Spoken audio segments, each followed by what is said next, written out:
Hanli memegang bulu itu dengan satu tangan, lalu mengayunkannya pelan. Seketika, cahaya 5 warna menyala dengan terang. Cahaya itu hampir memenuhi seluruh ruang rahasia tersebut. Ekspresi Hanli sedikit berubah. Bulu itu memang pantas disebut sebagai bulu kehidupan dari Phoenix Langit, seekor makhluk tingkat roh sejati. Aura yang dipancarkan oleh bulu ini jauh melampaui aura bulu kunpeng yang ia dapatkan di alam manusia pada masa lalu. Hanli menatap bulu di tangannya. Tiba-tiba, ia membuka mulutnya dan menyemburkan sambaran petir berwarna biru dan putih. Terdengar suara gemuruh pelan. Sambaran petir itu kemudian berkumpul dan berubah menjadi sepasang sayap kecil berwarna biru dan putih. Sayap itu hanya sebesar jari. Hanli mengangkat satu tangannya. Bentuk kecil dari sayap angin petir itu langsung melayang jatuh ke telapak tangannya. Saat ia melihat sayap itu, ia mengerutkan keningnya. Ternyata, ada 2 lubang kecil di kedua sisi sayap tersebut. Pusaka itu sudah sedikit rusak. Kerusakan itu terjadi saat bertarung melawan raksasa yang merupakan perubahan wujud dari roh kayu. Raksasa itu berhasil menembus sayap tersebut dengan 2 potong kukunya. Namun, ekspresi Hanli segera kembali tenang. Ia tidak terlalu mempermasalahkan kerusakan tersebut. Ia memang sudah berencana untuk membuat ulang sayap angin petir. Kerusakan kecil ini bisa ia perbaiki dengan mudah saat proses pembuatan ulang nanti. Wujud jelmaan binatang suci Tianlan pernah memberikan penjelasan. Alasan mengapa sayap angin petir belum menjadi tingkatan pusaka roh meskipun sudah ditambahkan bulu kunpeng adalah karena pusaka itu belum bisa membangkitkan hukum alam elemen angin yang ada di dalam bulu kunpeng. Pusaka itu membutuhkan sebuah batu spiritual tingkat puncak berelemen angin untuk membangkitkan kekuatannya secara utuh. Itulah sebabnya, ia selalu mencari batu spiritual tingkat puncak berelemen angin kemanapun ia pergi. Sekarang ia juga telah mendapatkan bulu Phoenix Langit, yang merupakan bahan tingkat roh sejati. Rencana awalnya tentu harus diubah. Ia akan menambahkan bulu ini ke dalam proses pembuatan ulang sayap angin petir. Bulu Phoenix Langit berbeda dengan bulu kunpeng.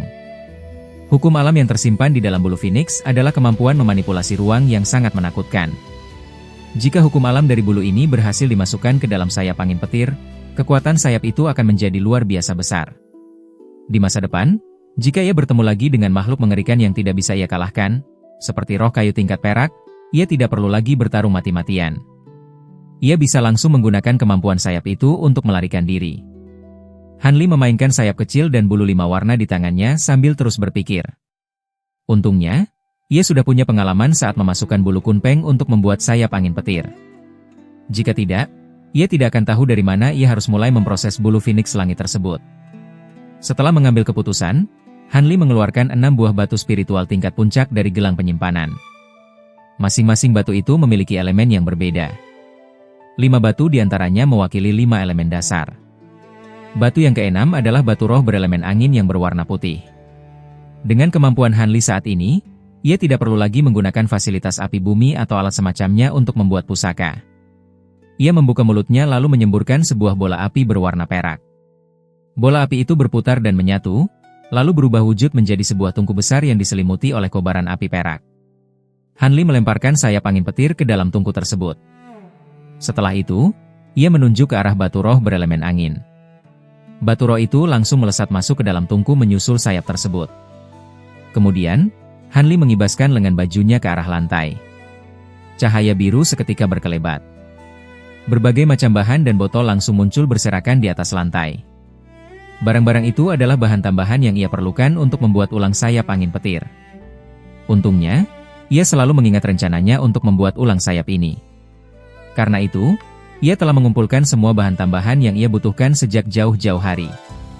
Hanli melemparkan sebuah botol yang berisi cairan menyerupai air raksa ke dalam tungku. Sambil melakukan itu, mulutnya terus merapal mantra. Ke-10 jarinya juga bergerak dengan cepat untuk menembakkan segel mantra ke arah tungku secara terus-menerus. 10 hari 10 malam kemudian, suara tawa keras Hanli terdengar dari dalam ruang rahasia tersebut. Ia tampak berdiri di tengah ruangan. Tangannya memegang sepasang sayap bening yang berkilauan. Wajahnya terlihat sangat gembira. Pada sepasang sayap ini, satu sisinya memancarkan warna biru kabut, sedangkan sisi yang lain diselimuti oleh cahaya 5 warna. Kedua sayap itu tampak bening seperti kristal. Saat dipegang, sayap itu terlihat memudar dan kembali jelas secara bergantian, seolah-olah bisa menghilang kapan saja. Han Li sudah menguji kekuatan sayap angin petir yang kini telah naik tingkat menjadi sebuah pusaka roh. Kekuatan sayap ini benar-benar jauh melampaui dugaannya. Hal ini wajar saja terjadi. Baik bulu kunpeng maupun bulu phoenix langit adalah bahan yang luar biasa.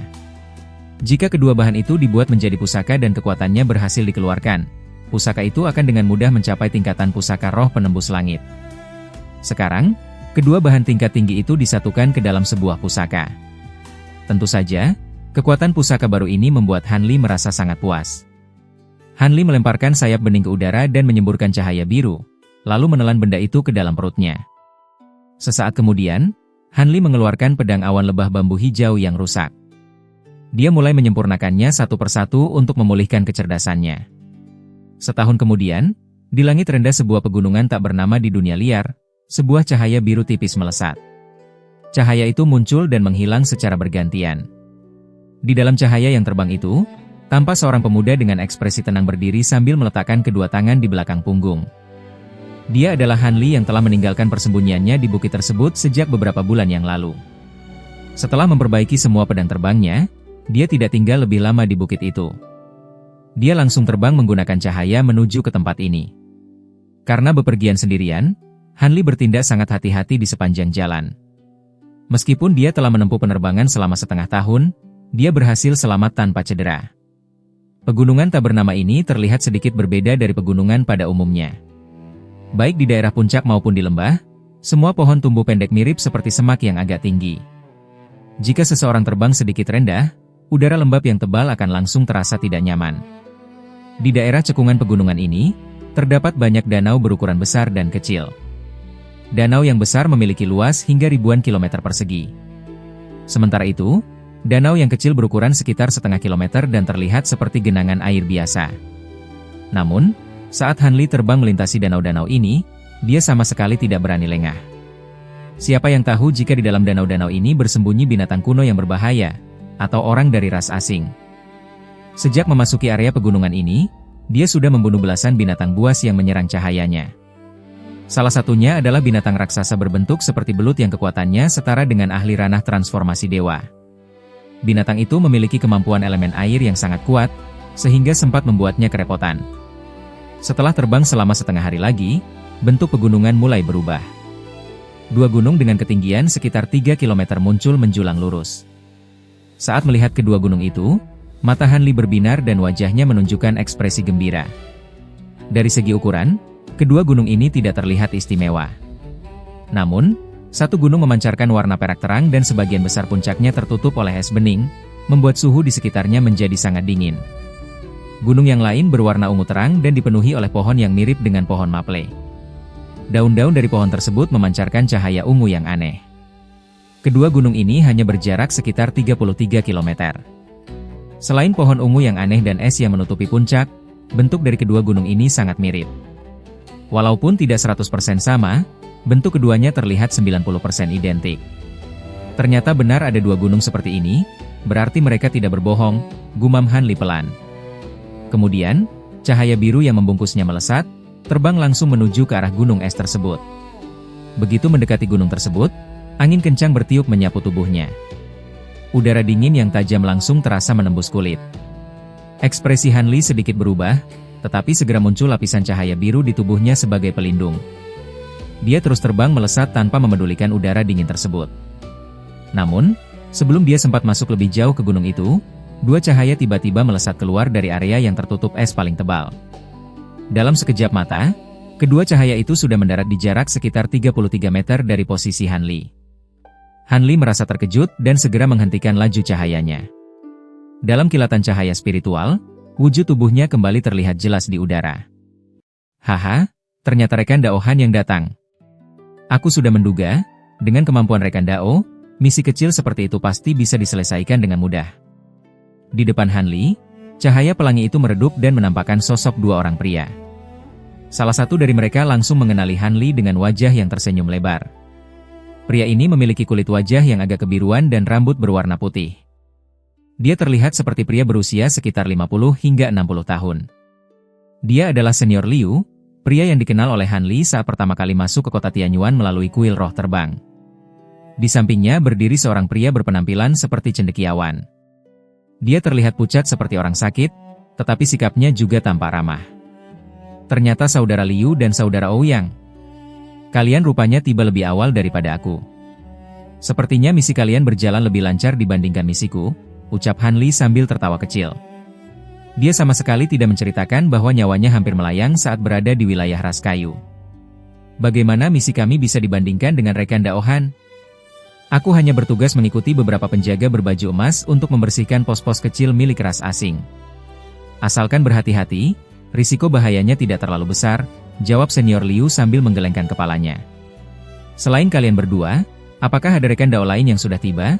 Tanya Han Li sambil tersenyum tipis, berusaha mengalihkan topik pembicaraan. Tentu saja ada. Rencana kita membutuhkan banyak orang. Walaupun kami sudah menduga akan ada separuh dari rekan Dao yang mungkin berhalangan hadir, jumlah orang yang sudah sampai sekarang rasanya sudah cukup. Mari aku antar saudara Han untuk menemui mereka, ucap senior Liu sambil tersenyum. Kalau begitu, aku harus merepotkan rekan Dao, balas Han Li sambil mengangkat tangan untuk memberi hormat. Dia tidak menolak tawaran tersebut. Kemudian, dengan dipandu oleh kedua orang itu, wujud Han Li kembali berubah menjadi cahaya biru yang terbang menuju ke arah gunung es. Namun, setelah terbang sebentar, senior Liu yang memandu di depan tiba-tiba mengeluarkan sebuah papan giok dari sakunya. Dia lalu mengayunkan papan giok tersebut ke arah ruang kosong di depannya. Seketika, cahaya putih memancar keluar dari papan giok tersebut. Kemanapun cahaya itu menyapu, formasi bunga es berwarna putih muncul di udara dengan cahaya spiritual yang berkedip-kedip. Senior Liu menggerakkan cahaya terbangnya dan masuk ke dalam kumpulan bunga es itu lebih dulu. Dalam sekejap, sosoknya menghilang dari pandangan.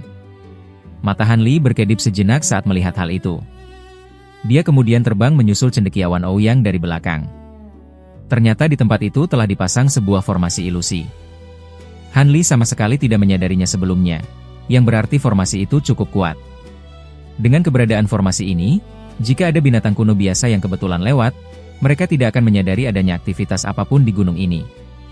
Setelah cahaya terbang mereka berkedip beberapa kali, mereka berputar di atas area bersalju yang putih di puncak gunung. Kemudian, mereka mendarat di depan sebuah bangunan paviliun yang terbuat dari es bening.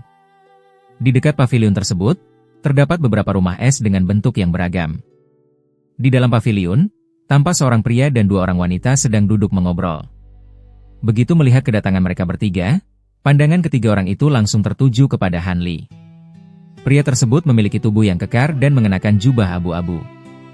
Dia memiliki janggut lebat dan wajah yang tampak gagah.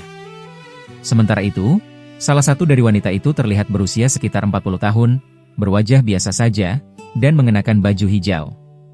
Wanita yang satu lagi terlihat jauh lebih muda, juga memakai baju hijau, dan wajahnya ditutupi oleh cadar. Saat Han Li melihat wanita bercadar itu, dia merasa sedikit terkejut dan mengeluarkan suara heran dengan pelan. Pering, tidak kusangka rekan Dao juga diundang ke tempat ini. Ini benar-benar sebuah kebetulan, sapa Han Li kepada wanita tersebut dengan nada heran. Saya memang sudah tahu kalau rekan Dao akan datang kemari. Aku adalah salah satu orang yang merencanakan misi ini, ucap wanita bercadar itu sambil tersenyum ke arah Han Li. Wanita ini adalah Pering, orang yang pernah mengajak Han Li untuk bergabung dalam sebuah misi saat pertemuan kenaikan di masa lalu. Penggagas rencana ini? Itu benar-benar di luar dugaanku, sahut Han Li sambil tertawa kecil. Meskipun saat dia diundang tidak ada wanita ini di dalam rombongan, Han Li yakin bahwa mereka tidak mungkin berbohong mengenai hal ini. Kata-katanya pasti benar. Han Li sendiri tidak terlalu peduli mengenai siapa sosok pemimpin yang mengumpulkan orang-orang untuk urusan ini. Dia kemudian mengalihkan pandangannya dan melirik ke arah dua orang lainnya. Wajah dari kedua orang tersebut terlihat agak familiar. Sepertinya mereka juga pernah hadir dalam pertemuan kenaikan sebelumnya, tetapi Han Li belum pernah berinteraksi langsung dengan mereka. Ketiga orang ini berada di ranah transformasi dewa tingkat menengah ke atas. Terutama untuk wanita berusia 40 tahun itu, energinya sudah memancarkan aura ranah transformasi dewa tingkat akhir. Oleh karena itu, Han Li dengan sopan mengangkat tangannya untuk memberi salam hormat kepada mereka. Pria bertubuh kekar dan wanita tersebut juga tidak berani bersikap angkuh kepada Han Li. Mereka segera membalas salam hormatnya. Wanita bercadar itu kemudian mengundang Han Li untuk duduk bersama di dalam paviliun. Han Li berpikir sejenak, lalu tersenyum sambil menggelengkan kepalanya. Aku mengalami sedikit luka saat menjalankan misi, ditambah lagi aku merasa kelelahan karena harus terbang siang dan malam. Jadi, lebih baik aku memulihkan keadaanku terlebih dulu. Jika aku tidak salah ingat, waktu keberangkatan yang sudah disepakati masih tersisa sekitar setengah bulan lagi, ucapnya. Ah, itu kelalaian dari pihak kami. Saudara Han sudah datang dari tempat yang jauh, tentu saja butuh istirahat lebih dulu. Untuk tempat tinggal, kecuali beberapa rumah di sisi paling kiri yang sudah ditempati, rekan Dao bebas memilih rumah manapun yang masih kosong. Tentu saja, jika rekan Dao merasa tidak puas, kau bisa membangun sendiri rumahmu menggunakan sihir, ucap Senior Liu dengan ramah sambil mengusap janggutnya. Kalau begitu, aku tidak akan sungkan, balas Han Li sambil tertawa kecil. Tanpa banyak bicara lagi, dia berpamitan kepada mereka semua dan berjalan santai menuju salah satu rumah es. Setelah melangkah beberapa kali, dia masuk ke dalam rumah itu dan sosoknya menghilang di balik pintu. Orang-orang yang berada di paviliun menatap kepergian Han Li dan terdiam sejenak. Saudara Han terlihat terburu-buru untuk pergi beristirahat. Apakah dia mengalami luka yang cukup parah? Tanya wanita berusia 40 tahun itu lebih dulu sambil mengerutkan kening. Sepertinya tidak. Rona wajah rekan Dao Han terlihat sehat, dia mungkin hanya kelelahan karena terlalu banyak menguras tenaga, jawab pria bertubuh kekar di sampingnya sambil menggelengkan kepala. Belum tentu. Jika rekan Dao Han menguasai ilmu rahasia untuk menyembunyikan kondisinya yang sebenarnya, wajar jika kita tidak bisa melihat kelainan pada dirinya. Namun apapun alasannya, kemampuannya untuk bisa tiba tepat waktu di tempat ini sudah membuktikan bahwa dia orang yang hebat. Walaupun ada sedikit gangguan, percayalah hal itu tidak akan memengaruhi rencana kita. Bukankah rekan Dao Yuan dan Master Jin Yuan yang tiba lebih awal juga langsung masuk ke dalam rumah untuk beristirahat? Ucap Pri Ying dengan santai. Dia tampak cukup mempercayai Han Li. Perkataan Pri Ying memang masuk akal. Walaupun rekan Dao Han hanya berada di ranah transformasi dewa tingkat menengah, menurut perkiraanku, kekuatan tempurnya bisa masuk dalam peringkat 3 besar dari seluruh rekan Dao yang sudah tiba di sini. Tambah cendekiawan Ouyang sambil tersenyum. Cendekiawan Ouyang, bukankah ucapanmu itu terlalu berlebihan? Rekan Dao Han hanya berada di ranah transformasi dewa tingkat menengah, aku yakin mataku tidak mungkin salah lihat, sahut wanita marga Zhao itu dengan terkejut dan tidak percaya. Kakak Zhao, selama ini kakak selalu sibuk berlatih di kota Tianyuan dan jarang ikut serta dalam pertemuan kami. Jadi sangat wajar kalau kakak tidak mengetahui kemampuan dari saudara Han. Rekan Dao Han sudah beberapa kali berhasil membunuh dan menangkap hidup-hidup ras asing yang berada di tingkat kultivasi yang sama dengannya. Namanya cukup terkenal di kalangan para kultivator kenaikan yang baru bergabung seperti kami. Terlebih lagi, dia memiliki satu kemampuan khusus yang sangat efektif untuk melawan ras bayangan. Kemampuan itulah yang menjadi alasan utama mengapa kami mengundangnya, jelas wanita bercadar itu dengan santai. Apakah maksud Pri Ying, kita akan menggunakan orang ini untuk menghadapi binatang serangga bayangan? Tanya wanita marga Zhao yang mulai memahami arah rencana tersebut. Benar, itu adalah rencana kami. Jika tidak mengandalkannya, kawanan binatang serangga bayangan itu akan sangat merepotkan. Jika tenaga kita terkuras habis hanya karena menghadapi monster itu, atau jika mereka malah mengganggu target buruan utama kita, maka situasinya akan menjadi sangat buruk, tambah Senior Liu sambil tersenyum menjelaskan. Mendengar penjelasan tersebut, wanita marga Zhao menganggukkan kepalanya tanda setuju dan tidak bertanya lagi. Kelompok itu kemudian melanjutkan obrolan santai mereka di dalam paviliun. Sementara itu, Han Li sudah duduk bersila di dalam salah satu rumah es. Dia memejamkan kedua matanya dan berdiam diri tanpa bergerak. 10 hari kemudian, tiba-tiba terdengar suara lengkingan panjang yang merdu dari luar rumah es. Suara itu tidak terlalu keras, tetapi cukup untuk membangunkan Han Li dari meditasinya. Alis Han Li berkedut, lalu ia membuka matanya. Setelah berpikir sejenak, ia berdiri dan membuka pintu es tersebut. Di tanah kosong di depan rumah es, entah sejak kapan telah muncul sebuah aula es besar seluas 100 meter. Aula itu ditopang oleh beberapa pilar es yang besar. Meskipun bentuknya terlihat kasar, pilar-pilar itu berkilau di bawah sinar matahari dan tetap memberikan kesan yang megah. Di dalam aula tersebut terdapat sebuah panggung es setinggi beberapa meter. Di atas panggung itu, berdiri sepasang pria dan wanita. Pria itu berambut perak, tetapi wajahnya terlihat seperti pemuda yang tampan. Wanita di sebelahnya memiliki rambut yang disanggul tinggi, bertubuh berisi, dan berwajah sangat cantik. Lengan dan kakinya dibiarkan terbuka, seolah-olah ia sama sekali tidak peduli dengan udara dingin di puncak gunung itu. Keduanya berada di ranah pemurnian kekosongan. Pria berambut perak itu bahkan sudah mencapai tingkat menengah. Suara lengkingan panjang tadi ternyata berasal dari mulut pria berambut perak tersebut. Di bawah panggung es, sudah ada 4 hingga 5 orang yang berdiri. Mereka adalah Periing, kakek Liu, dan beberapa orang lainnya. Setelah mendengar suara lengkingan tersebut, tidak hanya Han Li yang keluar dari rumah es, orang-orang lain juga ikut berdatangan.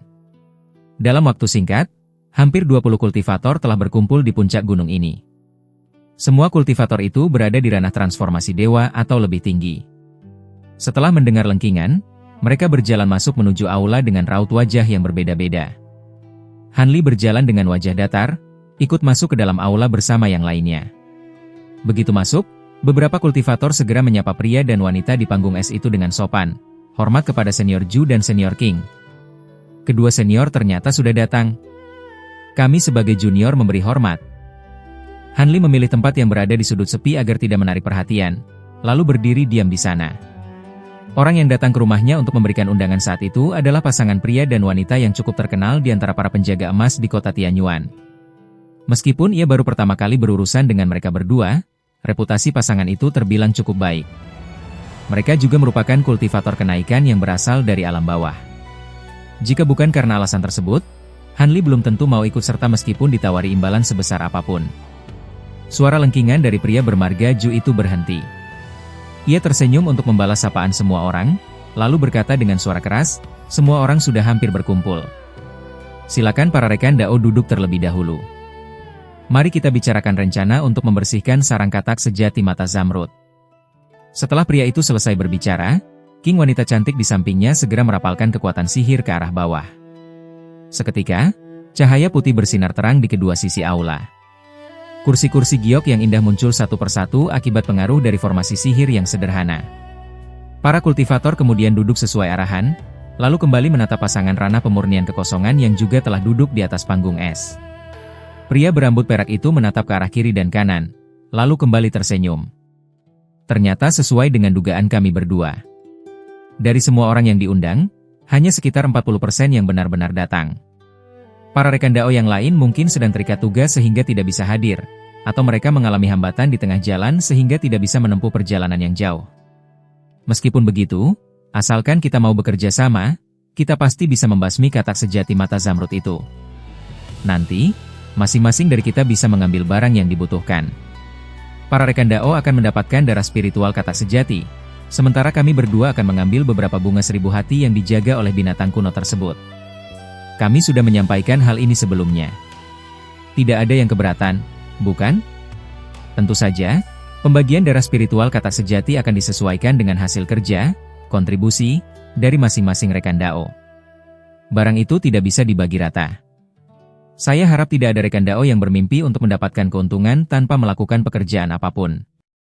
Pria tampan itu berbicara dengan nada yang tegas. Pada akhir kalimatnya, tekanan spiritual yang kuat dari ranah pemurnian kekosongan memancar keluar dari tubuhnya, dan raut wajahnya berubah menjadi serius. Para kultivator lain yang mendengar ucapan tersebut hanya duduk diam. Sepertinya tidak ada satupun yang merasa keberatan. Bagus, karena semua orang sudah setuju, mari kita bicarakan langkah tindakannya secara langsung. Kelompok katak sejati mata Zamrud ini pertama kali ditemukan oleh Periing dan kelompoknya. Jadi, saya meminta Periing untuk menjelaskan situasinya terlebih dahulu. Melihat reaksi orang-orang, pria tampan itu tersenyum puas.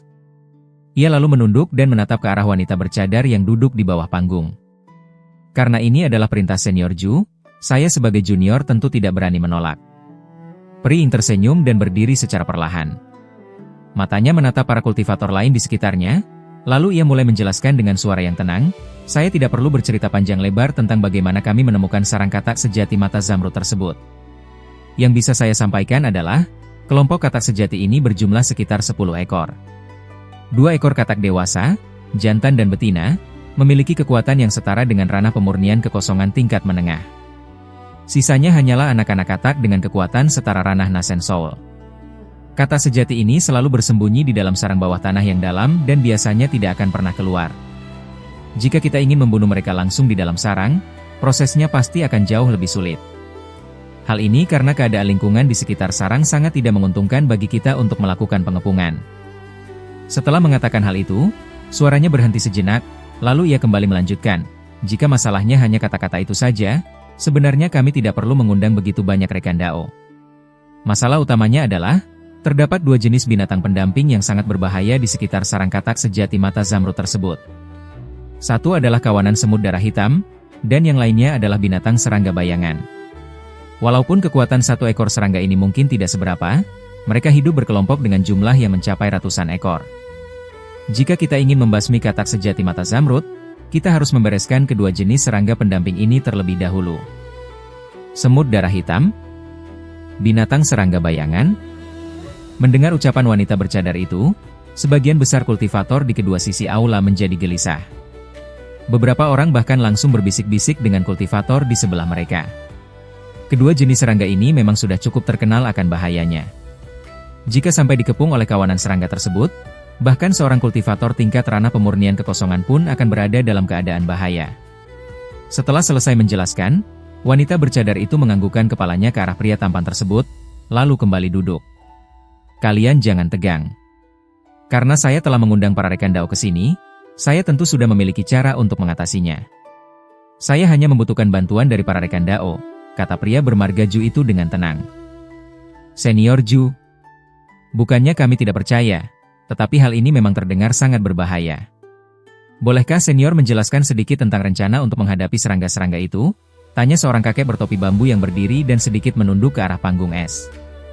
Kakek ini adalah satu dari sedikit kultivator ranah transformasi dewa tingkat akhir yang ada di ruangan tersebut. Ternyata rekan Dao Yu. Silakan duduk kembali, rekan Dao. Meskipun saudara Yu tidak bertanya, saya memang berencana untuk menjelaskan hal ini sebentar lagi. Jawab pria muda itu sambil tersenyum ramah, ia sama sekali tidak merasa tersinggung. Mendengar jawaban itu, kakek Yu tidak berbicara lagi. Ia memberi salam dengan menyatukan kepalan tangannya, lalu kembali duduk. Caranya sebenarnya sangat sederhana. Meskipun kedua jenis serangga pendamping itu cukup merepotkan, kami berdua sudah membeli dupa cendana bangau. Dupa ini sangat menarik perhatian para semut darah hitam. Dengan menyalakan dupa ini di tempat yang agak jauh, kita bisa memancing mereka keluar dari dalam tanah, lalu kita akan membasminya bersama-sama. Sedangkan untuk binatang serangga bayangan, mereka memang sedikit lebih sulit untuk dihadapi. Namun, kami berdua juga telah meminjam seperangkat bendera petir langit Swan King dari seorang teman. 8 orang rekan Dao akan memegang pusaka ini dan membentuk formasi petir lingkaran Tiandu. Formasi ini sudah cukup kuat untuk menjebak para binatang serangga bayangan. Selain itu, kami juga secara khusus mengundang rekan Dao Han dan Pri Xiao. Teknik rahasia mereka berdua sangat ampuh untuk melawan serangga bayangan. Dengan bantuan mereka berdua untuk memperkuat formasi petir, keadaannya pasti akan aman. Sisa orang yang ada, termasuk kami berdua, hanya perlu memusatkan perhatian untuk menyerang katak sejati saja. Bagaimana pendapat para rekan Dao? Pria bermarga Ju itu menjelaskan dengan panjang lebar. Suaranya tidak terlalu keras, tetapi terdengar dengan sangat jelas di telinga setiap orang. Hanli yang mendengar namanya disebut langsung menatap ke arah aula. Ia tiba-tiba bertatapan dengan seseorang yang sedang melirik ke arahnya dari seberang ruangan. Orang itu adalah seorang wanita muda yang memakai pakaian berwarna putih perak. Usianya terlihat sekitar 25 atau 26 tahun, dan ia memiliki wajah yang sangat bersih. Melihat Hanli menatap ke arahnya, wanita itu langsung tersenyum ramah. Apakah dia, Pri Xiao? Teknik rahasia apa yang ia latih hingga ia bisa melawan binatang serangga bayangan? Hanli membalas senyuman wanita itu, tetapi ia terus bertanya-tanya di dalam hati. Beberapa saat kemudian, para kultivator lain sesekali mengajukan pertanyaan tentang hal-hal yang masih belum mereka pahami. Pria bermarga Ju itu bersikap sangat ramah. Ia menjawab setiap pertanyaan satu persatu secara terperinci, sehingga membuat semua orang yang hadir merasa puas. Namun, Hanli menyadari satu hal. Dari awal hingga akhir pertemuan, wanita cantik di samping pria itu sama sekali tidak pernah membuka mulutnya. Ia hanya diam dan terus tersenyum. Hal ini membuat Hanli merasa sedikit heran. Jika ia tidak salah ingat, ketika pasangan ini datang ke rumahnya untuk memberikan undangan, hanya pria tampan itu saja yang berbicara. Wanita ini sama sekali tidak mengeluarkan suara sedikit pun. Mungkinkah wanita ini sedang melatih teknik rahasia membisu, sama seperti yang sering dilakukan oleh para biksu Buddha? Atau apakah dia memang bisu dan tuli sejak lahir? Padahal, dengan tingkat kultivasi mereka berdua saat ini, mereka tentu bisa menyembuhkan penyakit bawaan seperti itu dalam waktu sekejap. Hanli terus berpikir di dalam hati. Setelah 1 jam berlalu, tidak ada lagi orang yang bertanya. Pria bermarga Ju itu kemudian mulai membagikan tugas. Dari semua orang yang diundang kali ini, Han Li dan Prisiao mendapatkan tugas khusus untuk melawan binatang serangga bayangan. Sementara itu, di antara para kultivator lainnya, banyak dari mereka yang telah melatih teknik rahasia berelemen petir yang langka. Mereka memang secara khusus dipilih untuk mengendalikan bendera petir langit Xuan King guna membentuk formasi petir lingkaran Tiandu. Orang-orang tersebut, termasuk Han Li, semuanya adalah kultivator kenaikan atau keturunan langsung dari kultivator kenaikan. Tidak ada satupun dari mereka yang merupakan penduduk asli di tempat ini. Oleh karena itu, meskipun jumlah mereka cukup banyak, tidak ada satupun yang merasa keberatan dengan tugas yang diberikan. Setelah pembagian tugas selesai, pria bermarga Ju beserta pasangannya tidak membuang waktu lebih lama lagi. Dengan satu perintah, rombongan yang terdiri dari 12 orang itu langsung terbang meninggalkan gunung tersebut. Mereka melesat berubah menjadi pancaran cahaya terbang menuju ke arah barat. Setelah terbang selama 3 hari 3 malam tanpa hambatan apapun, mereka akhirnya tiba di sebuah danau yang sangat besar. Jika dilihat sekilas, danau tersebut dipenuhi oleh kabut tebal. Airnya mengeluarkan aroma yang asin dan memberikan kesan yang penuh rahasia. Melihat pemandangan tersebut, banyak kultivator yang langsung mengerutkan dahi mereka. Pada umumnya, sebagian besar kultivator tidak akan mau masuk secara sembarangan ke tempat aneh seperti ini di dunia liar. Tidak ada yang tahu apakah ada binatang kuno berbahaya yang bersembunyi di balik kabut dan air danau tersebut. Jika mereka mati karena diserang secara tiba-tiba, hal itu sama saja dengan bunuh diri, bukan? Hampir tanpa perlu diperintah, semua cahaya yang sedang terbang itu langsung melambat dan berhenti tepat di depan batas kabut tersebut. Para rekan Dao berhati-hatilah, di dalam kabut ini terdapat sejenis burung aneh yang tidak dikenali. Untungnya, kekuatan mereka tidak terlalu tinggi. Asalkan kita berhati-hati dengan cairan asam yang mereka semburkan, kita tidak akan mengalami masalah. Sedangkan untuk kabut air ini, serahkan saja kepada kami berdua, kami pasti akan menyingkirkannya, kata pemuda bermarga Ju yang terbang paling depan secara tiba-tiba. Kemudian, di tengah pandangan terkejut dari orang-orang lain, pria berambut perak itu membuka mulutnya dan menyemburkan sebuah botol giok berleher panjang yang berwarna putih. Setelah berputar di udara, mulut botol itu mengarah ke arah kabut putih di depan mereka. Pria muda itu membentuk isyarat tangan dengan kedua tangannya, dan mulutnya menggumamkan mantra. Botol giok itu langsung bersinar dengan terang. Terdengar suara letupan pelan, lalu angin kencang berwarna biru menyembur keluar dari dalam botol giok tersebut. Saat baru keluar, angin itu masih berupa seberkas cahaya biru yang tipis. Namun, setelah bergerak maju sejauh beberapa meter, angin kencang tiba-tiba bertiup dan dalam sekejap berubah menjadi badai dahsyat yang mendorong segala sesuatu di depannya. Kabut di atas danau pun bergulung dengan hebat dan terdorong menyusut ke belakang. Sebuah jalur yang sangat jelas terbentuk dan memanjang menembus ke dalam kabut tersebut. Ayo berangkat. Pemuda bermarga Ju memberikan perintah. Ia dan pasangannya terbang masuk lebih dulu ke dalam jalur itu, sementara botol giok tersebut terus berputar di atas kepalanya sambil terus menyemburkan angin kencang tanpa henti. Orang-orang lain yang melihat hal itu merasa lega. Mereka tidak ragu lagi dan langsung terbang mengikuti dari belakang. Perkataan pemuda bermarga Ju memang benar. Setelah mereka terbang sejauh 15 km ke arah dalam danau, sekawanan burung putih berukuran sekitar 1 meter mulai bermunculan dari balik kabut di sekeliling mereka. Setiap burung itu memiliki paruh yang pipih, sayap yang panjang, dan sepasang cakar berwarna hijau di bagian perut mereka. Burung-burung ini jelas menjadikan rombongan kultivator itu sebagai sasaran mereka. Begitu keluar dari dalam kabut, burung-burung itu segera membuka paruh mereka dan menyemburkan panah air berwarna hitam ke arah rombongan tersebut. Terdengar beberapa suara bentakan pelan. Para kultivator segera melepaskan pusaka mereka masing-masing. Ada kultivator yang mengubah pedang terbangnya menjadi gumpalan cahaya sebesar roda kereta, ada juga kultivator yang memunculkan beberapa perisai kuno di depannya. Begitu mengenai sasaran, panah air hitam itu langsung berubah menjadi asap hitam lalu menghilang. Namun, baik pada pedang terbang maupun pusaka lainnya, lubang-lubang kecil yang rapat langsung bermunculan di bagian yang terkena serangan air tersebut. Raut wajah para pemilik pusaka itu langsung berubah drastis. Seseorang segera berteriak, "Cepat bunuh binatang-binatang ini, cairan asam mereka bisa merusak pusaka kita." Mendengar peringatan itu, orang-orang lain menjadi sangat waspada. Semua orang mengerahkan kekuatan sihir mereka secara habis-habisan. Berbagai pancaran cahaya terang langsung menyapu kawanan burung aneh tersebut. Kemanapun pancaran cahaya itu lewat, burung-burung aneh tersebut hancur menjadi hujan darah dan musnah dalam sekejap. Melihat hasil serangan itu, para kultivator yang tadinya merasa sangat waspada kini menjadi lega. Burung-burung aneh ini ternyata sangat lemah. Tetapi beberapa saat kemudian, terdengar beberapa suara lengkingan aneh dari dalam kabut, lalu kawanan burung putih yang sama kembali bermunculan. Mereka kembali menyemburkan panah air hitam hingga menutupi langit. Para kultivator terkejut. Mereka terburu-buru mengeluarkan kembali pusaka yang baru saja mereka simpan untuk bertahan, lalu kembali menggunakan kemampuan mereka untuk membunuh semua burung itu. Akan tetapi, kejadian yang sama kembali terulang. Tepat saat burung terakhir mati menjadi hujan darah, bayangan kawanan burung kembali bermunculan dari dalam kabut. Semua orang menjadi gelisah, dan banyak kultivator yang mulai tampak cemas. Han Li mengerutkan dahinya.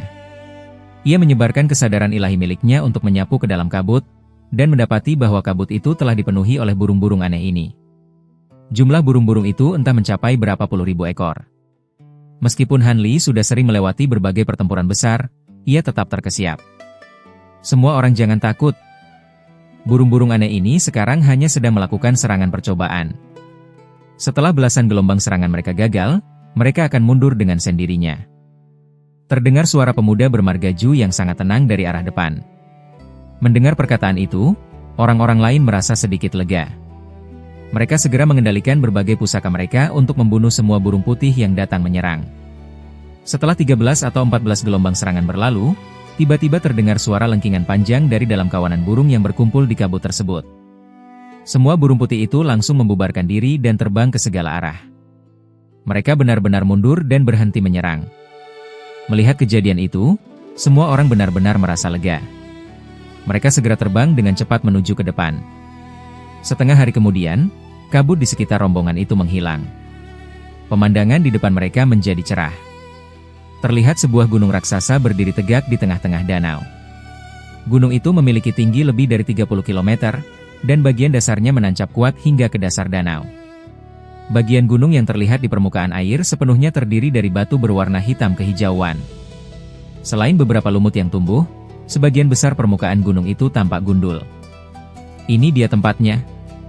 Sungguh hebat Periing dan kelompoknya bisa menemukan tempat ini. Setelah cahaya terbang rombongan itu berhenti, pemuda bermargaju bergumam sambil menatap ke arah gunung raksasa tersebut.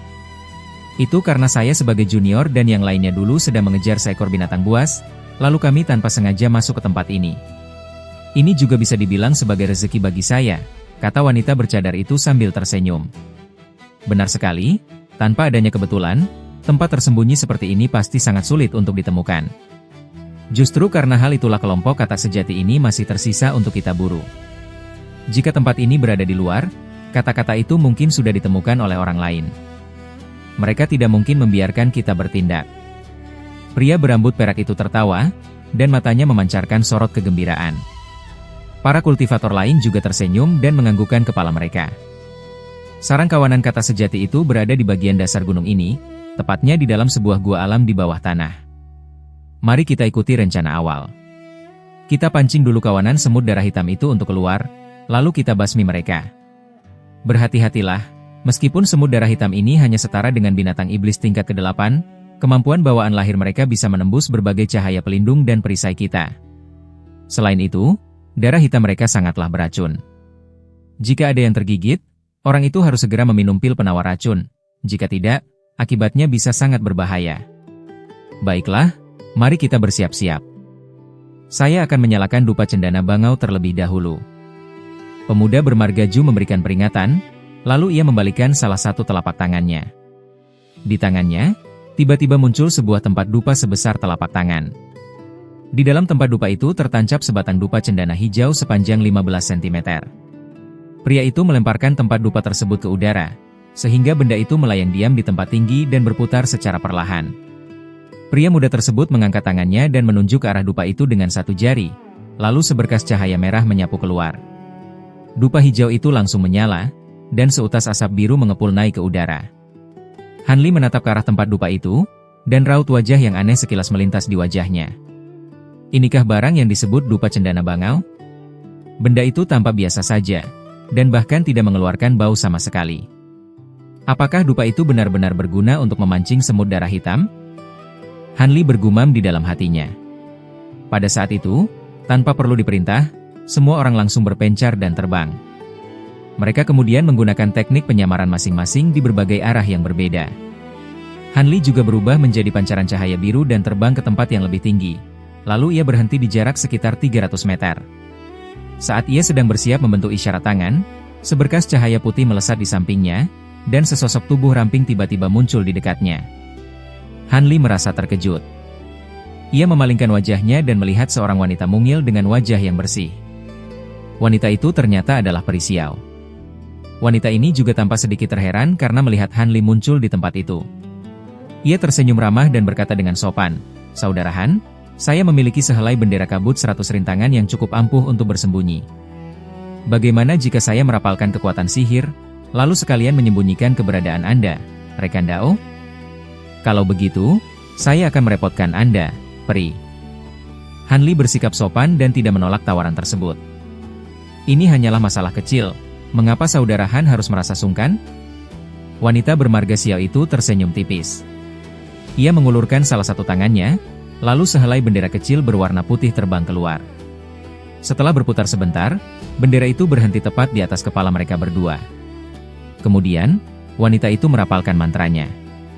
Bendera kecil tersebut bergoyang, lalu tiba-tiba memancarkan cahaya putih susu yang sangat menyilaukan mata, dan cahaya itu menyelimuti tubuh mereka berdua dalam sekejap. Beberapa saat kemudian, cahaya putih itu menghilang. Namun, tempat itu kini menjadi kosong. Sosok Hanli dan wanita bermarga Xiao itu sama sekali tidak terlihat. Hanli sebenarnya hanya berdiri diam di tempatnya, tetapi ketika ia mengangkat tangannya sendiri, ia melihat bahwa telapak tangannya itu sudah tidak kelihatan lagi. Sorot mata biru berkelebat dari mata Hanli, tetapi ia tetap tidak bisa melihat apapun. Ia menunjukkan sedikit rasa kagum, lalu memuji wanita itu, "Pusaka milik rekan Dao sungguh hebat. Tampaknya pusaka ini jauh lebih kuat daripada artefak sihir penyamaran pada umumnya." Rekan Dao Han terlalu memuji. Bendera kabut 100 rintangan ini memang hebat dalam hal menyembunyikan bentuk fisik. Namun, jika ada orang yang sengaja menyapu kita dengan kesadaran ilahi miliknya, pusaka ini tidak akan bisa menyembunyikan keberadaan kita. Pusaka ini hanya cocok digunakan untuk melawan serangga yang memiliki kesadaran ilahi lemah, balas wanita bermarga Xiao itu sambil tersenyum tipis. Hanli tertegun sejenak, lalu ia mengerahkan kesadaran ilahinya untuk menyapu ke arah wanita itu, dan ia memang langsung berhasil melacak posisi wanita tersebut. Hanli merasa sedikit lega, tetapi di dalam hatinya ia merasa sedikit menyayangkan hal itu. Pusaka wanita itu bahkan tidak bisa ditembus oleh kemampuan mata spiritual Mingqing milik Hanli. Jika pusaka tersebut juga bisa menyembunyikan seseorang dari pelacakan kesadaran ilahi, benda itu pasti akan menjadi artefak sihir yang sangat luar biasa. Pada saat itu, para kultivator lain juga telah selesai menyembunyikan diri dan menahan aura mereka masing-masing. Kini, di tempat luas tersebut, tidak ada benda lain yang terlihat selain tempat dupa kecil yang melayang diam di udara. Dupa cendana bangau ini memang sangat efektif. Mereka tidak perlu menunggu terlalu lama. Sekitar 30 menit kemudian, terdengar suara dengungan dari arah gunung raksasa di depan mereka. Kemudian, dari sebuah lubang kecil yang tidak terlalu terlihat di lereng gunung, sekelompok semut besar bersayap tiba-tiba terbang keluar secara bergerombol. Semut-semut ini masing-masing memiliki panjang tubuh sekitar 33 cm. Taring mereka terlihat tajam, ditambah lagi dengan sepasang sayap berwarna hijau di punggung mereka yang membuat bentuk mereka terlihat mirip seperti burung. Pemandangan itu sungguh luar biasa. Jelas sekali bahwa sasaran dari semut-semut raksasa ini adalah tempat dupa tersebut. Begitu keluar dari dalam gunung, kawanan semut itu langsung terbang berdengung menuju ke arah dupa berada. Kecepatan terbang mereka juga lumayan cepat. Tidak lama kemudian, mereka semua sudah masuk ke dalam area pengepungan para kultivator. Serang! Tiba-tiba, riak gelombang ruang muncul di dekat tempat dupa. Pria berambut perak dan wanita cantik, King, melesat keluar dari dalam ruang kosong tersebut secara hampir bersamaan. Mereka langsung meneriakkan perintah serangan dengan nada suara yang dingin. Seketika itu juga, cahaya dengan berbagai macam warna berkelebat dari segala penjuru arah. Puluhan pusaka dikeluarkan secara bersamaan, lalu berubah menjadi pancaran cahaya yang menyapu ke arah kawanan semut dengan dahsyat. Serangan pusaka itu juga bercampur dengan serangan bola api, sambaran petir, dan beberapa sihir serangan luas. Tampaknya semua orang langsung mengerahkan kemampuan terkuat mereka. Mereka ingin menghabisi kawanan semut darah hitam itu hanya dalam satu kali serangan gabungan saja. Suara ledakan terdengar secara terus-menerus. Seluruh kawanan semut langsung tenggelam di dalam ledakan serangan yang berwarna-warni. Kemudian, angin kencang bersuhu panas dan dingin secara bergantian menyebar keluar dari pusat ledakan tersebut. Tekanan angin yang sangat besar itu bahkan membuat para kultivator yang berada 100 meter di kejauhan terpaksa memundurkan tubuh mereka sejauh beberapa langkah. Saat cahaya serangan dan hembusan angin kencang itu menghilang, area tempat kawanan semut darah hitam tadi berkumpul kini sudah menjadi kosong, bahkan tidak ada sedikit pun sisa debu yang tertinggal. Melihat itu, pemuda bermargaju dan wanita cantik, King, tampak puas. Para kultivator di sekeliling juga sangat gembira. Meskipun dengan tingkat kultivasi mereka, melawan sekelompok semut darah hitam ini sangatlah mudah, tetapi keberhasilan menyelesaikan langkah pertama dengan lancar tentu menjadi pertanda baik. Pemuda bermargaju mengangkat tangan untuk memanggil sebuah tempat dupa. Dupa cendana hijau di dalamnya padam seketika, lalu berubah menjadi segumpal cahaya kuning yang jatuh ke tangannya. Setelah dia membalikkan tangan, cahaya itu lenyap. Namun, cahaya segera berkelebat lagi, dan di tangannya muncul seperangkat bendera kecil berwarna perak. Masing-masing bendera itu hanya berukuran sekitar 6 hingga 9 cm. Di permukaannya terukir banyak karakter ungu dan beberapa pola petir yang memberikan kesan sangat misterius. Sekarang ancaman semut darah hitam sudah hilang.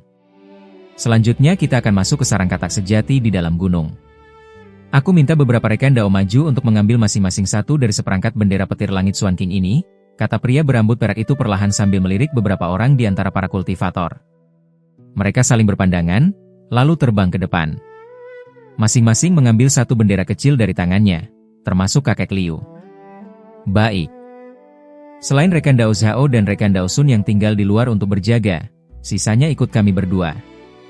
Setelah pria muda itu memberikan perintah kepada seorang kakek dan seorang pria paruhbaya, dia bersama wanita cantik, King, berubah menjadi dua cahaya pelangi dan terbang menuju gunung raksasa tersebut.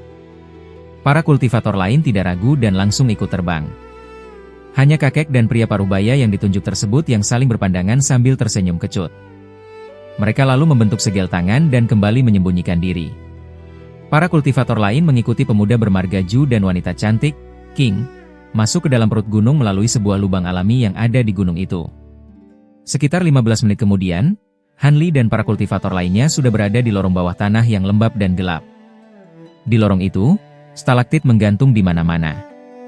Dindingnya dipenuhi tetesan air dan lantainya sangat licin karena ditumbuhi lumut tak dikenal setinggi beberapa sentimeter. Seluruh lorong itu berkelok-kelok dan terus menurun ke bawah.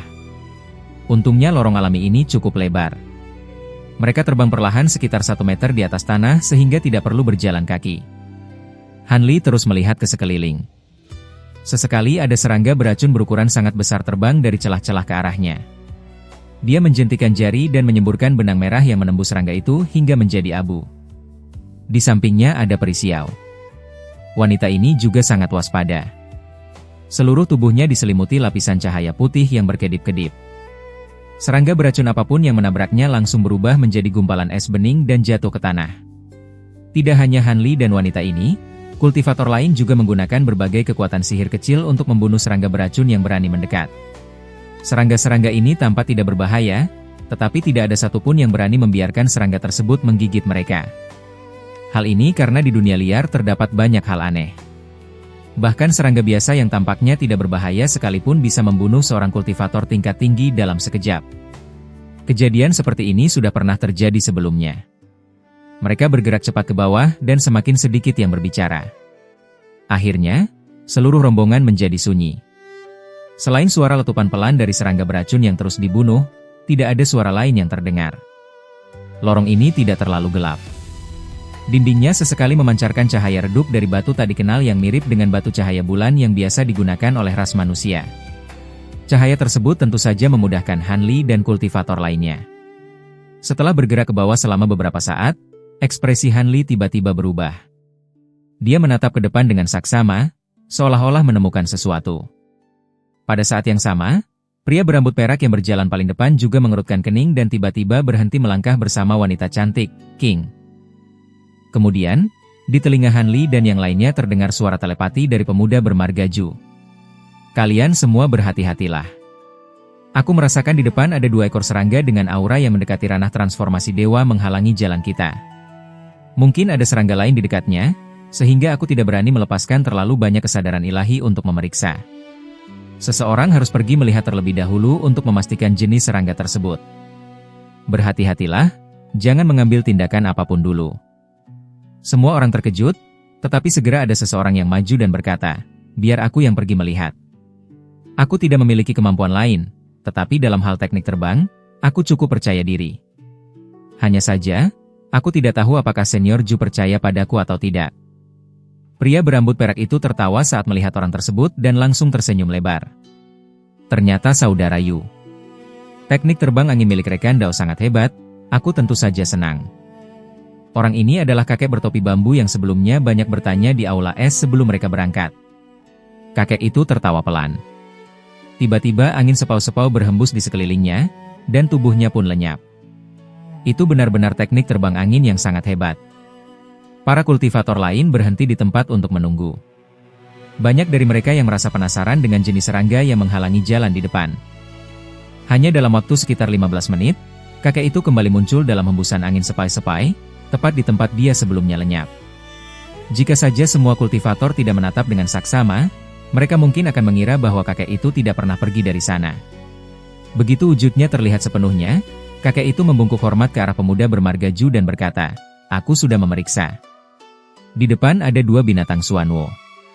Sepertinya ini akan agak merepotkan." Binatang Xuanwo. Mendengar nama tersebut, para kultivator di lorong itu kembali merasa gelisah. Banyak dari mereka yang menunjukkan ekspresi terkejut. Bahkan pemuda bermarga Ju ikut mengerutkan keningnya. Han Li segera mengingat kembali informasi mengenai binatang Xuanwo di dalam kepalanya. Binatang Xuanwo juga merupakan sejenis serangga. Serangga jenis ini sebenarnya tidak terlalu menakutkan, tetapi kemunculannya di tempat ini akan cukup merepotkan. Selain memiliki kemampuan lain, serangga ini sejak lahir sudah menguasai teknik air dan petir, serta memiliki sifat penakut. Begitu ada sedikit saja pergerakan, serangga itu akan langsung kabur. Hal yang lebih merepotkan adalah serangga ini juga dikenal dengan sebutan binatang penabuh drum. Saat menemukan musuh, tubuhnya akan mengeluarkan suara aneh yang mirip dengan tabuhan genderang besar. Suara itu sangat keras hingga dapat terdengar dari jarak ratusan kilometer. Oleh karena itu, beberapa sekte besar dan para kultivator hebat dari 2 ras sering menjinakkan serangga jenis ini untuk ditempatkan sebagai penjaga di berbagai tempat penting. Jika mereka tidak berhasil membunuh serangga itu dalam 1 kali serangan, suara yang dihasilkan pasti akan membangunkan seluruh serangga lain yang ada di gunung tersebut. Akibat dari hal itu tentu akan sangat buruk dan sulit untuk diprediksi. Ini agak merepotkan. Meskipun aku berada di ranah pemurnian kekosongan, teknik yang kukuasai tidak mahir dalam hal penyamaran. Penciuman dan kesadaran ilahi dari binatang Xuanwo sama-sama tidak lemah. Nyonya di sampingku ini cukup mahir dalam teknik terbang, sehingga dia pasti bisa mengatasi 1 serangga. Namun, kita membutuhkan seorang rekan Dao lain untuk menyelesaikan 1 serangga lagi, kata pemuda bermarga Ju setelah berpikir cukup lama. Pada akhirnya, pandangan matanya kembali tertuju pada kakek bermarga Yu. Aku sudah pasti tidak bisa. Dengan menggunakan teknik terbang anginku, mendekati serangga itu bukanlah sebuah masalah. Namun, binatang Xuanwo memiliki kulit yang tebal dan tubuh yang sangat keras. Teknik yang kukuasai tidak akan bisa membunuhnya dalam 1 kali serangan, sehingga hal itu hanya akan merusak rencana kita, kata kakek itu sambil menggelengkan kepalanya. Melihat reaksi tersebut, pria berambut perak itu hanya bisa tersenyum kecut. Dia kemudian kembali menatap ke arah beberapa kultivator ranah transformasi dewa tahap akhir lainnya. Mereka semua juga mengerutkan kening karena merasa tidak yakin. Ini adalah masalah yang menyangkut keberhasilan seluruh rencana mereka. Jika merasa tidak yakin, tentu saja tidak ada yang berani menerimanya. Selain itu, mencari seseorang yang mahir dalam teknik terbang sekaligus memiliki kemampuan serangan mematikan dalam 1 pukulan memang terasa agak memaksakan. Pemuda bermarga Ju melihat hal itu dan wajahnya perlahan menjadi muram. Apakah rencana yang sudah dia persiapkan selama bertahun-tahun akan gagal hanya karena 2 ekor serangga kecil? Tidak bisakah kita menggunakan teknik pelarian tanah untuk mengambil jalan memutar? Tanya seorang kultivator karena merasa bingung. Jika kita bisa memutar, aku tentu tidak perlu merasa pusing seperti ini. Di dalam gunung ini terdapat sebuah urat batu magnet spiritual yang berukuran besar. Begitu kita masuk ke dalam batu menggunakan teknik pelarian tanah, semua makhluk yang memiliki kekuatan spiritual akan langsung tersedot. Namun, asalkan kita tidak menggunakan teknik pelarian tanah, maka kita akan baik-baik saja. Urat batu magnet spiritual. Banyak orang yang terkejut setelah mendengar nama itu dan ekspresi wajah mereka langsung berubah drastis. Kultivator yang sebelumnya bertanya itu pun langsung berwajah pucat. Sementara itu, tidak ada satupun kultivator lain yang berani berbicara lagi.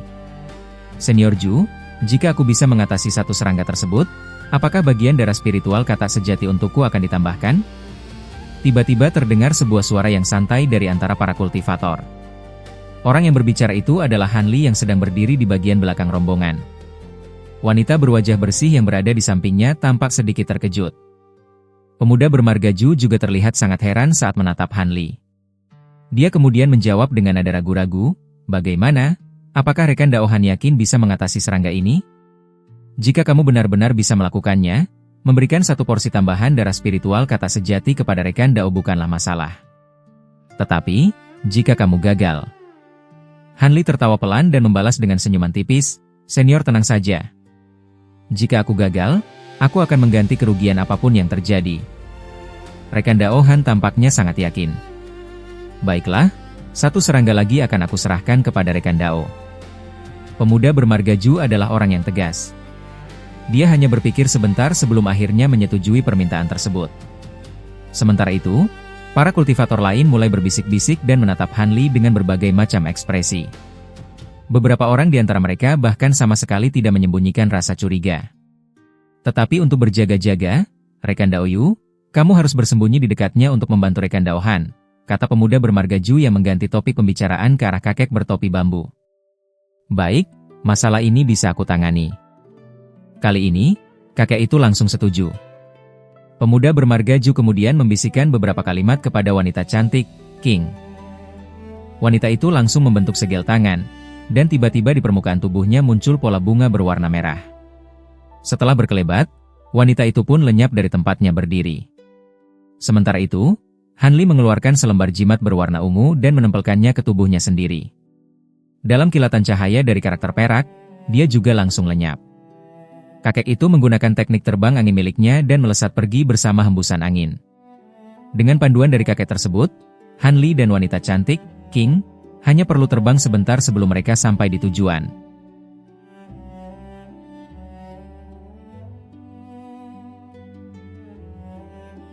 Wanita itu langsung membentuk segel tangan, dan tiba-tiba di permukaan tubuhnya muncul pola bunga berwarna merah. Setelah berkelebat, wanita itu pun lenyap dari tempatnya berdiri. Sementara itu, Han Li mengeluarkan selembar jimat berwarna ungu dan menempelkannya ke tubuhnya sendiri. Dalam kilatan cahaya dari karakter perak, dia juga langsung lenyap. Kakek itu menggunakan teknik terbang angin miliknya dan melesat pergi bersama hembusan angin. Dengan panduan dari kakek tersebut, Han Li dan wanita cantik, King, hanya perlu terbang sebentar sebelum mereka sampai di tujuan. Di lorong depan yang berukuran jauh lebih lebar, tampak dua ekor ulat besar berwarna putih dan gemuk yang sedang memakan lumut di dinding batu. Kedua ulat gemuk itu memiliki panjang sekitar 6,6 meter. Kulitnya berwarna putih dan beruas-ruas menyerupai kepompong raksasa. Di salah satu ujung tubuhnya terdapat sebuah kepala kecil dengan 6 mata merah berukuran kecil. Di sela-sela kegiatannya memakan lumut, mulut ulat yang dipenuhi taring tersebut sesekali terbuka lebar dan terlihat sangat besar. Han Li sudah menggunakan teknik rahasia penyamaran. Bahkan kultivator ranah pemurnian kekosongan sekalipun tidak akan bisa mendeteksi keberadaannya. Oleh karena itu, dia sama sekali tidak khawatir jika dua serangga dengan kekuatan setara ranah transformasi dewa ini bisa menemukannya. Dia terbang dengan santai ke atas salah satu serangga, lalu menatap ke suatu arah. Melalui kemampuan mata spiritual Mingking miliknya, di dekat serangga yang satu lagi tampak sesosok bayangan merah tipis sedang berdiri di sana. Sosok itu adalah wanita cantik, King, yang sedang menggunakan teknik terbang miliknya. Beberapa meter di belakang wanita itu, sebuah cahaya biru yang buram juga terlihat melayang. Cahaya itu adalah kakek bermarga Yu yang sedang menyembunyikan wujudnya dengan menggunakan kekuatan elemen angin. Namun pada saat itu, mereka berdua sedang melihat ke sekeliling dengan ekspresi heran karena tidak bisa merasakan keberadaan Han Li. Han Li tidak memedulikan hal tersebut. Bibirnya sedikit bergerak untuk mengirimkan pesan telepati secara diam-diam dan memberitahukan posisinya kepada mereka berdua. Ekspresi kedua orang itu tentu saja sangat terkejut, tetapi cahaya biru yang menyelimuti kakek itu langsung melesat ke arah Han Li. Meskipun begitu, kakek tersebut tidak berani mendekati serangga itu lebih dari jarak 30 meter. Jelas saja, jika jaraknya terlalu dekat, Kakek itu tidak yakin teknik penyamarannya tidak akan terdeteksi oleh serangga tersebut. Sementara itu, wanita cantik, King, memang pantas menyandang status sebagai kultivator ranah pemurnian kekosongan. Setelah rasa terkejutnya menghilang, wanita itu melayang ke arah serangga yang lain dan berhenti pada jarak sekitar 16 meter. Untuk sementara waktu, mereka bertiga terdiam di tempat masing-masing.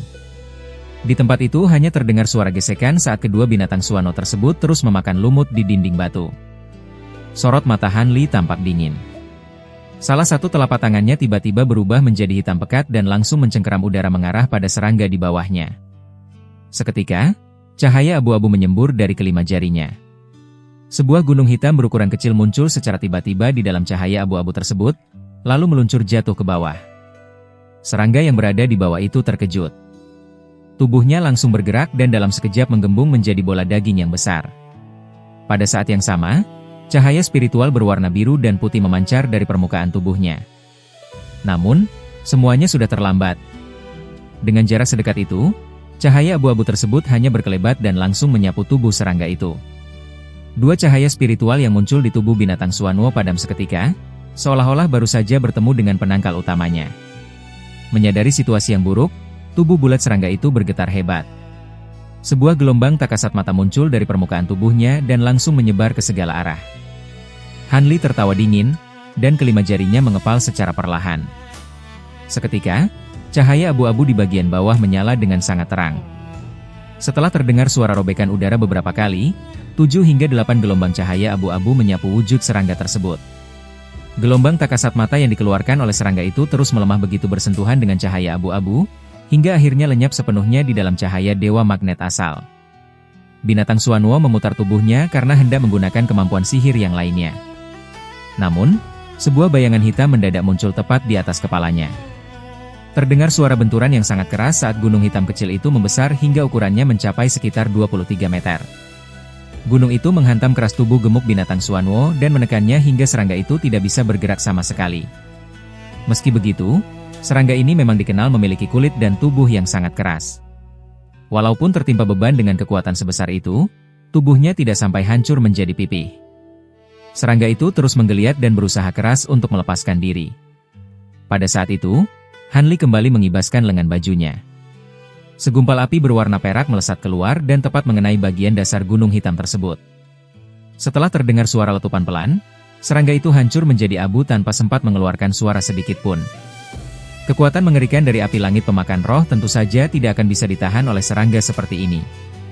Waktu yang berlalu sejak Han Li mulai bertindak hingga dia berhasil membunuh binatang Suanuo ini hanyalah sekitar 1 detik. Setelah melakukan semua hal ini, Han Li menoleh ke belakang. Kakek bermargayu tampak sedang berdiri pada jarak beberapa meter darinya sambil menatap Han Li dengan ekspresi sedikit ketakutan. Kemampuan Han Li dalam membunuh binatang Suanuo dengan sangat mudah jelas telah membuat kultivator ranah transformasi dewa tahap akhir ini merasa benar-benar terpana. Han Li tersenyum tipis, lalu dia menatap ke arah lain. Di tempat itu, wujud serangga yang satu lagi ternyata sudah terbelah menjadi 2 bagian. Wanita cantik, King, tampak melayang di atas bangkai serangga tersebut, sementara sebuah pedang kecil berwarna merah dengan panjang sekitar 33 cm melayang bebas di depannya. Wanita itu juga menatap ke arah Han Li dengan ekspresi terkejut. Saudara Yu, urusan dengan kedua serangga ini sudah selesai. Tolong segera beritahu senior Ju dan kultivator yang lainnya, kata Han Li tanpa ekspresi kepada kakek tersebut setelah dia sedikit menundukkan kepala sebagai tanda hormat ke arah wanita cantik, King. Tentu saja. Saudara Han, senior King, tolong tunggu sebentar. Kakek bermargayu sama sekali tidak menunjukkan rasa tidak senang karena diperintah, dan dia justru tersenyum menyetujui permintaan itu. Kakek itu lalu mengibaskan lengan bajunya. Selembar jimat transmisi suara langsung melesat keluar sebelum akhirnya lenyap dalam sekejap. Beberapa saat kemudian, semua orang dalam rombongan itu pun tiba. Pria berambut perak melihat situasi di tempat kejadian. Setelah mendengar cerita singkat dari kakek bermargayu, dia menunjukkan ekspresi puas. Pria itu kemudian memberikan pujian kepada Han Li dan wanita cantik, King. Setelah itu, dia tidak berani menunda lebih banyak waktu dan langsung mengajak rombongannya untuk melanjutkan perjalanan. Han Li kembali mengambil posisi di bagian belakang rombongan. Namun kali ini, tatapan para kultivator lain terhadapnya terlihat sedikit berbeda. Mampu membunuh binatang Xuanwo hanya dalam satu kali serangan adalah hal yang bahkan tidak diyakini bisa dilakukan oleh semua kultivator ranah transformasi dewa tahap akhir di tempat tersebut. Peri Ying yang memakai cadar penutup wajah dan Peri Xiao yang bertubuh mungil juga tidak bisa menahan diri untuk melirik ke arah Han Li selama beberapa kali. Han Li tidak memedulikan semua reaksi tersebut, dan dia hanya mengikuti rombongan berjalan dalam diam. Setelah melewati lorong ini dan berbelok, terdengar suara aliran air dari arah depan. Hawa air yang terasa lebih dingin dan pekat langsung menyapa indera perasa mereka. Ternyata, di depan mereka terdapat sebuah sungai bawah tanah dengan lebar lebih dari 100 meter. Air di sungai tersebut mengalir dengan sangat deras dan juga cepat. Dengarkan baik-baik. Begitu menyeberangi sungai ini, kita akan langsung tiba di dalam sarang katak sejati. Aku sudah menjelaskan situasi di tempat itu sebelumnya. Sarang itu cukup luas bagi kita untuk mengambil tindakan. Namun, keberadaan binatang serangga bayangan akan sangat merepotkan, sehingga kami sepenuhnya mengandalkan bantuan dari beberapa rekan Dao, kata pemuda Margaju dengan ekspresi serius setelah dia menatap sungai tersebut lalu menoleh ke arah Han Li dan beberapa kultivator lain. Tolong Senior Ju tenang saja. Dengan kekuatan dari formasi petir langit Xuan King serta bantuan dari saudara Han dan Peri Xiao, binatang serangga bayangan itu pasti tidak akan bisa lolos meskipun serangga tersebut terkenal sangat aneh, kata seorang kultivator pria parubaya berjubah kuning sambil menepuk dadanya sebagai tanda jaminan. Beberapa kultivator lain yang sebelumnya telah menerima bendera petir langit Xuan King juga ikut membenarkan pernyataan pria tersebut. Han Li dan Peri Xiao saling berpandangan, tetapi mereka tidak mengatakan apapun. Pemuda Margaju merasa cukup puas mendengar hal itu. Dia mengangguk lalu melambaikan tangannya sebelum terbang menyeberangi sungai bersama wanita cantik, King. Para kultivator yang lain segera mengikuti dari arah belakang. Pada saat yang sama di luar gunung raksasa tersebut, seorang kakek dan pria parubaya yang ditugaskan untuk berjaga tampak sedang mengobrol dengan santai di dalam hamparan awan putih pada tempat yang tinggi. Kakek Zhao, menurutmu apakah Senior Ju dan rombongannya sudah sampai di sarang katak sejati? Ah, terdapat 2 ekor katak sejati mata zamrud dewasa di sana. Meskipun dibagi kepada banyak orang, porsi darah spiritual yang didapatkan oleh masing-masing orang akan tetap lumayan. Darah spiritual dari anak katak tersebut mungkin tidak sebaik kualitas dari katak dewasa, tetapi benda itu tetap memiliki kegunaannya sendiri. Usaha keras kita datang jauh-jauh ke tempat ini sungguh tidak sia-sia. Sayangnya, kita berdua justru ditempatkan untuk berjaga di luar. Kita mungkin hanya akan mendapatkan bagian yang paling sedikit. Pria parubaya berjubah biru itu mengeluh kepada kakek berjubah putih di sampingnya. Hehe, apakah rekan Daosu merasa tidak puas? Jangan hanya berpikir bahwa orang yang masuk ke dalam sarang itu pasti akan mendapatkan keuntungan besar. Di antara mereka bisa saja ada yang mati nantinya, kata kakek itu sambil tertawa karena dia sama sekali tidak peduli. Mati? Itu tidak mungkin. Aku melihat bahwa Senior Ju dan para kultivator lainnya sudah melakukan persiapan yang sangat matang, sehingga hal itu seharusnya sangat mudah untuk dilakukan. Bahaya apa yang bisa terjadi di dalam sana? Pria parubaya itu mengerutkan kening karena merasa tidak percaya. Tampaknya ini adalah pengalaman pertama bagi rekan Dao Sun masuk sejauh ini ke dalam wilayah dunia liar. Rekan Dao sebaiknya mengingat bahwa tidak ada satupun hal yang pasti di dunia liar ini.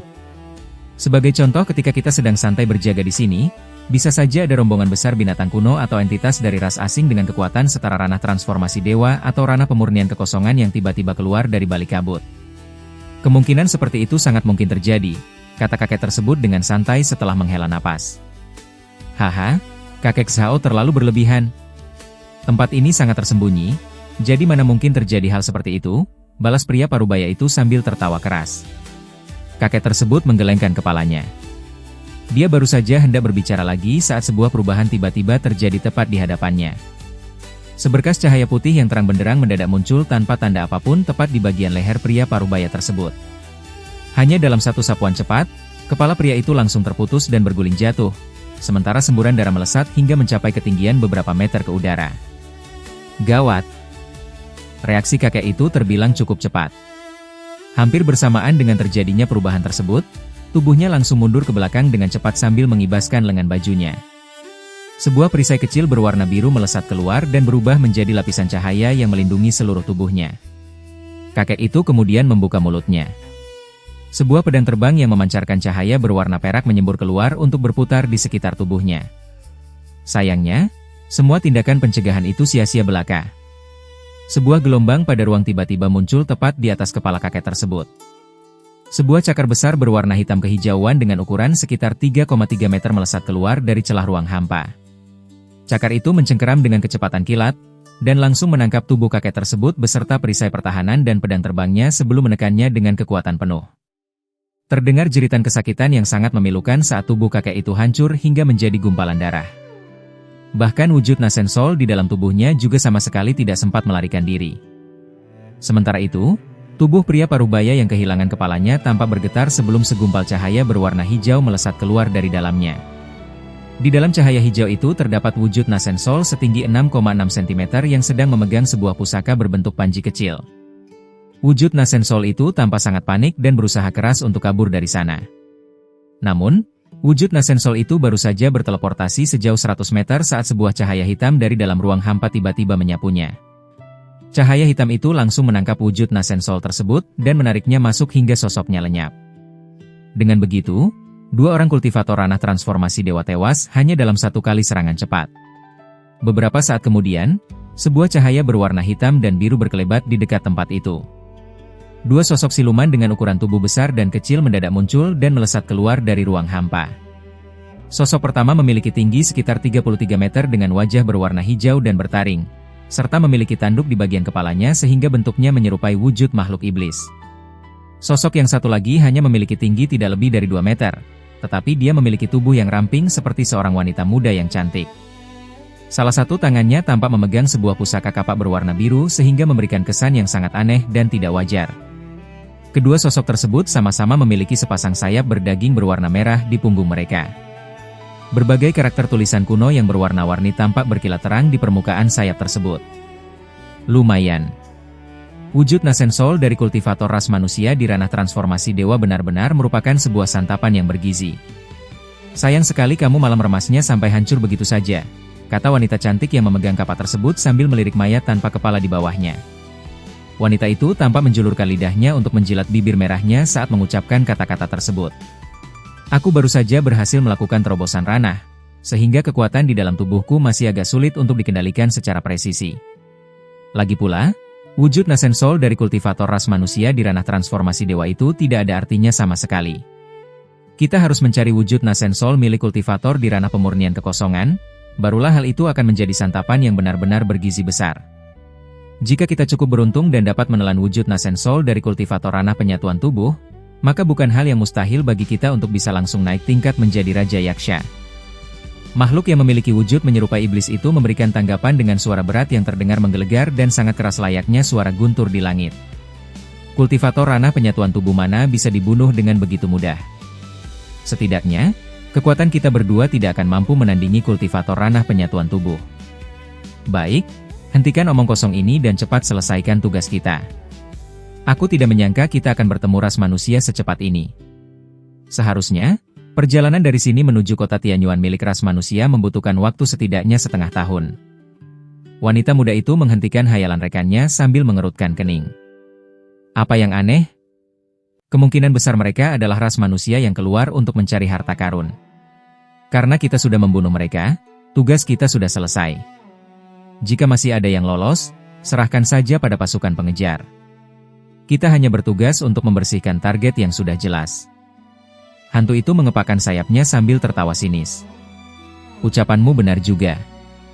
Ayo pergi, pasukan besar akan segera tiba di sini. Wanita cantik itu tersenyum dan mengangguk. Kemudian, tubuhnya bergerak lalu menghilang.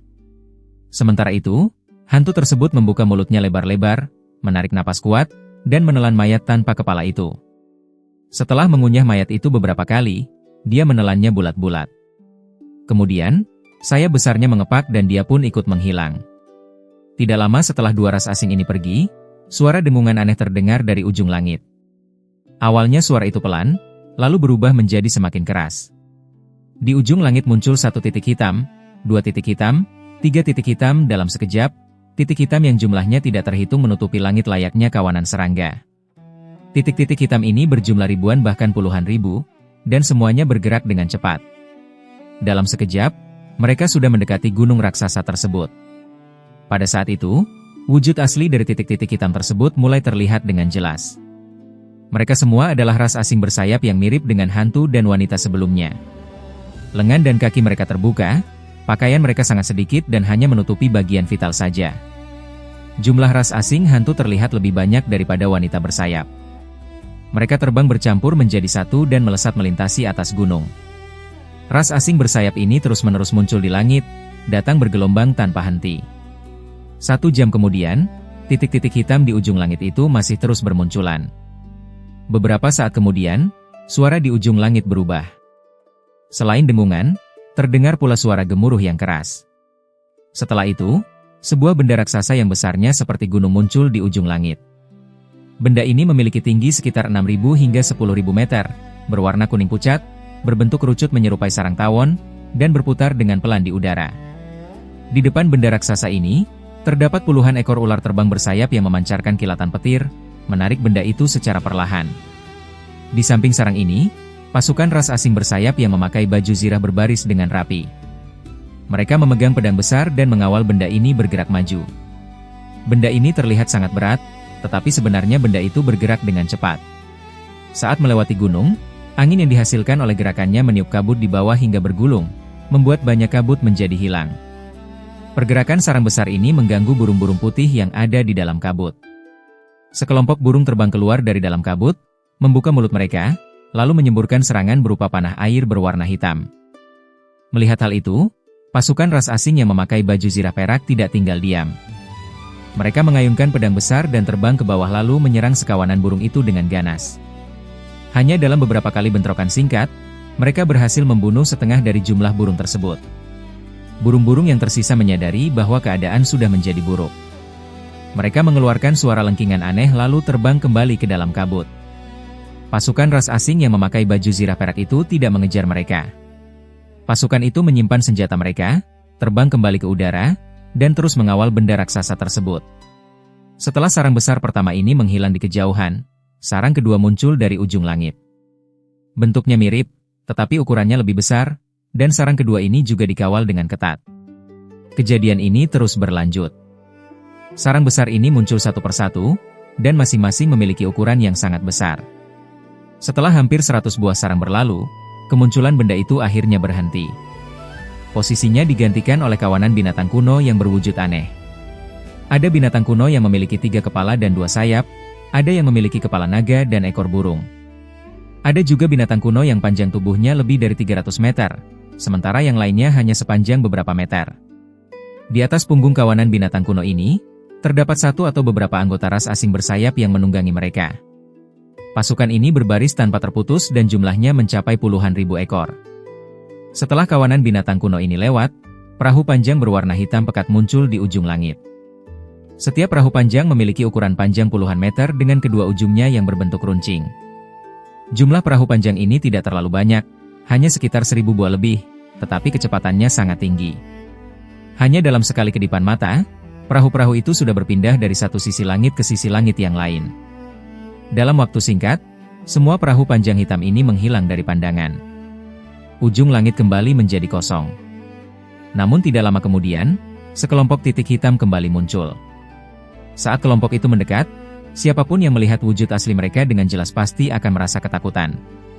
Sebagian besar dari anggota ras asing bersayap ini sama seperti kelompok sebelumnya, yaitu pria yang berwajah buruk rupa dan wanita yang berwajah cantik. Namun, di dalam setiap kelompok, terdapat beberapa ras asing raksasa setinggi puluhan meter. Ukuran mereka jauh lebih besar dibandingkan ras asing lainnya. Tubuh ras asing raksasa ini dipenuhi tulisan kuno berwarna keemasan atau keperakan. Ada beberapa yang tubuh dan bahkan wajahnya ditumbuhi tulang tajam dengan berbagai ukuran. Penampilan mereka terlihat sangat kejam, persis seperti hantu surgawi. Kelompok ras asing ini terbang jauh lebih lambat dibandingkan kelompok-kelompok sebelumnya.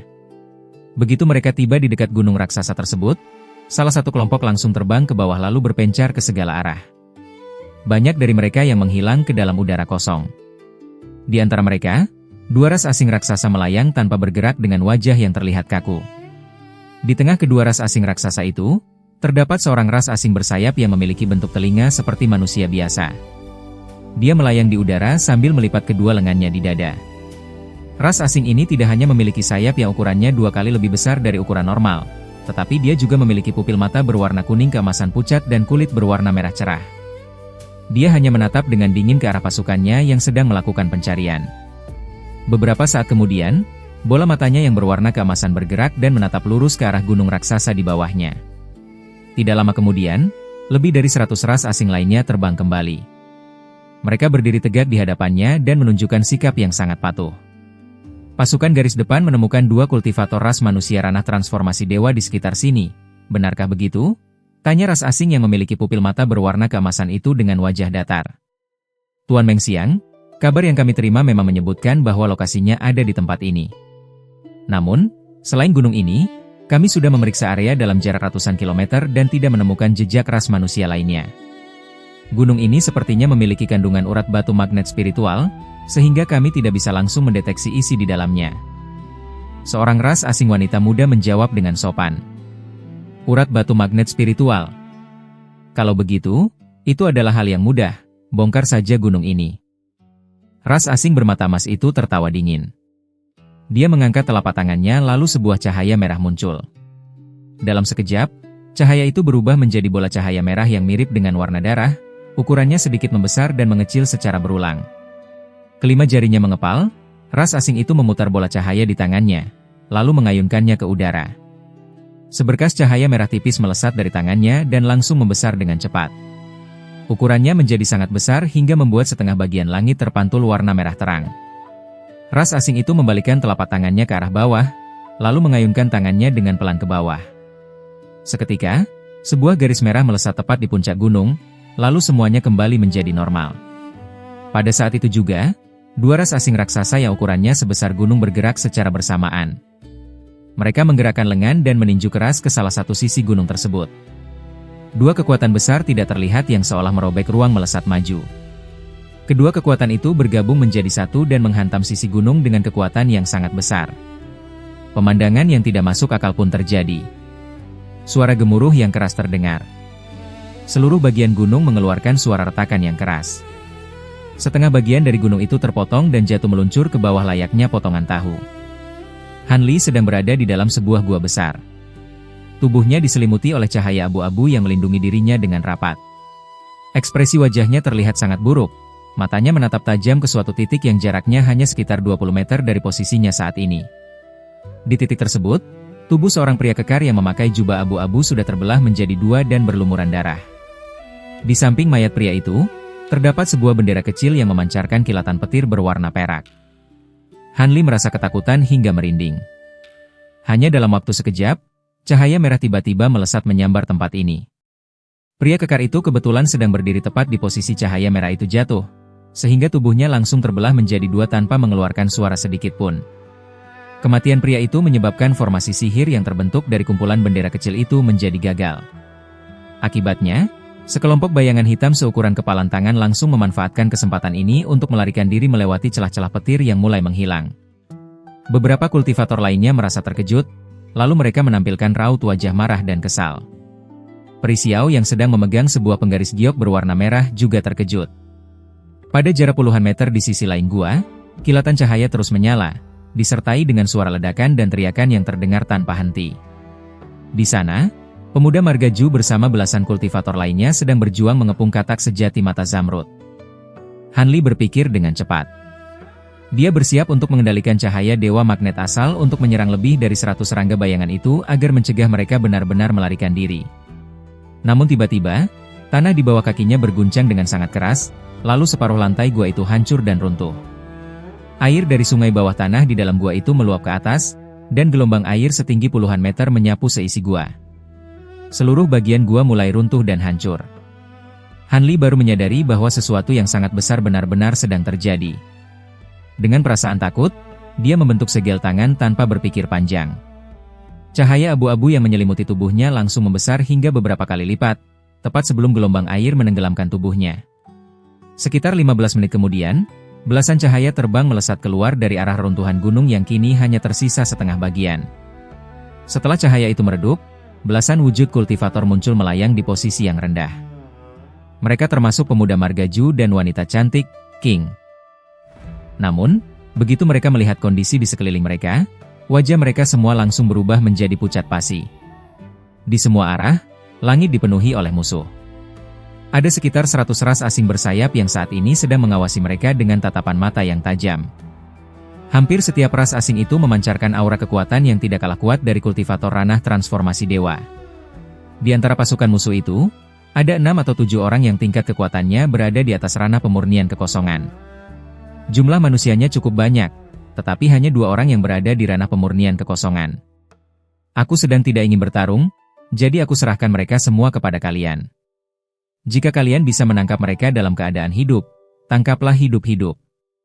Mungkin kita bisa menanyakan sesuatu dari mereka. Ras asing dengan pupil mata keemasan itu melihat sekilas tingkat kekuatan pemuda Margaju dan kelompoknya, lalu memberikan perintah singkat. Kemudian, ras asing bermata keemasan itu mengepakkan kedua sayapnya dan menghilang dari tempatnya.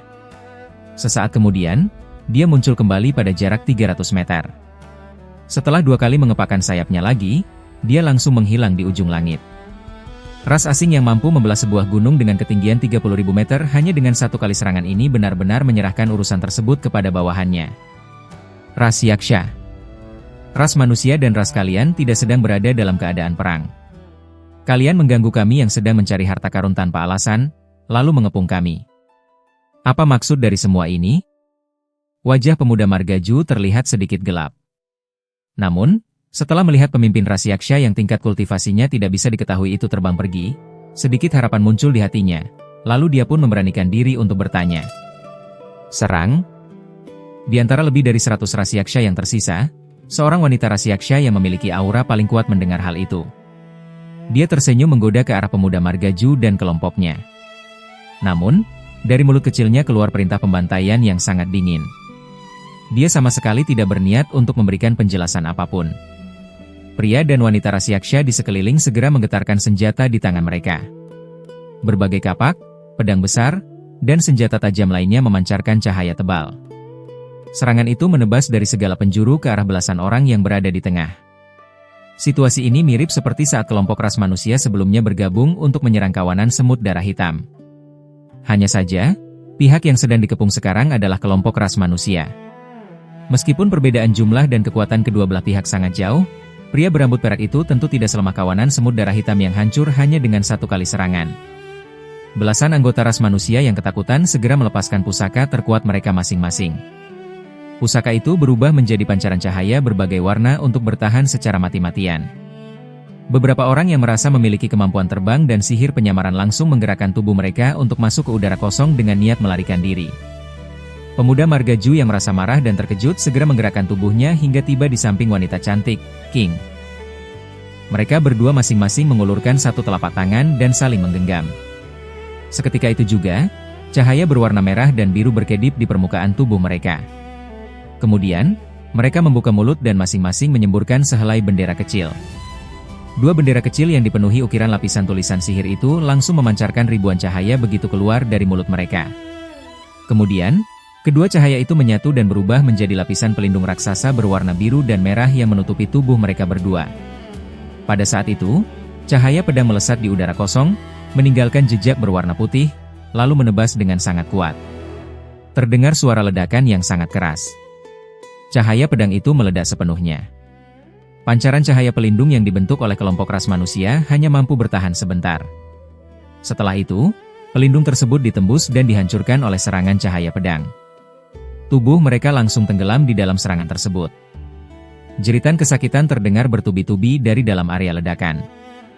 Namun, beberapa cahaya pedang berukuran besar tidak ikut menyerang titik pusat sasaran. Cahaya pedang itu tiba-tiba berbelok arah dan menebas ke beberapa titik di udara kosong yang letaknya tidak jauh dari titik pusat ledakan. Setelah jejak cahaya putih melesat lewat, cahaya berwarna darah muncul di udara kosong tersebut.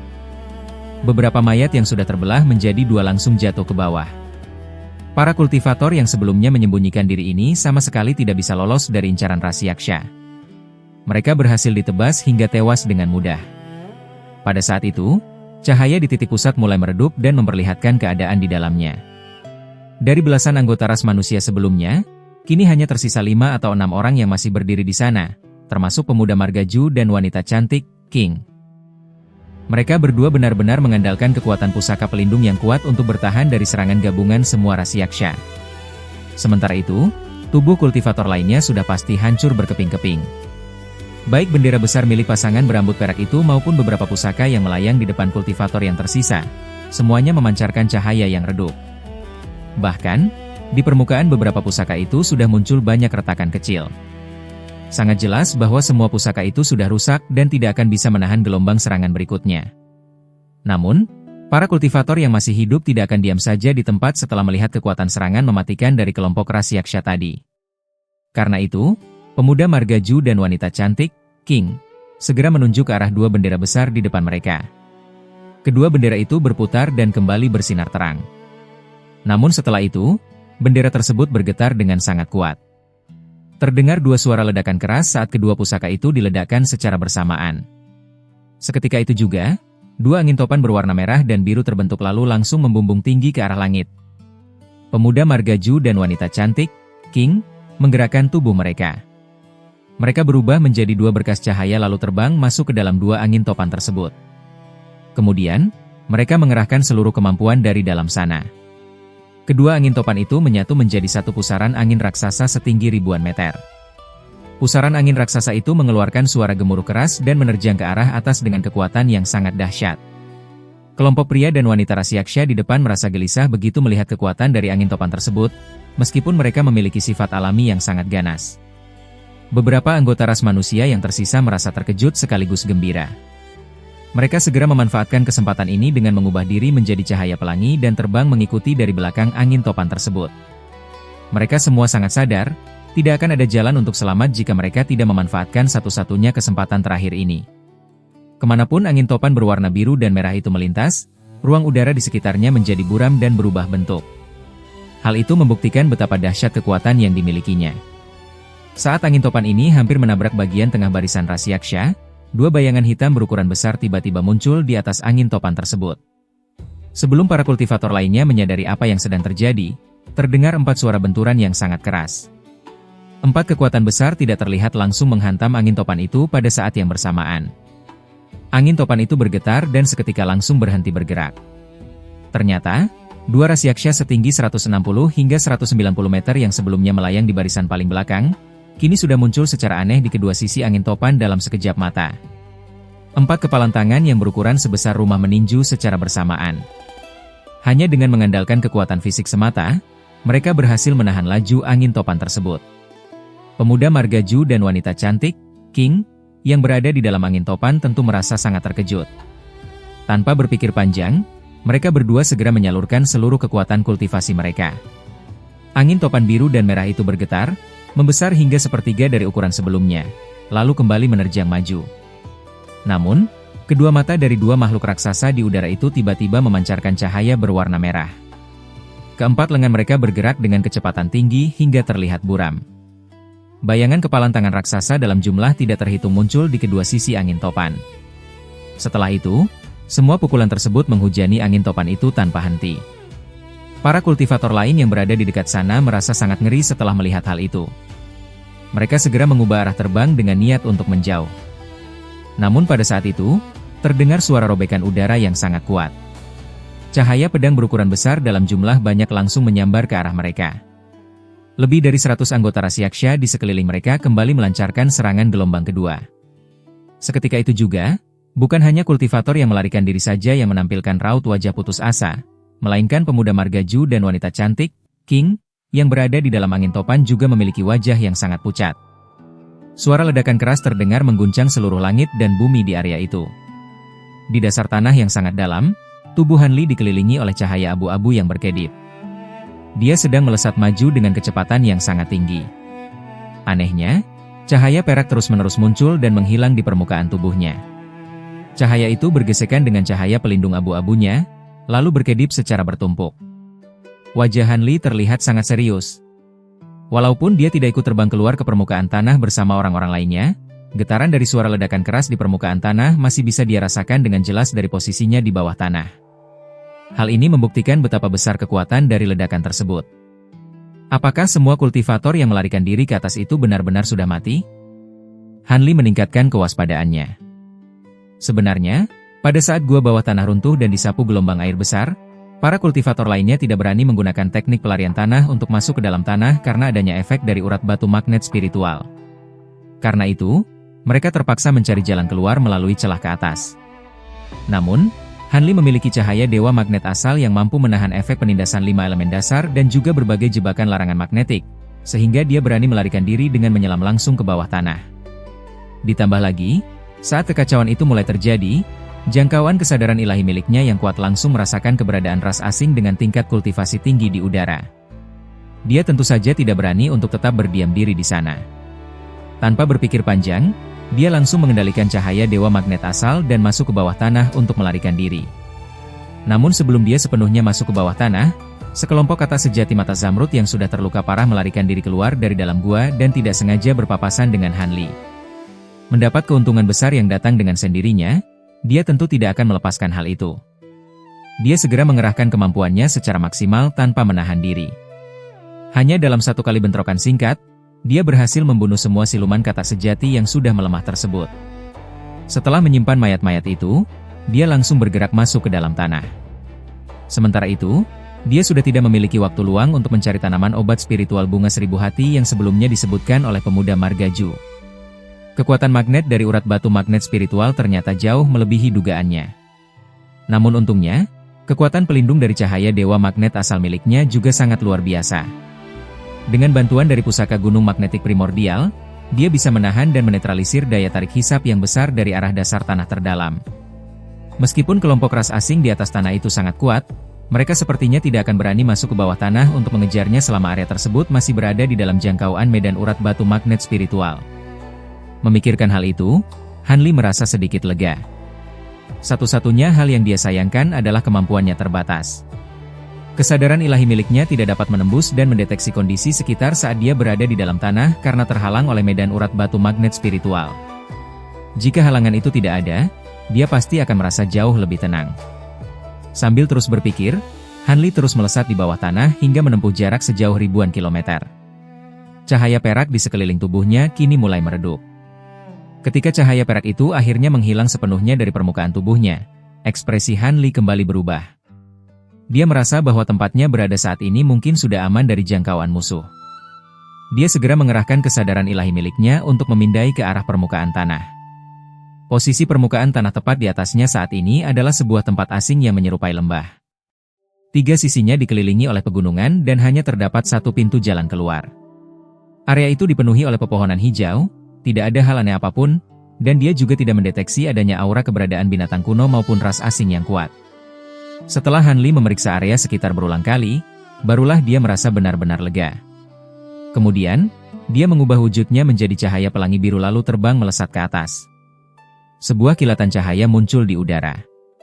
Setelah cahaya pelangi itu meredup, Hanli menghentikan tubuhnya dan melayang di udara pada ketinggian puluhan meter dari atas tanah.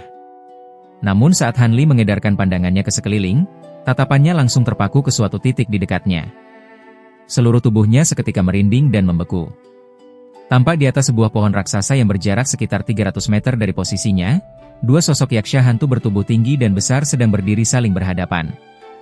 Kedua makhluk itu memiliki sayap berukuran raksasa di punggung mereka dan tinggi tubuh keduanya mencapai puluhan meter.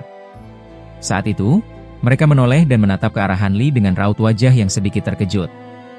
Hal yang membuat Hanli ketakutan tentu bukan sekadar karena dia melihat 2 anggota ras yaksha tersebut, melainkan karena dia sama sekali tidak bisa merasakan aura kultivasi dari mereka berdua. Saat kesadaran ilahi miliknya menyapu posisi mereka, ruang di atas pohon raksasa itu terasa benar-benar kosong seolah tidak ada makhluk hidup di sana. Hanli sangat mengerti apa arti dari fenomena ini. Keduanya jelas merupakan anggota ras yaksha yang tingkat kultivasinya berada jauh di atas dirinya. Kemungkinan besar, mereka berdua adalah penguasa yang memiliki gelar Raja Yaksha di dalam kelompok ras tersebut. Menyadari fakta mengerikan itu, mustahil jika Hanli tidak merasa ketakutan. Bahkan detak jantung dan napasnya pun seolah terhenti. Saat Hanli sedang meratapi nasib buruknya di dalam hati, kedua Raja Yaksha itu belum melakukan tindakan serangan apapun. Tiba-tiba, sebuah kilatan cahaya menyala dari arah lain yang berjarak ratusan meter dari sana. Seberkas cahaya 5 warna melesat naik dari bawah tanah.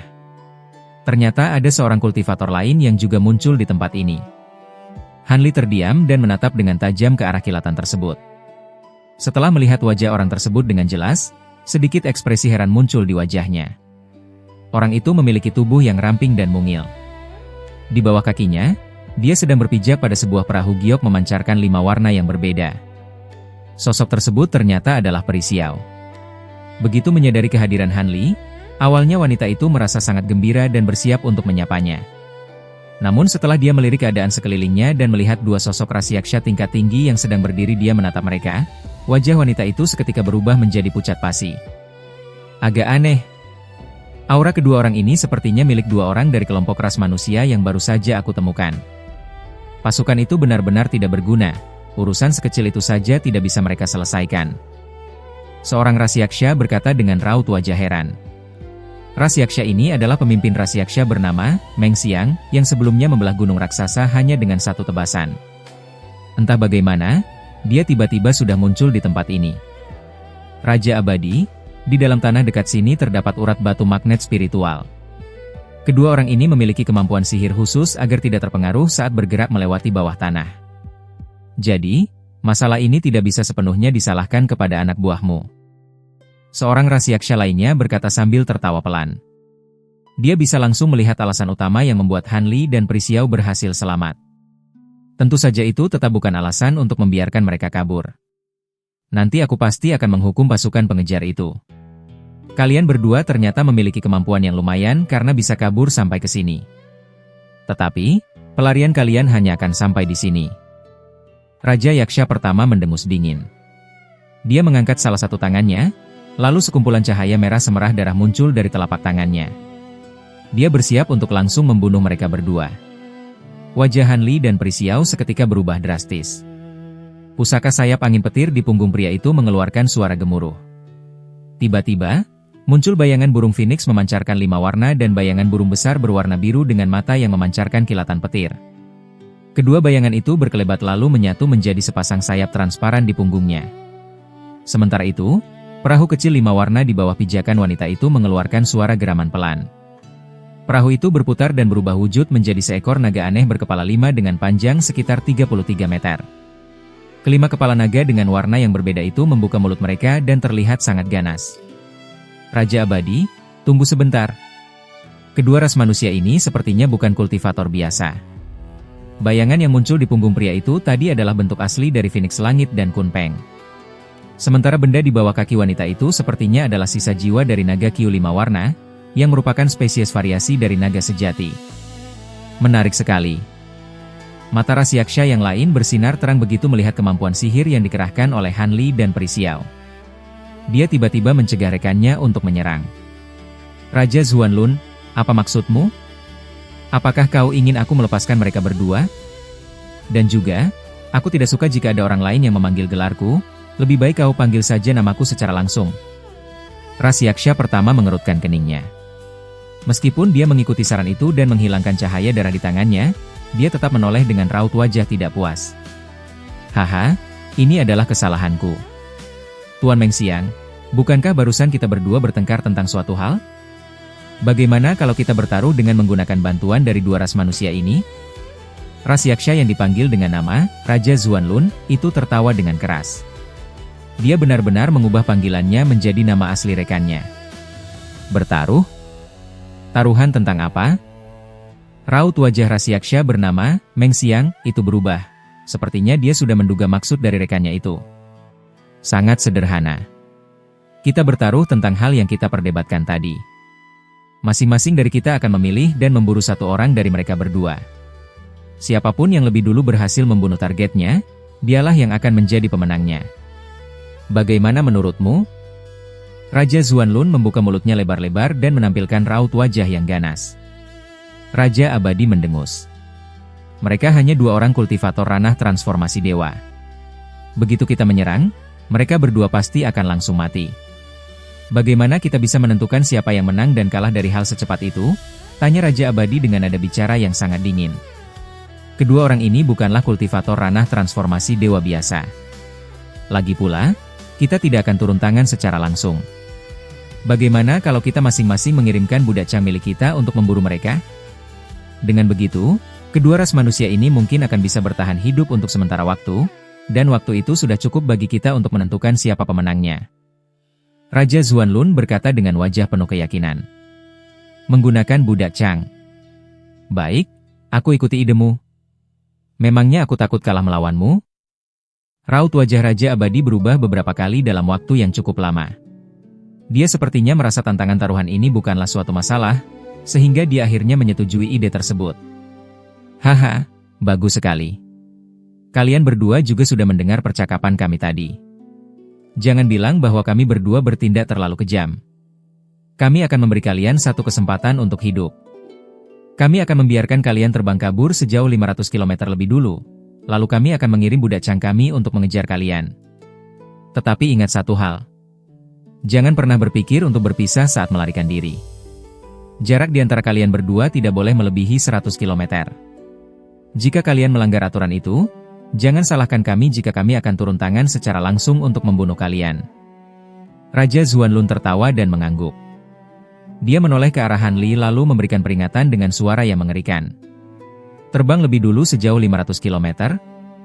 Han Li mengelus sayap yang hampir transparan di punggungnya, dan raut wajahnya mulai terlihat sedikit tenang. Benar sekali. Tentu saja, jika waktu sekitar 30 menit sudah habis dan kalian masih belum terbang mencapai jarak sejauh itu, kami juga akan langsung mengirimkan budak Chang untuk menyusul. Jadi, jangan mencoba berhayal untuk bersantai. Raja Xuanlun berkata dengan wajah datar, tetapi peringatannya itu terdengar sangat mematikan. Sudut mata Han Li sedikit berkedut. Dia menoleh untuk melihat ke arah Pri Xiao yang berada di dekatnya. Wanita mungil itu tersenyum tipis kepadanya. Warna wajah wanita itu sudah mulai sedikit pulih, tetapi postur tubuhnya yang mungil membuat dia terlihat semakin lemah. Baiklah, rekan Dao Xiao, mari kita pergi. Han Li terdiam sejenak, lalu kedua sayap di punggungnya mulai bergerak. Tiba-tiba, tubuhnya berubah menjadi bayangan tipis dan menghilang dari tempatnya berdiri. Sesaat kemudian, dia melesat keluar secara aneh dari udara kosong, dan langsung mendarat tepat di samping Pri Xiao yang sedang berdiri di atas naga berkepala 5 tersebut. Kemampuan sihir teleportasi Han Li yang luar biasa ini membuat kedua raksasa itu saling pandang. Mereka merasa sedikit heran, tetapi kemudian mereka kembali tidak mempedulikannya. Pri Xiao pada awalnya merasa terkejut, tetapi raut wajahnya segera berubah menunjukkan perasaan gembira.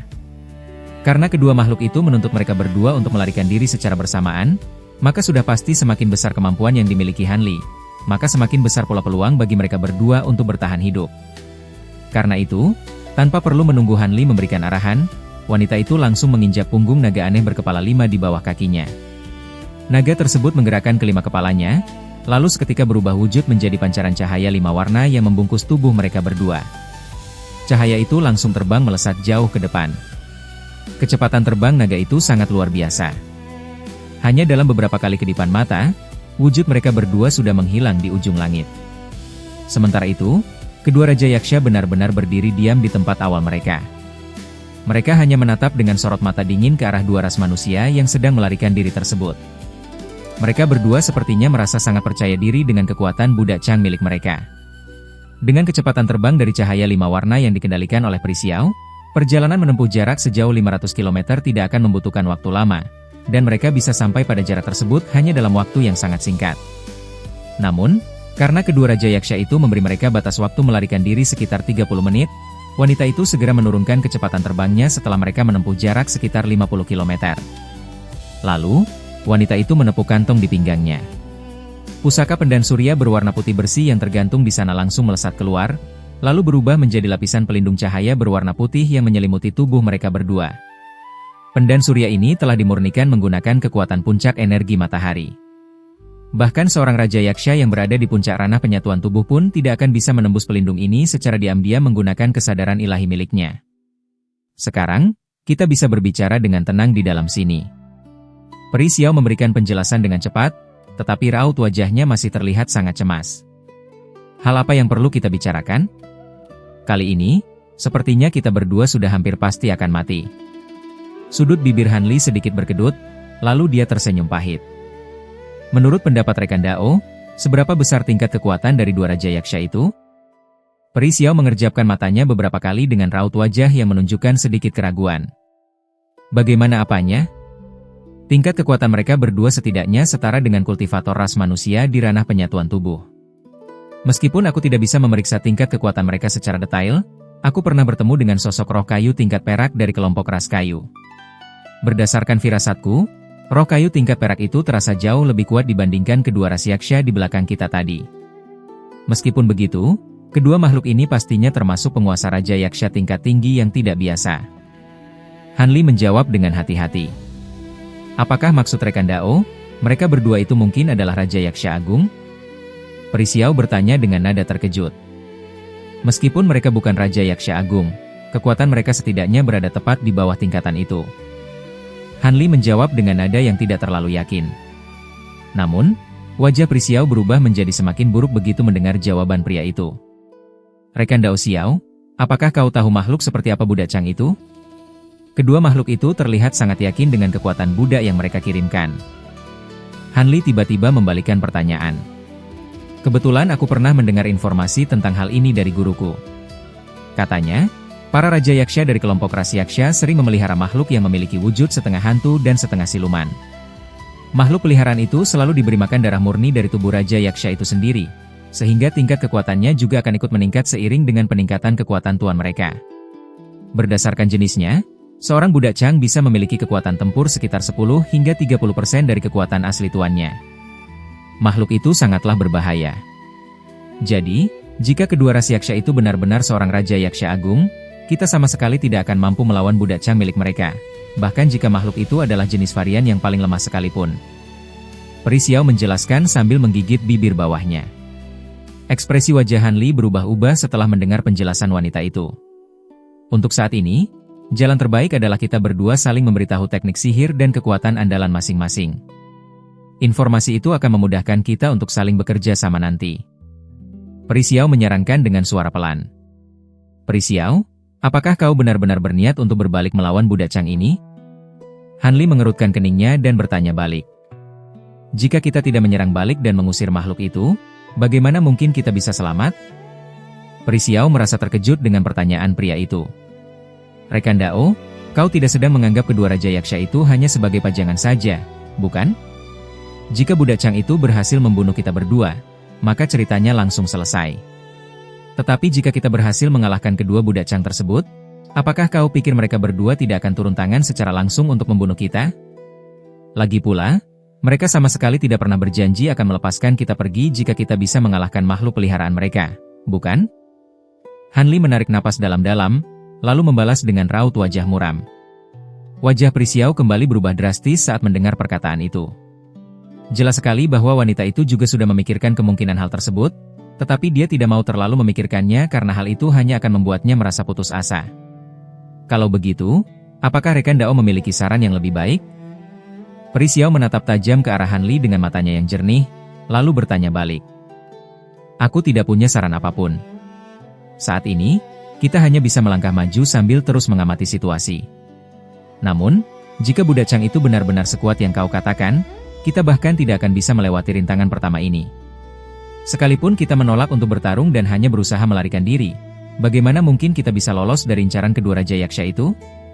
Kecuali tingkat kultivasi kita tiba-tiba meningkat berkali-kali lipat dan mencapai ranah penyatuan tubuh, barulah kita memiliki sedikit kemungkinan untuk lolos. Atau, kita tiba-tiba menemukan sebuah formasi teleportasi di dekat area ini yang mampu mengirim kita berpindah sejauh puluhan ribu kilometer. Hanya dengan keajaiban seperti itu kita berdua bisa selamat. Hanli menggigit bibirnya dan menjawab dengan nada suara yang berat. Setelah mendengar jawaban dari Hanli, raut wajah yang aneh sempat melintas di wajah Prisiau sekilas, tetapi wanita itu memilih untuk tidak mengatakan apapun. Namun, saran dari rekan Dao tentang saling memberitahu kemampuan sihir andalan masing-masing tetap menjadi jalan terakhir kita. Setidaknya, hal itu bisa membantu untuk memperpanjang nyawa kita berdua untuk sementara waktu. Hanli menghela napas panjang, lalu bergumam pelan. Prisiau hanya bisa tersenyum pasrah saat mendengar tanggapan itu. Kemudian, dia mulai menjelaskan teknik sihir, kemampuan andalan, serta jenis pusaka yang dimilikinya. Sekitar 15 menit kemudian, meskipun Hanli dan Prisiau sengaja menurunkan kecepatan terbang mereka, keduanya tetap sudah berhasil mencapai jarak terbang sejauh 500 km. Pada saat yang sama, terdengar dua suara raungan menyayat hati dari arah kejauhan yang terdengar mirip seperti suara lolongan serigala. Suara lolongan itu terdengar sangat nyaring dan tajam hingga seolah-olah bergema menembus langit.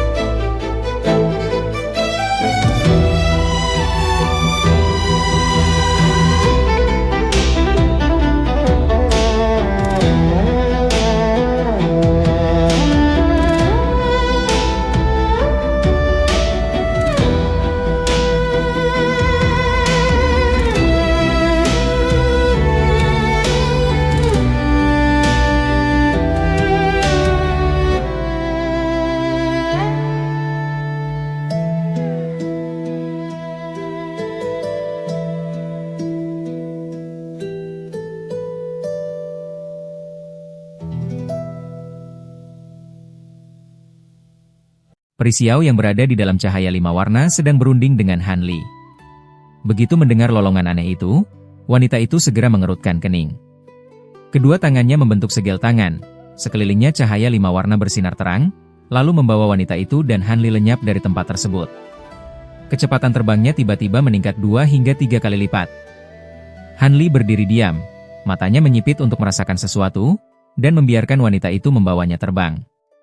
Meskipun Peri Xiao meningkatkan kecepatan terbangnya sebesar itu, mereka baru terbang beberapa ratus kilometer, tetapi lolongan di belakang sudah terdengar lebih jelas.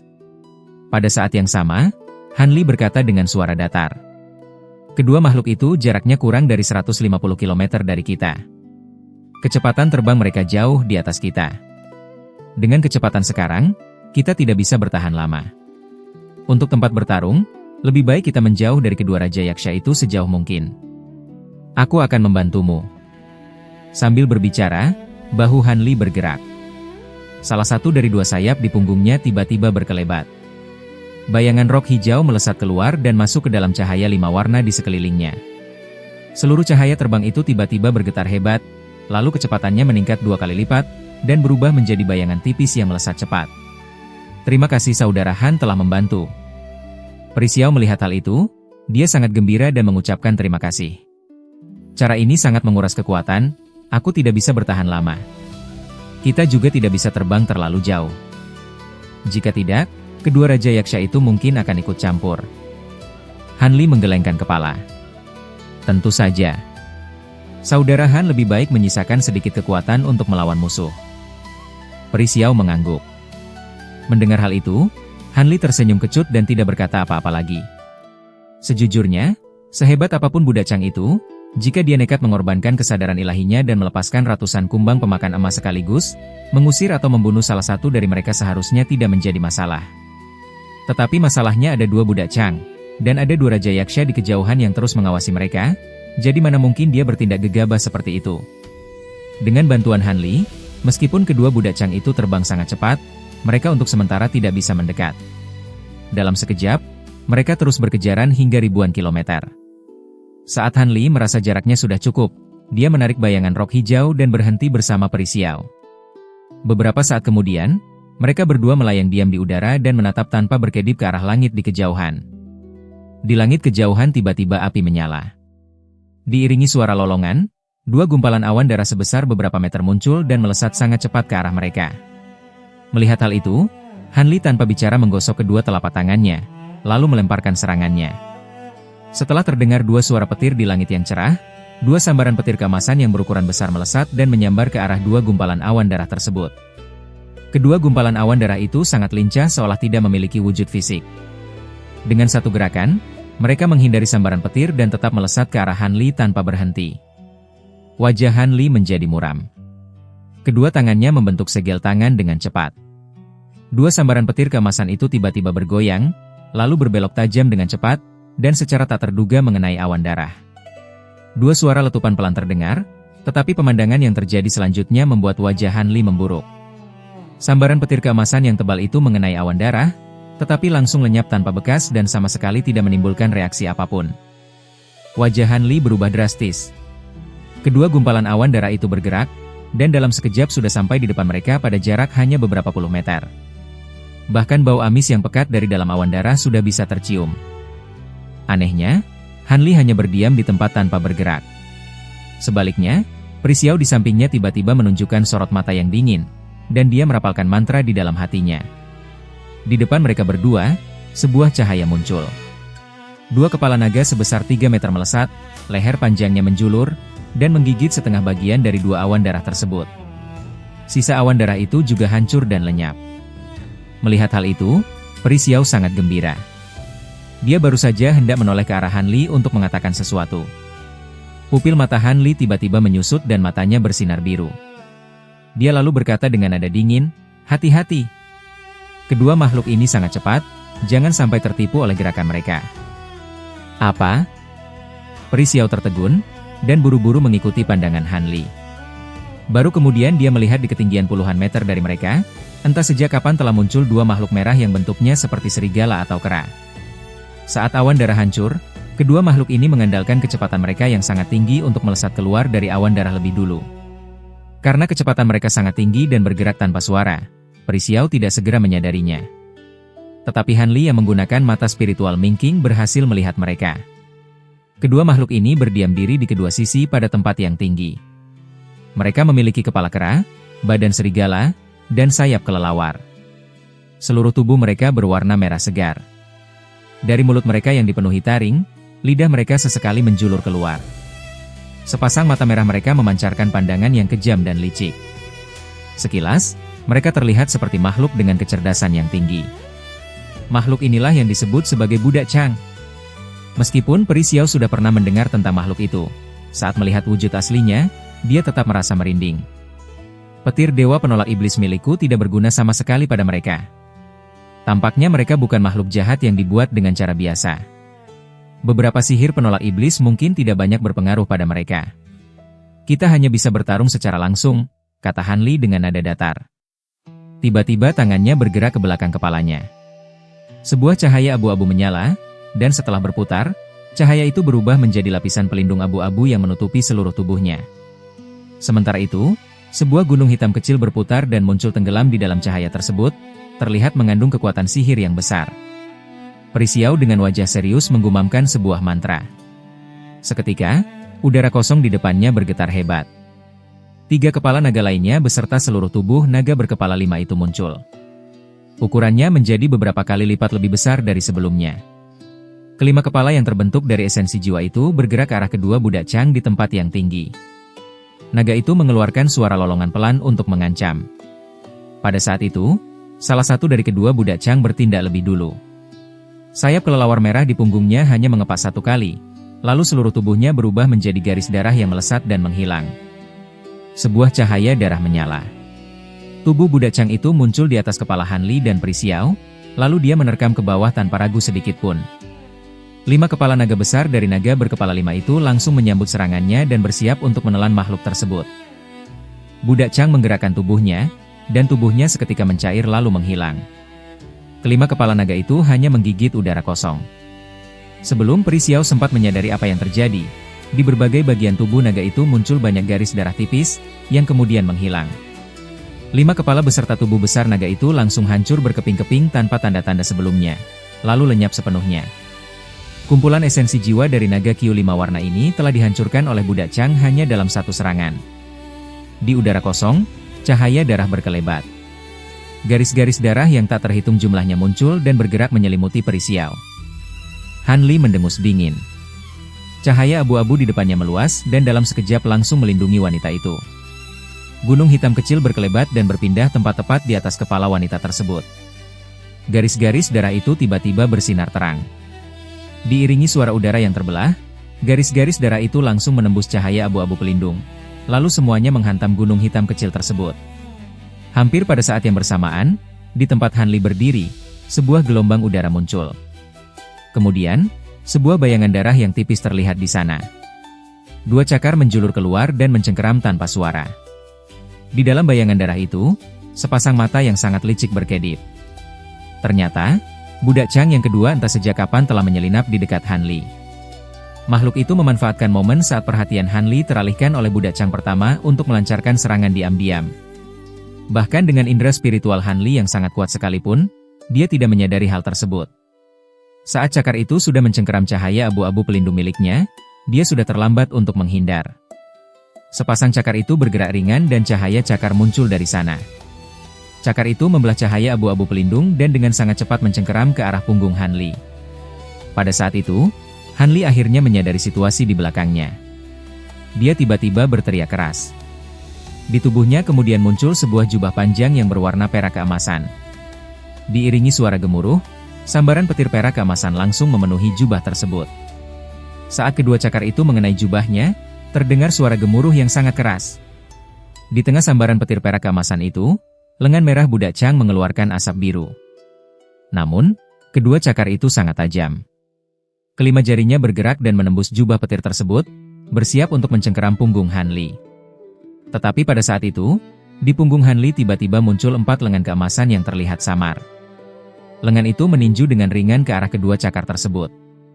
Meskipun gerakannya terlihat lambat, entah mengapa tinju itu berhasil menahan kedua cakar budak Chang dan mengeluarkan suara gesekan logam. Cahaya merah di cakar berkelebat, dan keempat lengan keemasan itu hancur berkeping-keping. Namun dengan adanya jeda waktu sesaat ini, Han Li berhasil memutar tubuhnya dan berubah menjadi garis cahaya putih yang melesat menjauh. Pada jarak 20 meter dari sana, sebuah cahaya sihir berkelebat dan dia muncul kembali. Han Li menatap dingin ke arah budak Chang yang menyerangnya. Wajahnya terlihat muram. Karena tidak berhasil membunuh targetnya dalam satu serangan, budak Chang itu tampak sedikit heran dan bola matanya terus berputar. Di sisi lain, Peri Xiao mengandalkan pusaka gunung magnetik primordial milik Han Li untuk menahan garis-garis darah yang menyerangnya. Dia juga telah berpindah tempat sejauh puluhan meter dari posisi aslinya. Garis-garis darah itu lalu berkumpul di tengah dan kembali membentuk wujud makhluk berkepala kera dan berbadan serigala. Makhluk itu juga menatap tajam ke arah Peri Xiao dengan pandangan yang bengis. Sangat jelas bahwa kedua budak Chang itu sudah membagi target serangan mereka. Masing-masing dari mereka kini mengincar Han Li dan Peri Xiao. Bertindaklah sesuai rencana kita, kata Han Li tiba-tiba ke arah wanita itu. Baik. Peri Xiao mengangguk tanpa ragu. Salah satu tangannya membalik, dan tiba-tiba sebuah piringan formasi sihir muncul di tangannya. Tangannya yang lain memancarkan cahaya putih, lalu menepuk piringan itu dengan keras. Suara benturan keras terdengar dari piringan tersebut. Dengan kedua budak Chang sebagai titik pusatnya, 36 bendera kecil dengan berbagai warna tiba-tiba muncul di sekeliling mereka dalam jarak 100 meter. Saat pertama kali muncul dari udara kosong, bendera-bendera kecil ini hanya seukuran jari tangan. Tetapi begitu Peri Xiao merapalkan mantranya, semua bendera itu membesar dengan cepat. Dalam sekejap, tinggi bendera itu menjadi 33 meter. Di setiap bendera, terdapat aksara sihir yang bergerak-gerak dan memancarkan energi spiritual yang sangat kuat. Hampir pada saat yang bersamaan, Han Li juga membentuk segel tangan. Di dalam area lingkaran bendera itu, tiba-tiba muncul benang-benang keemasan yang berkilau. Benang-benang itu muncul dan menghilang secara bergantian, lalu bergerak dengan aura menyerang ke arah kedua budak Chang yang berada di tengah formasi. Han Li dan Peri Xiao sudah lebih dulu memasang formasi pedang dageng dan susunan bendera tanpa nama ini di sekeliling mereka. Kini setelah digerakkan, meskipun belum tahu fungsi dari susunan bendera itu, hanya dengan kekuatan dari formasi pedang dageng saja, kedua budak Chang tersebut sudah terperangkap di dalamnya. Salah satu budak Chang melihat hal itu dan sempat tertegun, tetapi kemudian matanya bersinar kejam. Keempat anggota tubuhnya bergerak, lalu dia berubah menjadi bayangan darah tipis yang menghilang untuk mencoba menerobos keluar dari formasi pedang. Jelas dengan kecerdikan yang dimiliki budak Chang, makhluk itu tahu bahwa terus tinggal di sini bukanlah hal yang baik. Namun, formasi pedang dageng sangatlah sakti.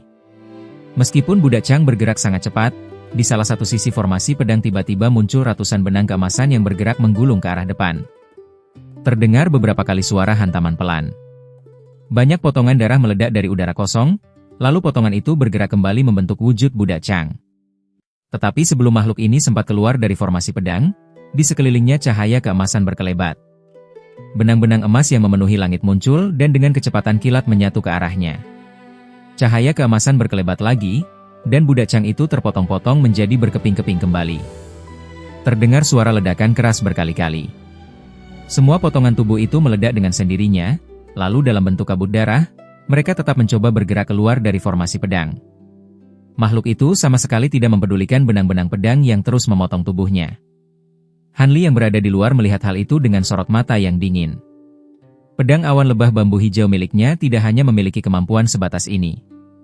Dia segera menggerakkan mantra pedang untuk menggunakan kemampuan yang ada pada pedang terbangnya. Terlihat benang pedang keemasan itu bergetar dan berubah menjadi putih berkilau. Hawa dingin yang sangat kuat menyembur keluar dari benang-benang ini. Dengan begitu, meskipun kabut darah itu adalah tubuh yang tidak berwujud, setelah dipotong oleh benang pedang yang memiliki sifat dingin luar biasa ini, di permukaan tubuhnya dengan cepat muncul lapisan es. Akhirnya terdengar suara retakan, dan kabut darah itu benar-benar berubah menjadi balok-balok es bening yang tidak bisa bergerak. Suara guntur terdengar menggelegar. Di antara benang pedang muncul sambaran petir tipis yang menyelimuti balok es tersebut. Di dalam cahaya petir keemasan, seluruh balok es itu hancur menjadi debu berkilau yang tersebar di mana-mana. Sudut bibir Han Li sedikit terangkat, dia tersenyum tipis. Tetapi sesaat kemudian, senyumnya langsung menghilang. Terlihat debu berkilau itu tiba-tiba bersinar merah dan meleleh menjadi tetesan merah seperti darah. Sebelum benang pedang sempat memotong lagi, tetesan itu melesat mundur dengan cepat. Kemudian di tengah formasi pedang, cahaya darah berkelebat dan Budak Chang itu berkumpul kembali menjadi wujud semula. Saat itu, meskipun cahaya darah di tubuh Budak Chang sedikit redup, tetapi perubahannya tidak terlalu jelas terlihat. Meskipun formasi pedang daging tadi berhasil memundurkan makhluk ini, tampaknya serangan tersebut tidak melukainya secara serius. Kekhawatiran Han Li menjadi semakin berat. Dia tidak bicara dan segera mengalirkan kekuatan di dalam tubuhnya untuk menggerakkan formasi pedang hingga kekuatan penuh. Seketika, benang emas di dalam formasi pedang muncul berlapis-lapis. Jumlahnya semakin banyak hingga mencapai ribuan, dan semuanya muncul serta menghilang sambil bergerak ke arah tengah. Kecepatannya 2 kali lipat lebih cepat dari sebelumnya, dan dalam sekejap akan menyatu sepenuhnya. Memanfaatkan kesempatan ini, Han Li melirik keluar formasi pedang. Peri Xiao entah sejak kapan sudah menutup kedua matanya. Salah satu tangannya memegang piringan formasi sihir, sementara mulutnya terus menggumamkan mantra. Tampaknya dia sedang menyiapkan sebuah kemampuan besar yang membutuhkan waktu lama untuk menggerakkan susunan bendera tersebut. 36 bendera itu bergoyang-goyang dengan ribuan aksara perak yang bergerak di permukaannya. Dan aksara-aksara ini ternyata semuanya adalah aksara kecebong perak. Ekspresi wajah Han Li berubah. Tetapi pada saat itu, Budak Chang yang satu lagi di dalam formasi pedang mulai bertindak. Budak Chang ini benar-benar berbeda dari yang pertama. Keempat anggota tubuhnya tidak bergerak dari tengah formasi pedang. Namun, begitu sayap di punggungnya mengepak, dari berbagai bagian tubuhnya menyembur keluar puluhan tentakel merah yang sangat tipis dengan panjang beberapa meter. Sebelum Han Li sempat melihat apa yang terjadi, tentakel-tentakel itu bergetar secara bersamaan dan menari-nari. Tentakel itu berubah menjadi bayangan cambuk yang buram dan melindungi dirinya seperti sebuah badai. Dari kejauhan, bayangan cambuk itu terlihat seperti bola darah raksasa yang terus membesar dengan kecepatan luar biasa. Akibatnya, bola darah itu bertabrakan dengan benang-benang pedang yang mendekat. Suara gesekan yang memekakan telinga terdengar terus-menerus antara sinar keemasan dan cahaya darah. Kekuatan formasi pedang milik Han Li berhasil ditahan oleh cambuk darah ini, sehingga tidak bisa membelah musuh seperti biasanya. Pupil mata Han Li mengecil. Kedua tangannya segera membentuk segel tangan. Benang keemasan yang terus mengalir dari segala penjuru kembali memancarkan hawa dingin berwarna putih dan menyapu ke arah bayangan darah tersebut. Terdengar suara benturan keras berkali-kali, dan wajah Han Li menjadi buruk. Begitu hawa dingin putih itu menyentuh cambuk darah, hawa itu langsung terpental oleh kekuatan besar yang tidak terlihat. Meskipun tentakel itu sempat sedikit membeku, saat digerakkan, lapisan esnya langsung hancur seketika. Hawa dingin juga tidak berguna melawan mereka. Pada saat itu, di tubuh Budak Chang ini cahaya darah berkelebat, dan puluhan tentakel lainnya melesat keluar untuk ikut menari. Seketika, bola darah itu mengeluarkan suara ledakan yang sangat kuat. Benang pedang yang tadinya bertahan mulai terdesak mundur perlahan, dan kecepatannya semakin lama semakin cepat. Sementara itu, Budak Chang yang satunya lagi sepertinya mengikuti cara rekannya. Tubuhnya berguling dan berubah menjadi bayangan darah yang kabur, lalu dia masuk ke dalam kumpulan benang emas di sisi lain. Garis darah yang tak terhitung jumlahnya muncul di permukaan tubuhnya dan berputar dengan sangat cepat. Pemandangan yang sama kembali muncul. Benang emas terdesak mundur dan tidak bisa menghalangi makhluk itu. Han Li menarik napas dalam-dalam. Tampaknya formasi pedang daging benar-benar tidak bisa melawan kedua Budak Chang ini. Dia menggerakkan lengan bajunya, lalu sekitar 10 bola bundar berwarna perak keemasan muncul di tangannya. Han Li menyembunyikan mutiara petir ini di dalam lengan bajunya sambil menatap tajam situasi di dalam formasi pedang. Wajahnya terlihat sangat serius. Tiba-tiba, suara mantra yang tadinya terus dibaca dengan pelan kini berhenti.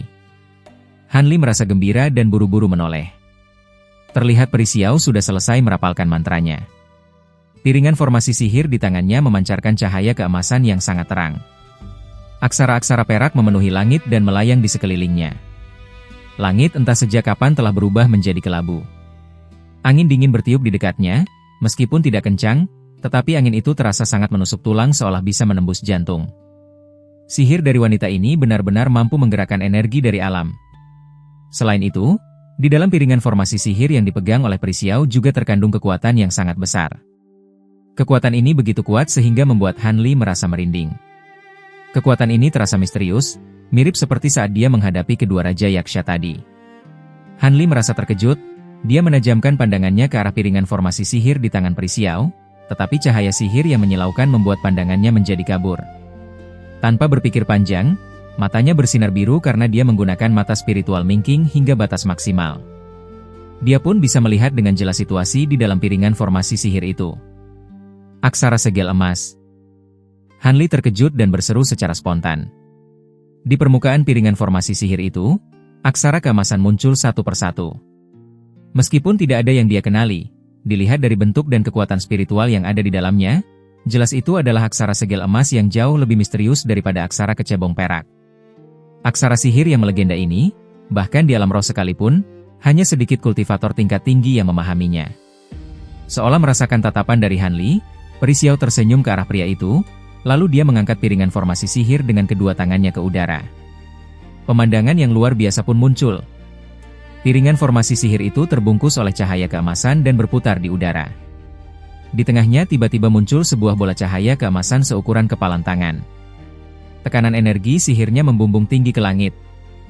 Di udara sekitarnya, awan gelap bergulung dan angin kencang bertiup.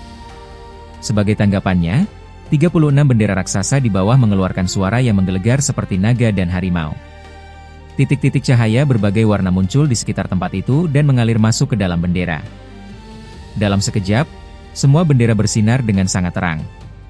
Kemudian dengan getaran yang hebat, bendera-bendera itu secara bersamaan memancarkan 36 berkas cahaya terang seukuran lingkaran mangkuk, yang kemudian menghilang ke dalam awan di ketinggian.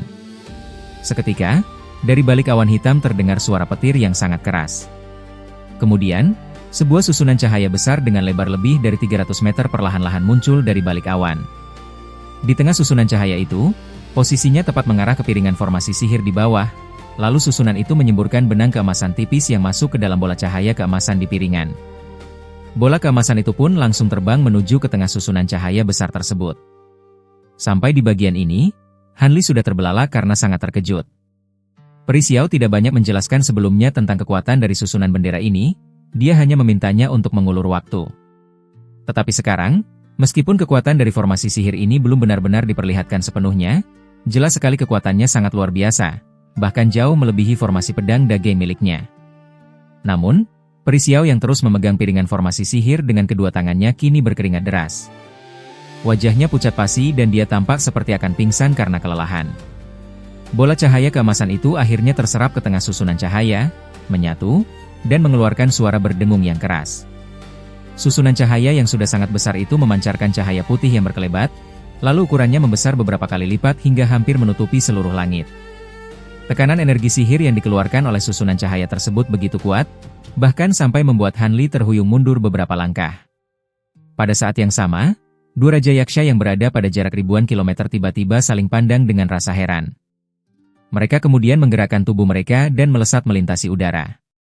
Pada saat itu, kedua budak Chang akhirnya berhasil keluar dari formasi pedang dageng sambil mengeluarkan suara lolongan. Cahaya darah berkelebat saat mereka melesat ke arah Han Li dan Peri Xiao. Han Li terkejut dan hendak melemparkan mutiara petir di tangannya. Namun, susunan cahaya di atas tiba-tiba menyemburkan dua berkas cahaya berwarna putih susu yang dalam sekejap mengenai kedua budak Chang itu. Kedua budak Chang yang terlihat sangat berbahaya itu langsung menghilang di dalam cahaya putih setelah terdengar suara hantaman pelan. Formasi sihir pemindah tempat. Han Li memiliki penglihatan yang tajam. Dia bisa melihat dengan cepat bahwa kedua budak Chang itu tidak mati, tetapi saat tertutup oleh cahaya putih, mereka entah dipindahkan kemana. Peri Xiao tersenyum dengan bangga. Dia baru saja hendak menoleh ke arah Han Li untuk mengatakan sesuatu, tetapi tiba-tiba wajahnya berubah drastis. Dia langsung berubah menjadi seberkas cahaya pelangi dan melesat menuju ke arah susunan cahaya di udara. Meskipun merasa heran, Han Li yang melihat hal itu segera mengambil keputusan dalam sekejap. Tanpa ragu, dia berubah menjadi cahaya pelangi berwarna biru dan mengikuti wanita itu terbang ke udara. Dan pada saat itu, di dua tempat dalam jarak 100 meter, muncul sebuah gelombang di udara. Tiba-tiba dua sosok bertubuh besar mengepakkan sayap mereka dan melesat keluar. Mereka tepat melihat tindakan yang dilakukan oleh Han Li dan Peri Xiao. Seketika, dua suara lolongan terdengar. Salah satu Raja Yaksha melancarkan pukulan dari kejauhan, sementara Raja Yaksha yang satunya lagi tangannya bersinar merah dan menebaskan seberkas cahaya besar yang tajam. Peri Xiao sudah masuk ke dalam susunan cahaya besar. Seketika, suara dengungan dari seluruh susunan cahaya itu membesar hingga beberapa kali lipat, sementara gelombang udara yang hebat muncul bergejolak di dekatnya. Ruang di bawah susunan cahaya besar itu mulai berubah bentuk. Sangat jelas bahwa formasi sihir pemindah tempat itu akan segera dimulai. Semua pedang terbang yang pada mulanya membentuk formasi pedang, kini telah kembali menjadi 72 pedang kecil dan melesat masuk ke dalam tubuh Han Li tepat saat budak Chang berhasil keluar dari formasi tersebut. Tetapi akibat adanya perubahan bentuk pada ruang di sekitarnya, cahaya pelangi biru milik Han Li menjadi terhambat, dan kecepatannya menurun hingga setengah kali lebih lambat dari biasanya. Wajah Han Li berubah.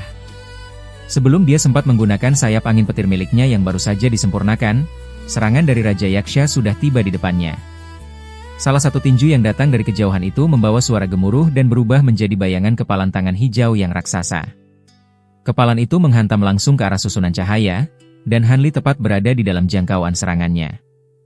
Han Li tahu bahwa jika dia tidak menahan serangan ini terlebih dahulu, dia tidak akan bisa pergi. Dia pun menarik napas dalam-dalam, lalu kedua tangannya menjulur ke depan secara bersamaan. 10 gumpalan cahaya perak keemasan melesat keluar. Kemudian, sayap di punggungnya mengepak dan tubuhnya langsung menghilang.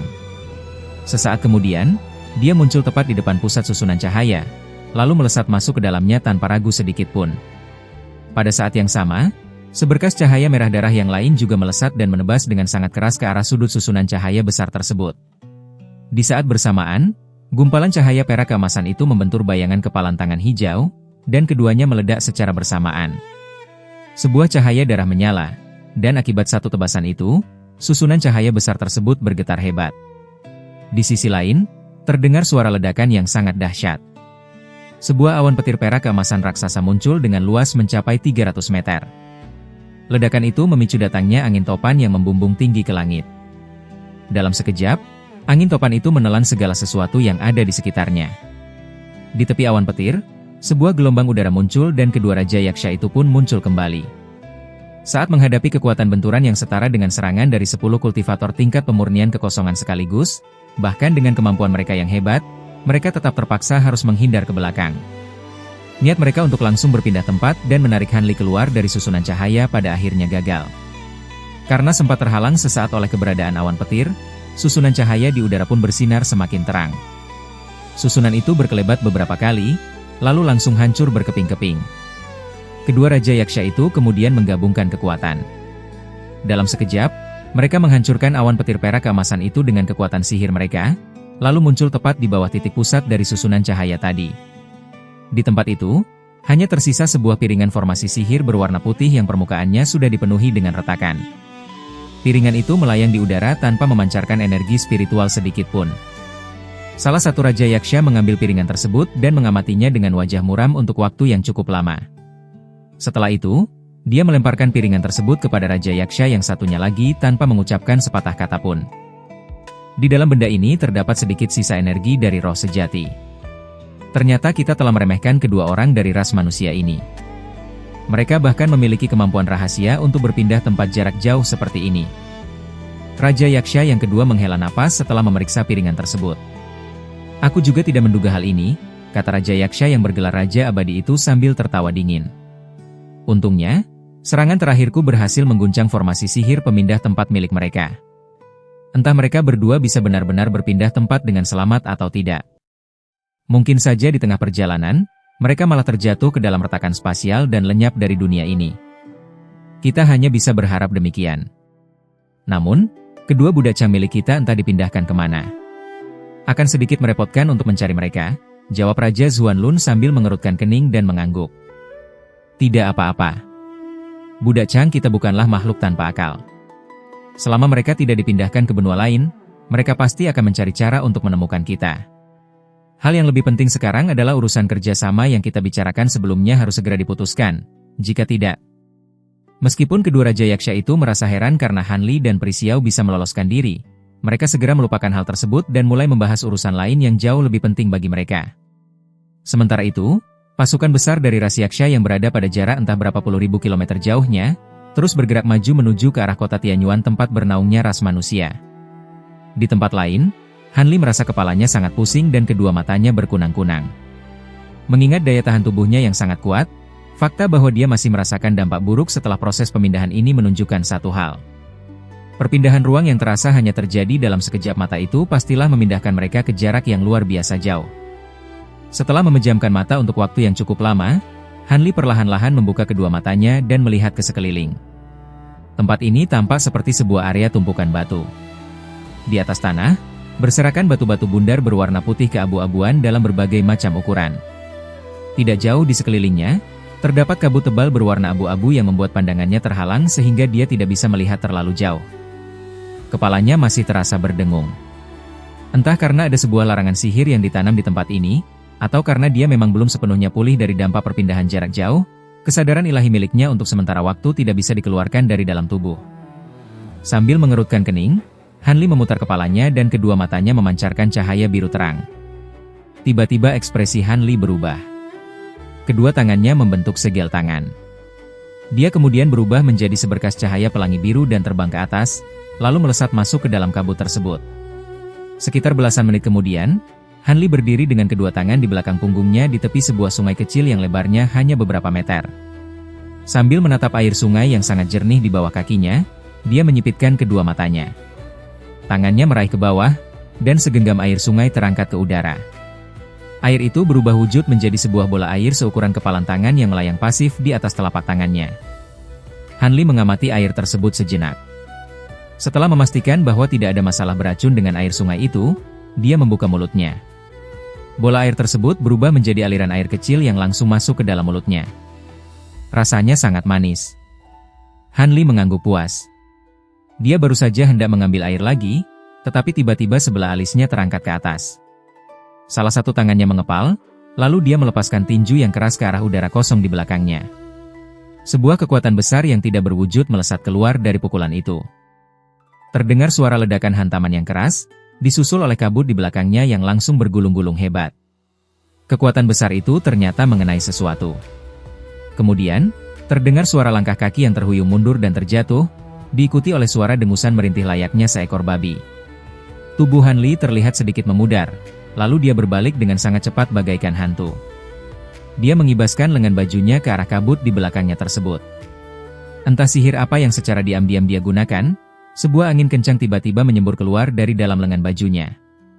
Kabut abu-abu dalam jarak puluhan meter di depannya langsung tersapu bersih, memperlihatkan sesosok makhluk siluman yang tingginya mencapai 3 meter. Bahkan Hanli yang sudah melewati banyak pengalaman luar biasa pun sempat tertegun saat dia melihat dengan jelas wujud dari makhluk siluman tersebut. Makhluk siluman di depannya ini memiliki bentuk yang sangat aneh. Dia memiliki sepasang mata yang kecil, moncong yang panjang, kepala seperti babi hutan, namun memiliki postur tubuh yang menyerupai manusia. Separuh tubuh bagian atasnya tertutup oleh sebuah cangkang kura-kura berwarna biru yang menempel dengan sangat erat. Saat itu, makhluk tersebut sedang terjungkal dalam posisi telentang. Tampaknya dia terjatuh akibat terkena pukulan tinju dari Hanli barusan. Dari mulutnya terus keluar suara dengusan keras khas babi saat dia berusaha sekuat tenaga untuk bangkit berdiri. Namun, karena tempurung kura-kura di punggungnya terlalu tebal dan menonjol, sementara keempat anggota tubuhnya berukuran lebih pendek dari lengan manusia biasa, dia kesulitan untuk segera bangkit. Makhluk itu terlihat persis seperti seekor kura-kura besar yang sedang terbalik. Siluman babi tempurung? Sebuah ingatan melintas di benak Hanli. Entah dari mana dia memikirkan nama aneh tersebut, tetapi dia sendiri tidak bisa menahan senyum tipis di wajahnya. Aura kekuatan dari siluman babi ini tidaklah kuat. Auranya hanya setara dengan kultivator dari ras manusia yang berada pada tingkatan ranah pemurnian Qi. Menyadari aura yang sangat lemah itu, Hanli tentu saja merasa lega. Tetapi di sisi lain, dia juga merasa heran memikirkan bagaimana siluman babi rendahan ini bisa menahan pukulan kerasnya tadi tanpa terluka. Sorot matanya berkedip, lalu pandangannya jatuh pada area tempurung di tubuh siluman babi tersebut. Di bagian depan tempurung itu, terdapat sebuah bekas cekungan berbentuk kepalan tangan dengan kedalaman mencapai 3,3 cm. Hanli menunjukkan sedikit rasa terkejut dan heran. Salah satu tangannya kemudian bergerak meraih ke arah udara kosong. Cahaya sihir menyala terang.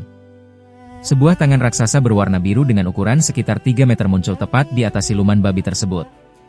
Tangan itu mencengkeram erat pinggiran tempurung, lalu mengangkat seluruh tubuh siluman babi ke udara. Namun, sebelum Hanli sempat memeriksa tempurung tersebut, siluman babi tempurung itu tiba-tiba mengerutkan tubuhnya dengan sangat lincah.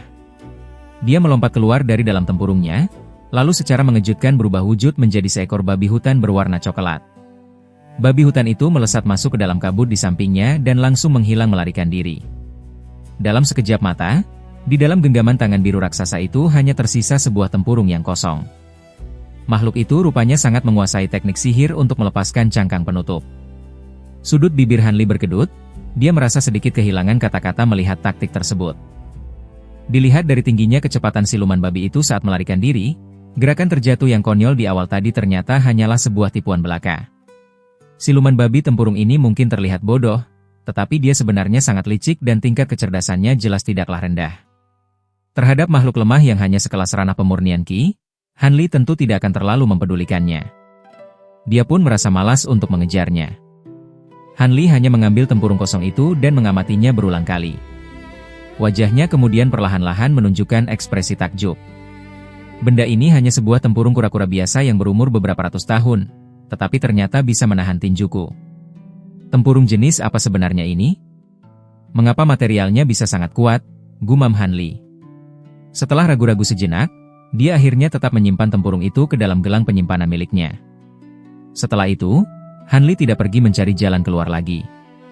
Dia memilih untuk duduk bersila di tepi sungai tersebut dan memejamkan kedua matanya. Suasana di tepi sungai itu sangat sunyi.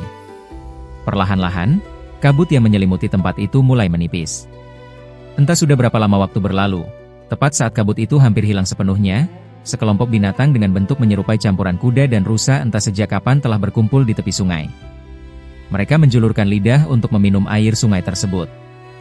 Beberapa bayi binatang di dalam kelompok itu hanya memiliki ukuran tubuh sepanjang 33 cm. Anak-anak binatang itu berlarian di tepi sungai dan saling bermain. Karena Hanli menekan seluruh auranya dengan sangat rapat, keberadaannya menyatu dengan alam seperti sebuah batu biasa sehingga sama sekali tidak menarik perhatian dari binatang-binatang ini. Seekor bayi binatang bahkan secara tidak sengaja menabrak tubuh Hanli. Bayi binatang itu sepertinya menyadari sesuatu yang aneh. Binatang kecil itu berbalik, lalu menggunakan kedua mata birunya yang besar untuk menatap Hanli. Kemudian, karena didorong rasa penasaran, anak binatang itu berjalan mengelilingi tubuh Hanli beberapa kali. Pada akhirnya, dia mendekatkan kepalanya yang berbulu lembut ke arah wajah Hanli, lalu mengendus-endusnya dengan hidungnya. Binatang kecil itu lalu tidak tahan untuk menjulurkan lidah merah mudanya dan menjilat wajah pria itu. Tiba-tiba, Hanli membuka kedua matanya tanpa ada tanda-tanda sebelumnya.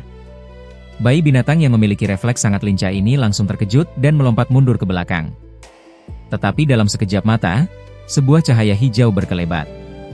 Sebutir pil dengan aroma yang sangat harum melesat keluar dari dalam lengan baju Hanli. Pil itu tepat masuk ke dalam mulut bayi binatang tersebut, lalu dengan cepat meleleh menjadi sebuah cairan yang manis. Pada saat yang sama, suara Hanli yang bernada datar terdengar bergema di telinga bayi binatang tersebut.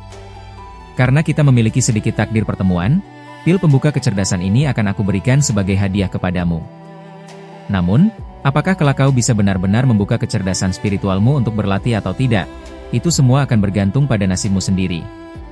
Suara tersebut sontak membuat sang bayi binatang merasa ketakutan. Makhluk itu langsung mengeluarkan suara tangisan yang mirip seperti ringkikan anak domba. Seketika, para binatang dewasa lain yang berada di sekitarnya juga menyadari keberadaan Hanli. Mereka dengan siaga langsung berkerumun untuk melindungi beberapa bayi binatang ke tengah-tengah kelompok, lalu mereka mengarahkan tanduk-tanduk yang tajam ke arah Hanli untuk mengancamnya. Hanli tetap duduk diam dan tidak bergerak sedikit pun. Dia hanya menatap ke arah bayi binatang itu selama beberapa saat, lalu kembali menutup matanya secara perlahan tanpa mempedulikan peringatan dari kawanan binatang tersebut. Melihat bahwa Hanli tidak berniat jahat, kawanan binatang itu tetap berusaha melindungi bayi mereka sambil berjalan mundur secara perlahan untuk menjauh dari sana. Tidak lama kemudian, mereka berbalik dan berlari kencang, lalu menghilang di balik bukit. Hanli duduk bersila di tepi sungai selama beberapa saat. Ketika kabut di sekitarnya sudah benar-benar menghilang, barulah dia melesat terbang ke udara. Saat itu, baik kekuatan maupun semangatnya sudah pulih sepenuhnya. Dia mencoba menyebarkan kesadaran ilahi miliknya. Namun, dia mendapati bahwa meskipun kesadarannya bisa menyebar sedikit keluar, kemampuannya sangat ditekan. Dia paling jauh hanya bisa memeriksa area dengan radius sekitar 15 km. Karena pembatasan itu, dia terus terbang semakin tinggi. Dia ingin menggunakan mata spiritual Mingking untuk mengamati keadaan di sekelilingnya. Setidaknya, Semua hal dalam jarak 100 km kini bisa dia lihat dengan sangat jelas. Pada ketinggian 3000 meter di udara, mata Han Li memancarkan cahaya biru saat dia melihat tajam ke segala penjuru arah. Pemandangan di ujung timur dan barat masih terlihat serba putih, sepertinya wilayah tersebut masih berupa daerah tumpukan bebatuan. Sementara itu, pada jarak 30 km ke arah selatan terlihat warna hijau, yang dari kejauhan tampak seperti deretan pegunungan. Di arah utara, ada banyak air spiritual yang mengalir, menandakan sepertinya ada sungai besar atau laut di wilayah sana. Setelah ragu sejenak, Han Li mengendalikan cahaya terbangnya. Tubuhnya berubah menjadi seberkas cahaya pelangi biru yang melesat menuju ke arah utara. Dengan kecepatan terbang Han Li saat ini, jarak sedekat itu tentu saja bisa dia tempuh dalam waktu sekejap. Hasilnya, dia melihat hamparan lautan yang tidak terlihat ujungnya di depan mata. Namun, air laut itu terlihat sedikit aneh karena berwarna merah. Di tepi pantai, terdapat ribuan kura-kura raksasa dengan berbagai macam ukuran yang sedang beristirahat di atas pasir. Kura-kura yang berukuran besar memiliki panjang 10 hingga 13 meter, sedangkan yang berukuran lebih kecil memiliki panjang mencapai beberapa meter. Tubuh mereka setengah terkubur di dalam pasir laut dan terlihat sangat malas. Di atas permukaan laut, ada sekelompok burung aneh berwarna merah dengan paruh yang runcing. Mereka terbang berputar-putar di udara. Sesekali, beberapa burung itu menukik tajam ke arah laut, lalu menggunakan paruh atau cakar mereka untuk menangkap ikan dengan panjang sekitar 33 cm dan melempar ikan tersebut ke udara. Burung-burung lain segera berkerumun dan melahap ikan-ikan itu dalam sekejap mata. Han Li mengamati semua kejadian ini tanpa menunjukkan ekspresi apapun di wajahnya. Setelah melihat cukup lama, dia tiba-tiba teringat akan sesuatu dan langsung menengadah menatap langit. Masih ada 7 matahari yang bersinar terang di atas langit. Ekspresi wajah Han Li seketika langsung berubah. Entah mengapa, dia merasa cahaya dari 7 matahari di tempat ini terlihat sedikit redup dan agak kabur. Tampaknya, tempat dia dipindahkan kali ini sangat jauh dari wilayah ras manusia. Jika tidak, kondisi matahari di langit tidak mungkin berubah aneh menjadi seperti ini. Untungnya, Han Li sudah menduga hal ini sejak awal karena tubuhnya merasakan ketidaknyamanan setelah formasi memindahkannya. Karena itu, dia tidak merasa terlalu terkejut. Sorot matanya kini kembali beralih menatap kawanan kura-kura di bawah. Di tepi pantai ini, selain keberadaan kawanan kura-kura tersebut, juga terdapat ribuan tempurung kosong yang berserakan berantakan di atas hamparan pasir. Di bawah pasir pantai itu pun, entah ada berapa banyak jumlah tempurung yang ikut terpendam. Sambil menyipitkan matanya, telapak tangan Han Li berbalik. Sebuah tempurung berwarna biru dengan ukuran panjang 3,3 meter langsung muncul di tangannya. Han Li memegang tempurung itu dan mulai membandingkannya dengan milik kawanan kura-kura di bawah. Setelah memperhatikannya selama beberapa saat, wajah Han Li menunjukkan sedikit rasa terkejut. Sekilas pandang, tempurung kura-kura di bawah memang terlihat sangat mirip dengan tempurung di tangannya. Bahkan, ada banyak tempurung di pantai itu yang ukurannya 2 kali lipat lebih besar. Namun, Han Li bisa langsung melihat perbedaannya secara jelas hanya dalam pandangan sekilas. Meskipun tempurung di tangannya tidak terlalu besar, setiap pola garis pada tempurung tersebut mengandung sedikit pancaran warna perak yang redup. Sebaliknya, pola garis pada punggung kura-kura di bawah hanyalah berupa warna putih biasa. Han Li memiringkan kepalanya sambil berpikir keras. Dia lalu mengulurkan tangannya dan menarik udara di atas sebuah tempurung kura-kura di bawah. Sebuah tempurung kosong dengan panjang 6,6 meter langsung tersedot terbang ke udara. Terdengar suara letupan yang sangat keras. Begitu Han Li memukulnya dengan pelan, tempurung kura-kura itu langsung meledak dan hancur berkeping-keping. Suara hantaman keras itu membuat kawanan kura-kura di pantai menjadi sedikit gelisah. Beberapa kura-kura menjulurkan kepala hitam mereka dari dalam cangkang dan melihat ke arah udara. Akan tetapi, mereka sepertinya merasa kalau keberadaan Han Li sama sekali tidak berbahaya bagi mereka. Mereka pun kembali menarik kepala mereka masuk ke dalam cangkang, dan kawanan kura-kura itu kembali beristirahat dengan tenang.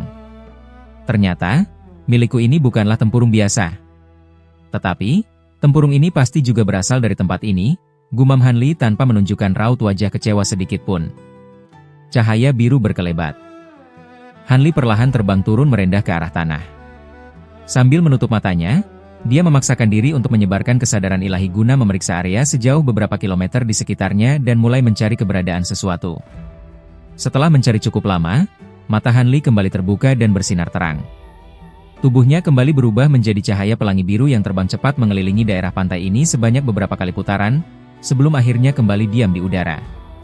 Saat ini, sudah ada 3 buah tempurung raksasa lain yang melayang mengikuti di belakang tubuhnya.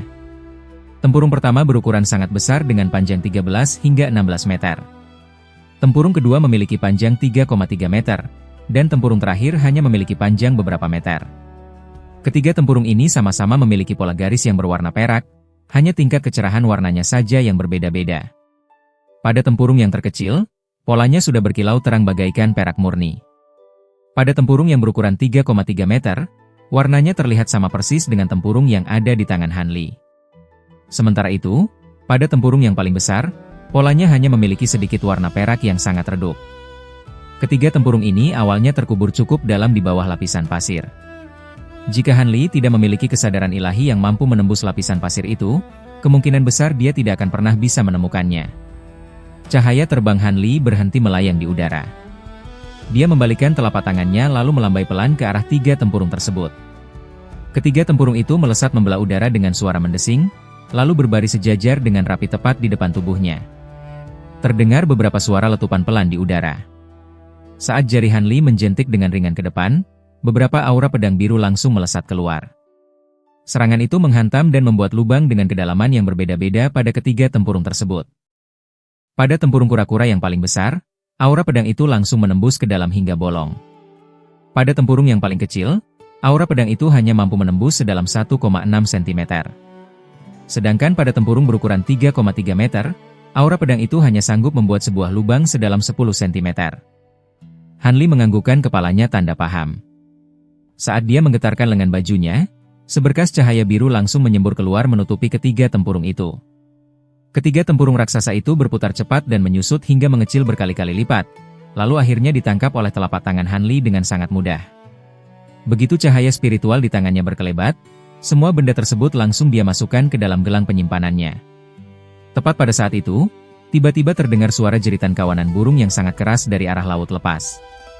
Han Li langsung mendongak ke arah lautan, dan hatinya merasa terkejut dengan apa yang dia lihat. Di tengah laut itu, entah sejak kapan, tiba-tiba telah muncul seekor binatang iblis besar dengan panjang mencapai 33 meter.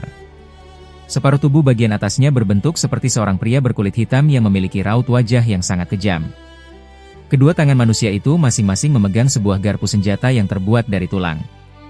Sementara itu, separuh tubuh bagian bawahnya terlihat sama persis seperti wujud seekor gurita raksasa. Tentakel-tentakelnya yang besar tampak muncul dan tenggelam menghantam permukaan laut.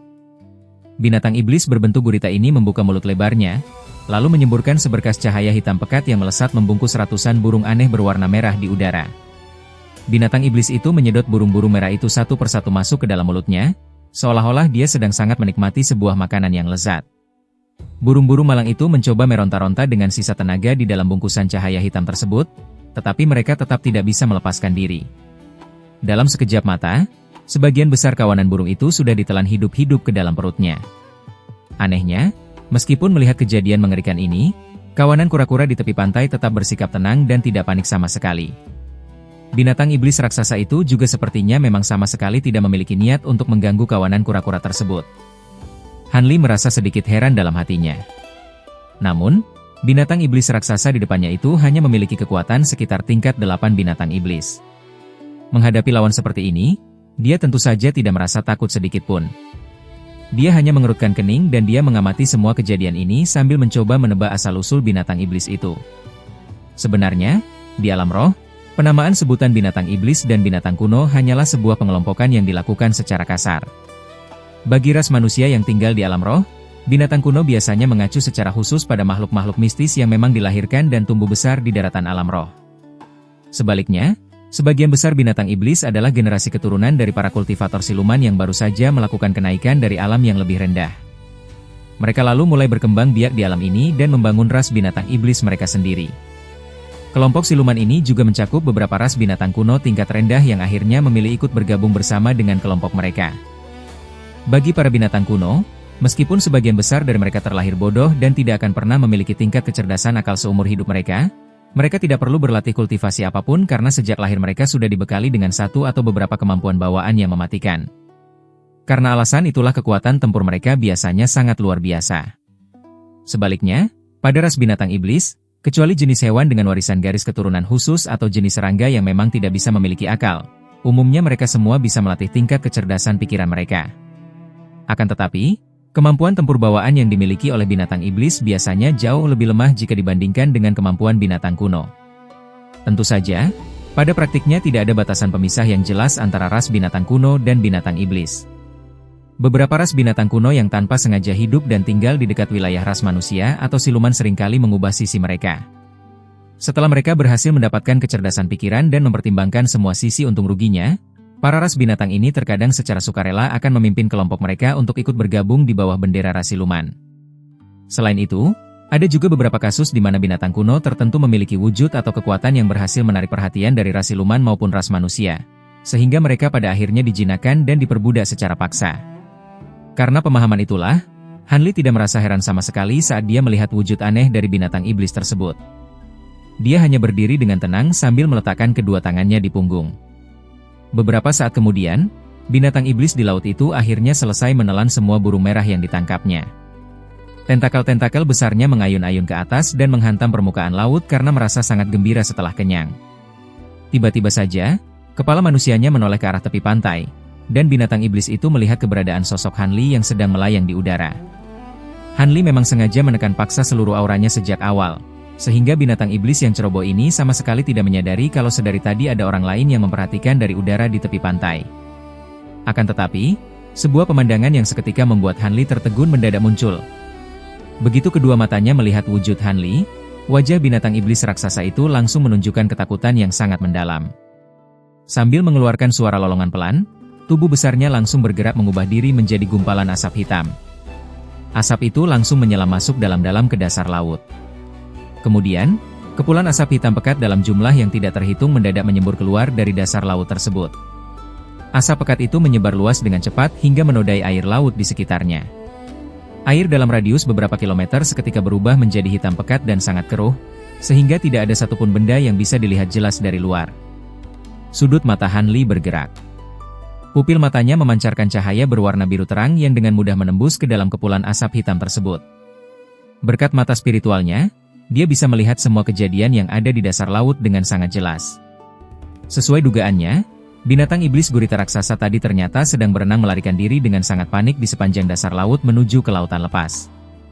Binatang pengecut itu bahkan sudah menjauh hingga mencapai jarak beberapa kilometer. Hanli langsung mendengus dingin. Sayap di punggungnya memancarkan seberkas cahaya saat dia bersiap menggerakkan sayap angin petir miliknya. Dia berniat melesat menembus ruang hampa demi menangkap binatang iblis tersebut. Namun, tiba-tiba saja terdengar sebuah suara lolongan yang panjang dari arah kedalaman laut sana. Suara lolongan misterius itu terdengar bergemuruh seperti suara guntur yang bergulung dari kejauhan, meskipun volumenya terdengar sangat pelan. Lalu, dia segera merasakan bahwa di kedalaman laut pada jarak sekitar 15 km ke depan, tiba-tiba saja muncul sebuah aura binatang iblis lain yang berukuran luar biasa kuat. Kepadatan aura itu bahkan sama sekali tidak kalah jika dibandingkan dengan seorang kultivator ranah transformasi dewa. Saat Hanli mendengar suara lolongan tersebut, ekspresi wajahnya terlihat sedikit bingung. Dia segera menatap tajam ke arah lautan lepas asal suara tersebut tanpa berkedip. Raut wajahnya kini menunjukkan keraguan. Beberapa saat kemudian, aura binatang iblis yang sangat kuat itu terlihat bergerak bergabung dengan binatang gurita pengecut tadi.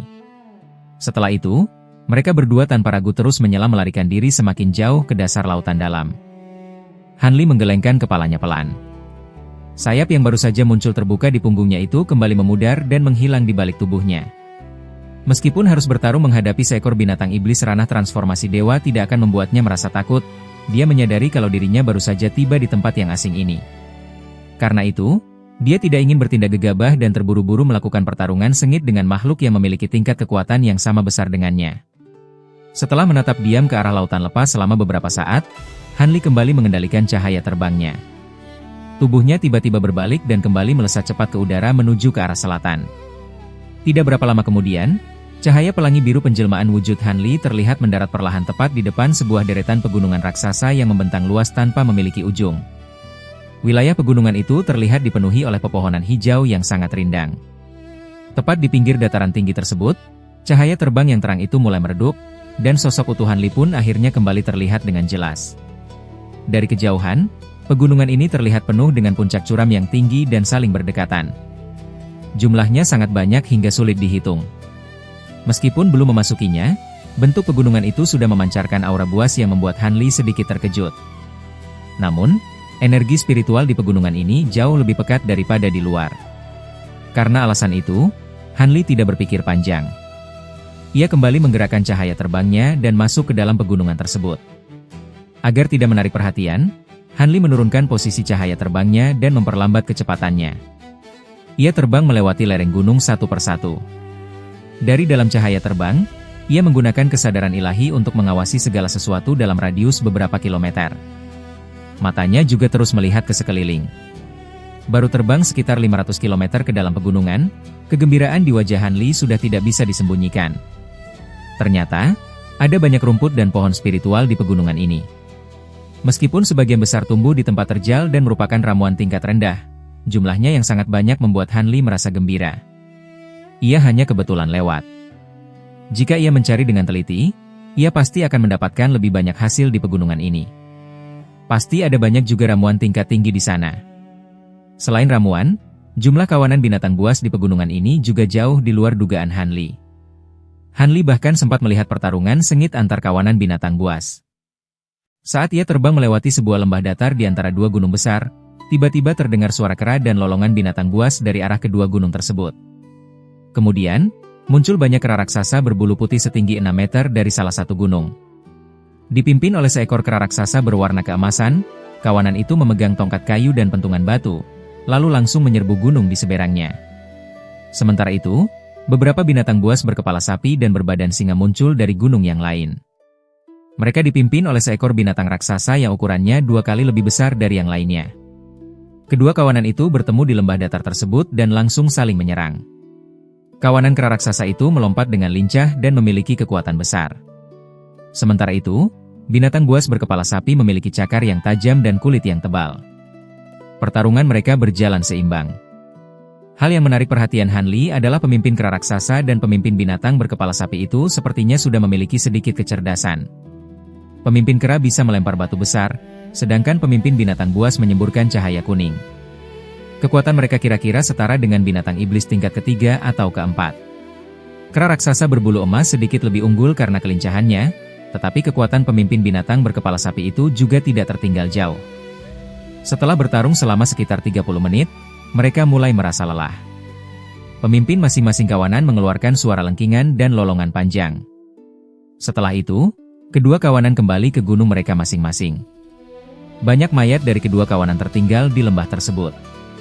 Mayat-mayat itu kemudian menarik perhatian burung aneh berkepala dua dengan tubuh yang buruk rupa. Burung-burung itu memakan semua mayat tersebut sampai habis. Han Li bersembunyi di tempat tinggi untuk melihat pertarungan besar antar kawanan binatang itu. Saat melihat kera-kera raksasa itu bergerak maju dan mundur dengan teratur layaknya tentara yang sedang berperang, ia berpikir sejenak dan mendapatkan sebuah ide. Selain itu, Han Li juga menemukan berbagai binatang aneh lainnya yang muncul di berbagai tempat saat ia terus masuk ke dalam pegunungan. Di beberapa puncak gunung dengan energi spiritual yang paling pekat, bahkan ada beberapa binatang iblis tingkat ke-6 atau ke-7 yang sedang bersembunyi. Han Li tidak mau mempedulikan makhluk-makhluk yang tidak mengancam nyawanya ini. Ia terus mengendalikan cahaya terbangnya untuk masuk lebih dalam ke pegunungan. Luas pegunungan ini ternyata jauh melebihi dugaan Han Li. Setelah terbang selama 2 bulan penuh, ia masih belum bisa menemukan jalan keluar dari pegunungan ini. Hal ini sangat mengejutkan Han Li. Saat ia sedang ragu apakah harus kembali atau tidak, sebuah lautan kabut hitam yang luas muncul di depannya. Kabut hitam itu menyelimuti ribuan puncak gunung. Han Li menghentikan cahaya terbangnya beberapa kilometer dari kabut tersebut. Ia menggunakan kemampuan mata spiritualnya untuk melihat keadaan di dalam kabut dengan raut wajah yang terus berubah. Di tepi kabut, ia bisa melihat dengan jelas bahwa tidak ada satupun tumbuhan di bawah kabut hitam itu.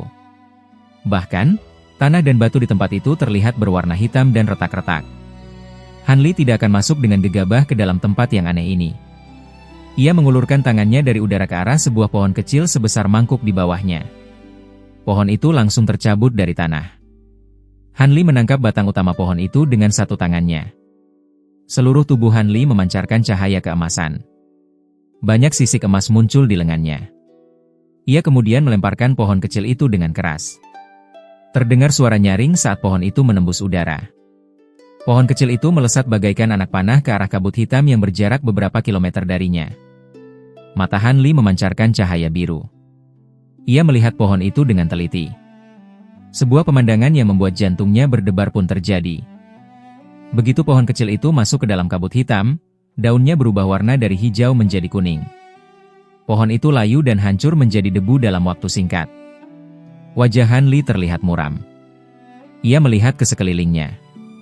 Setelah berpikir sejenak, ia mengendalikan cahaya terbangnya ke arah lain. Ia berniat menyusuri pinggiran kabut untuk mencari jalan keluar. Setengah hari kemudian, Han Li tiba di dekat sebuah bukit kecil yang berbatasan langsung dengan kabut.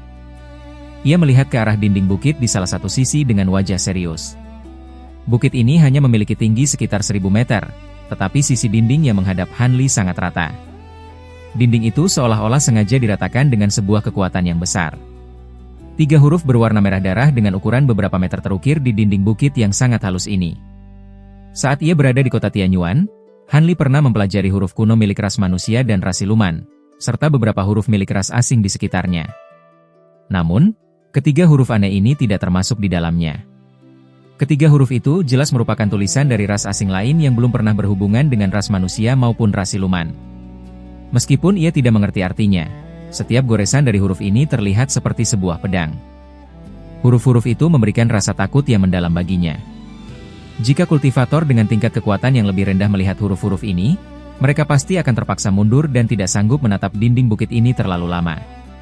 Tentu saja, Han Li tidak mempedulikan aura menakutkan ini dengan tingkat kekuatannya saat ini. Setelah memeriksanya dengan teliti, ia menyadari bahwa huruf-huruf ini sepertinya sudah berumur sangat tua. Batu-batu di sekitarnya sudah banyak yang terkikis, sehingga sebagian dari ketiga huruf ini terlihat memudar. Han Li terdiam dan berpikir sejenak, lalu kembali terbang menyusuri lautan kabut hitam. Setelah terbang selama beberapa hari, ia akhirnya berhasil keluar dari wilayah pegunungan. Namun, sebelum ia sempat merasa gembira, Han Li langsung terpaku saat melihat keadaan di depannya. Tempat ini ternyata adalah sebuah pantai berpasir. Air laut berwarna merah di kejauhan terus menerjang batu karang di dekatnya. Han Li mengusap dagunya. Ia berdiri di udara tidak jauh dari pantai dan melihat ke arah laut merah itu dalam diam. Setelah beberapa waktu, cahaya terbangnya tiba-tiba bergerak. Ia berubah menjadi seberkas cahaya yang terbang kembali ke arah asalnya untuk menuju ke ujung lain dari lautan kabut hitam. Kali ini, Han Li terbang dengan kecepatan penuh. 10 hari kemudian, ia tiba di sebuah tebing di atas pantai yang lain. Han Li akhirnya yakin bahwa tempatnya berada saat ini adalah sebuah pulau raksasa. Pulau ini sangat besar, dan mungkin merupakan pulau terbesar yang pernah ia lihat seumur hidupnya. Pulau ini memiliki bentuk yang memanjang. Setengah bagian dari pulau itu adalah tempat ia berada saat ini, sedangkan setengah bagian lainnya tertutup oleh lautan kabut hitam. Pada awalnya, Han Li ingin terbang mengelilingi lautan kabut hitam dari luar wilayah pulau. Ia ingin melihat hal apa yang ada di ujung pulau. Namun, setelah ia terbang mengelilingi pinggiran pulau selama 1 bulan penuh, ia masih belum menemukan ujung dari lautan kabut tersebut. Bagian dalam pulau itu juga masih dipenuhi oleh lautan kabut hitam. Han Li merasa terkejut. Ia pun berputar arah dan terbang kembali melewati jalur yang sama. Tempatnya berada saat ini mungkin adalah sebuah semenanjung raksasa, dan bukan sebuah pulau terpencil yang sesungguhnya. Jika tidak, pulau sebesar ini sudah bisa disebut sebagai sebuah benua kecil. Namun, hal itu tidak memberikan perbedaan apapun bagi Han Li, entah tempat ini adalah semenanjung ataupun sebuah pulau. Selain lautan kabut hitam yang aneh, sepertinya tidak ada makhluk yang terlalu kuat di wilayah lain pulau ini. Selain itu, pegunungan di pulau ini memiliki energi spiritual yang sangat pekat. Tempat ini benar-benar tempat yang sangat baik untuk melakukan kultivasi. Namun, Han Li teringat pada binatang buas tingkat tinggi yang ia temukan di tepi pantai sebelumnya. Cukup aneh jika pulau sebesar ini tidak ditinggali oleh binatang buas yang kuat seperti itu. Binatang gurita yang ia temui sebelumnya sudah mencapai tingkat ke-8. Binatang itu langsung berbalik dan melarikan diri begitu melihatnya. Hal ini membuat Han Li merasa semakin bingung. Han Li berpikir untuk waktu yang lama, tetapi ia tidak menemukan jawaban apapun. Sebagai langkah waspada, ia tetap meluangkan waktu untuk memeriksa lingkungan sekitar. Ia ingin memastikan apakah ada pulau lain atau makhluk kuat yang bisa mengancam nyawanya di dekat tempat ini. Oleh karena itu, Han Li menghabiskan sisa waktu 1 bulan untuk memeriksa permukaan laut dalam jarak puluhan ribu kilometer. Ia menjadikan daratan pulau tempatnya berada ini sebagai titik pusat pencarian. ia tidak menemukan hal lain selain beberapa pulau tandus yang tidak berharga. Memang ada beberapa binatang laut yang cukup kuat di dasar laut sekitar pulau. Namun, binatang laut yang paling kuat hanya setara dengan binatang gurita yang ia lihat sebelumnya. Selain itu, binatang-binatang itu belum memiliki tingkat kecerdasan, sehingga ia tidak perlu merasa khawatir. Hal ini membuat Han Li merasa benar-benar tenang. Ia kembali ke pegunungan di pulau raksasa itu dan bersiap untuk kembali melakukan kultivasi dengan sungguh-sungguh. Setelah mencari dengan teliti, ia memilih sebuah gunung yang memiliki energi spiritual paling kuat. Ia menggali lubang di badan gunung, membuat sebuah gua yang besar, dan memasang formasi larangan. Setelah itu, ia pindah ke dalam gua tersebut. Gua ini terletak cukup dekat dengan pinggiran pegunungan, dan memiliki jarak sekitar 10 hari perjalanan dari lautan kabut hitam. Jika lautan kabut itu memang berbahaya, bahaya itu tidak akan langsung memengaruhi tempat tinggalnya. Ia akan memiliki cukup waktu untuk bereaksi dan mempersiapkan diri. Han Li menanam semua tanaman ramuan yang ia bawa ke dalam kebun ramuan di dalam gua. Setelah itu, ia segera masuk ke dalam ruang rahasia dan mulai menyibukkan dirinya. Gelang penyimpanan terlepas dari pergelangan tangannya dan berputar di udara. Sebuah cahaya biru menyembur keluar dari dalam gelang. 9 mayat katak sejati mata zamrud, yang terdiri dari 2 katak besar dan 7 katak kecil, jatuh ke atas lantai. Mayat-mayat itu hampir memenuhi seluruh ruang rahasia. Terdapat beberapa lembar jimat dengan berbagai macam warna yang menempel di seluruh mayat katak tersebut. Jimat-jimat itu digunakan untuk mencegah pembusukan dan menjaga kualitas darah spiritual di dalam mayat. Han Li menarik napas dalam-dalam. Ia lalu menunjuk kembali ke arah gelang penyimpanannya, dan sebuah botol giok berwarna putih pun muncul. Ia mengulurkan tangannya yang lain dari udara ke arah salah satu mayat katak kecil. Mayat katak itu langsung melayang ke udara. Ia menjentikan jarinya dengan pelan. Sebuah cahaya biru melesat cepat, dan aura pedang membuat sebuah lubang seukuran ibu jari di mayat katak kecil itu. Beberapa saat kemudian, sebuah cairan kental yang berkilau dan berwarna putih keperakan mengalir keluar dari dalam lubang tersebut. Sebuah cahaya putih bergerak, dan botol giok itu tiba-tiba muncul di bawah lubang. Cairan perak tersebut langsung mengalir dan menetes ke dalam botol. Sebuah pemandangan yang aneh pun terjadi. Tubuh katak kecil itu mengering dan menyusut seiring dengan mengalirnya cairan perak tersebut. Cairan perak yang keluar dari mayat katak itu tidak terlalu banyak. Cairan itu habis dalam waktu singkat, sedangkan ukuran mayat katak tersebut telah menyusut hingga lebih dari setengahnya. Alis Han Li sedikit terangkat. Ia membuka mulutnya dan menyemburkan sebuah bola api perak hingga mengenai mayat katak itu. Terdengar suara letupan pelan, dan mayat katak kecil itu langsung hancur menjadi abu. Namun, setelah api perak itu meredup dan menghilang, masih ada banyak tetesan kecil berwarna perak sebesar butiran beras yang tertinggal di udara. Ternyata, Han Li menggunakan kekuatan yin yang dari api langit pemakan roh untuk menyaring sisa darah yang bersembunyi di dalam tubuh katak kecil tersebut. Lengan panjangnya bergetar, lalu sebuah cahaya biru menyembur keluar.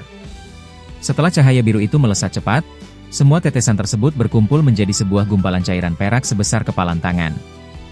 Han Li lalu membungkus gumpalan itu dan memasukkannya ke dalam botol giok.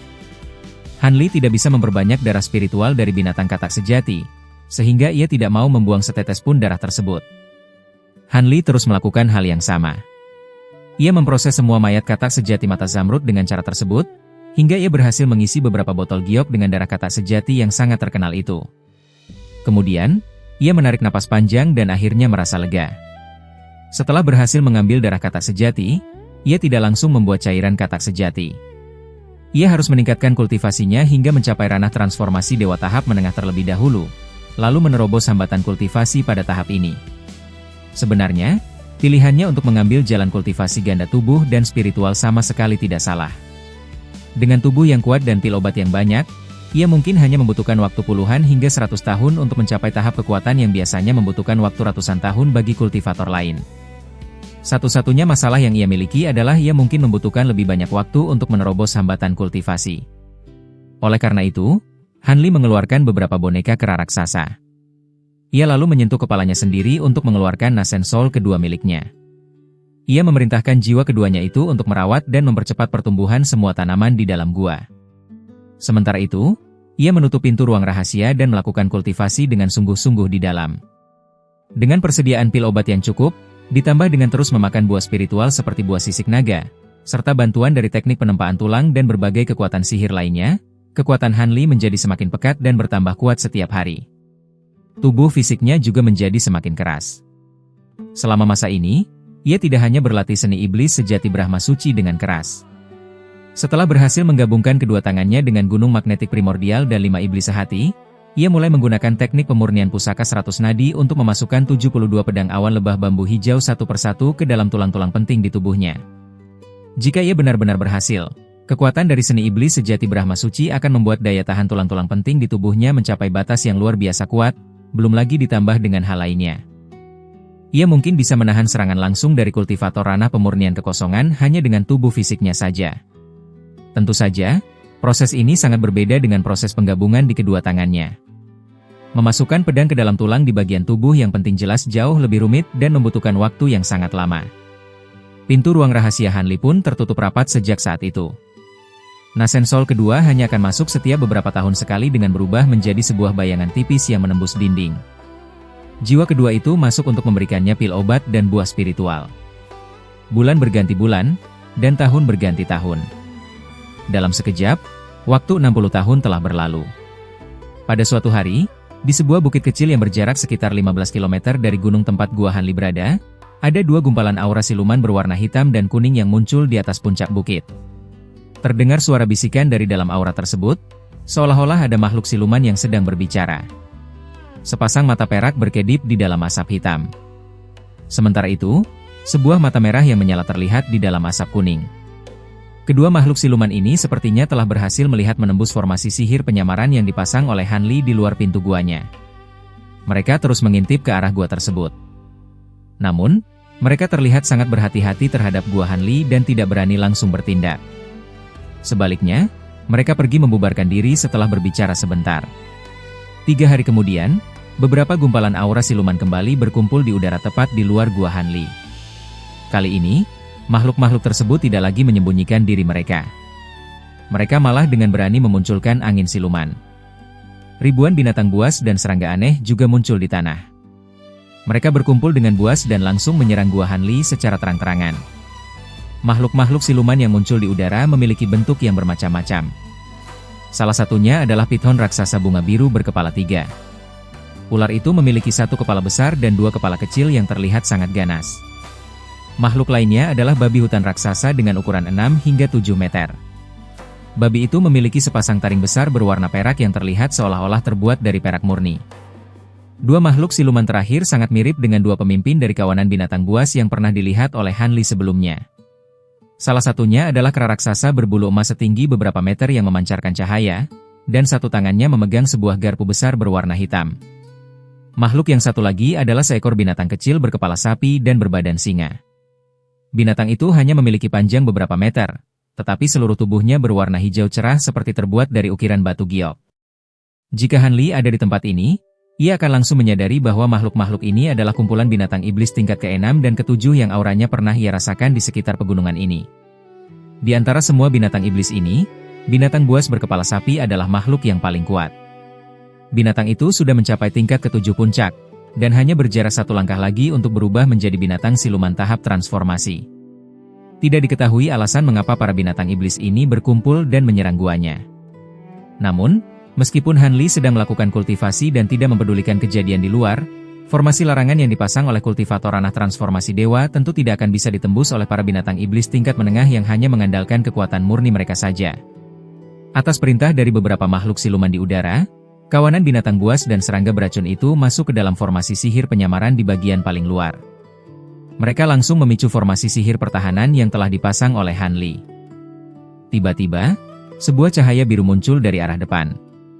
Angin kencang bertiup kuat hingga membuat debu dan batu berterbangan. Ratusan batu besar melesat keluar dari dalam angin kencang tersebut. Terdengar suara gemuruh yang mengguncang tanah, lalu sebagian besar binatang buas itu mati hancur tertimpa batu.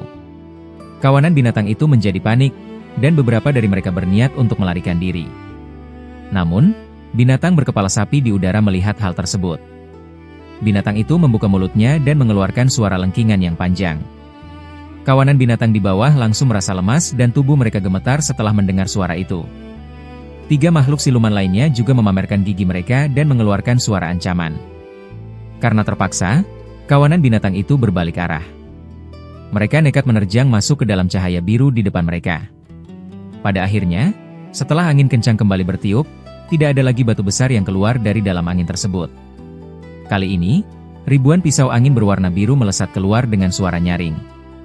Pisau-pisau angin itu melesat sangat rapat hingga tidak mungkin bisa dihindari. Ribuan binatang iblis menjerit kesakitan dalam sekejap. Ada binatang yang kepalanya terputus dan jatuh ke tanah, dan ada juga yang tubuhnya terpotong menjadi 7 hingga 8 bagian. Saat angin kencang itu berhenti, jumlah binatang yang masih hidup tidak sampai 100 ekor. Meskipun binatang-binatang ini belum memiliki tingkat kecerdasan, mereka merasa sangat ketakutan hingga tidak bisa berdiri dengan tegak. Pada akhirnya, mereka kehilangan kendali dan langsung berbalik arah untuk melarikan diri.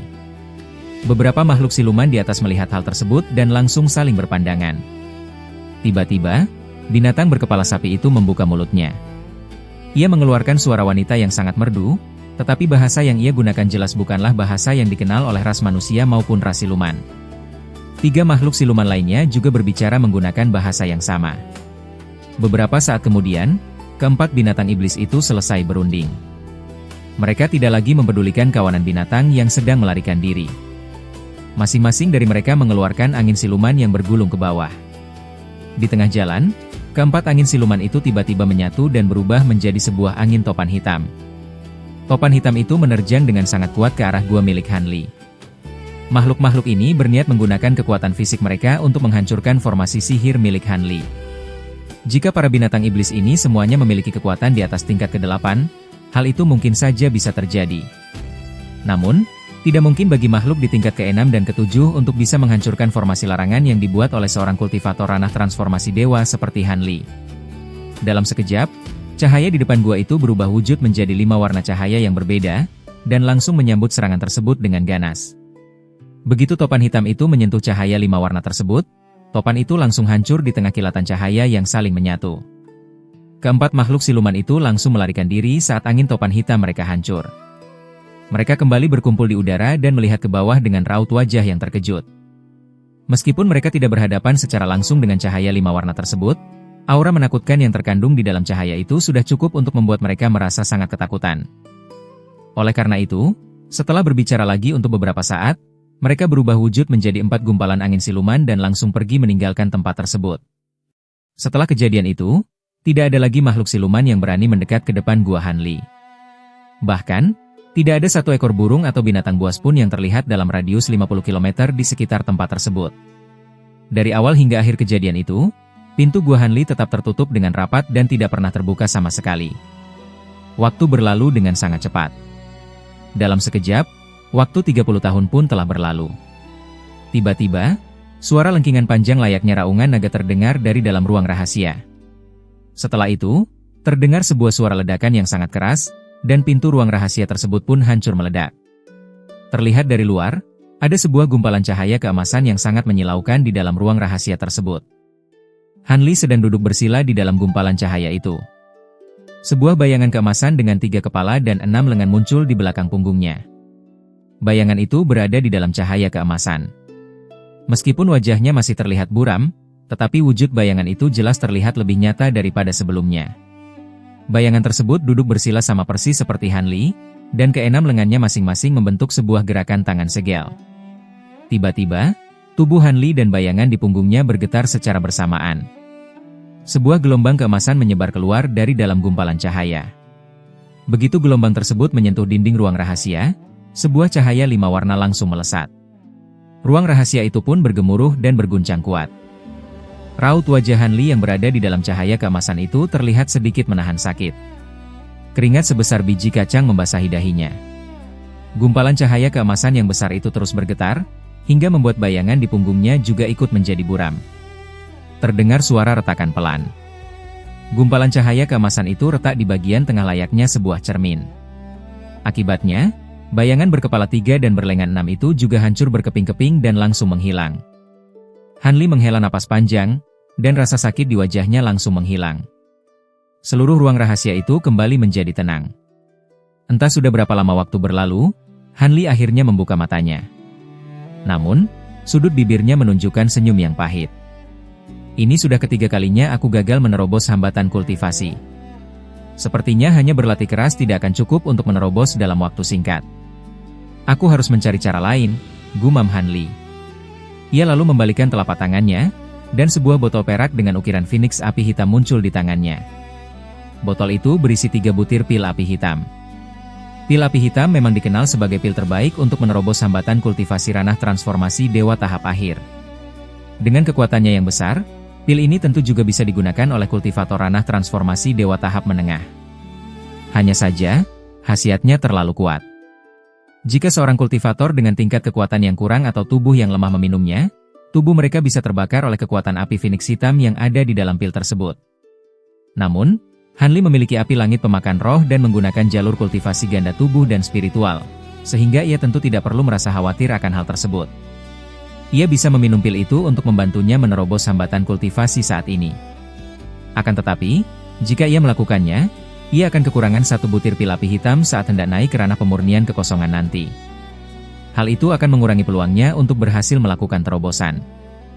Lagi pula, pil seperti pil api hitam ini sangat langka. Untuk menerobos hambatan kultivasi tahap menengah saat ini, keberhasilannya hanyalah masalah waktu. Banyak kultivator yang terjebak seumur hidup di ambang ranah transformasi dewa tahap akhir. Dari sedikitnya jumlah kultivator ranah pemurnian kekosongan dibandingkan dengan ranah transformasi dewa, ia bisa menyadari betapa sulitnya untuk naik ke tingkat tersebut. Oleh karena itu, saat hendak menerobos hambatan kultivasi yang sulit itu, semakin banyak pil pendukung yang ia miliki tentu akan semakin baik. Setelah berpikir keras untuk waktu yang cukup lama, Han Li tersenyum pahit dan menyimpan kembali botol pil itu ke dalam gelang penyimpanannya. Ia juga tidak berniat untuk melanjutkan kultivasinya hari ini. Ia berdiri dan berjalan menuju pintu ruang rahasianya. Di luar ruang rahasia, seekor boneka kera raksasa sudah menunggunya entah sejak kapan. Alis Han Li sedikit terangkat. Sebelum ia sempat berbicara, boneka itu melangkah maju dan menyodorkan sebuah benda yang terlihat seperti tongkat kayu berwarna kuning pucat. Permukaan benda itu dipenuhi oleh pola berwarna hijau tua, dan benda itu adalah buah Suantian. Raut wajah Han Li langsung berubah menjadi serius begitu melihat benda tersebut. Ia mengulurkan satu tangannya, dan benda itu langsung melayang masuk ke dalam genggamannya. Matanya memancarkan cahaya biru untuk melihat menembus langsung ke bagian dalam buah tersebut. Hasilnya, titik cahaya yang dulunya hanya sebesar biji kacang hijau di dalam buah itu, kini telah membesar hingga seukuran ibu jari. Han Li menimbang benda pusaka ini di tangannya, dan merasa sedikit kesal di dalam hati. Dulu saat berada di kota Tianyuan, Han Li pernah mencari informasi mengenai buah Suantian secara diam-diam di berbagai toko buku kuno. Anehnya, tidak ada satupun buku yang mencatat tentang buah ini, tidak peduli seberapa tua umur buku tersebut. Jika saja ia tidak pernah mendapatkan informasi mengenai kayu suci buah Suantian dan rotan suci saat ia masih berada di alam manusia, ia mungkin tidak akan tahu apa itu buah Suantian. Namun, karena buah Suantian mengandung kekuatan aturan dari suatu alam, benda itu tentu saja merupakan sebuah pusaka yang setara dengan kekuatan dewa. Oleh karena itu, Han Li tidak pernah sedikit pun membocorkan informasi mengenai buah ini kepada orang lain. Han Li mencoba memasukkan kekuatan spiritualnya lagi ke dalam buah Suantian, tetapi tetap tidak berhasil. Ia lalu mengelus benda itu dengan raut wajah sedang berpikir. Selama bertahun-tahun, ia terus-menerus meneteskan cairan hijau misterius ke dalam buah tersebut. Namun, selain membuat titik cahaya putih di dalamnya menjadi sedikit lebih besar, ia tidak melihat adanya perubahan aneh lainnya. Meskipun ia tidak tahu apakah buah ini pada akhirnya bisa digunakan jika ia terus meneteskan cairan spiritual, saat ini ia hanya bisa terus melakukan hal tersebut. Setelah menyimpan buah Suantian dengan hati-hati, Han Li pergi untuk melihat keadaan kebun ramuannya. Ternyata tanaman di kebun ramuannya, seperti buah naga jamur yang ia tanam sebelumnya, sudah mulai matang. Boneka miliknya juga sudah mengumpulkan satu kelompok hasil panen dan menyimpannya di dalam gelang penyimpanan yang lain. Han Li tentu saja merasa sangat gembira. Ia segera memindahkan buah-buahan itu ke dalam gelang penyimpanan yang ia bawa. Setelah selesai melakukan semua hal ini, Han Li mengangkat satu tangannya ke arah boneka yang terus mengikutinya sedari tadi. Nasen Soul kedua langsung terbang keluar dari dalam tubuh boneka kera raksasa itu. Jiwa itu berputar di udara, lalu melesat masuk kembali ke dalam tubuh Han Li. Han Li menyipitkan matanya, seolah-olah sedang menerima suatu informasi. Beberapa saat kemudian, ia menepuk bagian belakang kepalanya dan mengeluarkan kembali Nasen Soul kedua ke dalam tubuh boneka tersebut, lalu ia tertawa dingin. Hanya beberapa binatang iblis tingkat menengah yang berani datang kemari lagi. Sepertinya mereka sudah mendapatkan bantuan, ucap Han Li. Setelah mengatakan hal tersebut, ia berjalan menuju ke sebuah ruangan yang besar di dalam guanya. Terdapat sebuah formasi sihir yang besar dan sebuah panggung berbentuk seperti altar di dalam ruangan tersebut. Panggung itu berada di titik pusat formasi, dan terdapat sebuah piringan berbentuk segi 8 di atasnya. Han Li tidak berbicara apa-apa lagi. Tangannya langsung melepaskan beberapa kekuatan sihir ke arah formasi sihir tersebut. Terdengar suara dengungan pelan, dan seluruh formasi sihir itu memancarkan cahaya berwarna putih. Kemudian, di tengah kilatan cahaya putih tersebut, muncul sebuah lapisan cahaya perak di atas piringan segi 8. Di atas lapisan cahaya itu, titik-titik cahaya putih berkedip-kedip hingga hampir memenuhi seluruh permukaannya. Saat Han Li membangun gua ini, ia juga memasang banyak mutiara Wanlong dalam radius 150 km di sekitar tempat tinggalnya. Kini, ia melirik sekilas ke arah lapisan cahaya tersebut.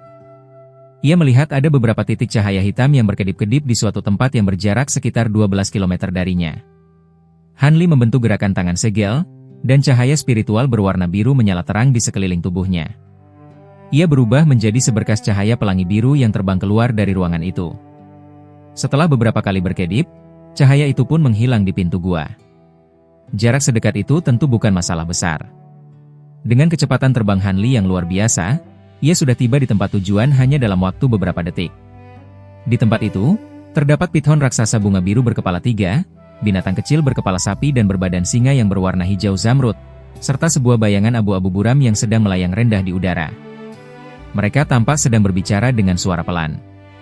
Saat Han Li tiba-tiba muncul di udara, ketiga makhluk di bawahnya itu bereaksi dengan cukup cepat. Mereka berubah wujud menjadi 2 gumpalan angin siluman dan 1 berkas cahaya abu-abu, lalu melarikan diri ke arah yang berbeda. Namun, Han Li hanya mendengus pelan. 3 helai benang merah melesat keluar dari dalam salah satu lengan bajunya, lalu menghilang dalam sekejap. Benang-benang itu kemudian muncul secara tiba-tiba di belakang kedua angin siluman dan cahaya abu-abu tersebut. Di bawah pancaran cahaya merah yang terang, ketiga makhluk itu langsung terikat dengan sangat erat hingga tidak bisa bergerak sama sekali. Han Li kembali menyentakkan lengan bajunya. Ketiga benang merah itu menarik mundur dengan kuat, hingga memaksa ketiga makhluk tersebut untuk berlutut tepat di hadapannya. Binatang kecil berkepala sapi dan pithon raksasa itu menunjukkan raut wajah yang ketakutan. Hanya makhluk yang berada di dalam cahaya abu-abu itu saja yang tiba-tiba mengatakan sesuatu. Meskipun makhluk itu menggunakan bahasa dengan logat aneh yang sama sekali tidak dimengerti oleh Han Li, nada bicaranya terdengar jelas seperti sebuah ancaman. Wajah Han Li terlihat muram. Ia tidak menjawab perkataan itu, dan hanya mengulurkan tangannya dari udara untuk menangkap makhluk di dalam cahaya abu-abu tersebut. Sebuah cahaya terang yang terdiri dari 5 warna berbeda langsung menyapu ke arah makhluk itu. Begitu pelindung cahaya abu-abu milik makhluk itu tersapu oleh cahaya 5 warna tersebut, cahaya pelindung itu langsung hancur dan menghilang tanpa sisa. Wujud asli makhluk itu pun terlihat. Han Li langsung menangkap makhluk itu, dan kelima jarinya menekan kepala makhluk tersebut dengan kuat. Makhluk ini memiliki panjang sekitar 1,5 meter, dan seluruh tubuhnya dipenuhi oleh sisi keemasan yang berkilau. Makhluk itu ternyata adalah seekor siluman ikan yang memiliki 4 anggota tubuh di bagian perutnya. Bagian kepala makhluk ini bahkan memiliki wajah yang menyerupai wajah seorang pria dari ras manusia. Namun, karena wajah itu terletak di kepala seekor ikan, hal tersebut tentu saja akan membuat siapapun merasa merinding saat melihatnya. Han Li sudah tidak merasa asing lagi dengan berbagai bentuk makhluk siluman. Meskipun siluman ikan tingkat ke-6 yang ada di depannya ini terlihat menyeramkan, hal itu tidak membuatnya merasa terkejut sedikitpun. Telapak tangan Han Li yang menekan kepala makhluk ini tiba-tiba memancarkan cahaya berwarna emas. Makhluk itu menjerit kesakitan, dan tubuhnya bergetar dengan sangat hebat. Setelah itu, tubuhnya menjadi kaku dan ia pun jatuh pingsan. Han Li langsung menggunakan teknik pencarian jiwa untuk memeriksa informasi yang ia butuhkan di dalam jiwa utama milik makhluk ini. Pithon raksasa berkepala 3 dan binatang kecil berkepala sapi yang berada di sampingnya melihat kejadian tersebut. Mereka berdua gemetar ketakutan, dan mata mereka memancarkan rasa takut yang mendalam. Dengan tingkat kemampuan Han Li saat ini, memeriksa jiwa dari seekor binatang iblis tingkat ke-6 tentu saja merupakan hal yang sangat mudah. Hanya dalam waktu sekitar 10 menit, ia sudah berhasil memeriksa seluruh informasi yang ada di dalam jiwa utama makhluk tersebut. Kata-kata seperti Rastian Peng, Pengabdi, dan Yang Mulia Bao Guang muncul di dalam pikiran Han Li. Hal itu membuatnya terdiam untuk beberapa saat. Setelah itu, Cahaya keemasan di tangannya meredup, dan kelima jarinya pun melepaskan cengkeramannya. Siluman ikan itu langsung jatuh bebas dari udara. Pada detik berikutnya, benang merah yang mengikat makhluk ini membesar dan berubah menjadi sebuah rantai api yang tebal. Terdengar suara kobaran api besar, dan api merah itu langsung menyelimuti tubuh makhluk tersebut. Dalam sekejap mata, makhluk itu hangus terbakar menjadi abu. Rantai api itu bergerak cepat dan berubah wujud kembali menjadi sehelai benang merah. Benang itu kemudian melesat masuk dan menghilang di dalam lengan baju Han Li. Han Li lalu menolehkan kepalanya. Pandangannya beralih ke arah dua makhluk yang tersisa dengan wajah yang tidak menunjukkan ekspresi apapun. Kalian cukup berani. Hanya demi beberapa bunga lonceng kayu, kalian berani menargetkan guaku ini, ucap Han Li setelah terdiam sejenak. Tanpa disangka, ia mengucapkan kata-kata itu menggunakan bahasa dari ras asing.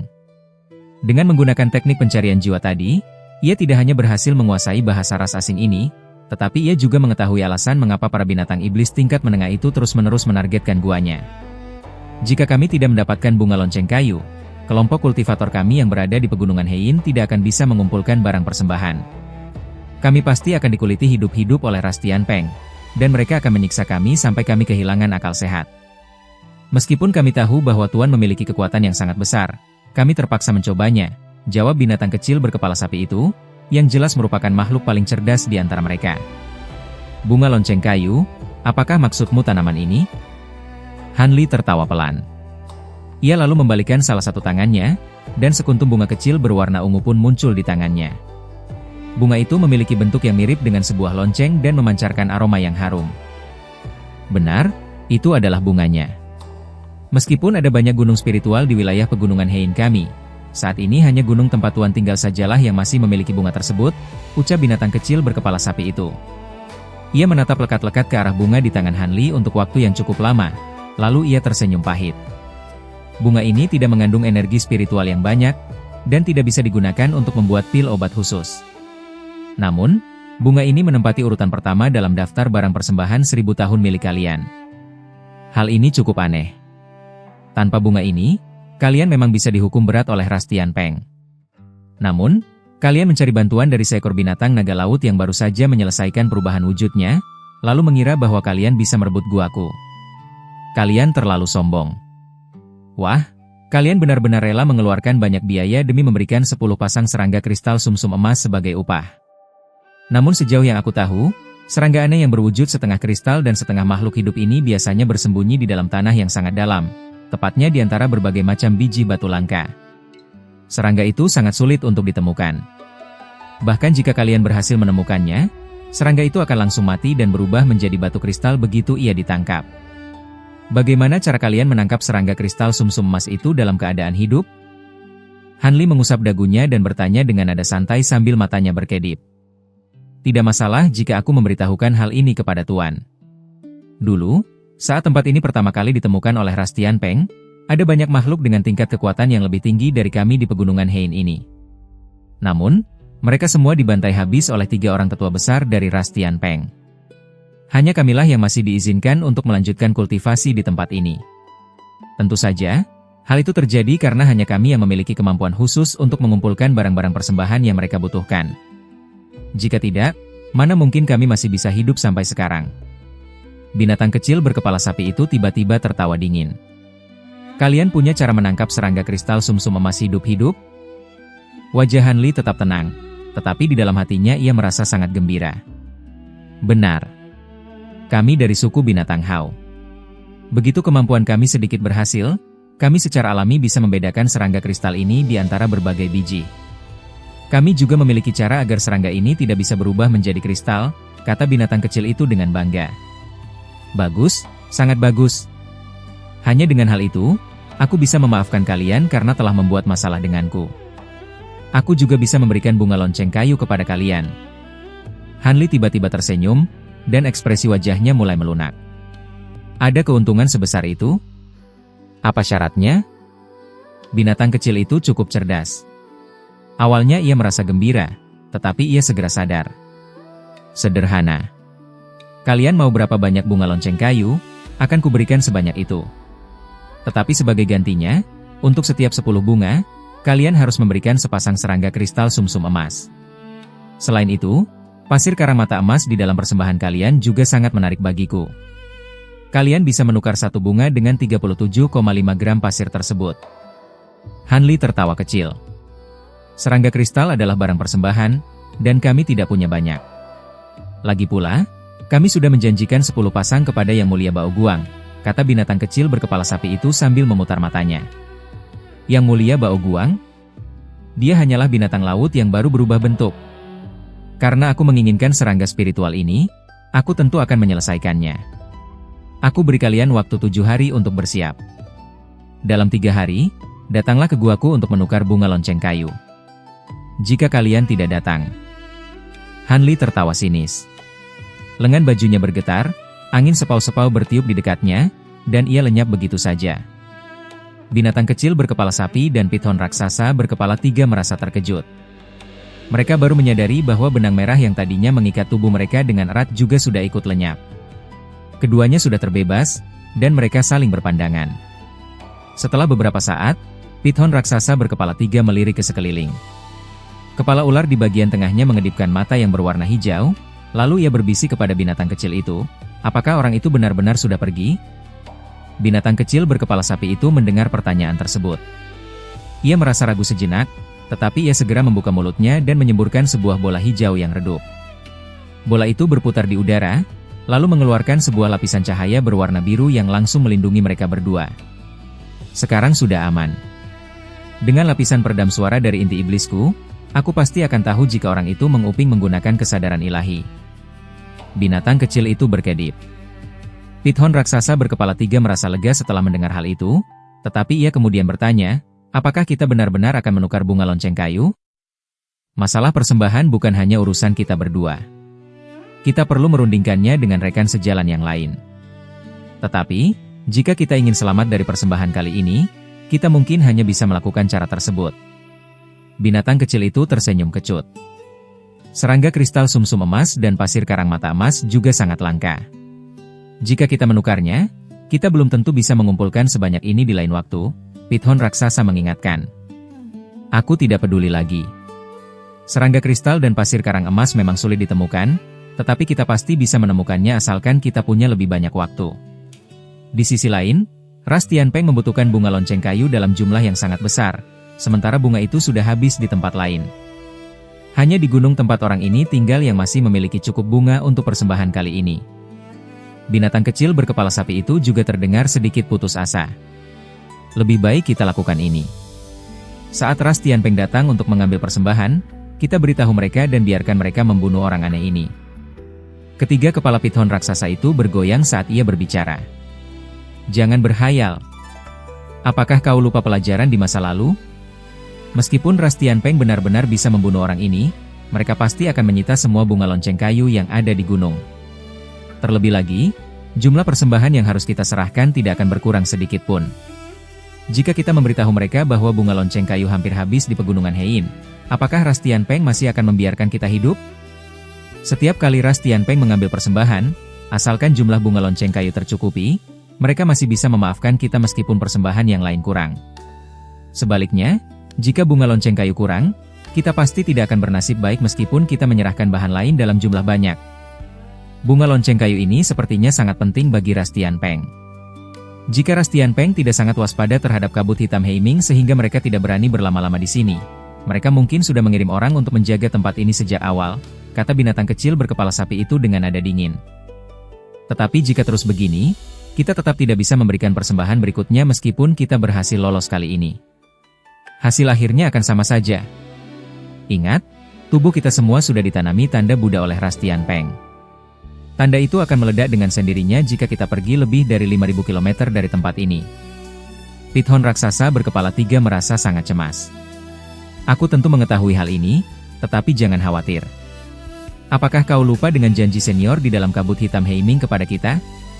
Asalkan kita diam-diam mengirimkan batu roh selama 100 tahun lagi, kemampuannya seharusnya sudah mencapai tahap kesempurnaan, dan ia bisa menghilangkan tanda Buddha di tubuh kita. Saat waktu itu tiba, kita bisa kabur tanpa beban. Suara binatang kecil berkepala sapi itu tiba-tiba menjadi serius. Tetapi, apakah senior ini benar-benar bisa diandalkan? Ingat, Meskipun dulu dia adalah satu-satunya senior kita yang tersisa di pegunungan Hein, dia telah menelan inti hantu raksasa kuno setelah masuk ke dalam kabut hitam Heiming, sehingga dia berubah menjadi setengah hantu dan setengah siluman. Bagaimana jika nanti terjadi perubahan niat padanya? Pithon raksasa merasa ragu-ragu. Saudara Hua, apakah kau khawatir senior itu tidak akan menepati janjinya? Tenang saja, senior ini juga berasal dari suku binatang Hao, dan ia memiliki dendam yang sangat besar terhadap Ras Tianpeng. Bagaimanapun juga, ia tidak mungkin merugikan kita. Lagi pula, kita sudah diam-diam mengirimkan batu roh untuknya selama ratusan tahun. Sekarang rencananya sudah hampir berhasil. Apakah kita masih punya pilihan lain? Binatang kecil itu menggelengkan kepalanya. Mungkin aku terlalu khawatir. Tetapi, apa sebenarnya isi kabut hitam Heiming ini sehingga Ras Tianpeng menjadi begitu ketakutan? Apakah senior itu sudah menyelidikinya? Pithon raksasa merasa penasaran. Aku tidak tahu. Tetapi pasti ada sesuatu yang aneh di dalamnya. Bahkan dengan kemampuannya saat ini, senior hanya bisa bertahan di bagian tepi kabut hitam Heiming dan tidak berani masuk ke pusatnya. Keberadaan kabut hitam ini sudah sangat lama. Kabarnya, pada zaman dahulu kala, Ras Tianpeng sedang sangat kuat dan hampir menguasai seluruh ras roh terbang. Binatang kecil itu tersenyum kecut. Itu juga benar. Apapun yang ada di dalam kabut hitam Heiming, hal itu tidak akan memberikan keuntungan bagi kita. Dengan tingkat kekuatan kita saat ini, darah dan daging kita akan langsung terhisap begitu kita masuk ke dalam kabut ini, dan kita akan berubah menjadi tulang kering. Pithon raksasa berkepala 3 itu mengangguk setuju. Kemudian, binatang kecil dan Pithon raksasa itu merundingkan beberapa hal lagi. Setelah itu, mereka menyimpan inti iblis dan merubah wujud menjadi 2 gumpalan angin siluman yang terbang menjauh. Tak lama setelah kedua makhluk itu pergi, muncul sebuah gelombang ruang di dekat sana. Sebuah bayangan biru tipis melesat keluar dari ruang kosong tersebut, yang ternyata adalah sosok Han Li yang seharusnya sudah pergi sejak awal. Ia mengangkat kepalanya untuk menatap kedua makhluk yang semakin menjauh itu, lalu ia tersenyum aneh. Tiba-tiba, salah satu tangannya meraih ke udara, tepat ke arah tempat kedua makhluk itu berdiri sebelumnya. Sebuah cahaya keemasan berkelebat, lalu muncul seekor kumbang keemasan sebesar kuku jari. Ternyata itu adalah kumbang pemakan emas yang wujudnya telah diperkecil hingga 10 kali lipat. Kumbang itu mengepakkan sayapnya dan terbang ke telapak tangan Han Li. Han Li menjentikan jarinya ke arah serangga spiritual itu, lalu ia menutup matanya. Ia menarik kembali sedikit kesadaran ilahi yang telah ia tempelkan pada kumbang pemakan emas tersebut. Seluruh percakapan antara binatang kecil dan ular berkepala 3 tadi langsung terbayang dengan jelas di dalam benaknya. Kabut hitam Heiming, setengah hantu dan setengah siluman, tanda budak. Menarik juga. Ras Tianpeng tidak bisa berlama-lama di pulau ini. Selama tidak ada sosok kultivator dari ranah penyatuan tubuh, aku tidak perlu terlalu khawatir dalam waktu dekat. Sungguh tidak disangka, binatang iblis tingkat rendah ini bisa menangkap serangga kristal sumsum emas, sebuah bahan penyempurnaan tubuh tingkat dewa.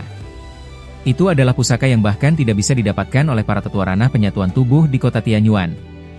Dengan benda itu, ditambah dengan beberapa benda spiritual lain dan butir suci Vajra yang aku miliki, aku bisa mempelajari cara kerja tubuh Vajra dari aliran Buddha, sehingga aku bisa menyempurnakan bayangan seni iblis sejati Brahma Suci menjadi wujud nyata. Terlebih lagi, aku juga sangat membutuhkan pasir karang mata emas saat ini. Aku bisa menggunakannya untuk menyempurnakan diri dan membiarkannya meresap ke dalam darah serta dagingku, yang mana hal itu sudah cukup untuk membuat tubuhku menjadi semakin kuat. Gumam Han Li pada dirinya sendiri. Lalu ia tertawa keras karena merasa sangat gembira. Setelah beberapa saat, tawa Han Li akhirnya berhenti. Ia tiba-tiba teringat akan suatu hal, dan sudut bibirnya bergerak. Di bagian punggungnya, sebuah bayangan besar dan finiks 5 warna berkelebat, lalu sepasang sayap yang bening muncul. Hanya dengan sedikit mengepakkan sayap tersebut, tubuh Han Li tiba-tiba memancarkan cahaya biru yang terang. Dalam satu kedipan mata, wujudnya berubah menjadi seutas benang kristal yang melesat pergi. Di udara muncul sebuah jejak biru putih yang sangat panjang, seolah sedang merobek ruang kosong, mulai dari tempatnya muncul hingga ke batas ujung langit. Kemudian, sebuah cahaya spiritual berkelebat di ujung jejak panjang tersebut, dan benang kristal itu sudah muncul di sana. Benang itu berkedip sekali lagi, lalu lenyap sepenuhnya di batas ujung langit. Dengan sayap angin petir yang sudah menjadi sebuah pusaka spiritual, kecepatan terbang Han Li menjadi beberapa kali lipat lebih cepat dari biasanya. Hanya dalam waktu 2 hari lebih, ia sudah terbang keluar dari pulau, dan ia muncul di atas permukaan laut yang berjarak puluhan ribu kilometer dari pulau tersebut. Lautan ini dipenuhi oleh berbagai macam karang. Ada karang yang ukurannya sangat besar seperti sebuah pulau, dan ada pula karang yang sangat kecil serta hanya cukup untuk diinjak oleh satu orang. Hanli melipat kedua lengannya di dada. Ia melayang di atas sebuah karang seluas beberapa hektar, dan sorot matanya berkedip. Di tempat inilah lokasi gua milik Yang Mulia Bao Guang berada, berdasarkan informasi yang ia dapatkan dari teknik pencarian jiwa. Yang Mulia ini hanyalah seekor binatang iblis tingkat ke-8 yang baru saja berubah bentuk. 200 tahun yang lalu, ia berenang ke tempat ini dari perairan lain. Ia lalu menaklukkan 7 atau 8 binatang laut tingkat rendah dan menengah di sekitarnya, kemudian menetap di tempat ini. Binatang kecil berkepala sapi dan para binatang iblis lain di pulau itu memiliki sedikit hubungan dengannya, karena mereka pernah bertukar ramuan dengan bawahannya. Oleh karena itu, setelah mereka gagal merebut gua milik Hanli sendirian, mereka berpikir untuk menggunakan serangga kristal sumsum emas agar bisa meminjam kekuatan dari Yang Mulia ini. Tentu saja, hal ini juga terjadi karena binatang kecil dan yang lainnya telah salah menilai tingkat kekuatan Hanli yang sebenarnya. Mereka mengira bahwa ia paling tinggi hanya berada di ranah Nasen Soul. Jika tidak, mereka pasti tidak akan pernah berani melakukan tindakan yang tidak berguna ini. Hanli tidak berlama-lama lagi. Ia membalikkan salah satu tangannya. Dari dalam lengan bajunya yang berukuran besar, keluar sebuah telapak tangan berwarna hitam pekat yang perlahan-lahan menekan ke bawah ke arah karang tersebut. Terdengar suara gemuruh yang sangat keras. Dari telapak tangan itu muncul bayangan sebuah gunung kecil. Bayangan tersebut membesar di dalam balutan cahaya abu-abu dan langsung berubah menjadi wujud yang nyata, lalu perlahan-lahan menekan ke bawah. Di bawah dorongan tenaga penuh dari Hanli, gunung magnetik primordial itu membesar dalam sekejap hingga ukurannya mencapai lebih dari 3 km. Cahaya dewa magnet asal di bagian dasarnya juga menyapu dan berkedip secara bersamaan, langsung menyelimuti permukaan laut seluas beberapa hektar. Gunung raksasa itu belum benar-benar menghantam karang, namun suara gemuruh sudah terdengar sangat keras. Dimanapun cahaya abu-abu itu lewat, semua karang bergetar dan hancur menjadi debu. Air laut di dekatnya bergolak hebat karena tekanan yang besar. Gelombang setinggi lebih dari 300 meter terbentuk dan menyapu ke segala arah. Kegaduhan besar yang dibuat oleh Hanli ini tentu menarik perhatian dari sebuah gua tersembunyi yang berada di bawah karang. Tak lama kemudian, permukaan laut terbelah. Tiba-tiba dari bawah air terbang 2 gumpalan aura siluman berwarna merah dan biru. Dari salah satu aura itu terdengar suara bentakan, "Siapa yang berani membuat gangguan di depan gua kami? Apakah kalian tidak tahu bahwa ini adalah tempat tinggal Yang Mulia Bao Guang?" Hanli yang mendengar hal itu tidak bicara. Ia hanya menunjuk ringan ke arah gunung di bawahnya dengan satu jari. Cahaya abu-abu di dasar gunung menyapu, dan dalam sekejap cahaya itu mengenai kedua gumpalan aura tersebut. Setelah cahaya abu-abu berkedip beberapa kali, terdengar 2 jeritan kesakitan dari dalam aura. Makhluk di dalam kedua gumpalan aura itu meledak dengan sendirinya di dalam cahaya abu-abu, berubah menjadi hujan darah, lalu lenyap. Karena mereka hanyalah 2 ekor binatang laut tingkat 6, Hanli tidak mau mempedulikan mereka. Sesaat kemudian, gunung raksasa itu akhirnya menghantam permukaan laut dengan sangat keras. Seketika itu juga, sebuah pusaran air raksasa dengan lebar sekitar 500 meter terbentuk karena kekuatan cahaya dewa magnet asal. Pusaran itu berputar dengan sangat kencang. Air laut di sekitarnya bergolak hebat, dan di dasar laut, ribuan ikan serta udang melarikan diri dengan panik ke segala arah. Di antara mereka, ada belasan ekor binatang laut tak dikenal yang memiliki panjang lebih dari 3 meter. Karena Hanli mengerahkan kekuatan gunung magnetik primordial dengan sangat bebas, akhirnya terdengar suara lolongan yang sangat marah dari bawah laut. Tiba-tiba dari tepi pusaran itu terbang 5 aliran asap hitam. Aliran asap hitam yang pertama bergulung dan menampakkan seorang pria kekar dengan benjolan di kepalanya. Pria itu mengenakan baju zirah dari tulang berwarna biru dan memegang sepasang palu hitam besar. Hanli melihat hal itu dengan senyum dingin di sudut bibirnya. Sebelum lawan sempat berbicara, ia langsung menggerakkan gunung magnetik primordial. Gunung raksasa setinggi 3 km itu bergetar lalu lenyap. Hampir pada saat yang bersamaan, pria berbaju zirah biru itu merasa pandangannya menjadi gelap. Ia terkejut dan mendongak ke atas, lalu melihat bahwa gunung itu sudah muncul di atas kepalanya dan siap untuk menghantam. Sebelum gunung itu benar-benar mendekat, angin yang sangat kencang sudah membuatnya tidak bisa berdiri tegak. Pria itu merasa sangat ketakutan, bahkan ia tidak sempat melihat ke arah Hanli sama sekali. Ia buru-buru melemparkan kedua palu miliknya ke arah gunung, lalu berguling di tanah dan berubah wujud menjadi naga banjir berwarna biru sepanjang 33 meter untuk melesat kabur. Terdengar dua suara letupan pelan. Meskipun kedua palu hitam itu membesar hingga ukuran beberapa meter, senjata itu tidak melukai gunung sedikit pun. Sebaliknya, setelah terkena sapuan cahaya abu-abu, kedua palu itu langsung jatuh tanpa bisa dikendalikan. Adapun naga banjir itu juga tidak bisa lari jauh. Baru terbang sekitar 100 meter, sebuah cahaya abu-abu lain berkelebat. Tubuh naga banjir biru itu bergetar dan ia tidak bisa bergerak lagi. Pada saat itu, Han Li kembali menunjuk ke arah gunung dengan wajah tanpa ekspresi. Gunung raksasa di udara itu berputar, dan kekuatan besar yang tidak terlihat muncul di bagian dasarnya. Naga banjir biru di dalam cahaya abu-abu itu hanya sempat berteriak ketakutan sebelum tubuhnya hancur menjadi daging pipih. Hanya bagian kepala naga besar saja yang masih utuh. Meskipun tubuh naga banjir dikenal sebagai yang paling kuat di antara semua binatang iblis, naga banjir laut tingkat 8 tetap tidak bisa menahan kekuatan dari gunung magnetik primordial. Naga banjir ini bahkan belum sempat melihat wajah Han Li, namun tubuhnya sudah hancur. Tetapi jiwa utama yang tersisa di dalam kepala naga itu menggunakan sebuah kemampuan nekat. Kepala naga itu berubah menjadi cahaya biru terang, berhasil melepaskan diri dari cahaya abu-abu, lalu melesat untuk kabur.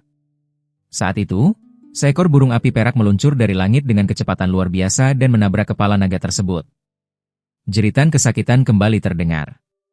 Seekor naga kecil berwarna hijau keluar dari kepala naga dan hendak kabur, tetapi api perak berkelebat dan naga kecil itu langsung lenyap.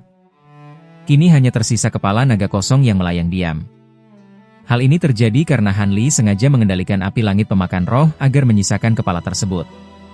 Adapun 4 binatang laut lainnya yang berada di dalam asap hitam sudah hancur menjadi kabut darah tanpa perlawanan saat gunung itu berputar. Bahkan esensi jiwa mereka pun tidak ada yang selamat. Han Li melihat bahwa ia telah membunuh 5 makhluk sekaligus. Ia tersenyum tipis dan mengangkat tangannya, sehingga kepala naga itu terbang ke arahnya. Ia merentangkan kelima jarinya dan memegang kepala naga besar itu dengan ringan. Setelah mengamati sejenak, sebuah cahaya putih berkelebat di tangannya. Kepala naga itu pun lenyap karena sudah disimpan ke dalam gelang penyimpanan. Han Li menepuk gunung di udara dengan telapak tangan hitamnya. Gunung magnetik primordial setinggi 3 km itu pun memudar, berubah menjadi bayangan tipis, dan akhirnya menghilang. Setelah menyimpan gunung tersebut, Han Li menggerakkan lengan bajunya dan hendak berbalik pergi. Namun, pandangannya melirik ke arah pusaran air yang belum hilang di bawah sana. Setelah merasa ragu sejenak, ia berubah pikiran. Cahaya biru di sekeliling tubuhnya menyala, lalu ia berubah menjadi cahaya pelangi biru yang masuk ke dalam pusaran air tersebut. Dimanapun cahaya itu lewat, air laut akan terbelah dengan sendirinya. Tak lama kemudian, ia muncul di depan sebuah bukit kecil di dasar laut, tepat di bawah karang. Han Li menatap bukit itu dengan wajah datar, lalu ia menjentikan jarinya ke arah lereng bukit. Sebuah cahaya pedang keemasan melesat dan menghilang ke dalam ruang kosong. Terdengar suara benturan yang keras. Setelah cahaya biru keemasan itu meledak, muncul sebuah lapisan cahaya biru, namun lapisan itu hanya berkedip sebentar lalu hancur. Di lereng gunung itu tampak sebuah pintu yang terbuat dari karang putih. Han Li tersenyum tipis karena disinilah letak gua milik Yang Mulia Bao Guang.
Cahaya pedang lainnya kembali melesat, dan pintu karang itu hancur menjadi debu di dalam cahaya keemasan. Air laut di dalamnya surut dan memperlihatkan sebuah lorong biru yang berbentuk seperti koridor. Mata Han Li berkedip, lalu ia melangkah masuk ke dalam. Lorong itu cukup panjang, yaitu sekitar 300 meter. Saat Han Li perlahan muncul di sebuah ruangan besar di ujung lorong, matanya langsung berbinar. Ruangan besar dengan luas lebih dari 160 hingga 200 meter itu terlihat sangat mewah. Lantainya terbuat dari batu giok putih yang bersih. Di dindingnya, setiap jarak 3 meter, tertanam sebuah bola lampu pijar sebesar ibu jari yang bersinar terang. Di langit-langit ruangan tergantung karang merah yang warnanya seperti api. Karang itu memancarkan rasa hangat yang mengusir semua udara lembab di dalam sana. Han Li merasa sedikit heran melihat kemewahan tempat ini. Matanya beralih dan melihat sebuah balok batu berwarna abu-abu putih yang diletakkan di satu sisi ruangan. Benda itu terlihat sangat kasar, sepertinya hanya terbuat dari batu biasa. Jika benda itu tidak diletakkan di depan meja giok yang indah, mungkin orang akan menganggapnya sebagai batu pipih biasa. Namun, di dalam ruangan besar yang serba berkilau ini, hanya balok batu inilah yang terlihat tidak mencolok, sehingga terasa agak aneh. Han Li memiringkan kepalanya sambil berpikir. Kemudian salah satu tangannya bergerak ke udara ke arah balok batu itu untuk mengambilnya. Namun, sebuah pemandangan yang tidak terduga terjadi. Meskipun sudah ditarik dengan kekuatan hisap yang besar dari kemampuannya, balok batu itu tetap tidak bergerak sedikit pun. Han Li menjadi waspada. Setelah berpikir sejenak, ia berjalan mendekat dan mengulurkan satu jarinya untuk menyentuh balok batu tersebut. Awalnya, rasa dingin menjalar dari ujung jari ke lengannya. Sebelum Han Li sempat menarik jarinya, rasa panas segera menyusul. Han Li merasa terkejut. Ia menempelkan seluruh telapak tangannya ke balok batu itu. Ia merasakan rasa dingin dan panas yang datang bergantian, lalu rasa itu berubah menjadi hangat di lengannya dan membuatnya merasa nyaman. Ia memeriksa lengannya menggunakan kesadaran ilahi, namun ia tidak menemukan adanya masalah. Han Li mengerutkan keningnya. Tubuhnya memancarkan cahaya keemasan. Ia menekan balok batu setinggi 1 meter itu dengan kelima jarinya karena ingin mengangkatnya. Meskipun kelima jarinya bersinar keemasan dan hampir menutupi seluruh permukaan balok batu, benda itu tetap diam seolah-olah sudah berakar di dalam tanah. Han Li mulai merasa terkejut. Tanpa berpikir panjang, tangan satunya juga ikut menekan balok batu tersebut. Kedua telapak tangannya bersinar dengan warna yang aneh. Satu berwarna hitam pekat dan satu lagi berwarna putih bersih. Saat kedua lengannya bergerak, tubuh Han Li mengeluarkan suara letupan seperti bunyi petasan. Kekuatan besar yang luar biasa mengalir menuju balok batu tersebut. Terdengar suara letupan pelan dan seluruh ruangan bergetar dengan hebat. Balok batu itu bergoyang sedikit, namun segera kembali ke posisi semula. Akan tetapi, lantai di seluruh ruangan itu menjadi retak dengan balok batu sebagai pusatnya. Kemudian, di depan mata Han Li, ubin giok itu hancur menjadi debu dan memperlihatkan tanah hitam yang kasar di bawahnya. Esensi besi mendalam. Han Li langsung mengenali tanah hitam itu, dan wajahnya tampak sangat terkejut. Namun, ia segera mengalihkan pandangannya dan kembali menatap balok batu di depannya dengan sorot mata yang berkedip. Saat ini, balok batu itu sudah setengah terbenam di dalam tanah hitam, seolah-olah memang terpasang secara alami di sana. Han Li menghela napas panjang.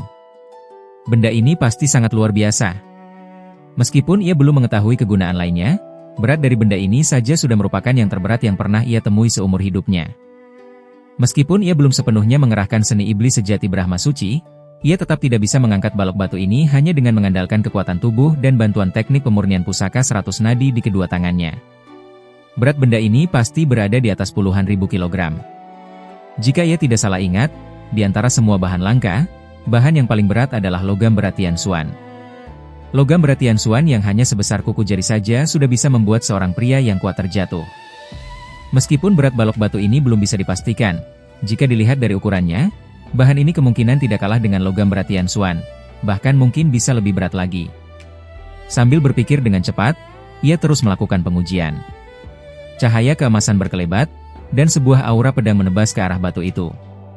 Terdengar suara benturan, namun aura pedang itu hancur saat mengenai permukaan balok batu tanpa memberikan hasil apapun. Han Li tidak merasa heran. Jika benda aneh seperti ini tidak bisa menahan satu serangan aura pedangnya, hal itu justru akan membuatnya kecewa. Namun, karena hal itu, rasa penasarannya menjadi semakin besar. Salah satu tangannya membalik, lalu muncul sebuah pedang kecil sepanjang sekitar 6 hingga 9 cm. Di dalam cahaya keemasan yang terang, pedang itu berubah menjadi pedang panjang keemasan sepanjang 33 cm. Han Li memegang pedang itu, lalu tanpa ragu ia menebaskannya ke arah balok batu tersebut. Terdengar suara yang lebih keras dari sebelumnya. Cahaya keemasan meledak saat mengenai balok batu tersebut. Namun, ekspresi wajah Han Li sedikit berubah. Setelah ia menarik pedang di tangannya, balok batu itu tetap terlihat utuh tanpa luka sedikit pun.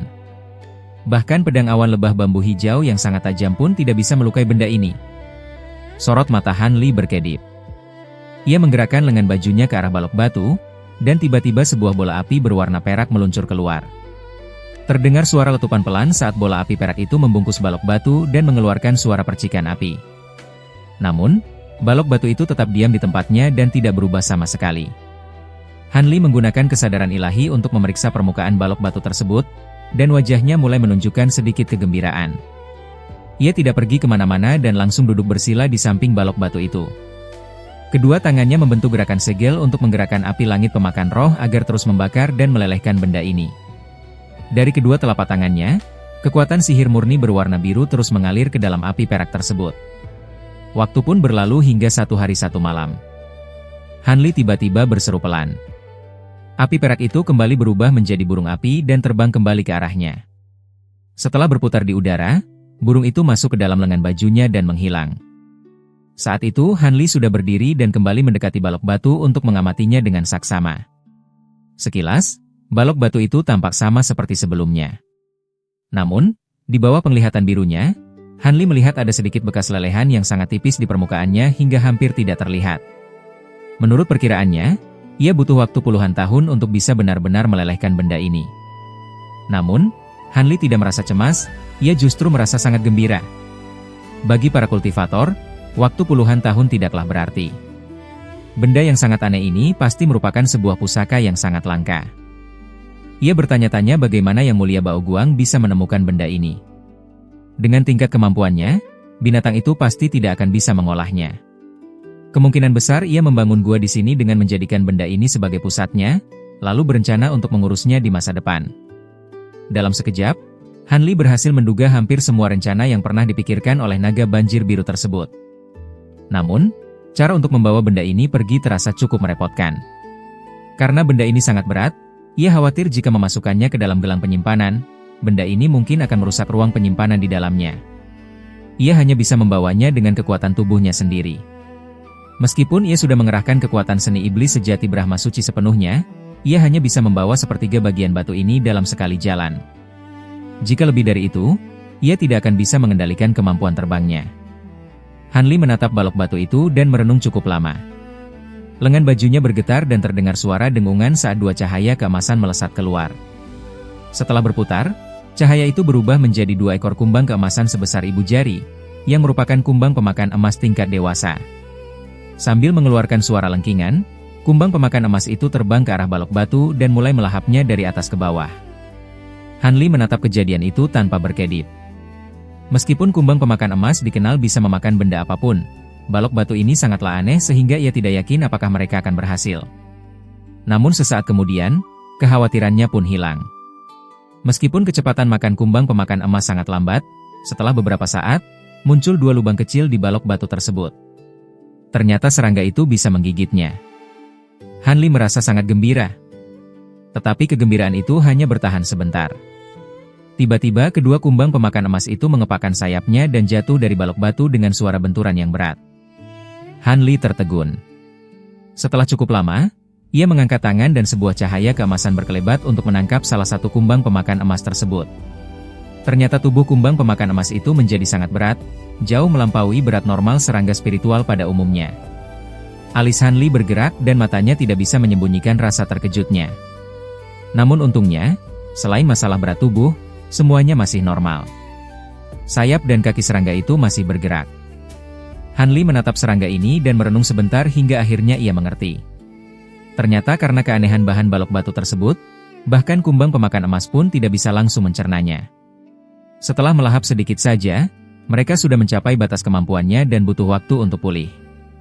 Setelah mengerti keadaannya, Hanli menyimpan kedua kumbang itu. Kemudian dari lengan bajunya terbang keluar dua serangga spiritual lainnya. Serangga-serangga itu juga ikut menggigit. Tak lama kemudian, kedua kumbang pemakan emas itu juga tidak mampu menahan berat tubuh mereka dan terjatuh, sehingga Hanli menyimpannya kembali. Begitu seterusnya, dari lengan bajunya kembali terbang 4 ekor serangga keemasan lainnya. Setelah setengah hari berlalu, ia sudah mengeluarkan dan menyimpan kembali lebih dari 1000 ekor kumbang pemakan emas. Balok batu di depannya berhasil dimakan sekitar 1/10 bagian, dan kini batu itu terbagi menjadi 3 potongan besar. Melihat 3 potongan batu yang ukurannya hampir sama, Hanli mengangguk puas.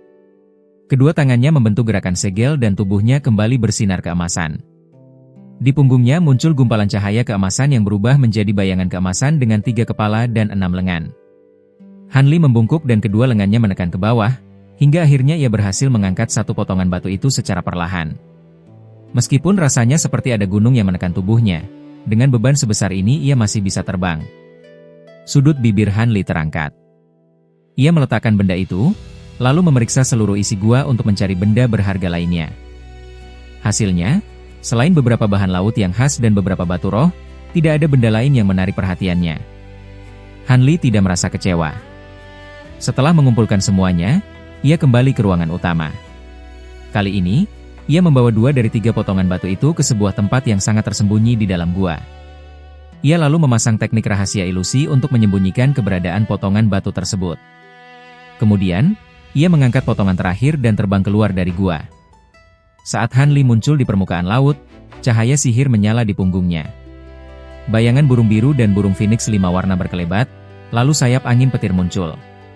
Sayapnya mengepak dan ia berubah menjadi seulas benang kristal yang melesat pergi hingga menghilang di ujung langit. Benda di tangannya terasa sangat berat. Meskipun sudah menggunakan sayap angin petir, Hanli tetap harus berhenti setiap beberapa jam untuk memulihkan tenaganya sebelum melanjutkan perjalanan. 3 hari kemudian, Hanli kembali ke guanya di pegunungan Hein dan meletakkan batu itu di dalam ruang rahasia. Selama 2 hari berikutnya, Hanli tidak terburu-buru untuk meninggalkan gua.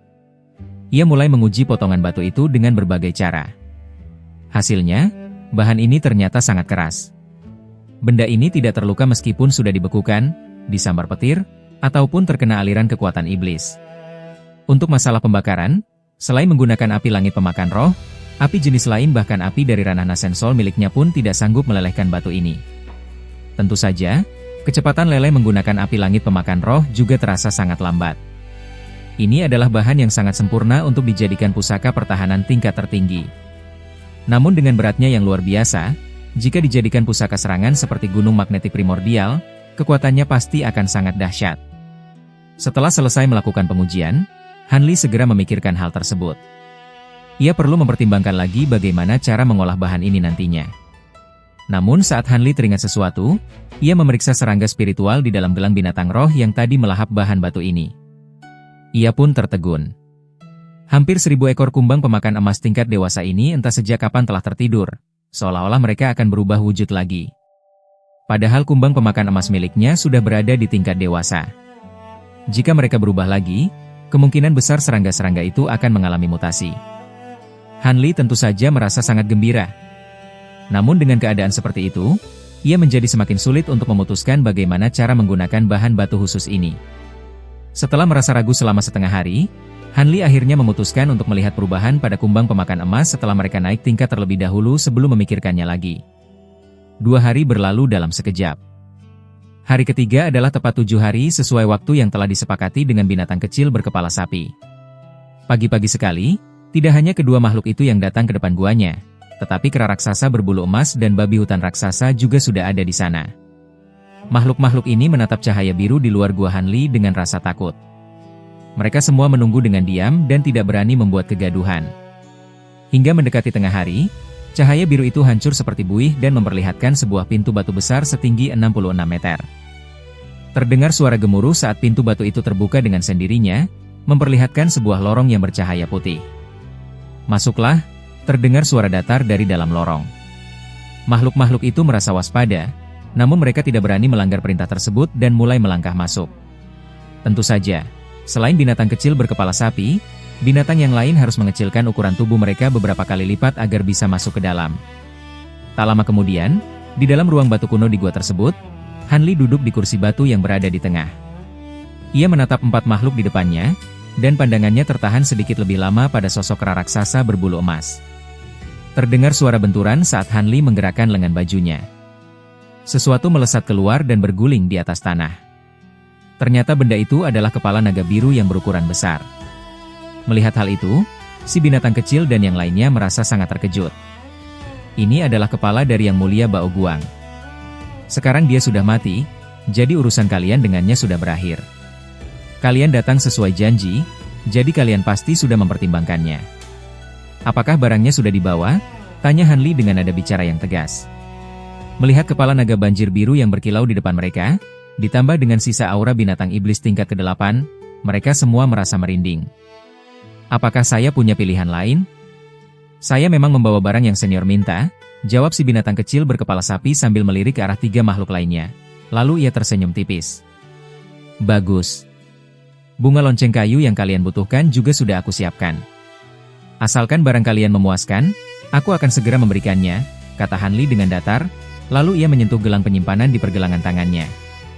Setelah sebuah cahaya putih berkelebat, muncul sebuah kotak giok berbentuk persegi panjang di tangannya.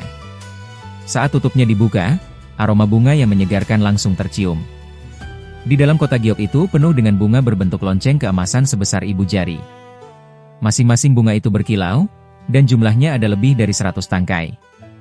Jika diamati dengan saksama, lonceng-lonceng ini memancarkan aura kayu yang kental. Ternyata, benda itu adalah bunga kecil berwarna keemasan yang berbentuk menyerupai lonceng. Bentuknya sangat nyata, benar-benar terlihat seperti lonceng emas sungguhan. Ternyata ada bunga lonceng kayu sebanyak ini, dan semuanya berusia lebih dari 1000 tahun. Begitu melihat bunga ini, kera raksasa itu bergumam pelan dengan penuh rasa terkejut. Bunga lonceng kayu sudah kalian lihat. Mana serangga kristal sumsum emas dan pasir karang mata emas milik kalian? Han Li bertanya sambil terkekeh pelan. Sepertinya jumlah ini belum cukup. Ini baru 100 bunga. Sesuai kesepakatan awal, ini hanya cukup untuk menukar 10 pasang serangga. Mata binatang kecil itu memancarkan rasa gembira, tetapi ia tetap berbicara dengan nada yang tenang. Han Li tersenyum tipis. Ia melemparkan kotak giok di tangannya ke depan hingga melayang di udara. Ia lalu membalikan telapak tangan yang lain, dan sebuah kotak giok panjang yang baru pun muncul. Saat tutupnya dibuka, kotak itu ternyata juga penuh dengan bunga lonceng kayu. Pemandangan ini sontak membuat makhluk-makhluk itu melebarkan mata. Ini sudah cukup, kan? Keluarkan semua serangga kristal dan pasir karang milik kalian sekarang, kata Han Li dengan santai sambil menatap mereka. Setelah merasa terkejut, beberapa binatang iblis itu saling berbisik. Akhirnya, binatang kecil itu mengeluarkan sebuah mineral padat mirip kristal yang berukuran sebesar kepalan tangan. Makhluk yang lain masing-masing mengeluarkan sebuah labu hitam berukuran sebesar telapak tangan. Dalam sekejap, 15 buah kristal dan 3 buah labu hitam muncul di dalam ruangan tersebut. Mata Han Li berbinar. Tanpa banyak bicara, ia menggerakkan tangannya ke arah lantai. Sebuah kristal langsung terbang dan jatuh ke tangannya. Han Li menunduk dan memeriksa kristal itu dengan teliti. Di dalam kristal yang bening itu, ternyata ada sepasang ulat berwarna putih susu yang ikut mengkristal. Ulat itu memiliki panjang sekitar 6 cm hingga 9 cm, dan sama sekali tidak bergerak seolah-olah sudah menjadi fosil. Kesadaran ilahi yang kuat berubah menjadi ribuan benang yang menembus kristal tersebut, lalu menyentuh salah satu ulat di dalamnya. Ulat itu tiba-tiba memancarkan cahaya putih susu dan mulai bergerak. Dari mulutnya, ulat tersebut mengeluarkan setetes cairan berwarna keemasan yang langsung meresap ke dalam kristal. Seluruh kristal itu seketika bersinar dan berubah warna menjadi keemasan. Saat Han Li melihat kejadian itu, raut wajahnya langsung berubah. Kelima jarinya menekan kristal tersebut, dan sebuah kekuatan yang sangat besar mengalir masuk ke dalam kristal. Namun, kristal itu hanya berkedip memancarkan cahaya keemasan beberapa kali dan tetap dalam keadaan utuh tanpa retak sedikit pun. Ini benar-benar serangga kristal sumsum emas, gumam Han Li. Senior harap tenang, kami tentu tidak akan berani menipu senior. Binatang kecil yang memiliki kepala sapi itu tersenyum kaku. Oh, begitu? Jawab Han Li dengan santai. Ia meletakkan kristal itu kembali, lalu menggunakan tangan yang lain untuk mengambil salah satu labu hitam. Setelah ia menuangkan isinya, pasir berwarna ungu keemasan mengalir keluar. Dalam sekejap, pasir itu menumpuk hingga setinggi 1 meter di atas lantai. Ia lalu mengambil segenggam pasir ungu keemasan itu dengan tangannya dan mendekatkannya ke depan mata. Setelah mengamati pasir tersebut untuk waktu yang cukup lama, ia kemudian menuangkan pasir dari 2 labu hitam yang tersisa. Bagus. Pasir karang mata emas ini semuanya memiliki kualitas yang terbaik. Ditambah dengan 15 pasang serangga kristal, meskipun nilainya masih kurang sedikit jika dibandingkan dengan 2 kotak bunga lonceng kayu ini, itu sudah cukup. Jadi, kita tukar dengan cara begini saja. Han Li melirik ke arah lantai, lalu berkata dengan santai. Mendengar perkataan itu, keempat makhluk tersebut menunjukkan raut wajah gembira dan langsung mengangguk setuju. Han Li melemparkan kedua kotak giok tersebut ke depan. Binatang kecil dan kera raksasa berbulu emas menangkap kotak itu, lalu menyimpannya dengan sangat hati-hati. Sementara itu, Han Li mengibaskan lengan bajunya ke arah lantai. Setelah sebuah kilauan cahaya biru menyapu lantai, semua kristal dan labu itu langsung menghilang ke dalam penyimpanannya. Pertukaran kali ini sangat memuaskan. Kalau kalian masih memiliki pasir karang mata emas atau benda langka yang lain, kalian bisa datang kemari untuk menukarkannya dengan barang yang kalian butuhkan. Aku tidak hanya memiliki bunga lonceng kayu, jadi kalian tidak akan merasa rugi. Sekarang kalian boleh pergi. Han Li sama sekali tidak berniat untuk menahan mereka. Setelah mengucapkan beberapa kalimat itu, ia langsung menyuruh mereka pergi. Karena merasakan tekanan aura Han Li yang kuat, mereka berempat tidak berani banyak bicara. Mereka melangkah mundur dengan penuh rasa hormat lalu segera pergi dari tempat itu. Setelah terbang menjauh sejauh 1000 kilometer, mereka akhirnya merasa lega dan berhenti. Mereka pun berkumpul kembali di udara. Bagus sekali. Aku benar-benar tidak menyangka kita bisa mendapatkan bunga lonceng kayu sebanyak ini, dan semuanya ternyata telah berusia lebih dari 1000 tahun. Jika kita menyerahkan semua bunga ini, persembahan yang lain mungkin bisa dihapus, dan Ras Tianpeng tidak akan menjatuhkan hukuman kepada kita, kata babi hutan raksasa dengan sangat gembira. Ya, aku juga tidak menyangka orang ini bisa mengeluarkan bunga sebanyak ini. Kalau aku tidak salah ingat, bunga lonceng kayu yang tumbuh di gunung itu sepertinya tidak pernah sebanyak ini. Mungkin saat kita memeriksa gunung itu dulu, ada sebuah tempat tersembunyi yang terlewat oleh kita. Berdasarkan ucapannya tadi, sepertinya ia masih menyimpan banyak bunga itu. Kera raksasa mengerutkan keningnya. Kemungkinan besar memang begitu.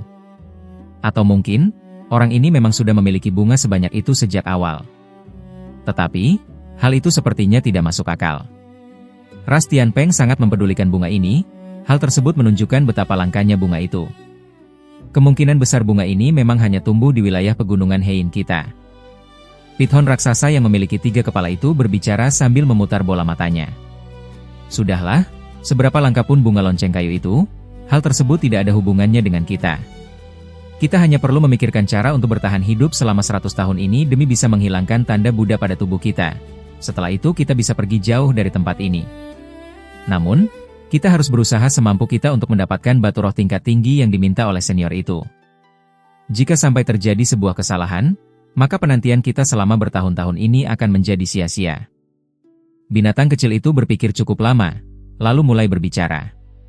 Dengan adanya bunga lonceng kayu ini, bertahan hidup selama 100 tahun tentu bukan masalah. Namun masalahnya, batu roh yang ada di tangan kita sudah sangat sedikit. Batu roh tingkat rendah bahkan sudah tidak pernah kita pakai lagi. Batu roh tingkat menengah juga sudah tidak berguna bagi senior itu. Untuk mendapatkan batu roh tingkat tinggi, tambang batu roh kita sudah habis tak tersisa. Selain itu, kali ini senior tersebut juga meminta kita untuk menyediakan 4 buah batu spiritual tingkat puncak dengan elemen yang berbeda-beda. Batu spiritual tingkat puncak semacam itu bahkan tidak pernah ada di pegunungan Hein kita ini. Para rekan sejalan lain di sekitar pulau ini paling-paling hanya memiliki batu roh berelemen air. Kita bahkan tidak tahu harus menukar batu itu dari mana. Kera raksasa berbulu kuning mengeluh pelan. Namun menurut ucapan senior itu, batu roh tingkat puncak ini sangat diperlukan untuk menerobos hambatan kultivasi miliknya. Jika ia tidak mendapatkan batu itu, kemampuannya akan sulit mencapai tahap sempurna. Babi hutan raksasa juga ikut berbicara pelan. Keempat makhluk tersebut langsung terdiam merenung. Sebelumnya hal itu mungkin terasa sulit, tetapi orang yang baru saja kita temui itu memiliki kemampuan yang sangat besar, dan ia juga datang dari tempat yang lain. Mungkin saja dia memiliki batu roh dengan elemen yang berbeda. Kepala bagian tengah dari Pithon raksasa itu berkata dengan pelan. Kita semua tentu sudah memikirkan hal itu. Namun dengan tingkat kekuatan kita saat ini, mana mungkin kita bisa menggunakan batu spiritual tingkat puncak. Jika kita tiba-tiba mencoba menukarnya dengan dia, tindakan itu pasti akan menimbulkan kecurigaan. Lebih baik kita mencari cara lain terlebih dahulu. Jika kita benar-benar tidak menemukan jalan keluar, barulah kita menemui orang ini. Binatang kecil itu berbicara dengan penuh kehati-hatian. Ucapanmu itu juga benar. Lebih baik kita menunggu sampai kita selesai menghadapi utusan dari Ras Tianpeng. Setelah itu barulah kita membicarakan masalah ini lebih lanjut. Kera raksasa itu memberikan saran. Makhluk yang lain tidak memiliki cara lain, sehingga mereka hanya bisa mengangguk setuju. Maka, keempat makhluk itu pun berubah wujud menjadi 4 gumpalan aura siluman, lalu terbang menuju ke arah yang berbeda-beda. Pada saat yang sama, Han Li sudah berada di dalam ruang rahasianya. Salah satu tangannya memegang kristal yang berisi serangga tersebut, sementara matanya berkedip-kedip saat ia memikirkan sesuatu. Meskipun serangga kristal sumsum emas sangatlah terkenal dan sudah lama dikenal oleh ras manusia maupun ras siluman, tetapi serangga ini sangat jarang ditemukan, apalagi ditangkap dalam keadaan hidup. Jikapun ada yang berhasil menemukannya, jumlahnya paling banyak hanya 2 atau 3 pasang saja. Nilai jual dari setiap pasang serangga ini juga sangat besar, bahkan jumlah hartanya cukup untuk membuat seorang kultivator tingkat tinggi mengalami kebangkrutan. Oleh karena itu, ketika Han Li mendengar bahwa beberapa binatang iblis tingkat 6 dan tingkat 7 ini bisa menyediakan serangga kristal tersebut, bisa dibayangkan betapa terkejut dan gembiranya perasaan dia. Serangga kristal ini memiliki berbagai macam kegunaan. Selain bisa digunakan sebagai bahan utama untuk meracik beberapa pil yang berguna meningkatkan kekuatan, serangga ini juga sangat efektif untuk memperkuat ketahanan tubuh fisik. Seseorang hanya perlu mengoleskan sumsum emas yang dikeluarkan oleh serangga ini ke permukaan kulit, lalu membiarkan tubuhnya menyerap sumsum tersebut. Hal ini bisa membuat kekuatan fisik seorang kultivator langsung meningkat naik sebanyak 1 tingkat. Namun, mengingat kuatnya ketahanan tubuh yang dimiliki oleh Han Li saat ini, efek dari sumsum itu mungkin akan sangat berkurang pada dirinya. Jika dibandingkan dengan 2 cara di atas, Han Li lebih berharap bisa menggunakan serangga ini untuk cara ketiga yang paling jarang digunakan oleh orang lain. Cara itu adalah menggunakan serangga kristal ini untuk menyempurnakan wujud bayangan dari seni iblis sejati Brahma Suci, sehingga bayangan itu bisa berubah menjadi sosok entitas yang nyata. Dampak kekuatan dari kemampuan ini sangatlah besar. Jika digabungkan dengan seni iblis sejati Brahma Suci, kekuatan itu akan cukup untuk membelah gunung dan membalikan lautan. Teknik ini juga merupakan salah satu metode pembentukan wujud tubuh tiruan yang paling istimewa. Tentu saja, kemampuan yang sangat besar seperti teknik pembentukan tubuh Vajra dari aliran Buddha ini bukanlah sebuah ilmu rahasia yang rumit, sehingga banyak kultivator yang mengetahuinya. Namun, bahan obat pendukung yang dibutuhkan untuk melakukan teknik ini bukan hanya serangga kristal sumsum emas semata, melainkan juga harus dicampur dengan beberapa bahan langka lain yang sudah terkenal. Tingkat kelangkaan bahan-bahan tambahan tersebut tidak kalah sulit jika dibandingkan dengan serangga kristal sumsum emas. Untuk bisa mengumpulkan semua bahan itu, seseorang akan membutuhkan keberuntungan yang luar biasa, sehingga proses ini pasti tidak akan bisa diselesaikan dalam waktu yang singkat. Han Li menatap kristal di tangannya dan merenung untuk waktu yang cukup lama. Tiba-tiba, pergelangan tangannya bergetar, dan 4 buah kristal lain pun muncul di hadapannya. Untuk menyempurnakan wujud bayangan dari seni iblis sejati Brahma Suci, 10 pasang serangga kristal seharusnya sudah cukup.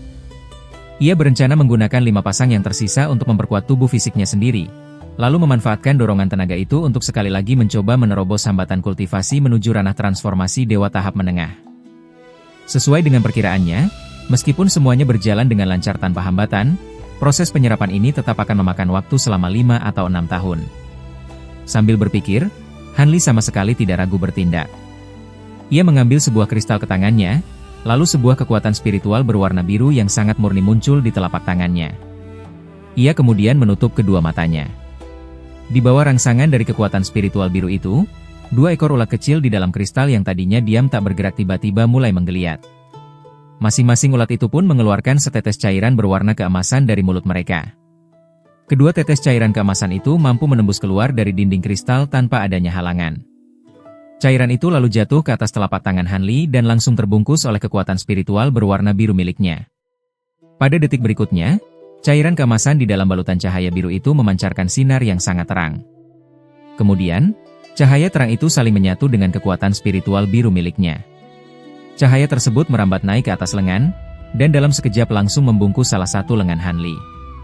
Setelah semua cahaya yang menyilaukan itu meredup, permukaan kulit pada lengan Han Li telah berubah menjadi warna keemasan. Han Li memegang lengan yang berwarna keemasan itu dengan salah satu tangannya, sementara mulutnya mulai merapalkan sebuah mantra.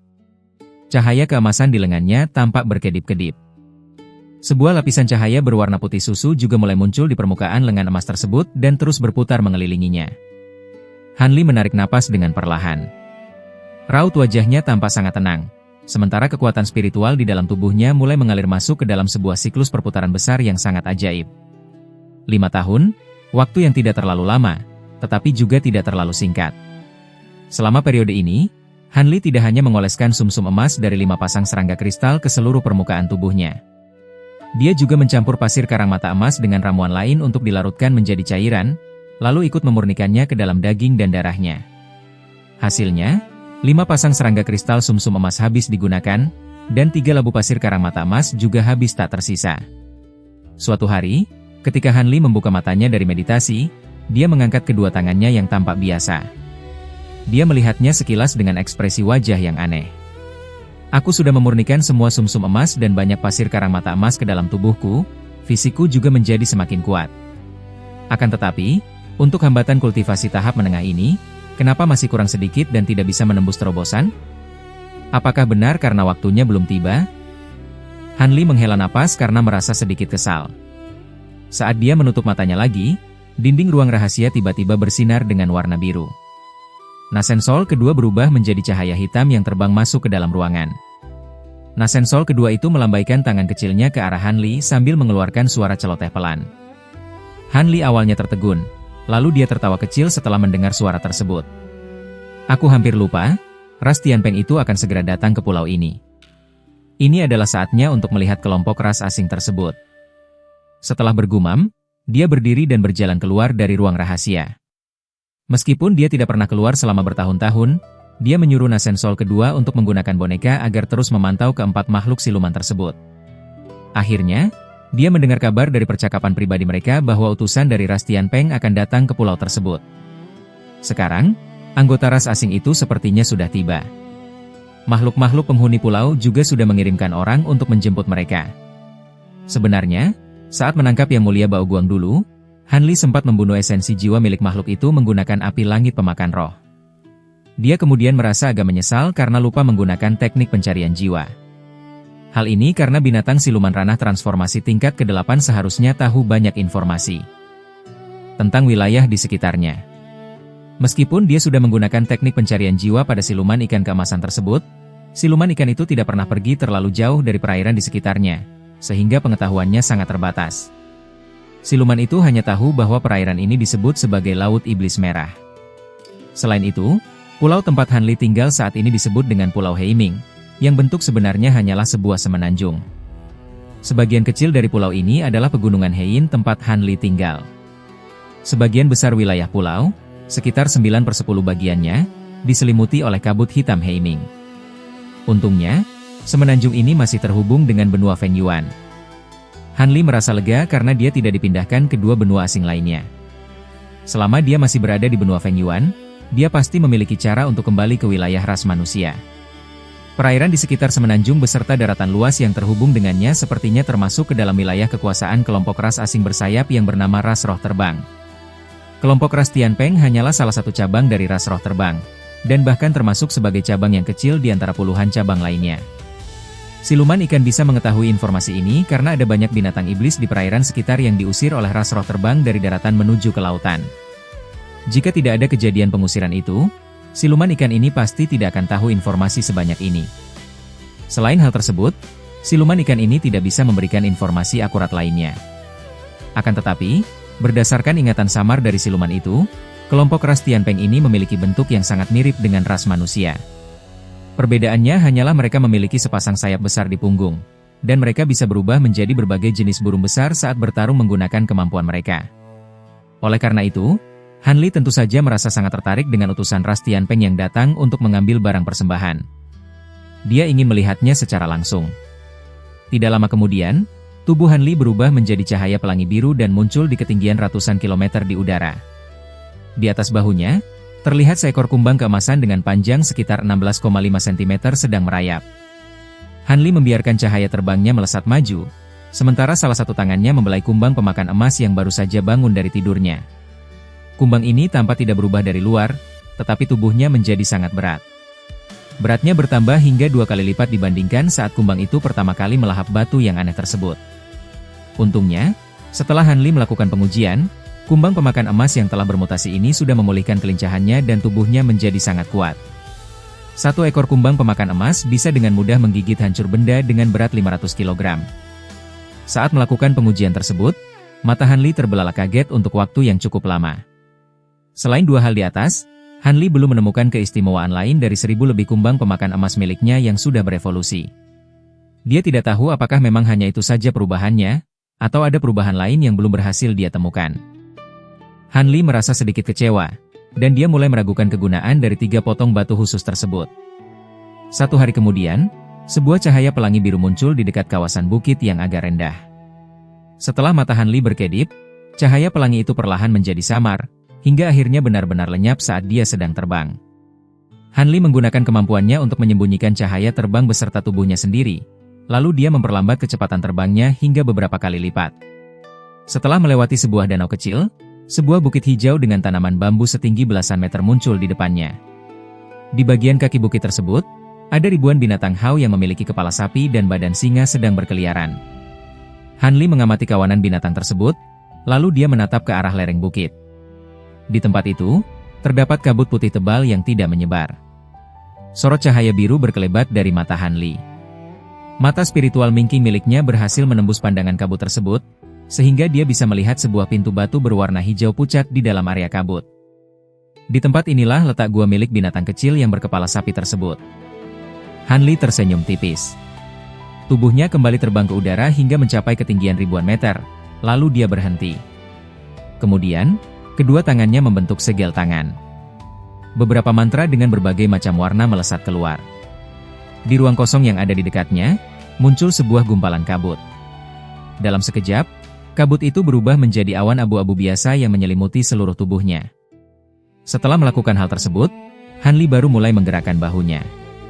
Kumbang keemasan berukuran besar yang ada di bahunya bersinar terang, lalu ukurannya mengecil dengan cepat hingga menjadi sebesar biji kacang. Kumbang itu mengepakkan sayapnya dan terbang keluar dari awan menuju ke arah bukit yang ada di bawah. Hanli menatap serangga tersebut. Setelah serangga itu menghilang ke dalam bukit, Hanli melayang diam dan bersembunyi di dalam awan. 15 menit kemudian, sebuah cahaya spiritual berkelebat dari kejauhan. 2 gumpalan angin siluman dan 3 ekor burung perak berukuran besar terbang mendekat ke arah sana. Pupil mata Hanli menyusut. Dia menatap tajam ke arah ketiga burung besar tersebut. Ketiga burung besar itu memiliki panjang tubuh sekitar 10 meter dan bentuknya sangat mirip seperti elang raksasa.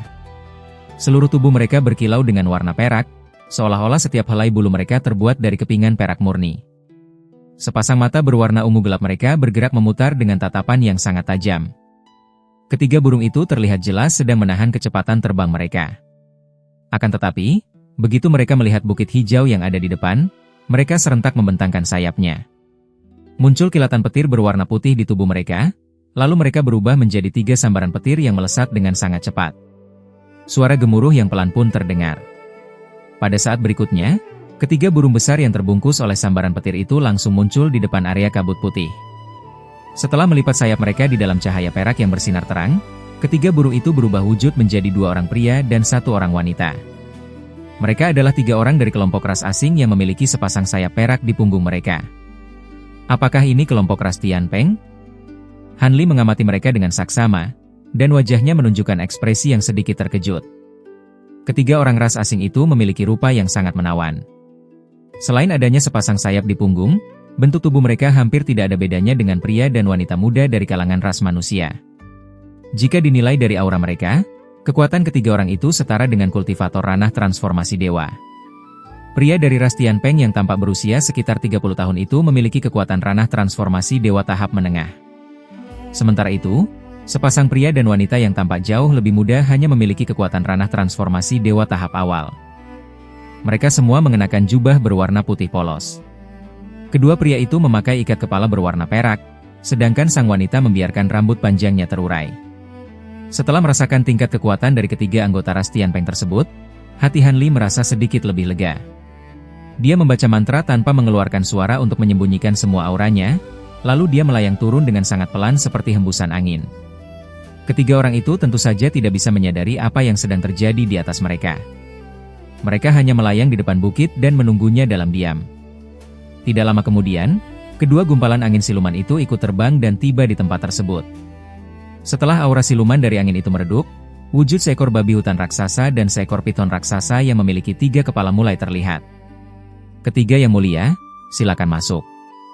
Rekan Dao Cui dan Rekan Dao Jin sedang memeriksa persembahan serta menyiapkan hidangan. Kami memohon agar yang mulia berkenan untuk mampir, ucap piton raksasa sambil tersenyum tepat setelah wujudnya muncul. Tidak perlu repot-repot. Kami hanya akan mengambil persembahan dan langsung pulang, ucap pria yang berusia 30 tahun itu dengan nada bicara yang datar. Dua orang lainnya juga sama sekali tidak menunjukkan ekspresi apapun. Tidak heran jika mereka bertiga bersikap sedingin itu. Dengan tingkat kekuatan yang dimiliki oleh kedua makhluk siluman tersebut, ketiga anggota ras Tianpeng ini tidak akan pernah memandang sebelah mata kepada mereka. Jika bukan karena barang persembahan dari pulau ini merupakan hal yang cukup penting, ketiga orang itu bahkan tidak akan sudi untuk berbicara dengan mereka. Pada saat itu, kabut putih yang berada di depan bukit mulai menyebar. Pintu batu berwarna hijau yang ada di dalamnya pun terbuka secara perlahan. Binatang kecil yang berkepala sapi dan kera raksasa berbulu emas keluar untuk menyambut mereka berlima. Kedua siluman itu mengucapkan salam dan mengajak ketiga anggota ras Tianpeng tersebut untuk segera masuk ke dalam. Makhluk siluman lainnya pun ikut berjalan masuk dengan mengikuti dari arah belakang. Tidak ada satupun dari mereka yang memperhatikan bahwa saat pintu gua kembali ditutup, sebuah hembusan angin tipis yang hampir tidak terlihat juga ikut menyelinap masuk ke dalam. Keempat makhluk siluman itu segera mengantarkan ketiga anggota ras Tianpeng ke sebuah ruangan yang ditata dengan rapi. Meskipun siluman-siluman itu belum bisa berubah wujud menjadi manusia, ada beberapa buah meja dan kursi yang khusus disediakan di ruangan tersebut. Ketiga anggota ras Tianpeng itu tidak bersikap sungkan dan langsung duduk di posisi kursi kehormatan. Keempat makhluk siluman itu berdiri dengan penuh hormat di samping mereka. Baiklah, tidak perlu banyak omong kosong. Katakan saja, apakah barang persembahan untuk kali ini sudah siap? Tanya pria dari ras Tianpeng yang tampak berusia 20-an itu dengan nada bicara yang tidak ramah tepat setelah dia duduk. Melapor kepada ketiga yang mulia, sebagian besar barang persembahan sudah siap. Akan tetapi, ada beberapa barang yang sudah punah di pulau ini, sehingga tidak mungkin untuk kami temukan lagi. Binatang kecil berkepala sapi itu langsung menjawab dengan sikap sangat waspada. Tidak lengkap? Pria itu mendengus dengan kesal. Kalian pasti sudah tahu apa akibatnya jika persembahan ini tidak lengkap. Tanpa persembahan, apalagi nilai yang kalian miliki untuk tetap hidup di pulau ini? Wajah pria yang tampak lebih tua itu langsung menjadi muram setelah mendengar laporan tersebut. Yang mulia, tolong jangan marah terlebih dahulu. Meskipun ada barang persembahan lain yang kurang, kali ini kami telah menyiapkan 50 buah bunga lonceng kayu sebagai tambahan. Kami memohon agar Yang Mulia berkenan untuk menerimanya. Binatang kecil itu menyampaikan kalimat yang sudah dia siapkan sebelumnya dengan sangat hati-hati. Apa? Tambahan 50 buah bunga lonceng kayu. Ketiga anggota ras Tianpeng itu saling berpandangan. Mereka bertiga menunjukkan ekspresi wajah yang sangat gembira. Kalian tidak sedang bermaksud untuk menipu kami dengan menggunakan bunga yang belum cukup usianya, bukan? Pria ras Tianpeng yang berusia 30 tahun itu tiba-tiba teringat akan sesuatu, lalu dia langsung menghardik dengan tatapan yang sangat tajam. Mana mungkin kami berani? Tiga yang mulia bisa memeriksa sendiri umur bunga ini, jawab binatang kecil itu dengan terkejut. Pada saat yang sama, kera raksasa berbulu emas membalikan kedua tangannya yang berbulu. Cahaya putih berkelebat di depannya, dan 2 kotak giok berisi bunga lonceng kayu muncul. Kera itu lalu menyatukan kedua tangannya dan menyodorkan kotak itu ke depan. Pria muda ras Tianpeng menerima kedua kotak giok itu dengan sedikit ragu, lalu membukanya. Seketika cahaya keemasan menyilaukan matanya, dan aroma bunga yang pekat tercium. Ketiga orang ras Tianpeng awalnya terkejut, lalu menjadi sangat gembira. Ini benar-benar bunga lonceng kayu yang berusia lebih dari 1000 tahun, kualitasnya juga sangat baik, kata wanita muda ras Tianpeng dengan gembira setelah mengambil dan memeriksa salah satu bunga lonceng kayu dengan saksama. Bagus. Jarang sekali kalian bisa menyerahkan bunga berkualitas tinggi seperti ini. Coba sebutkan apa saja persembahan lain yang masih kurang, tanya pria ras Tianpeng berusia 30 tahun itu. Ia menyembunyikan kegembiraannya dan ekspresinya menjadi lebih lembut. Keempat makhluk itu merasa lega. Mereka tahu bahwa kali ini kemungkinan besar mereka bisa lolos dari hukuman. Mereka kemudian mengeluarkan barang persembahan satu persatu dan membiarkan ketiga orang ras Tianpeng memeriksanya dengan saksama. Benar, jumlah serangga kristal sumsum emas dan pasir karang mata emas sedikit kurang, sedangkan kayu cahaya biru jumlahnya hanya setengah. Kata pria muda ras Tianpeng sambil memeriksa barang-barang yang kurang tersebut satu persatu. Untungnya, barang yang kurang tidak terlalu banyak. Tambahan bunga lonceng kayu ini bisa menutupi kekurangan tersebut. Kali ini kami anggap kalian sudah menyerahkan semua persembahan. Ini adalah pil penghargaan untuk menekan tanda Buddha kalian. Lain kali kami datang, semakin banyak bunga lonceng kayu yang kalian bawa, semakin baik. Pria ras Tianpeng berusia 30 tahun itu mengangguk, lalu mengibaskan lengan bajunya. 4 botol pil berwarna biru terbang dan jatuh ke tangan keempat makhluk itu. Mereka menerima botol kecil itu dan mengucapkan terima kasih berkali-kali. Ketiga orang ras Tianpeng menyimpan semua persembahan itu. Tanpa berlama-lama lagi, mereka langsung pergi dari gua binatang kecil tersebut. Keempat makhluk itu mengantar mereka sampai keluar pintu dan melihat ketiga orang ras Tianpeng berubah menjadi 3 ekor burung besar lalu terbang menjauh. Setelah itu, barulah mereka merasa benar-benar lega dan kembali ke dalam gua untuk melanjutkan urusan penting mereka. Makhluk-makhluk ini tentu tidak menyadari bahwa di sudut ruangan, entah sejak kapan, terdapat seekor kumbang kecil berwarna keemasan yang tergeletak diam seperti benda mati. Pada waktu yang sama, Hanli menyembunyikan dirinya di belakang ketiga burung besar itu sambil terus mengawasi. Tadi di dalam gua binatang kecil itu, ia melihat seluruh proses orang-orang ras Tianpeng mengambil persembahan. Ia menduga mereka pasti akan kembali ke tempat berkumpulnya ras Tianpeng. Yang perlu ia lakukan sekarang hanyalah mengikuti ketiga orang ras Tianpeng ini sejauh mungkin untuk menemukan jalan aman kembali ke benua Tianyuan. Lagi pula laut ini sangat luas, tidak ada yang tahu di mana letak bahaya yang tersembunyi. Hanli tidak ingin bertindak gegabah dan masuk ke wilayah makhluk kuat tanpa disadari. Selain itu, ras roh terbang ini sangat mirip dengan ras manusia. Jika ia bisa menemukan tempat berkumpulnya ras Tianpeng, menyusup masuk untuk mengumpulkan informasi dan bahan ramuan yang ia butuhkan bukanlah hal yang sulit baginya dengan kemampuannya saat ini. Mungkin saja ras asing ini juga memiliki banyak harta berharga seperti serangga kristal sumsum emas. Karena ras roh terbang berbeda dengan ras manusia. Benda yang sangat berharga bagi ras manusia mungkin dianggap biasa saja bagi ras roh terbang. Pikiran itu membuat Hanli bersemangat. Ia pun terus mengikuti ketiga orang ras Tianpeng itu dengan semakin berhati-hati. Dengan kemampuan yang dimiliki Hanli, selama ketiga orang itu tidak keluar dari jangkauan kesadaran ilahinya yang beradius 50 km, ia tentu tidak akan mudah kehilangan jejak mereka. Maka, 3 ekor burung dan 1 orang manusia itu terus bergerak cepat di sepanjang perairan sekitar semenanjung.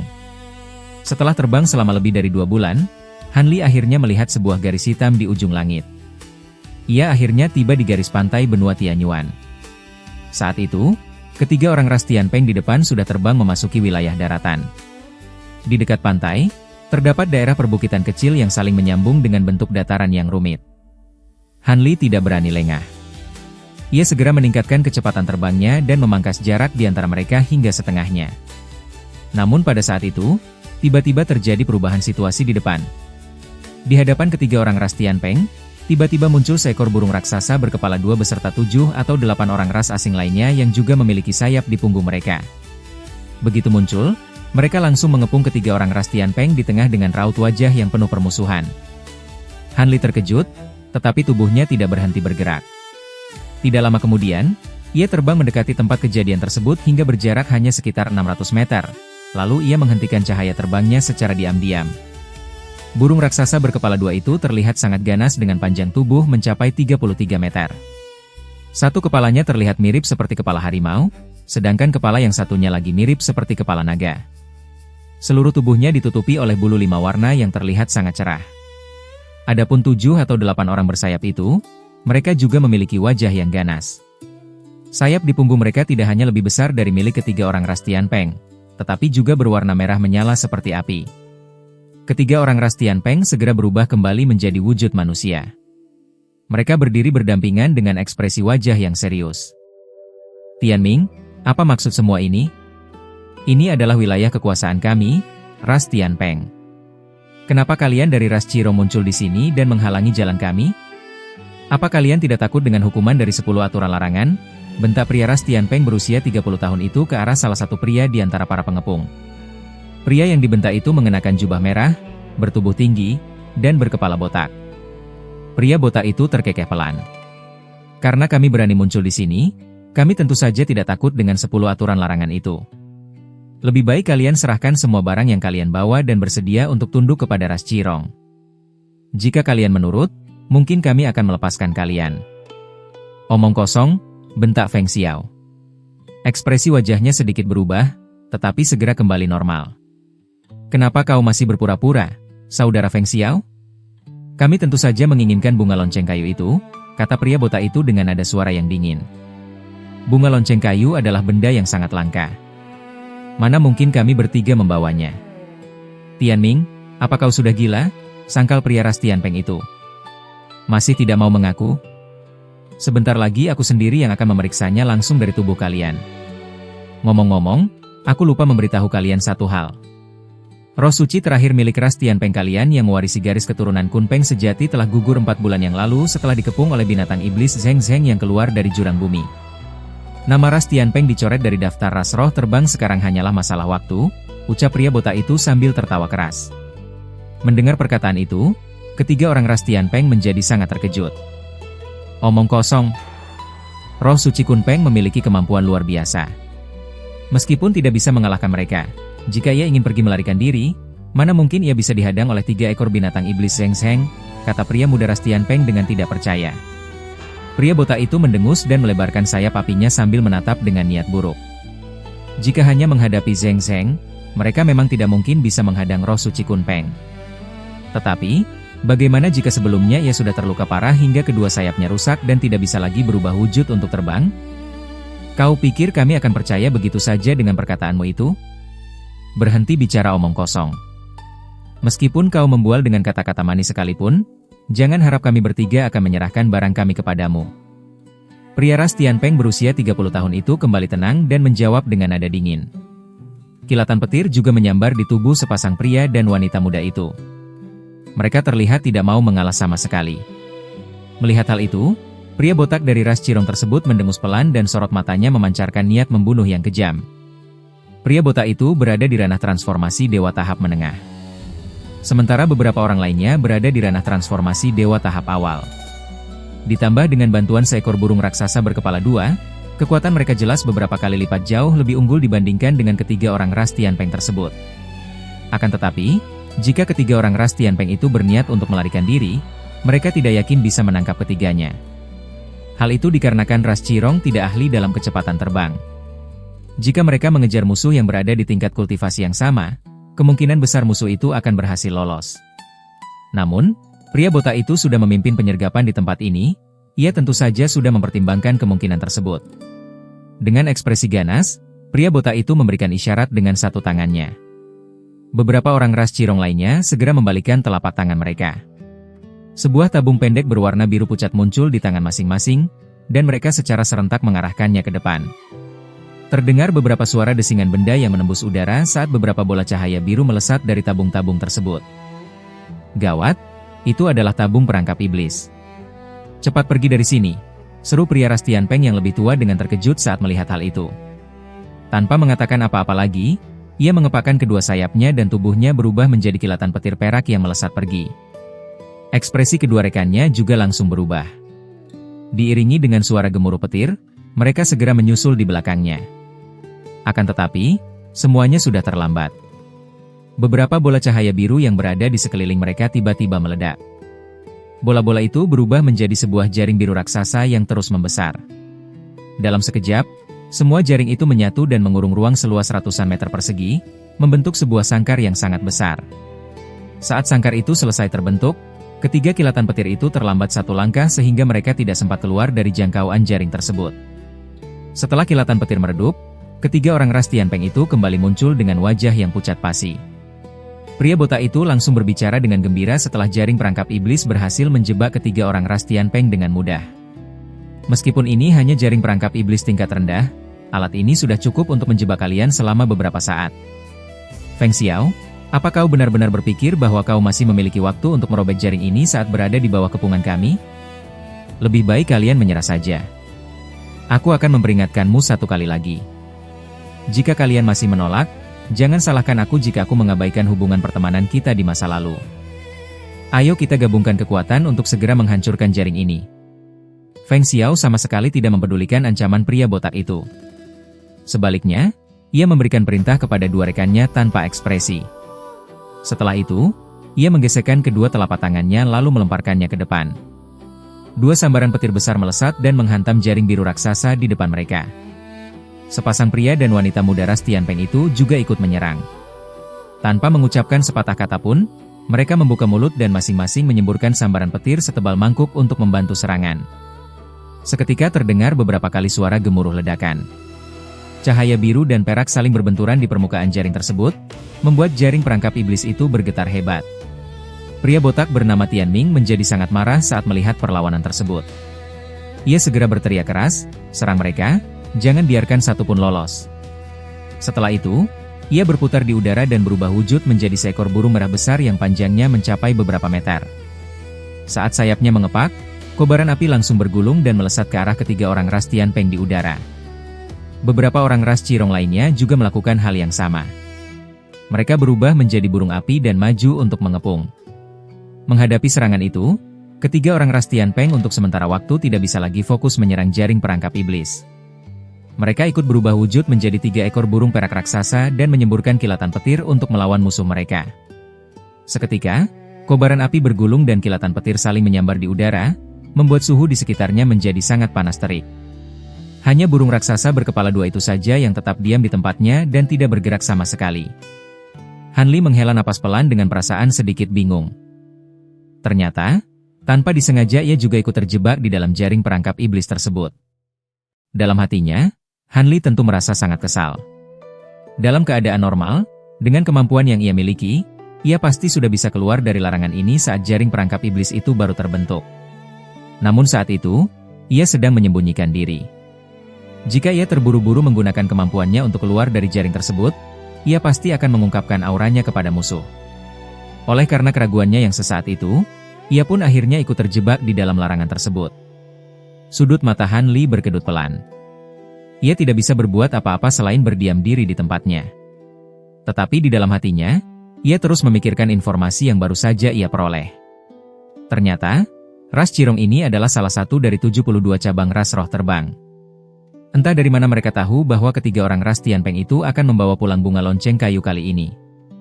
Karena itulah mereka melakukan penyergapan di jalur pulang yang pasti akan dilewati oleh ketiganya. Alasan mereka berani melakukan hal ini adalah karena seorang tokoh besar ras Tianpeng telah gugur, dan seluruh ras Tianpeng sepertinya akan segera menghadapi masalah besar. Jika situasinya seperti ini, apakah rencana awalnya akan gagal? Apakah ia harus meninggalkan ras Tianpeng dan mencari cara untuk menyusup ke tempat berkumpulnya cabang ras roh terbang yang lain? Sepertinya hal itu tidaklah tepat. Karena dilihat dari penampilannya, selain sepasang sayap di punggung, wujud ras Tianpeng hampir tidak ada bedanya dengan ras manusia. Ia tidak tahu bagaimana dengan wujud cabang ras roh terbang lainnya. Tetapi jika melihat orang-orang ras Cirong yang berwajah ganas ini, mungkin akan sulit baginya untuk menemukan cabang lain yang semudah ras Tianpeng untuk disusupi. Han Li berpikir cepat di dalam hatinya sambil terus memperhatikan pertarungan antara orang-orang ras Tianpeng dan ras Cirong yang telah berubah wujud di dekatnya. Suara ledakan terdengar memekakan telinga. Sambaran petir sebesar ular perak bergemuruh di tengah lautan api. Ketiga burung perak itu hampir berubah menjadi jelmaan petir, menggunakan paruh dan cakar mereka dengan sangat berani untuk membalas serangan. Namun, karena dikepung oleh begitu banyak burung api, posisi mereka kini sudah sangat terdesak. Burung-burung api itu tidak hanya memiliki kobaran api yang menyelimuti seluruh tubuh mereka. Meskipun sesekali mereka terkena sambaran petir perak yang membuat tubuh mereka hancur, kilatan api akan segera menyala dan bagian yang terluka itu pun langsung pulih kembali seperti semula seolah-olah mereka tidak bisa mati. Sementara itu, ketika burung-burung perak tersapu oleh kobaran api, cahaya pelindung di permukaan tubuh mereka akan bergetar hebat. Mereka memang masih bisa selamat, tetapi cahaya perak yang mereka pancarkan jelas menjadi sedikit lebih redup dari sebelumnya. Di atas tempat pertarungan itu, entah sejak kapan muncul sebuah bola bundar berwarna merah cerah.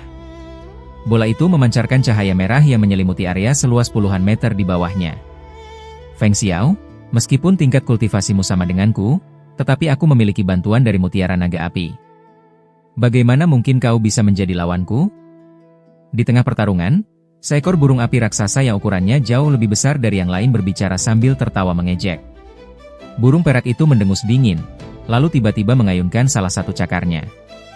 5 garis cahaya putih melesat ke udara dengan kecepatan yang luar biasa. Sesaat kemudian, serangan itu menghantam bola merah tersebut. Terdengar suara benturan keras. Sebuah lapisan pelindung cahaya merah tiba-tiba muncul di permukaan mutiara naga api dan dengan mudah menahan kelima garis cahaya cakar tersebut. Haha, saudara Feng Xiao, jangan banyak berharap lagi. Aku sudah lama meminta tetua suku untuk memasang larangan pada mutiara naga api ini. Dengan kemampuanmu yang hanya seorang ahli terbang tingkat tinggi, kau tidak akan bisa melukainya sedikit pun. Burung api raksasa itu tertawa keras beberapa kali, lalu mengepakkan sayapnya dengan kencang sehingga kobaran api besar menyapu ke depan. Di bawah sana, meskipun ketiga burung perak berusaha keluar dari jangkauan mutiara naga api, bola merah itu terus mengikuti mereka kemanapun mereka pergi, sama sekali tidak bisa dihindari. Akibat gangguan tersebut, mereka bertiga terus-menerus menderita luka, dan sambaran petir di permukaan tubuh mereka pun mulai melemah. Melihat hal itu, serangan kawanan burung api menjadi semakin ganas. Ketiga burung perak itu hanya bisa bertahan mati-matian di tengah lautan api. Burung api jelmaan pria botak itu tersenyum dingin saat melihat situasi tersebut. Ia kemudian mengeluarkan suara lengkingan yang sangat tajam dari mulutnya. Mendengar hal itu, burung raksasa berkepala dua akhirnya mulai bertindak. Sayapnya terbentang lebar, dan kedua kepalanya secara serentak mengeluarkan suara lolongan yang mengerikan. Tubuh besarnya bergoyang lalu berubah menjadi gelombang cahaya warna-warni yang menyapu deras ke arah ketiga burung perak di dalam lautan api. Ketiga burung perak itu sedikit panik saat melihat serangan mematikan tersebut. Salah satunya langsung berteriak keras, cepat gunakan teknik pelarian petir untuk menghindar. Jangan hadapi burung Ciho ini secara langsung. Begitu kata-kata itu keluar, mereka bertiga dengan cepat berubah menjadi 3 sambaran petir yang melesat keluar dari lautan api. Saat berusaha kabur, tubuh mereka sempat terkena beberapa benturan keras dari serangan musuh. Akan tetapi, begitu mereka berhasil keluar dari lautan api, sosok mereka langsung menghilang tanpa jejak. Gelombang cahaya warna-warni itu hanya menyapu udara kosong lalu perlahan meredup. Burung raksasa berkepala dua kembali muncul, dan kedua kepala besarnya menoleh ke arah kiri dan kanan dengan pandangan kebingungan. Mutiara naga api yang melayang di udara juga hanya berputar di tempatnya, seolah-olah ia juga telah kehilangan jejak ketiga burung perak tersebut. Beberapa burung api tampak tertegun melihat hal itu. Burung api yang paling besar di antara mereka segera melipat sayapnya. Di tengah kobaran api yang menyala-nyala, ia berubah kembali menjadi wujud manusia. Ia adalah pria botak yang bernama Tian Ming. Pria botak itu melirik ke arah tempat hilangnya 3 sambaran petir perak tersebut, lalu tertawa dingin. Jangan kira kalian bisa menyembunyikan diri dariku dengan meminjam kekuatan petir. Kali ini, selain meminjam mutiara naga api, aku juga membawa kawanan lebah spiritual bersamaku. Aku sudah memberikan kristal milik Ras Tian Peng untuk mereka kenali sebelumnya. Meskipun kalian telah melatih teknik pelarian petir hingga batas maksimal, kalian tetap tidak akan bisa lolos dari pelacakan kawanan serangga ini. Setelah selesai berbicara, pria botak itu tiba-tiba membuka mulutnya dan menyemburkan sebuah labu botol berwarna merah. Labu itu berputar di udara dengan bagian mulut mengarah ke bawah, lalu tiba-tiba menyemburkan beberapa ekor lebah berwarna kuning. Masing-masing lebah itu berukuran sekitar 6 hingga 9 cm dan memancarkan cahaya spiritual yang redup. Pria botak itu membuat beberapa suara aneh dari mulutnya, lalu ia menunjuk ke arah tempat hilangnya burung perak tadi dengan jarinya. Kawanan lebah spiritual itu langsung berdengung dan terbang ke arah yang ditunjuk.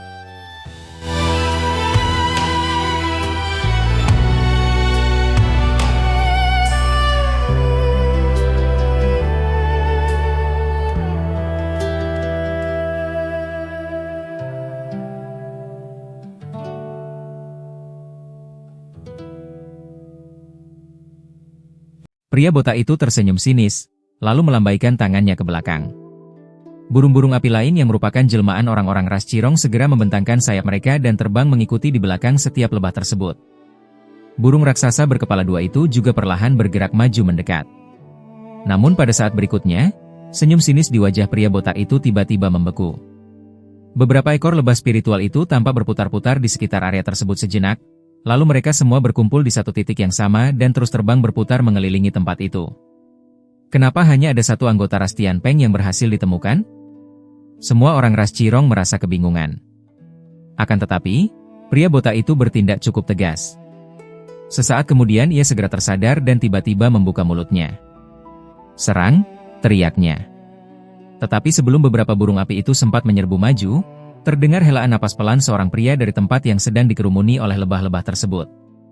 Kemudian, seberkas cahaya abu-abu menyala terang, dan sebuah gelombang cahaya spiritual menyapu keluar dari ruang kosong di tempat itu.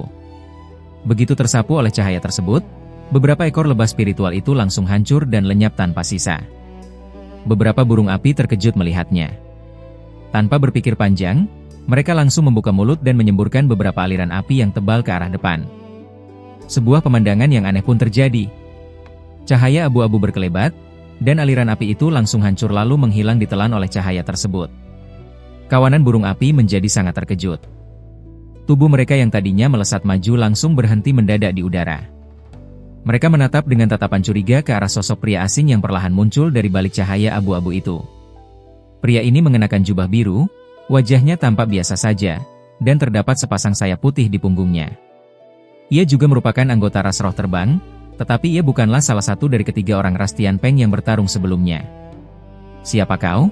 teriak pria botak itu dengan terkejut. Pada saat yang sama, tubuhnya tiba-tiba memancarkan aura tekanan yang sangat kuat. "Siapa?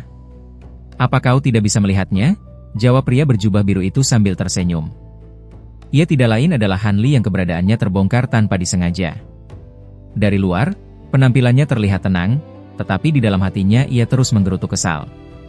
Orang-orang ras asing inilah yang sedang bertarung satu sama lain, tetapi mengapa ia harus ikut terseret ke dalam masalah ini? Padahal ia bukan anggota ras Tianpeng. Lalu kenapa lebah-lebah spiritual itu bisa menemukannya? Han Li terus bergumam di dalam hatinya.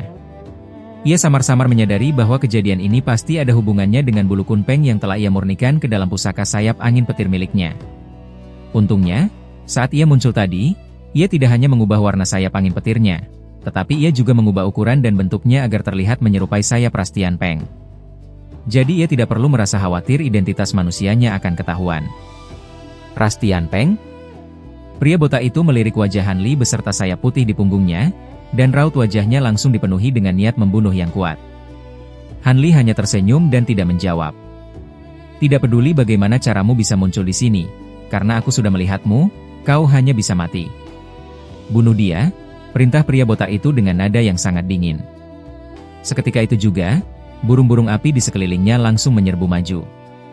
Sayap dan cakar mereka bergerak serentak, melepaskan belasan serangan cakar yang bercampur dengan kobaran api. Serangan mematikan itu bergulung maju dan menerjang ke arah Han Li. Pada saat itu, mutiara naga api juga berkelebat di udara. Entah bagaimana caranya, bola pusaka merah itu berteleportasi sejauh puluhan meter dan tiba-tiba muncul tepat di atas kepala Han Li. Sebuah lapisan cahaya pelindung merah turun menyelimutinya dari atas. Alis Han Li berkedut pelan. Tanpa melakukan gerakan besar, ia hanya melambaikan satu telapak tangannya yang berwarna hitam ke depan. Cahaya abu-abu di depannya langsung membesar 2 kali lipat. Begitu cahaya cakar dan kobaran api dari lawan memasuki jangkauan cahayanya, serangan tersebut langsung membeku. Kemudian, diiringi kedipan cahaya abu-abu, serangan musuh itu hancur berantakan dan menghilang tak berbekas. Pada saat yang sama, terdengar suara gemuruh petir dari punggung Han Li. Tubuhnya sedikit memburam lalu menghilang di balik kilatan petir keemasan. Sesaat kemudian, ia sudah muncul di udara tepat di dekat bola bundar berwarna merah tersebut. Salah satu tangannya menjulur secepat kilat dan langsung menangkap bola itu. Terdengar suara benturan tumpul dari arah mutiara naga api. Benda itu tidak hanya melepaskan lapisan pelindung cahaya merah, tetapi juga berubah wujud menjadi seekor ular piton merah raksasa sepanjang beberapa meter. Mulutnya menganga lebar dan langsung menggigit kuat ke arah lengan Han Li. Terdengar suara benturan logam yang keras. Lengan Han Li memancarkan sinar keemasan yang terang, dan sisik-sisik emas kecil muncul saling menutupi di permukaannya.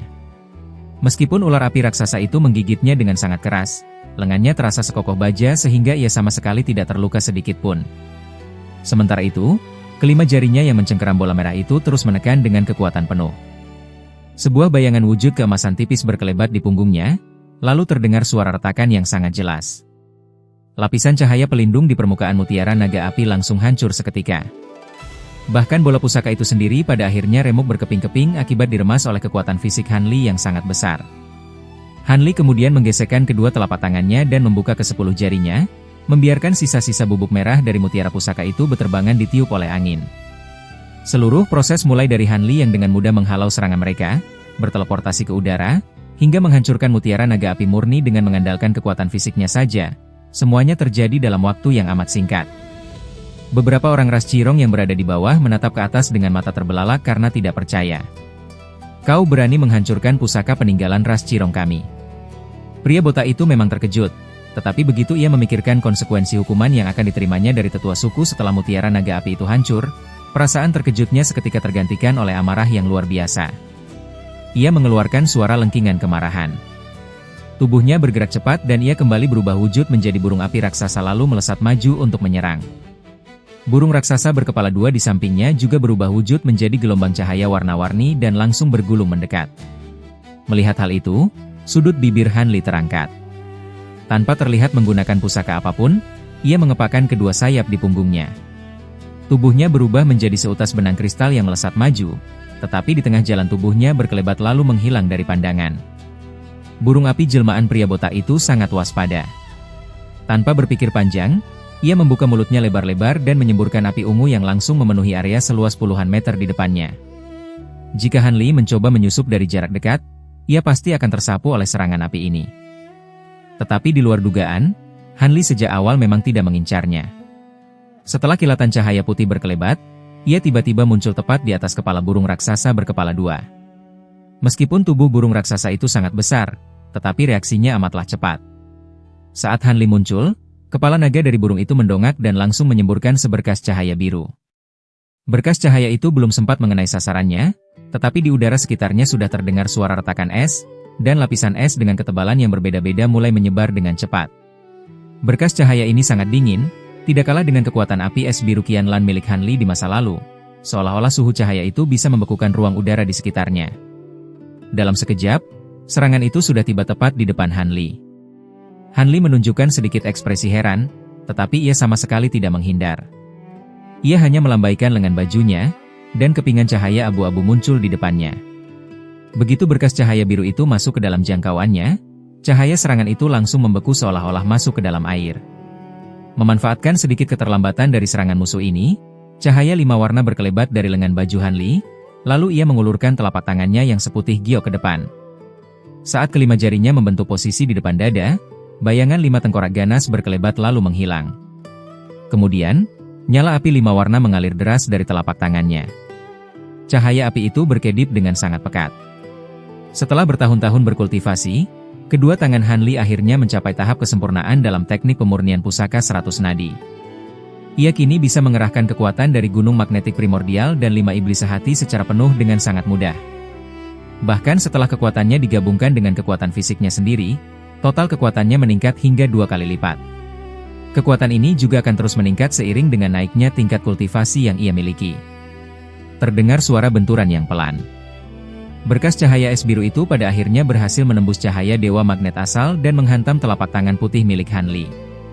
Akan tetapi, nyala api 5 warna di permukaan telapak tangan itu berputar, dan berkas cahaya dingin tersebut langsung hancur lenyap tanpa bisa melukai tangannya sedikit pun. Melihat hal itu, kepala harimau dari burung raksasa itu juga mendongak. Sebuah gelombang suara serangan yang tidak kasat mata menyembur keluar dan berusaha menyelimuti tubuh Han Li. Han Li mendengus dingin. Tubuhnya memancarkan sinar keemasan, lalu sedikit bergoyang. Di bawah lindungan cahaya spiritual tersebut, ia langsung menerobos masuk ke dalam gelombang suara musuh. Terdengar suara rentetan letupan pelan secara terus-menerus saat gelombang suara itu berbenturan dan meledak di permukaan cahaya keemasan pelindungnya. Namun, Han Li sama sekali tidak mempedulikan ledakan ini. Setelah mengepakkan sayapnya beberapa kali, ia berhasil menembus gelombang suara secara menyeluruh dan tiba tepat di depan burung raksasa itu. Lengannya bergerak cepat, dan kedua tinjunya langsung menghantam ke depan. Burung raksasa itu juga sangat ganas. Tubuhnya hanya miring sedikit ke satu sisi, lalu salah satu cakar besarnya memancarkan cahaya dingin dan langsung mencengkeram buas ke udara depan. Terdengar desingan keras benda yang menembus udara, dan seluruh tubuh Han Li langsung tertutupi oleh jangkauan cengkeraman cakar tersebut. Wajah Han Li menjadi suram. Kedua tinjunya, yang satu memancarkan kedipan cahaya abu-abu dan yang lainnya digulung oleh nyala api 5 warna, tanpa ragu langsung menghantam ke arah cakar besar itu. Terdengar 2 kali suara benturan keras. Burung raksasa itu tiba-tiba menjerit kesakitan. Cakar besarnya yang belum sempat menutup rapat itu hancur berkeping-keping di bawah terjangan cahaya aneh, lalu berubah menjadi gumpalan kabut darah.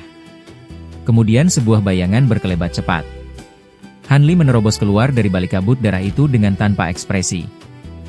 Sorot mata burung raksasa berkepala dua memancarkan kekejaman. Ia sama sekali tidak mempedulikan cakarnya yang sudah hancur. Kedua kepalanya langsung menjulur ke depan, dan dua mulut besarnya berusaha untuk menggigit Han Li. Embusan angin yang berbau busuk langsung menyergap. Pria botak dan orang-orang ras Cirong lainnya juga mulai tersadar dari keterkejutan mereka. Dengan diliputi amarah, mereka langsung maju untuk ikut menyerang. Api ungu dan bola api yang jumlahnya tidak terhitung melesat secara bersamaan. Di tengah jalan, serangan gabungan itu menyatu dan berubah menjadi sebuah lautan api merah yang menutupi area seluas ratusan meter. Burung-burung api itu bergerak masuk ke dalam lautan api lalu menghilang dari pandangan. Lautan api itu bergulung hebat, menciptakan gelombang api setinggi puluhan meter yang menyapu dengan ganas ke arah Han Li. Namun pada saat itu, Han Li tentu saja tidak akan memberi mereka kesempatan untuk mengepungnya. Kedua tangannya membentuk segel mantra. Di punggungnya, muncul sebuah bayangan raksasa keemasan dengan wujud 3 kepala dan 6 lengan. 2 lengan dari bayangan itu tiba-tiba memburam lalu langsung menghilang. Hampir pada saat yang bersamaan, 2 cahaya keemasan berkelebat di atas tubuh burung raksasa tersebut. 2 lengan emas berukuran raksasa muncul dari ruang kosong. Telapak tangan besar berukuran sekitar 3 meter yang memancarkan kilauan keemasan itu mengepal erat dan langsung menghantam ke bawah. Terdengar 2 suara benturan yang keras. Di luar dugaan semua orang, kepalan emas raksasa itu menghantam burung raksasa dengan telak, membuat tubuh besarnya langsung terhuyung-huyung. Setelah itu, Han Li dengan cepat menekan salah satu tangannya ke arah lautan api yang sedang bergulung mendekat ke arahnya. Sebuah gunung hitam raksasa muncul di depannya. Gunung itu berputar dan berubah bentuk menjadi sebuah dinding lapisan cahaya yang sangat tinggi, membalik arah untuk menahan hantaman gelombang api yang sudah tiba. Terdengar suara gemuruh ledakan yang memekakan telinga. Kobaran api dan cahaya abu-abu itu saling berbenturan dan beradu kekuatan. Meskipun cahaya dewa magnet asal bisa menetralkan kekuatan dari 5 elemen, kemampuannya tentu memiliki batasan. Dengan begitu banyak orang ras Cirong yang mengerahkan kekuatan api secara bersamaan, teknik ini hanya mampu digunakan untuk bertahan. Akan tetapi, target utama Han Li sejak awal memang bukanlah untuk memadamkan lautan api itu. Ia memanfaatkan kesempatan kelengahan ini dan menggerakkan bahunya. 4 lengan lain dari wujud bayangan di punggungnya juga ikut menghilang. Pada saat yang sama, di sekeliling burung raksasa, 4 lengan keemasan besar lainnya tiba-tiba muncul dengan mencolok. Lengan-lengan emas ini melakukan gerakan mencengkeram yang aneh, seolah-olah bisa menembus ruang hampa, dan langsung mencekik leher dari kedua kepala burung raksasa tersebut. Burung raksasa itu baru saja tersadar dari hantaman pukulan sebelumnya. Ia tentu saja sangat terkejut saat menyadari hal ini. Tubuh besarnya menggeliat meronta mati-matian. Namun, kedua sayapnya tiba-tiba terasa sangat berat hingga tidak bisa digerakkan sama sekali. Ternyata, entah sejak kapan, 2 tangan keemasan raksasa lainnya telah mencengkeram erat masing-masing sayapnya dan menekannya dengan kuat hingga burung itu lumpuh total. Burung raksasa itu dilanda ketakutan luar biasa. Sebelum ia sempat menggunakan kemampuan ilahi lainnya untuk melepaskan diri, tangan-tangan keemasan yang mencekik lehernya langsung menekan kuat secara serentak, dan 4 aliran kekuatan yang sangat besar langsung mengalir keluar. Meskipun fisik burung raksasa itu cukup kuat, di bawah tekanan yang sangat dahsyat ini, terdengar suara patahan tulang yang keras saat lehernya langsung terputus. Pada saat itu, Han Li melepaskan segel mantranya. Bayangan keemasan di punggungnya menghilang, dan ke-6 lengan keemasan raksasa itu pun ikut lenyap tanpa sisa. Setelah itu, 2 potongan kepala beserta tubuh burung raksasa tanpa kepala itu jatuh meluncur ke tanah. Sudut mata Han Li berkedut pelan. Ia mengibaskan lengan bajunya, dan 3 buah bola api perak melesat maju, langsung menghantam sisa-sisa tubuh dan potongan kepala burung raksasa tersebut. Terdengar beberapa suara letupan. Api perak itu membesar dan langsung menghanguskan mayat tersebut menjadi abu. Setelah itu, kobaran api perak menyatu kembali menjadi wujud seekor burung api perak dan terbang kembali kepadanya. "Ayo pergi." Melihat Han Li berhasil membunuh burung raksasa yang kekuatannya hampir setara dengan dirinya dengan begitu mudah, terdengar teriakan pria botak yang penuh ketakutan dari balik lautan api yang sedang bergolak di satu sisi. Kemudian terdengar suara desingan benda yang menembus udara secara beruntun saat 8 atau 9 ekor burung api melesat kabur ke arah langit yang tinggi. Pria botak dari ras Cirong itu akhirnya menyadari kenyataan bahwa kelompoknya sama sekali bukan tandingan bagi Han Li. Ditambah lagi dengan adanya orang-orang ras Tianpeng yang masih mengintai di sekitar mereka, ia pun segera memutuskan untuk melarikan diri. "Tianming, Apa kau tidak merasa sudah terlambat untuk pergi sekarang? Tiba-tiba terdengar suara pria ras Tianpeng berusia 30 tahun itu dari atas ketinggian. Kemudian, kilatan petir perak menyambar di ruang udara yang kosong, dan 3 ekor burung perak raksasa pun muncul. Karena mendapatkan bantuan yang sama sekali tidak terduga, orang-orang ras Tianpeng yang selama ini bersembunyi akhirnya tidak bisa menahan diri lagi dan mulai mengambil tindakan. Sambaran petir perak dalam jumlah yang tidak terhitung menyembur keluar.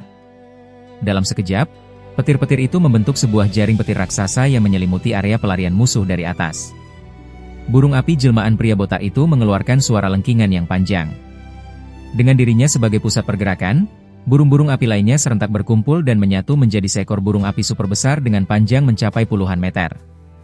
Seluruh tubuh burung api gabungan ini memancarkan kobaran api berwarna ungu. Ia merentangkan sayapnya dan langsung terbang menerobos jaring petir tersebut. Ketiga burung perak sangat terkejut melihat hal itu. Mereka tidak berani menahan serangan itu secara langsung dan memilih untuk menghindar guna memberikan jalan. Kobaran api ungu dari burung api itu semakin membesar. Setelah mengepakkan sayapnya beberapa kali, ia berhasil menerobos keluar dari wilayah jaring perangkap iblis dan muncul kembali di jarak ratusan meter dari tempat kejadian. Kecepatan melarikan dirinya sangatlah luar biasa. Melihat pemandangan itu, sorot mata Han Li berkedip pelan. Ia tetap melayang diam di tempatnya dan sama sekali tidak berniat untuk mengejar kawanan yang melarikan diri tersebut. Ketiga burung perak itu juga ragu-ragu sejenak dan tidak berani untuk mengejar musuh. Sebaliknya, sambaran petir perak di tubuh mereka berkelebat terang, dan diiringi suara gemuruh petir, mereka kembali berubah ke dalam wujud manusia. Terima kasih atas bantuan Anda, Tuan. Jika bukan karena Anda, kami pasti sudah celaka. Akan tetapi, wajah Anda terlihat agak asing. Apakah Anda adalah anggota suku kami yang berkultivasi di luar wilayah? Pria ras Tianpeng yang menjadi pemimpin kelompok itu tidak berani bersikap meremehkan setelah melihat Han Li mampu menekan orang-orang ras Cirong seorang diri. Dari kejauhan, ia menangkupkan kedua tinjunya untuk memberi hormat dan bertanya secara sopan. Apakah saya termasuk anggota ras Tianpeng atau bukan? Saya sendiri kurang begitu tahu. Asal-usul saya agak aneh. Saya selalu berkultivasi sendirian di luar wilayah sampai sekarang. Ini adalah pertama kalinya saya kembali ke benua Feng Yuan. Tetapi jika dilihat dari penampilan luar, saya memang sangat mirip dengan kalian. Jika bukan karena alasan itu, saya tidak akan turun tangan untuk mengusir orang-orang ras Cirong tersebut, jawab Han Li dengan tenang setelah berpikir cepat di dalam hatinya. Haha, Tuan tidak perlu merasa bingung.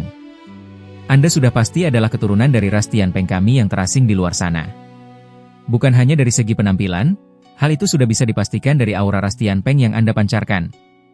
Dan dengan aura yang begitu pekat, Anda pasti merupakan keturunan dari garis darah murni. Jika tidak, lebah-lebah spiritual itu tidak mungkin akan langsung mendeteksi Anda, kata pria ras Tianpeng bernama Feng Xiao itu sambil tertawa kecil. Oh, jadi begitu rupanya. Tuan selalu berkultivasi di luar wilayah, makanya jenis ilmu kultivasi yang Anda latih juga sedikit berbeda dari kami. Wanita muda ras Tianpeng yang cantik itu juga ikut menimpali dengan anggukan paham. Benar. Hal-hal lain mungkin bisa dipalsukan, tetapi aura asli dari ras Tianpeng tidak mungkin bisa salah. Jika aura bisa ditiru, kami tidak akan bisa membedakan diri kami dengan beberapa cabang lain seperti ras Wuguang yang penampilan fisiknya juga persis sama dengan kami, tambah pria muda ras Tianpeng itu sambil tersenyum. Mendengar semua itu, Han Li pun merasa lega di dalam hatinya. Ternyata bulu kunpeng yang telah ia murnikan itu bisa membantunya menyamarkan identitas manusianya. Dengan begitu, tindakannya untuk turun tangan kali ini tidaklah sia-sia.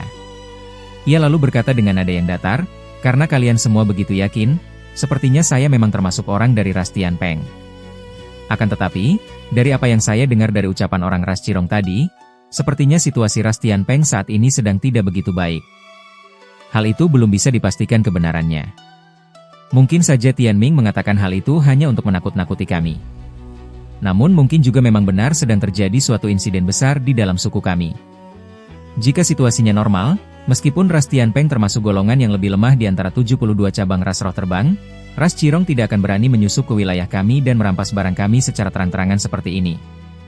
Mendengar ucapan Han Li, ekspresi wajah Feng Xiao kembali menjadi suram. Entah hal itu benar atau tidak, sebaiknya kita cepat kembali ke suku. Ras Cirong bisa menyergap kita satu kali, kemungkinan besar mereka juga bisa menyergap kita untuk kedua kalinya di tengah jalan. Tuan memiliki kemampuan yang luar biasa. Dalam perjalanan selanjutnya, Kami bertiga mungkin perlu meminjam kekuatan Tuan. Setelah yakin bahwa Han Li adalah anggota ras Tianpeng, Feng Xiao tidak menyembunyikan niatnya dan langsung meminta bantuan secara terang-terangan. Dua orang lainnya juga menatap Han Li dengan penuh harap. Kemampuan yang Han Li tunjukkan tadi sangat luar biasa. Jika perjalanan selanjutnya ditemani oleh anggota ras Tianpeng yang memiliki kemampuan besar seperti dirinya, mereka tentu tidak perlu merasa khawatir lagi. Baiklah. Karena saya kemungkinan besar adalah anggota ras Tianpeng, saya memang seharusnya memberikan sedikit bantuan untuk suku. Han Li berpikir sejenak, lalu menyetujuinya. Ini adalah kesempatan yang sangat bagus untuk menyusup ke dalam ras Tianpeng, jadi mana mungkin ia menolaknya. Ini benar-benar merepotkan saudara Han. Nanti setelah sampai di suku, saya pasti akan melaporkan jasa Tuan kepada para tetua. Mendengar hal itu, Feng Xiao menjadi sangat gembira dan mengucapkan terima kasih berkali-kali. Dua orang lainnya juga ikut tersenyum.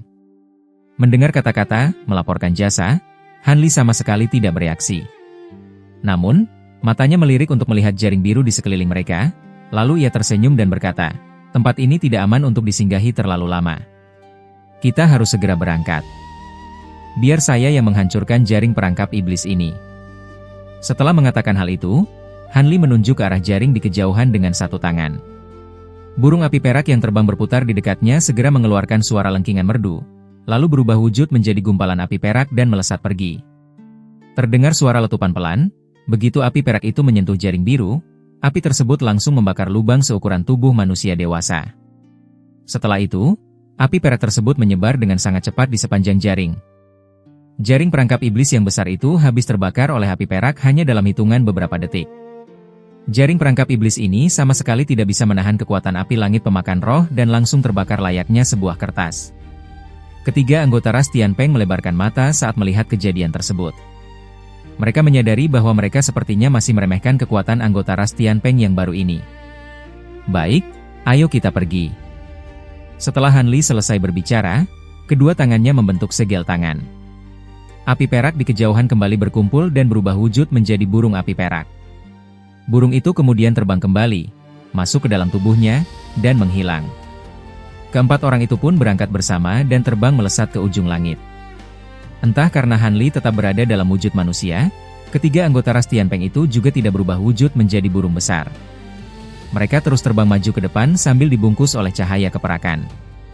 Han Li sangat tertarik dengan kemampuan berubah wujud dari ras roh terbang, tetapi ia tidak terburu-buru untuk menanyakannya. Ia hanya mengaku bahwa ia telah berlatih kultivasi di wilayah luar sejak kecil, lalu menanyakan banyak hal tentang ras roh terbang dan ras Tianpeng dari berbagai sisi.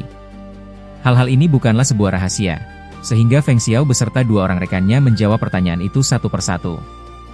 Dengan demikian, Han Li tidak hanya mengetahui banyak hal tentang ras roh terbang dan ras Tianpeng, tetapi ia juga mengetahui bahwa pasangan pria dan wanita muda dari ras Tianpeng itu adalah saudara kandung.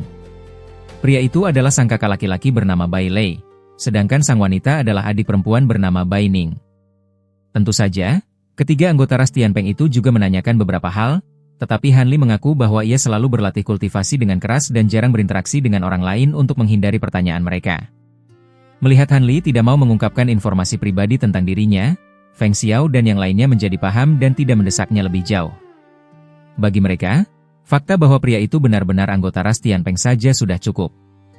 Kemudian, Feng Xiao membawa Han Li terbang melewati daerah perbukitan, melintasi padang rumput yang luas, dan melewati beberapa hutan, hingga akhirnya mereka tiba di depan pegunungan besar yang membentang tanpa ujung.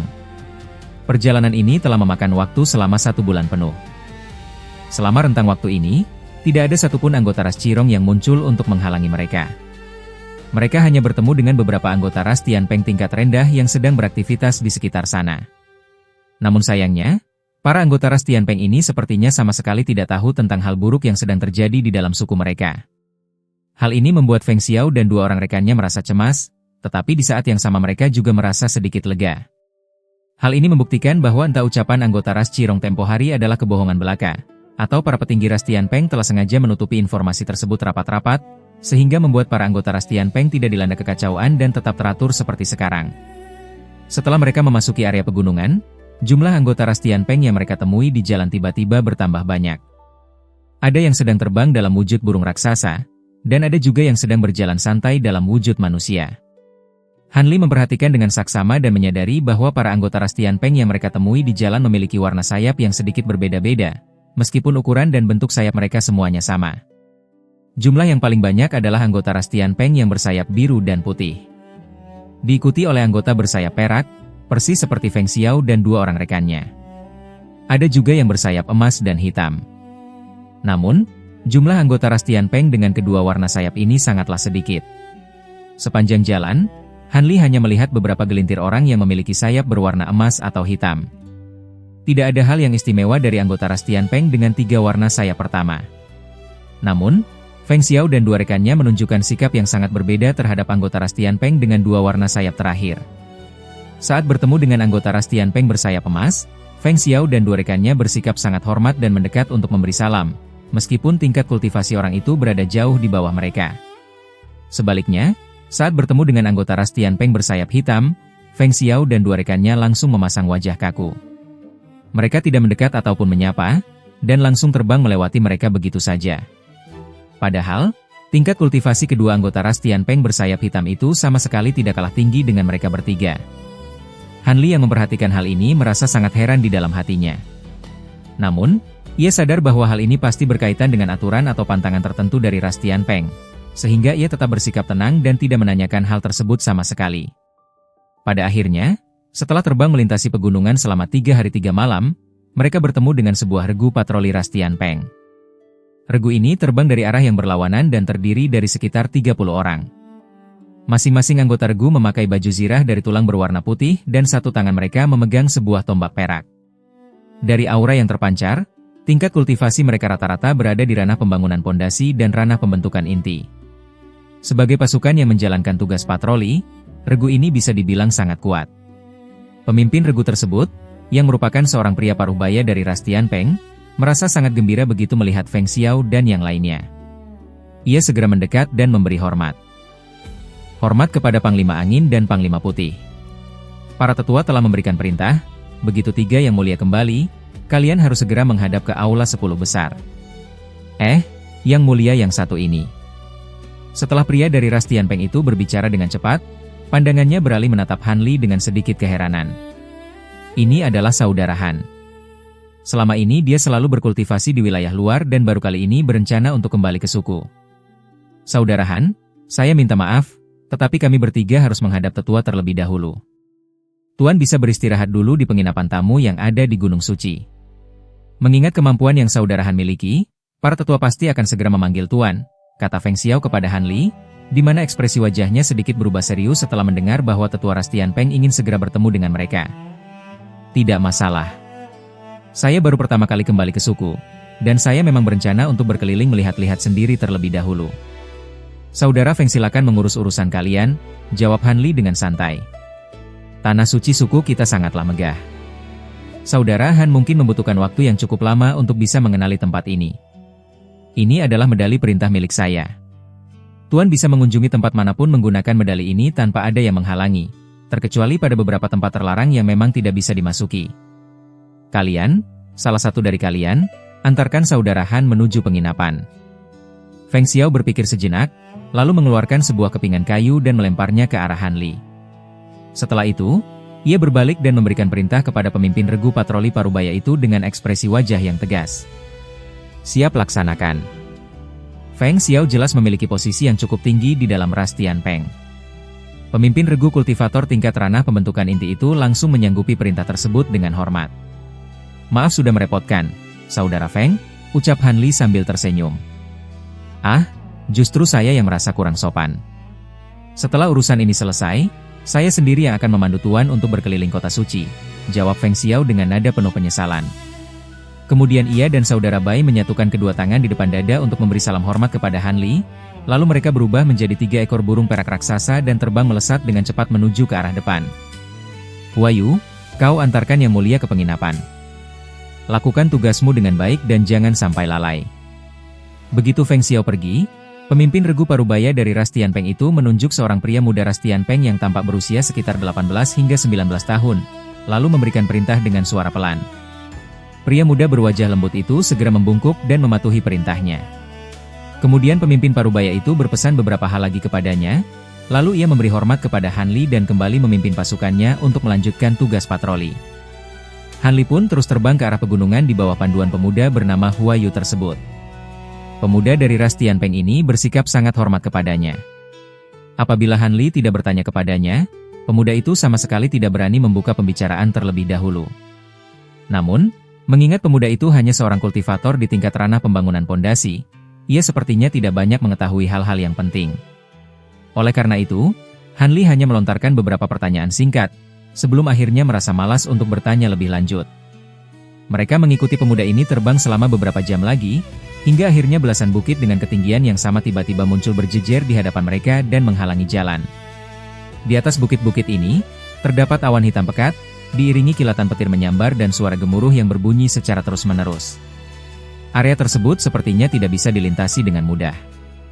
Melihat hal itu, Han Li pun langsung menyipitkan kedua matanya. Dengan pengetahuannya yang mendalam terhadap ilmu formasi sihir, ia tentu bisa melihat secara langsung bahwa bukit-bukit beserta awan gelap di atas itu semuanya hanyalah ilusi. Tempat itu jelas dipasangi dengan formasi larangan sihir yang sangat kuat. Benar saja, pemandu arah Hua Yu membawa Han Li terbang mendekati salah satu bukit tersebut. Setelah ia mengepakkan sayapnya, sehelai bulu berwarna putih susu melayang keluar dari tubuhnya, lalu melesat masuk ke dalam ruang kosong di depan bukit itu. Terdengar suara letupan kecil. Seluruh bukit di depan Han Li tiba-tiba bergoyang, dan bentuknya langsung berubah wujud layaknya bayangan dari pantulan air. Setelah bergoyang selama beberapa kali, ilusi bukit itu hancur seperti buih, dan sebuah lorong putih yang sangat besar perlahan muncul di hadapan mereka. Pemuda itu langsung masuk ke dalam lorong tersebut tanpa ragu sedikit pun. Alis Han Li sedikit terangkat, lalu tubuhnya berubah menjadi seberkas cahaya pelangi biru untuk mengikuti pemuda itu dari belakang. Lorong itu memiliki panjang hingga ratusan meter. Begitu cahaya biru yang membungkusnya keluar dari dalam lorong, mata Han Li langsung berbinar cerah. Di hadapannya kini tampak sebuah kota besar yang luar biasa luas dan seakan tidak memiliki ujung. Kota ini dibangun di kaki sebuah gunung, dikelilingi oleh pegunungan hijau dengan tinggi mencapai sekitar 30.000 meter. Dinding kota tersebut terbuat dari batu bata putih yang besar, dengan dinding yang tidak terlalu tinggi, yaitu hanya setinggi 66 meter. Kota ini juga tidak memiliki gerbang pintu masuk. Bagian atas kota dilindungi secara menyeluruh oleh lapisan penghalang cahaya putih yang sangat tebal. Hanya di beberapa titik di sekitar dinding kota, terdapat belasan pilar raksasa yang berdiri tegak dan memancarkan berbagai macam warna cahaya redup. Terlihat banyak anggota ras Tianpeng sedang mengepakkan sayap mereka untuk melesat masuk dan keluar dari dalam kota melalui celah yang ada di antara pilar-pilar besar tersebut. "Tuan, silakan ikuti saya," kata pemuda ras Tianpeng itu dengan hormat setelah Han Li selesai mengamati kota besar di kejauhan. Han Li mengangguk. Kedua sayap di punggungnya mengepak, lalu ia terbang mengikuti pemuda itu menuju sebuah pilar besar terdekat. Di tengah perjalanan, pemuda itu mengambil inisiatif untuk menjelaskan. "Tuan harus berhati-hati, jangan terbang terlalu jauh dari tiang langit. Seseorang hanya bisa terbebas dari pengaruh formasi larangan sihir kota ini apabila mereka berada di dalam radius 50 meter dari tiang tersebut, sehingga mereka bisa leluasa untuk keluar dan masuk ke dalam kota suci. Formasi larangan Tianpeng di kota ini sangat terkenal di antara 72 cabang ras. Dengan mengandalkan formasi larangan ini, kita bisa melawan jumlah musuh yang beberapa kali lipat lebih banyak. Sejak zaman kuno, suku kita telah berulang kali selamat dari ancaman kepunahan berkat formasi sihir ini." Nada bicara pemuda itu terdengar penuh dengan kebanggaan. Meskipun Han Li belum memeriksa formasi larangan sihir di kota ini, ia tahu bahwa ucapan pemuda itu sama sekali tidak salah hanya dengan merasakan tekanan spiritual mengerikan yang dipancarkan oleh lapisan cahaya pelindung tersebut. Ia pun meliriknya selama beberapa kali. Sorot cahaya biru di matanya berkedip. Melalui kemampuan mata spiritual Mingqing miliknya, ia benar-benar bisa melihat beberapa hal yang aneh. Di dalam pancaran cahaya putih pada tempat yang sangat tinggi itu, terlihat samar-samar serat-serat cahaya berwarna biru dan perak yang melayang tak tentu arah. Meskipun serat-serat cahaya itu tampak sangat tipis, sebagian besar tekanan kekuatan spiritual mengerikan yang memancar di udara tersebut murni berasal dari kumpulan serat cahaya yang rapat itu. Han Li menatapnya selama beberapa saat, lalu ia terbang melewati tiang besar itu bersama sang pemuda. Tidak lama kemudian, mereka berdua sudah masuk ke dalam kota raksasa tersebut. Dilihat sekilas, ada cukup banyak bangunan di dalam kota ini, tetapi bentuknya sangat berbeda dengan kota milik ras manusia. Rumah-rumah di kota ini sebagian besar berbentuk tabung melingkar dengan atap berbentuk kerucut di bagian atasnya. Ketinggian bangunan tersebut bermacam-macam, Ada yang tingginya mencapai 300 meter, dan ada pula yang tingginya hanya sekitar 10 meter. Setiap bangunan memiliki beberapa pintu dan jendela yang melengkung setengah lingkaran. Hal yang lebih mengejutkan bagi Han Li adalah sebagian kecil bangunan tersebut didirikan di dinding gunung yang terletak di salah satu sisi kota. Dan ada juga yang dibangun menempel pada dinding tebing curam yang dipenuhi oleh lubang-lubang hingga terlihat menyerupai sarang lebah. Tuan, penginapan tamu tersebar di berbagai sudut kota ini. Bagaimana jika Tuan menginap di penginapan yang paling dekat dari sini? Tempat itu seharusnya kosong. Pemuda itu meminta persetujuan dengan hormat. Tidak masalah, saya ikuti saranmu saja, jawab Han Li dengan santai. Pemuda itu mengiyakannya, lalu membawa Han Li terbang dalam ketinggian yang rendah. Hal ini membuat Han Li dapat melihat banyak pemandangan kota dan berpapasan dengan banyak pria maupun wanita bersayap yang juga sedang terbang rendah. Setelah terbang selama sekitar 30 menit, mereka berhenti di depan sebuah kompleks bangunan yang ukurannya cukup besar, lalu mendarat di atas salah satu landasan berbatu. Di ujung landasan tersebut terdapat sebuah rumah bundar berlantai 3. Begitu mereka mendarat, seorang gadis dengan sepasang sayap berwarna putih bersih keluar dari dalam rumah dan langsung memberi salam hormat dari kejauhan. Ternyata kakak tertua Huayu yang datang. Apakah yang mulia ini berencana untuk menginap di penginapan tamu? Bai Cui, ini adalah yang mulia Han. Dia adalah tamu penting dari Panglima Angin Feng Xiao. Kau harus melayaninya dengan baik. Huayu yang ternyata mengenali gadis berpenampilan seperti seorang pelayan tersebut segera memberikan perintah dengan nada tegas. Tamu dari Panglima Angin. Hamba akan melayani yang mulia dengan sebaik mungkin. Begitu mendengar nama Feng Xiao, gadis cantik ini tampak terkejut, lalu ia menjawab instruksi itu dengan hormat. Han Li menatap gadis itu selama beberapa saat. Ia melihat aura kekuatan gadis itu sangatlah lemah, hanya setara dengan seorang kultivator di ranah pemurnian Qi. Ia pun sedikit mengangguk dan langsung melangkah masuk ke dalam rumah. Gadis itu menundukkan kepalanya dan berjalan mengikuti Han Li dari belakang. Sementara itu, Huayu tidak berani ikut masuk ke dalam rumah dan hanya menunggunya di luar. Tidak lama kemudian, terdengar suara Han Li yang datar dari dalam ruangan. Bagus, tempat ini cukup memuaskan. Saya akan tinggal di sini. Kau boleh pergi sekarang. Pemuda itu menghela napas lega, lalu ia langsung berpamitan. Ia segera mengepakkan sayapnya dan terbang menjauh.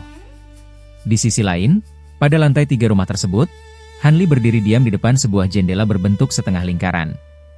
Kedua matanya menyipit untuk melihat pemuda itu yang perlahan terbang menjauh. Beberapa meter di belakangnya, gadis bernama Bai Cui itu berdiri diam dengan tangan merapat di sisi tubuhnya. Ada berapa banyak jumlah anggota suku yang tinggal di dalam kota suci ini? Tanya Han Li tiba-tiba tanpa menolehkan kepalanya. Gadis itu sedikit tertegun, tetapi ia secara refleks langsung menjawabnya. Kota suci ini sangatlah luas. Meskipun tidak pernah dihitung secara pasti, jumlah penduduk di sini setidaknya mencapai 30 hingga 40 juta orang. 30 hingga 40 juta? Mengapa penduduknya sesedikit itu? Gumam Han Li yang sepertinya merasa agak tidak percaya. Tuan salah paham. Mereka yang diizinkan untuk masuk ke dalam kota suci hanyalah orang-orang yang telah berhasil dalam berlatih kultivasi, sehingga mereka bisa merubah wujud aslinya menjadi wujud spiritual manusia. Para anggota suku dengan tingkat kultivasi rendah atau yang tidak bisa berubah wujud sama sekali tidak memenuhi syarat untuk masuk ke dalam kota suci. Meskipun suku kita termasuk ke dalam salah satu cabang yang lemah di antara ras roh terbang, suku ini pada dasarnya masih memiliki sekitar 1 miliar anggota, jelas gadis itu dengan cepat. Ternyata begitu, sahut Han Li yang mulai sedikit mengerti. Tuan, apakah ini adalah pertama kalinya Tuan datang berkunjung ke kota suci? Gadis itu diam-diam melirik ke arah Han Li. Ia sempat merasa ragu sejenak, namun pada akhirnya ia tidak bisa menahan diri untuk melontarkan pertanyaan itu. Kenapa? Apakah ada banyak tamu yang baru pertama kali datang berkunjung ke kota suci ini? Han Li yang sepertinya menangkap maksud di balik ucapan gadis itu balik bertanya dengan nada datar. Tuan suka bercanda. Penginapan tamu ini biasanya jarang ditempati. Apabila ada yang menginap, biasanya mereka adalah para anggota suku cabang lain yang baru pertama kali berkunjung, atau justru anggota suku kita sendiri yang datang ke kota suci semata-mata untuk mengurus sebuah urusan sementara. Gadis itu menjelaskannya dengan sangat berhati-hati. Hal itu tidaklah aneh. Ini memang pertama kalinya saya kembali ke suku. Sebelumnya saya selalu berlatih kultivasi di wilayah luar. Han Li merespons tanpa ekspresi. Lalu ia langsung kembali bertanya, apakah di dekat sini ada toko yang menjual peta kota suci? Jika ada, tolong beritahu saya di mana tempatnya. Saya ingin membeli 1 buah. Tuan sama sekali tidak perlu membeli peta di luar sana. Penginapan tamu telah menyediakan peta khusus untuk para tamu, dan peta tersebut jauh lebih lengkap daripada peta yang dijual di pasaran luar. Hamba akan segera mengambilkannya untuk Tuan, tawar gadis itu dengan penuh hormat. Oh, baguslah kalau begitu. Ambilkan 1 buah peta untukku, perintah Hanli yang merasa sedikit terkejut. Baik, Tuan. Gadis itu langsung menyanggupinya. Ia mundur sejauh 2 langkah, lalu ia bergerak menuruni anak tangga dengan gerakan tubuh yang seringan burung layang-layang. Hanli tetap berdiri diam di tempatnya dan kembali menatap ke arah luar jendela untuk mulai memikirkan rencana selanjutnya. Tujuan utamanya menyusup ke dalam ras Tianpeng adalah untuk mengumpulkan berbagai jenis bahan material langka milik ras roh terbang. Terkait masalah senjata pusaka dan benda sejenisnya, Hanli tidak mau terlalu memikirkannya.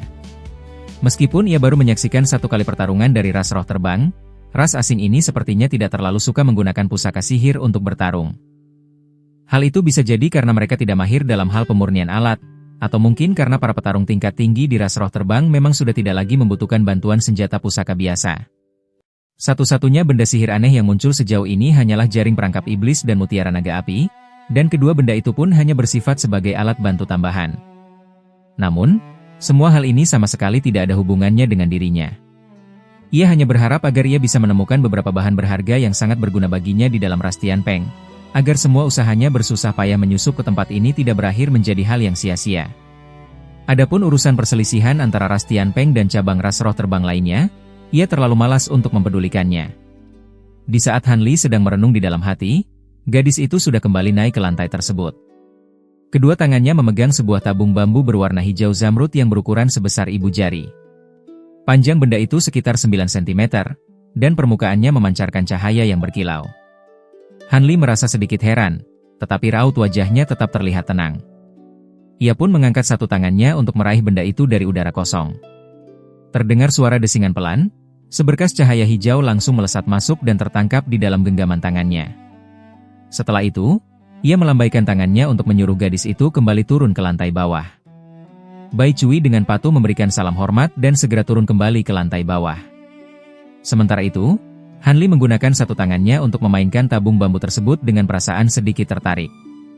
Setelah ia memancarkan kesadaran ilahi miliknya untuk meresap masuk ke dalam bambu tersebut, ia langsung melihat gambaran sebuah peta berukuran sangat besar dan jelas yang tercetak pada bagian dinding dalam tabung. Fungsi benda ini ternyata sangat mirip dengan sebuah lempengan giok. Jenis bambu ini memang tergolong cukup unik. Setelah bambu ini melewati proses pemurnian, benda tersebut bisa memberikan kegunaan magis yang sama persis seperti sebuah lempengan giok. Ternyata kemampuan ras roh terbang dalam hal teknik pemurnian alat tidaklah terlalu buruk. Mereka juga memiliki keistimewaan dan ciri khas tersendiri. Namun, Hanli segera mengalihkan perhatiannya dari keunikan tabung bambu tersebut dan memusatkan seluruh fokusnya pada informasi peta itu. Setelah berlalu sekitar 15 menit, ia menghela napas panjang. Ia menarik kembali kesadaran ilahi miliknya dari dalam tabung bambu tersebut lalu mulai merenung. Ukuran kota suci ini ternyata sedikit lebih kecil dari apa yang ia perkirakan. Tentu saja perbandingan ini diambil dengan menjadikan kota milik ras manusia yang biasanya dihuni oleh puluhan juta penduduk sebagai acuannya. Pada kenyataannya, luas kota ini masih tergolong sangat luar biasa. Jika seseorang ingin terbang melintasi kota ini dari satu ujung menuju ke ujung lainnya, orang tersebut masih membutuhkan waktu hingga setengah hari lamanya. Hanli sama sekali tidak merasa tertarik dengan sebagian besar bangunan yang ada di kota ini. Namun, ia sangat memperhatikan keberadaan aula perdagangan besar yang dibangun di tempat ini. Berdasarkan peta tersebut, tempat yang disebut sebagai aula perbelanjaan ini ternyata didirikan di dalam sebuah gunung besar yang ada di tepi kota. Seluruh ruang di dalam perut gunung telah dikosongkan untuk digunakan sebagai pusat pertukaran barang jual dan beli. Konsepnya hampir tidak ada bedanya dengan pusat perbelanjaan milik ras manusia maupun ras siluman. Selain bangunan pertukaran dagang itu, satu-satunya tempat yang bisa sedikit memancing rasa penasaran Hanli adalah sebuah area yang diberi nama kuil transmisi roh. Tempat inilah yang digunakan oleh ras Tianpeng untuk menyimpan sekaligus menyediakan berbagai macam ilmu kultivasi tingkat menengah dan tingkat tinggi bagi para anggota sukunya. Tentu saja peta tersebut juga menandai lokasi beberapa tempat terlarang. Hanli hanya meliriknya secara sekilas dan sama sekali tidak merasa tertarik untuk menyelidiki tempat-tempat penuh masalah itu. Setelah memejamkan kedua matanya untuk menghafal lokasi tempat-tempat penting di peta itu dengan sangat kuat, dan memastikannya sekali lagi, Hanli segera mengepakkan kedua sayap di punggungnya. Tubuhnya pun langsung terbungkus oleh sebuah pancaran cahaya berwarna biru. Ia melesat keluar dengan diam-diam melalui celah jendela dan terbang lurus menuju ke arah aula perdagangan besar. Mengingat situasi yang sedang terjadi di dalam Ras Tianpeng saat ini tampaknya tidak terlalu aman. Ia tidak ingin singgah terlalu lama di tempat ini hingga berbulan-bulan. Akan jauh lebih baik jika ia mengumpulkan berbagai bahan yang ia butuhkan secepat mungkin, lalu segera pergi dari sini. Dengan begitu, ia tidak akan ikut terseret ke dalam permasalahan besar yang sedang menimpa ras asing tersebut. Han Li sama sekali tidak ingin menarik perhatian siapapun. Oleh karena itu, kecepatan terbangnya tidaklah terlalu cepat. Ia hanya menyesuaikan kecepatannya dengan rata-rata kecepatan terbang anggota Ras Tianpeng lainnya yang lalu lalang di kota tersebut. Karena aula perdagangan besar itu terletak di bagian paling tepi kota, Han Li yang baru menempuh waktu terbang selama sekitar 15 menit baru memakan waktu setengah dari total perjalanannya. Pada saat itu, sebuah bangunan aneh yang berbentuk seperti menara pagoda sangat tinggi tiba-tiba muncul di salah satu sisi jalan yang tidak terlalu jauh dari posisinya saat ini. Bangunan tersebut memiliki ketinggian mencapai sekitar 2000 meter. Bentuk permukaannya bukanlah tabung melingkar seperti bangunan pada umumnya, melainkan berbentuk segi delapan. Setiap sisi dari segi delapan tersebut memiliki permukaan yang sangat licin dan diukir dengan beberapa pola serta simbol-simbol khusus. Simbol-simbol ini secara terus-menerus memancarkan kepulan asap hitam yang tipis, memberikan Han Li sebuah perasaan familiar yang seakan pernah ia kenali sebelumnya. Di bagian puncak menara pagoda itu, tertancap sebuah bongkahan kristal aneh berukuran beberapa meter yang memancarkan pendaran cahaya 7 warna untuk menyelimuti seluruh bangunan pagoda ke bawah. Seluruh kepulan asap hitam tersebut terkurung erat di dalam lapisan pelindung cahaya 7 warna itu dan tidak bisa menembus keluar sedikit pun. Han Li merasa sedikit terkejut melihat hal tersebut. Ia pun mengusap dagunya perlahan. Jika ia tidak salah mengingat isi peta tadi, bangunan ini adalah salah satu area terlarang di kota yang telah ditandai di dalam peta. Peta itu hanya menuliskan nama Menara Fengling untuk bangunan tersebut tanpa ada baris penjelasan tambahan lainnya. Namun, tempat ini sudah jelas bukanlah tempat yang baik. Dalam radius sejauh 100 meter dari lapisan pelindung cahaya tersebut, tidak ada satu orang pun yang terlihat melintas. Bahkan, sama sekali tidak ada satupun anggota Ras Tianpeng yang berani terbang di dekat bangunan menara tersebut. Kabut hitam Heiming. Sesuatu terlintas di benak Han Li, ia akhirnya menyadari mengapa hal itu terasa tidak asing baginya. Asap hitam yang merembes keluar dari permukaan pagoda batu itu ternyata adalah kabut aneh yang sama dengan lautan kabut di semenanjung tempat ia tinggal sebelumnya. Hanya saja, kabut di tempat ini sangat tipis, seolah-olah sedang terikat erat oleh suatu hal. Han Li sedikit terkejut, tetapi karena tempat ini dianggap sebagai area terlarang oleh Ras Tianpeng, ia tidak berniat untuk sengaja mencari masalah. Ia pun meniru tindakan orang lain, mengubah arah laju terbangnya, dan berniat untuk mengambil jalan memutar. Namun, ketika Han Li melesat terbang di sisi pagoda raksasa itu pada jarak ratusan meter, tiba-tiba sebuah aura yang membuat seluruh tubuh bergidik membumbung keluar dari dalam pagoda. Ia merinding dan tubuhnya terasa kaku. Ini. Han Li segera menghentikan laju terbangnya, menolehkan kepala, dan menatap tajam ke arah pagoda raksasa tersebut. Terlihat kabut hitam Heiming yang memancar dari pagoda raksasa di kejauhan itu entah sejak kapan telah berubah menjadi sangat pekat dan kental. Meskipun simbol-simbol di permukaan dinding pagoda terus berkedip memancarkan berbagai macam cahaya spiritual, kekuatan itu tetap tidak mampu menghalangi asap hitam yang terus membumbung keluar. Untungnya, lapisan cahaya 7 warna dari puncak pagoda berhasil mengurung semua asap hitam tersebut di dalam radius tertentu di sekitar bangunan pagoda.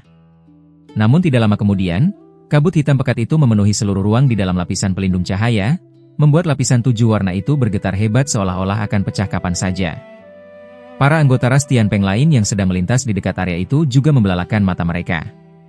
Semuanya berhenti di udara untuk menatap perubahan mendadak yang terjadi pada Menara Fengling tersebut. Han Li merasakan sepasang sayap di punggungnya tiba-tiba bergetar dan berubah menjadi sangat panas, hingga membuat punggungnya terasa perih. Ekspresi wajah Han Li langsung berubah drastis. Pada saat itu, terdengar suara lengkingan yang sangat nyaring dari dalam pagoda. Ratusan anggota Ras Tianpeng di sekitarnya yang mendengar suara lengkingan itu langsung memejamkan mata dan jatuh terhempas dari udara.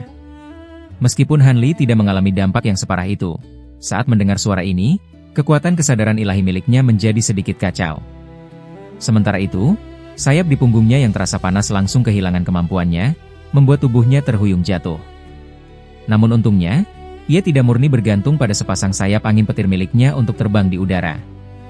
Tubuhnya segera memancarkan cahaya biru dan posisinya pun kembali stabil. Meskipun begitu, Tatapan matanya dipenuhi oleh rasa takut saat ia melihat ke arah pagoda raksasa tersebut. Terdengar suara dentuman keras, kristal di puncak pagoda langsung bersinar dengan sangat terang. Lapisan pelindung cahaya 7 warna menyala menyilaukan, sementara suara rapalan mantra yang sulit dipahami terdengar dari dalam pagoda, seolah-olah ada ratusan orang yang sedang merapal mantra secara bersamaan. Seketika itu juga, lapisan cahaya 7 warna muncul pada tubuh para anggota Ras Tianpeng yang berjatuhan tadi, dan tubuh mereka pun kembali melayang di udara. Akan tetapi, suara lengkingan tajam segera terdengar kembali dari dalam pagoda. Asap hitam di dalam pelindung itu bergulung-gulung. Lalu di atasnya muncul sebuah bayangan burung raksasa berukuran selebar ratusan meter. Bayangan burung ini memiliki tubuh hitam yang tipis.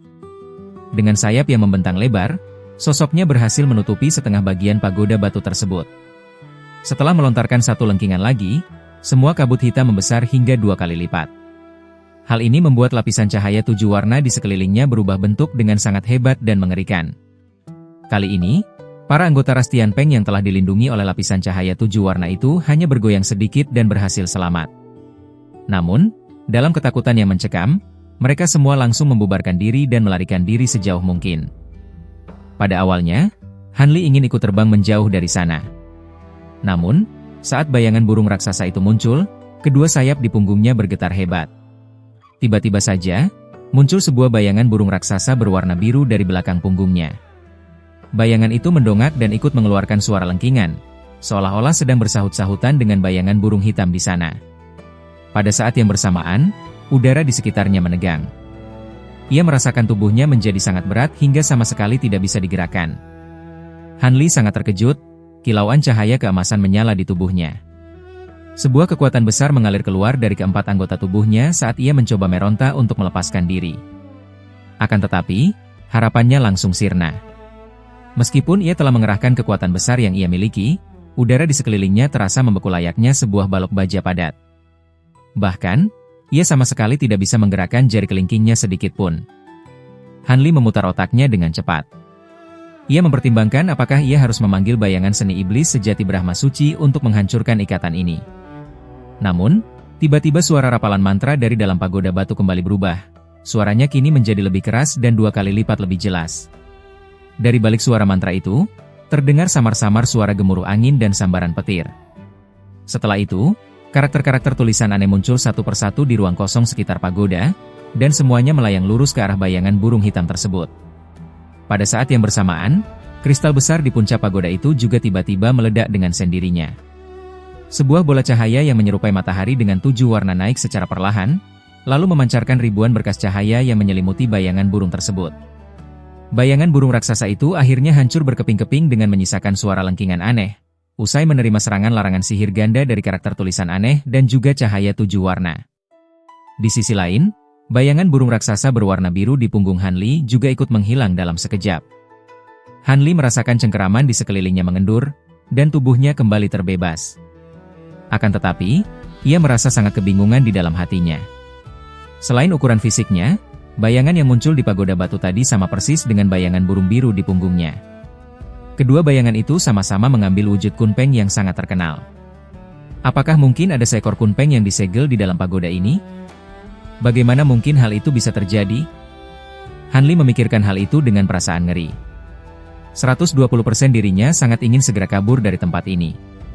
Namun setelah melihat ke arah depan, ia hanya bisa tersenyum kecut. Pada akhirnya, ia memilih untuk tetap berdiri diam di tempatnya. Sebab, dari dalam pagoda raksasa itu telah terbang melesat belasan gumpalan cahaya.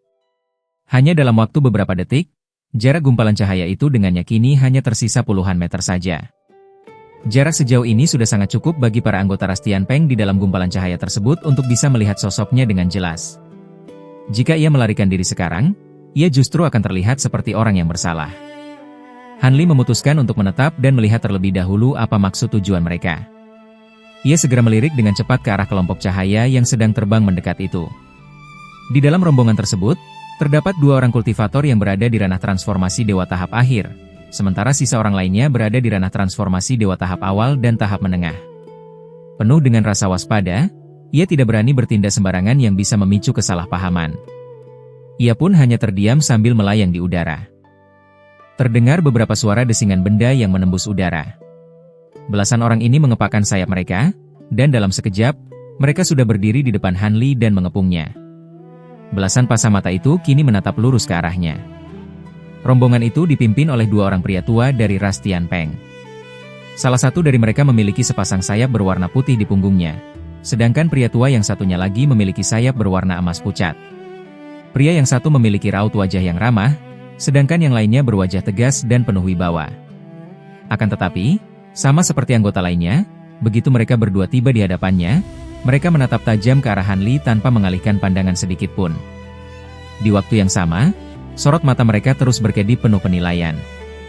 Meskipun Han Li tidak sepenuhnya merasa takut terhadap orang-orang dari ras Tianpeng ini, kehadiran mereka tetap membuatnya merasa sedikit gelisah.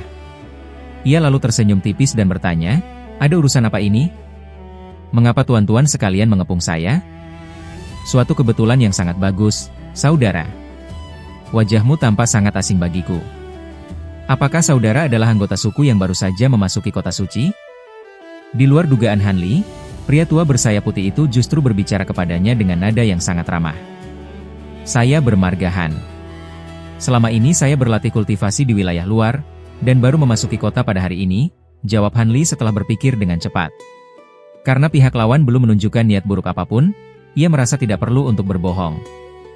"Wilayah luar, baru masuk kota hari ini." Jawaban Han Li membuat kedua pria tua yang menjadi pemimpin rombongan itu tertegun sejenak. Namun, setelah mereka berdua saling berpandangan, mereka langsung menunjukkan raut wajah yang sangat gembira. "Bagus, sangat bagus. Dari manapun saudara Han berasal, fakta bahwa kau bisa membangkitkan roh Kunpeng di dalam pagoda ini membuktikan bahwa aura ras Tianpeng di dalam tubuhmu sangatlah kental. Saudara sangat pantas untuk menyandang gelar roh suci suku dan mewarisi keturunan darah Kunpeng sejati," ucap pria tua satunya lagi dengan suara yang tegas. Darah Kunpeng sejati. Han Li benar-benar terpaku di tempatnya. Jika dulu ia belum memahami hal-hal semacam ini, saat ini di dalam gelang penyimpanannya terdapat darah naga sejati dan darah Phoenix Langit. Oleh karena itu, ia sangat menyadari betapa langkanya benda darah keturunan sejati ini. Sekarang, ketika sebuah kesempatan yang sangat bagus seperti ini datang menghampirinya dengan sendirinya, Han Li tentu saja merasa sedikit kebingungan. Namun setelah memikirkannya baik-baik, Han Li justru merasa cemas. Dirinya bukanlah anggota murni dari ras Tianpeng, jadi mana mungkin ia bisa menjadi sang roh suci bagi ras Tianpeng ini. Jika tubuhnya diperiksa dengan lebih teliti, identitas aslinya pasti akan segera terbongkar. Pada saat hal itu terjadi, jangankan mewarisi darah keturunan sejati, ia justru akan dibunuh oleh para anggota ras Tianpeng yang dilanda amarah. "Kedua senior, kalian pasti telah salah sangka. Saya hanyalah seseorang yang berasal dari keluarga biasa, mana mungkin saya pantas untuk mewarisi darah keturunan sejati. Lagi pula, fenomena aneh yang terjadi di pagoda ini juga bukanlah perbuatan saya."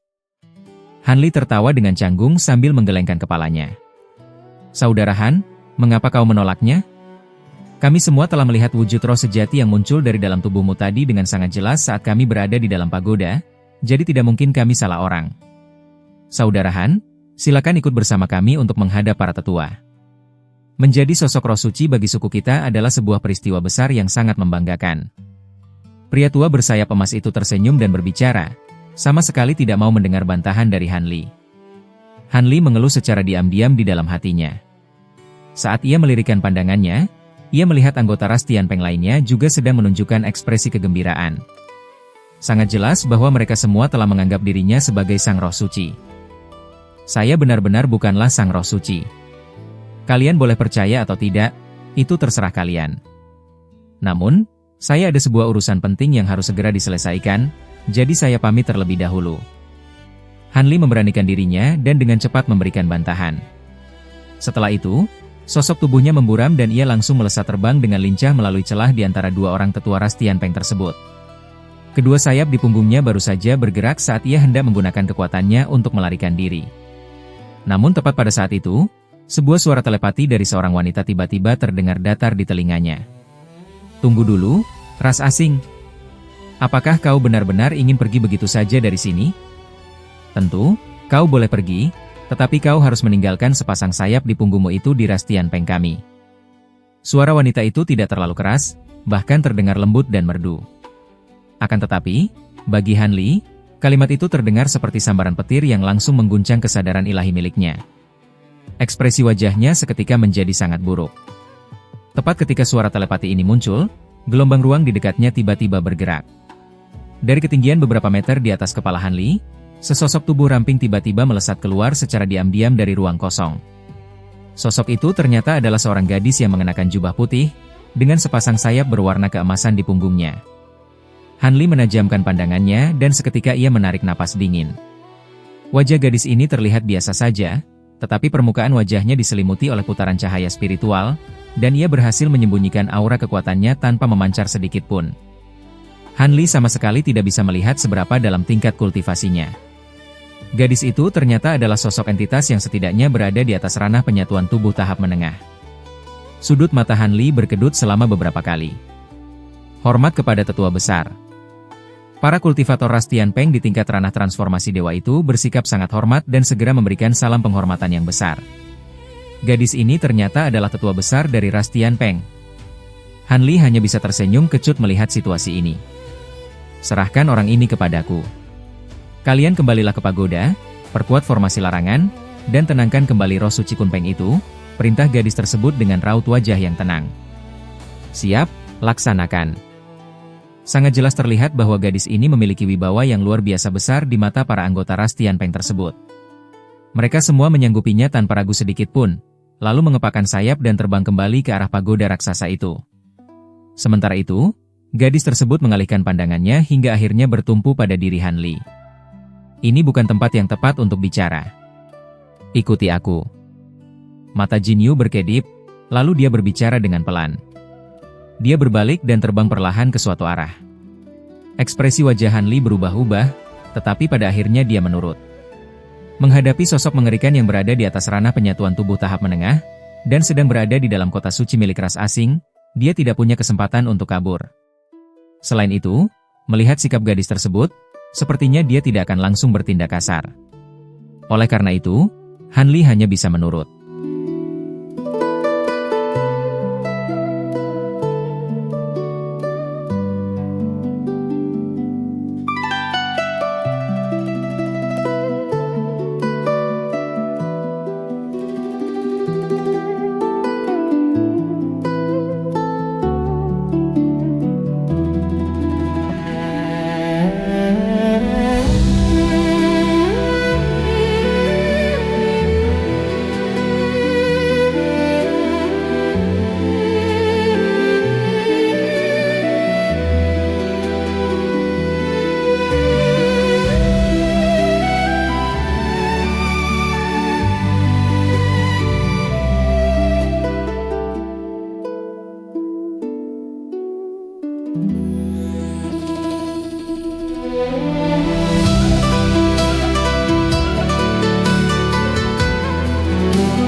Gerakan tubuh gadis itu tampak lambat dan tenang seperti angin sepai-sepai, tetapi kecepatan terbangnya sangat luar biasa.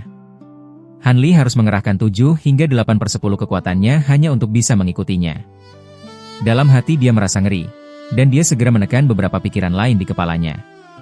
Setelah sekitar 15 menit, gadis itu membawa Han Li mendarat di depan sebuah rumah bundar setinggi puluhan meter yang terlihat terpencil. Hormat kepada tetua besar. Di pintu masuk, 2 gadis ras Tianpeng yang berwajah bersih menyambut dengan penuh hormat. Gadis bersayap keemasan itu hanya mengangguk, lalu berjalan masuk dengan santai. Han Li mengikutinya dari belakang. Begitu masuk, dia mendapati tempat ini jauh lebih sederhana dari dugaannya. Selain beberapa kursi batu dan meja batu, tidak ada barang apapun di sana. Gadis itu melambaikan tangannya untuk menyuruh kedua pelayan mundur. Kemudian dia berbalik, duduk di salah satu kursi batu, dan berkata, "Duduklah. Ada beberapa hal yang ingin kutanyakan. Di hadapan senior, mana ada tempat duduk untukku? Aku cukup berdiri dan mendengar." Han Li berkata dengan tenang, "Terserah padamu." Gadis itu tidak mempermasalahkannya. Han Li tetap berdiri tegak. "Kau adalah kultivator ras manusia, kan?" Setelah berpikir sebentar, gadis itu langsung mengatakan sesuatu yang membuat Han Li terkejut. "Apakah senior pernah pergi ke ras manusia kami?" Han Li bertanya dengan hati-hati. "Tentu saja pernah. Aku bahkan pernah mengunjungi 3 raja generasi sekarang di ras manusia, salah satunya adalah Kaisar Roh. Aku sangat mengagumi boneka miliknya. Sebenarnya bukan hanya aku, ada beberapa sosok kuat lain di ras roh terbang kami yang juga pernah pergi ke wilayah ras manusia kalian. Karena itu, jika ada pertanyaan, silakan tanya. Aku akan menjawab dengan jujur. Tetapi sebaliknya, saat aku bertanya, aku harap kau tidak mengecewakanku. Jika tidak..."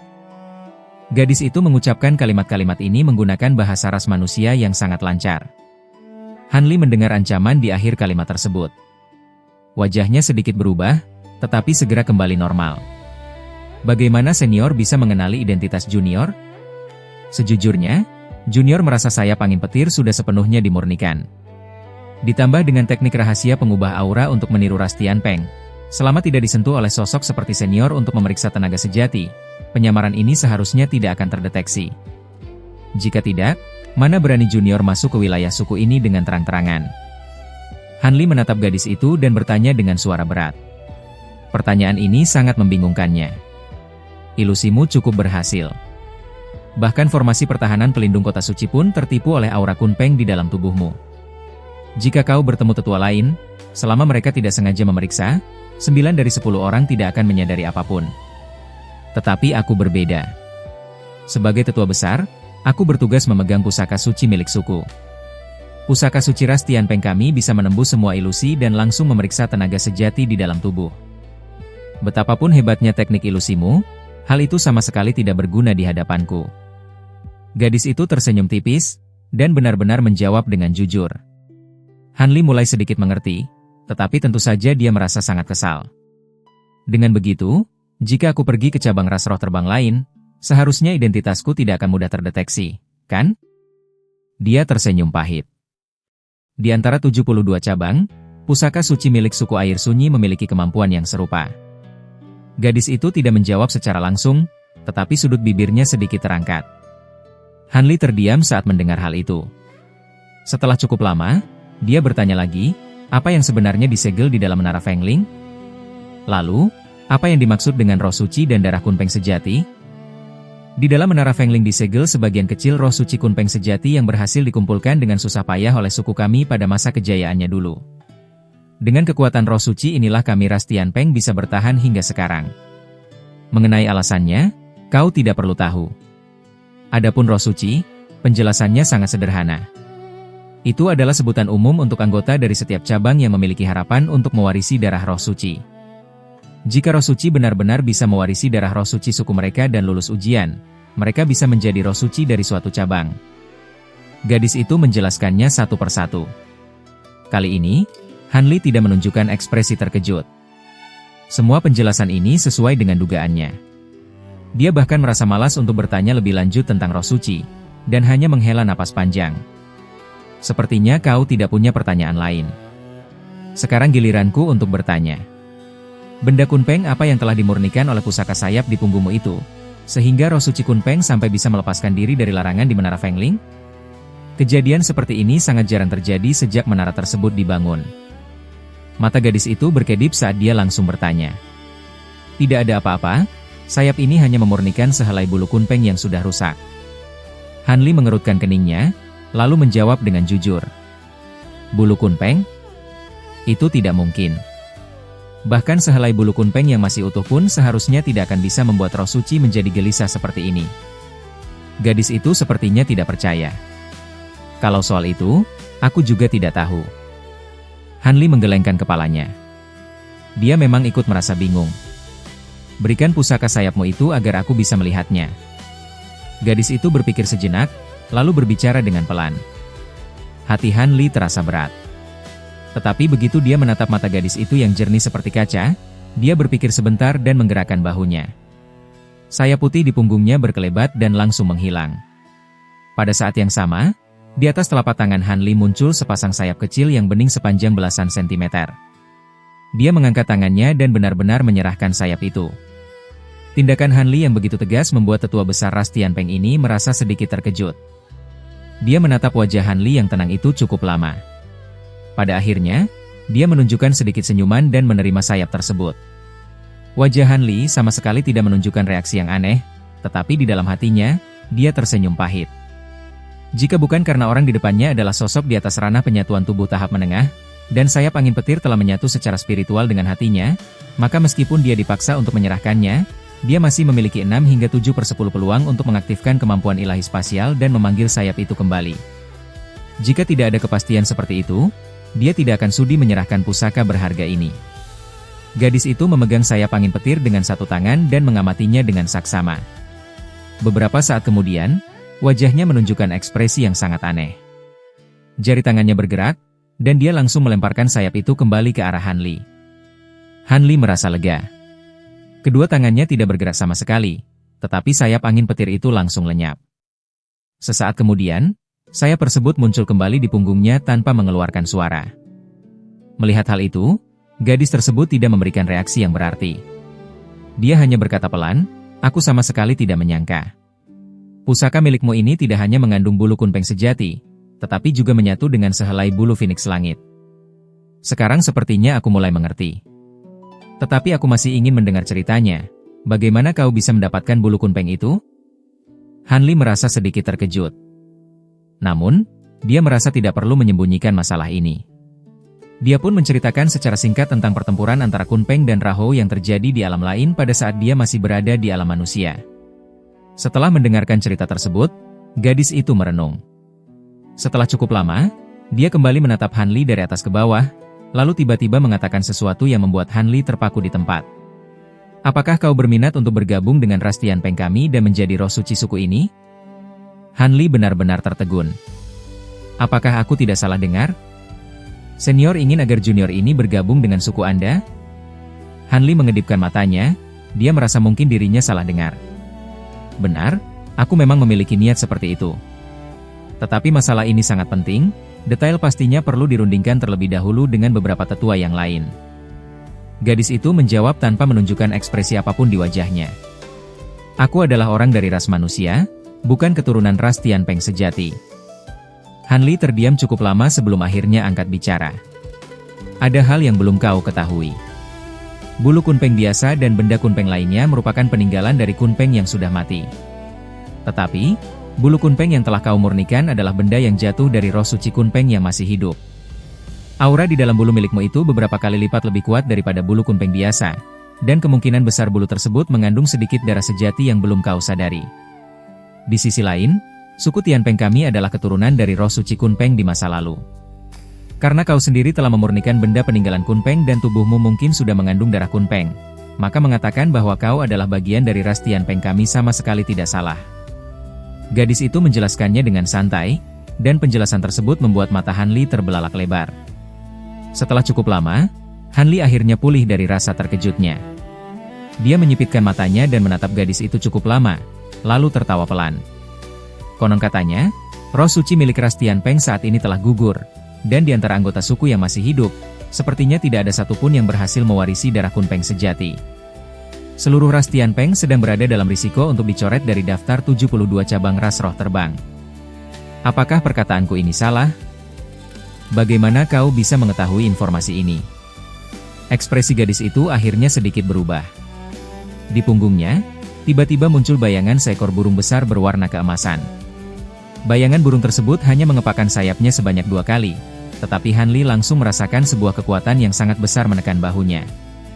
Seluruh tulangnya berderak keras dan mengeluarkan suara patahan akibat tekanan tersebut. Terdengar suara benturan keras, dan kedua kaki Han Li langsung terbenam sedalam 15 cm ke dalam lantai batu. Wajah Han Li berubah menjadi sangat pucat. Tetapi pada saat itu, gadis tersebut mengerutkan keningnya, dan bayangan burung besar itu pun langsung lenyap. Aku tidak tahu dari mana kau mendapatkan informasi ini, tetapi aku harap Rekan Dao bersedia merahasiakannya untuk sementara waktu. Aku tidak ingin melihat kota suci ini menjadi kacau. Dan ada satu lagi hal yang salah dari tebakanmu. Ras Tianpeng kami saat ini masih memiliki 2 roh suci yang bisa mewarisi darah sejati. Hanya saja tingkat kultivasi mereka masih rendah. Meskipun mereka berhasil mewarisinya, peluang mereka untuk lulus dalam ujian dari berbagai cabang suku sama sekali tidak tinggi. Karena alasan itulah aku ingin mengundang Rekan Dao Han untuk bergabung dengan suku kami. Dalam sekejap, ekspresi gadis itu kembali normal seperti semula. Apakah maksud tetua besar adalah Anda ingin aku menjadi pelindung dharma bagi kedua roh suci tersebut? Han Li adalah orang yang cerdik. Setelah berpikir sejenak, dia langsung bisa menebak maksud sebenarnya dari gadis itu. Lalu dia pun tersenyum. Itu benar, memang itulah maksudku. Walaupun kau punya hak untuk bergabung dengan ras Tianpeng kami, karena asalmu dari ras manusia, kau tidak bisa menjadi roh suci suku meskipun kau lulus ujian dan cobaan. Namun, Rekan Dao bisa menggunakan status roh suci untuk membantu 2 roh suci kami melewati cobaan tersebut. Tentu saja, aku tidak akan membiarkanmu rugi. Selain memberikan sedikit darah kunpeng sejati, ada imbalan besar lainnya. Gadis itu tidak membantah dan menjawab dengan tenang. Kesempatan yang sangat menguntungkan ini datang sendiri. Orang biasa pasti akan langsung setuju. Namun, mata Han Li terlihat berkedip-kedip, dia tidak segera memberikan jawaban. Gadis itu juga tidak terburu-buru. Dia hanya duduk di kursi sambil menatap Han Li dengan tenang. Setelah sekitar 15 menit, Han Li kembali berbicara. Karena senior rela membiarkan orang luar seperti aku bergabung dengan suku hanya demi urusan roh suci, pasti cobaan ini sangat berbahaya. Bisa senior jelaskan lebih dulu, sebelum Han Li mengambil keputusan? Cobaan itu memang sangat berbahaya. Biasanya, jumlah orang yang selamat hanya sekitar 6 atau 7 dari 10 orang. Tingkat kekuatan roh suci yang ikut biasanya adalah ahli terbang, yang setara dengan ranah transformasi dewa di ras manusia kalian. Kali ini, karena roh suci suku kami meninggal secara mendadak, 2 roh suci penggantinya masih berada di tingkat awal ahli terbang dan belum siap. Jika mereka ikut cobaan, kemungkinan besar mereka tidak akan lulus. Meskipun aku tidak tahu seberapa besar kemampuan Rekan Dao, fakta bahwa kau bisa melewati sebagian besar benua Feng Yuan sendirian dari wilayah ras manusia sampai ke sini membuktikan kemampuanmu luar biasa. Meskipun isi cobaan itu berbahaya, seharusnya itu bukan masalah bagi Rekan Dao. Meskipun dugaannya sedikit meleset, kesimpulan gadis itu tetap benar. Hanya setingkat ahli terbang? Kelopak mata Han Li bergerak, dia bertanya dengan hati-hati. Rekan Dao tenang saja, tetua ini tidak akan berbohong. Gadis itu tersenyum tipis. Aku butuh waktu untuk berpikir. Setelah merenung sejenak, Han Li memutuskan. Ini adalah urusan penting, jadi wajar jika kau ingin berpikir dulu. Baiklah, aku memberimu waktu 3 hari. 3 hari lagi, aku akan menunggu jawabanmu di sini. Selama waktu ini, Rekan Dao bebas bergerak di dalam kota dan tidak akan ada yang mengganggu. Namaku adalah Jin Yu, kau bisa mengingatnya. Gadis itu berkata dengan tenang, seolah dia sudah menduga jawaban Han Li. Han Li mengucapkan terima kasih, lalu dia berpamitan dan pergi tanpa ragu. Melihat Han Li keluar dari pintu, tubuhnya bergerak sangat cepat dan menghilang. Jin Yu tersenyum tipis, lalu dia mengangkat cangkir teh di meja dan meminumnya sedikit. Tetua besar, apakah Anda benar-benar membiarkannya pergi begitu saja? Dinding batu di salah satu sisi ruangan bersinar abu-abu. Tiba-tiba muncul 2 anggota ras Tianpeng lainnya, 1 orang bertubuh tinggi dan 1 orang bertubuh pendek. Lalu, kau ingin aku melakukan apa kepadanya? Jin Yu melirik kakek berjenggot merah yang berbicara, lalu bertanya balik. Sepasang sayap itu mengandung bulu kunpeng. Mengapa kita harus membiarkan orang dari ras asing menyamar sebagai roh suci? Bukankah lebih baik kita ambil paksa saja sayap itu, lalu memilih orang dari suku kita sendiri untuk mewarisi darah sejati tersebut? Kakek berjenggot merah itu bertubuh tinggi besar, dia menggosokkan kedua tangannya. Jika urusannya semudah itu, untuk apa aku bicara sebanyak ini dengan orang dari ras asing itu? Aku akan langsung membunuhnya dan mengambil sayapnya. Gadis itu tersenyum dingin dan menjawab dengan ketus.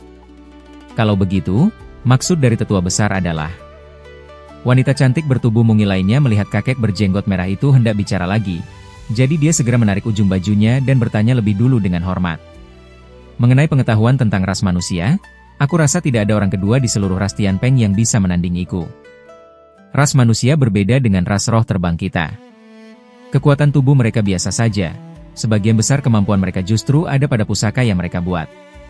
Karena itu, mereka bisa mengolah pusaka dalam waktu sangat lama hingga benda itu menyatu dengan hati mereka. Pusaka seperti ini tidak bisa diambil secara paksa. Bahkan jika berhasil direbut, jejak pemilik aslinya di dalam pusaka sulit dihilangkan dalam waktu singkat. Kekuatan pusaka juga akan berkurang sangat banyak jika berpindah tangan. Aku sudah memeriksa sayap orang ini dengan teliti, dan keadaannya persis seperti itu. Selain itu, aku sudah mendapat kabar bahwa cobaan jurang bumi bagi para roh suci sudah sangat dekat. Kita tidak punya waktu untuk merebut pusaka miliknya lalu memberikannya kepada anggota suku lain untuk diolah ulang. Jin Yu berpikir sejenak, lalu memberikan penjelasan. Ternyata begitu. Tetapi dengan cara ini, bukankah darah sejati suku kita akan jatuh ke tangan ras asing? Ini juga bukan masalah kecil. Kakek berjenggot merah itu tetap menggelengkan kepalanya. Apakah Tetua Su sedang bingung?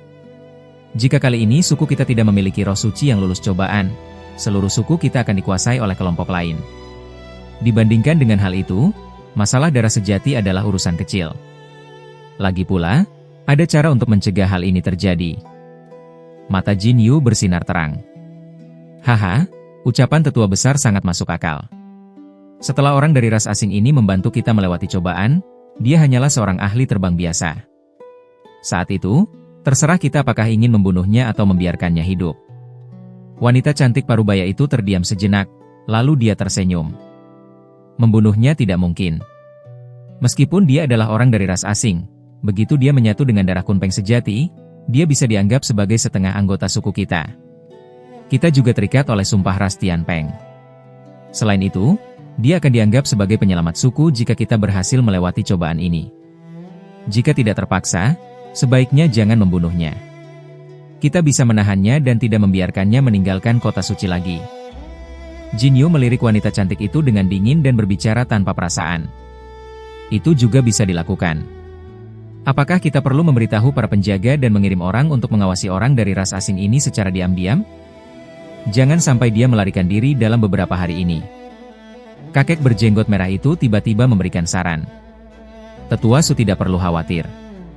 Aku baru saja memasang sebuah segel rahasia pada sayapnya. Jika dia mencoba lari dari kota ini, aku akan segera mengetahuinya. Jin Yu tidak merasa khawatir. Ternyata kami berdua terlalu cemas. Tetua besar selalu mempertimbangkan segala hal dengan sangat matang.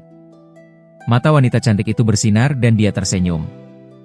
Merasa khawatir itu tidak salah. Dari 5 tetua besar suku kita, hanya ada kita bertiga yang berada di sini. Masalah ini menyangkut hidup dan mati suku, jadi kita bertiga harus setuju sebelum bertindak.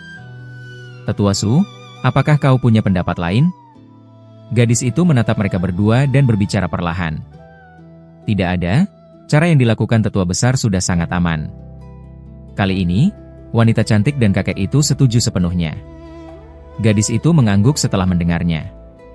Dari awal sampai akhir, ketiga tetua dari ras Tianpeng ini tidak pernah terpikir bahwa Han Li akan menolak. Hal ini tidak mengherankan. Di mata tetua besar ras Tianpeng serta kakek dan wanita cantik itu, orang dari ras asing yang kekuatannya hanya setingkat ranah transformasi dewa tidak mungkin berani menolak permintaan mereka. Sementara itu, di tempat yang berjarak ratusan kilometer dari mereka, Han Li sedang terbang rendah menggunakan sayapnya. Secara lahiriah, dia tampak tenang. Dia bahkan melihat bangunan-bangunan di bawahnya dengan penuh minat. Namun, dalam hatinya dia sedang merasa gelisah memikirkan masalah ini. Kali ini, identitasnya terbongkar begitu saja, dan situasinya sama sekali tidak menguntungkan. Dengan pengalamannya yang banyak, dia tahu bahwa apapun yang terjadi, nasibnya tidak akan berakhir baik. Menolak permintaan mereka secara terang-terangan sudah pasti tidak mungkin dilakukan. Pikiran untuk segera melarikan diri pun sudah muncul di kepalanya beberapa kali sejak dia meninggalkan tempat gadis itu. Namun, saat indera spiritualnya memeriksa sayap angin petir di punggungnya, Han Li hanya bisa tersenyum pahit. Tetua besar dari ras Tianpeng itu dengan sengaja memasang tanda pada sayapnya. Dalam jarak tertentu, Setiap gerakannya berada di bawah pengawasan gadis itu. Dengan tingkat kekuatannya saat ini, dia sebenarnya bisa menghapus tanda itu, tetapi dia butuh waktu beberapa hari. Selama waktu tersebut, tetua besar bisa menemukannya berkali-kali. Tampaknya satu-satunya cara adalah mengajukan beberapa syarat yang bisa membuat mereka tidak bisa bertindak sembarangan kepadanya. Jika tidak, dia lebih memilih mengambil risiko besar untuk melarikan diri daripada benar-benar menjadi roh suci bagi ras asing. Mengenai syarat apa yang akan dia ajukan, dia harus memahami dulu keadaan ras Tianpeng secara umum sebelum bisa memutuskannya. Untungnya, dia sudah sering mengalami berbagai bahaya sampai sekarang. Meskipun terjebak dalam situasi sulit, dia tidak merasa panik. Sambil terbang perlahan, Han Li terus memikirkan berbagai rencana. Setelah itu, Han Li pergi ke sebuah rumah batu tinggi di dalam kota suci yang bentuknya mirip dengan perpustakaan. Di sana, dia membaca hampir setengah dari buku-buku yang tersedia. Setelah menghabiskan waktu sehari semalam, dia pergi dari sana dengan wajah yang tampak lelah. Setelah kembali ke penginapan, Han Li tidak keluar lagi. Sampai pagi hari ketiga, dia baru keluar dengan perasaan tenang. Kali ini, tujuannya adalah aula perdagangan besar yang ingin dia kunjungi sejak awal. Perjalanannya kali ini tidak mengalami masalah. Han Li terbang selama beberapa saat dan akhirnya sampai di tepi kota suci. Dia berdiri di depan sebuah bangunan unik yang dibangun di tebing. Bangunan ini berada tepat di samping tebing curam setinggi 3.000 meter. Dari tebing itu menjorok sebuah alun-alun besar berbentuk persegi panjang. Di salah satu ujung alun-alun, terlihat sebuah pintu batu melengkung setinggi 300 meter pada dinding tebing. Di kedua sisi pintu besar itu, berbaris belasan penjaga dengan senjata lengkap. Di bagian tengah, banyak anggota ras Tianpeng yang keluar dan masuk sehingga suasananya tampak ramai. Han Li yang berada di kejauhan hanya menyipitkan matanya untuk mengamati sejenak. Kemudian dia mengepakkan sayap di punggungnya dan terbang maju dalam balutan cahaya biru. Seorang penjaga di depan pintu melirik Han Li sekilas. Tiba-tiba ekspresi wajah penjaga itu berubah dan dia segera memberikan hormat. Han Li mengangguk sedikit, lalu dia terbang masuk dengan santai. Di depan sana terlihat cahaya terang dan ruangan yang sangat luas. Di balik pintu besar itu, suasananya tampak seperti dunia yang berbeda. Ada sebuah lorong panjang yang ujungnya tidak terlihat. Di kedua sisi lorong itu terdapat bangunan-bangunan tinggi seperti istana yang berlapis-lapis. Jika diperhatikan dengan saksama, bangunan-bangunan ini terbagi menjadi lebih dari 10 tingkat. Setiap tingkat memiliki tinggi 100 meter, dan di setiap jarak 100 meter terdapat pintu istana lain setinggi 33 meter. Banyak sekali anggota ras Tianpeng yang keluar masuk dari bangunan-bangunan ini sambil terbang naik dan turun. Tampaknya di balik pintu-pintu istana itulah tempat anggota ras Tianpeng melakukan kegiatan jual-beli. Han Li tidak merasa sungkan, dia langsung mengikuti kerumunan anggota ras Tianpeng menuju sebuah toko di lantai 2. Dia melipat sayapnya, menggerakkan tubuhnya, lalu masuk ke balik pintu selayaknya anggota ras Tianpeng sejati. Telinganya mendengar suara keramaian. Saat matanya melihat ke sekitar, Han Li mengerjapkan mata beberapa kali. Tempat ini adalah sebuah alun-alun kecil dengan luas ratusan meter persegi. Di sekelilingnya, berderet toko dengan berbagai ukuran. Ratusan anggota ras Tianpeng terlihat keluar dan masuk dari toko-toko tersebut. Di bagian tengah alun-alun, berdiri sebuah tiang batu berwarna hijau setinggi 33 meter. Cahaya berkedip pada permukaannya, dan terlihat ada sesuatu yang terukir secara samar. Di bawah tiang batu tersebut, belasan orang sedang mendongak melihat sesuatu di tiang sambil berbisik-bisik. Han Li menatap tiang batu itu, lalu dia berjalan mendekat karena merasa penasaran. Terlihat permukaan tiang batu itu terbelah menjadi dua bagian dari bagian tengah dan dipenuhi oleh tulisan yang sangat rapat. Setengah bagian berkedip dengan warna merah, sedangkan setengah bagian lainnya berkedip dengan warna hijau. Han Li menajamkan pandangannya, lalu dia menyadari bahwa tulisan-tulisan ini adalah nama-nama barang. Ada nama barang yang dia kenal, dan ada juga yang terdengar asing. Tulisan-tulisan ini muncul dan lenyap silih berganti, seolah-olah sedang bergulir di atas permukaan tiang. Di bagian bawah tiang, seorang pria parubaya yang tampak seperti penjaga sedang duduk bersila dengan mata setengah terpejam. Apa ini? Han Li melirik kedua jenis tulisan dan pria di bawah tiang itu, dia merasa kebingungan di dalam hatinya. Pada saat itu, tiba-tiba seorang pria berjubah abu-abu mendesak maju dari kerumunan di bawah. Dia menyerahkan beberapa keping batu roh kepada penjaga di bawah tiang. Penjaga parubaya itu membuka matanya dan mengangguk. Dia lalu mengeluarkan sebuah tongkat pendek berwarna merah dari balik lengan bajunya yang besar dan memberikannya kepada pria tersebut. Pria berjubah abu-abu itu mengambil tongkat merah tersebut, lalu dia dengan cepat mengayunkannya ke arah bagian yang kosong di tiang batu. Meskipun gerakannya sangat cepat, Han Li yang memiliki sorot mata biru bisa melihatnya dengan jelas. Pada bagian tiang yang diayunkan tongkat tersebut, muncul beberapa tulisan berwarna merah terang, lalu tulisan itu menghilang masuk ke dalam tiang batu. Beberapa saat kemudian, tulisan merah itu muncul kembali di tempat semula. Wajah Han Li menunjukkan sedikit ekspresi keheranan. Setelah dia mengamati sebentar, ada orang lain yang maju. Tetapi orang ini tidak menghiraukan penjaga parubaya tersebut. Dia langsung mengepakkan sayapnya, terbang setinggi beberapa meter, lalu mengarahkan jarinya ke arah beberapa tulisan hijau di tiang batu. Tulisan-tulisan itu bersinar dengan warna hijau dan dengan cepat menyelinap masuk ke dalam jari orang tersebut, sehingga membuat seluruh tubuhnya memancarkan cahaya terang.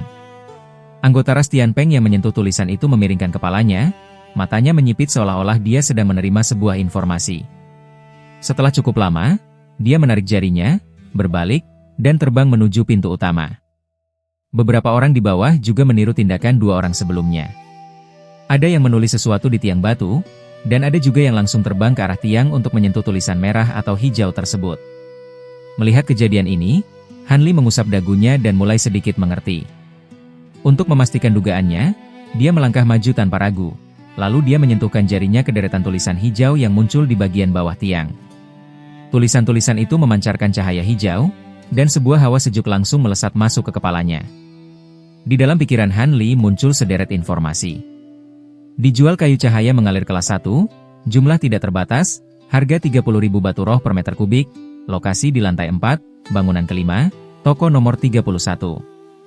Sudut bibir Han Li sedikit terangkat. Dia berpindah ke sisi setengah tiang yang lain, lalu menyentuhkan jarinya pada deretan tulisan berwarna merah. Informasi serupa pun muncul di dalam benaknya. Mencari satu kerangka utuh burung phoenix, harga bisa dirundingkan, lokasi di lantai 9, bangunan kedua, toko nomor 10. Ekspresi Han Li terlihat sedikit aneh. Ternyata anggota ras Tianpeng menggunakan cara seperti ini untuk menjual atau membeli barang. Sudah pasti barang yang informasinya dipasang pada tiang batu adalah barang yang sangat dibutuhkan atau sangat langka. Cara ini bisa dibilang sangat cerdik. Dengan begitu, setelah orang-orang melihat informasi di tiang batu tersebut, mereka bisa langsung pergi ke toko yang dituju untuk melakukan transaksi. Cara ini sungguh jauh lebih praktis. Selain itu, cara ini sepertinya tidak sulit untuk dibuat, sehingga hal ini bisa ditiru untuk diterapkan di pasar milik ras manusia.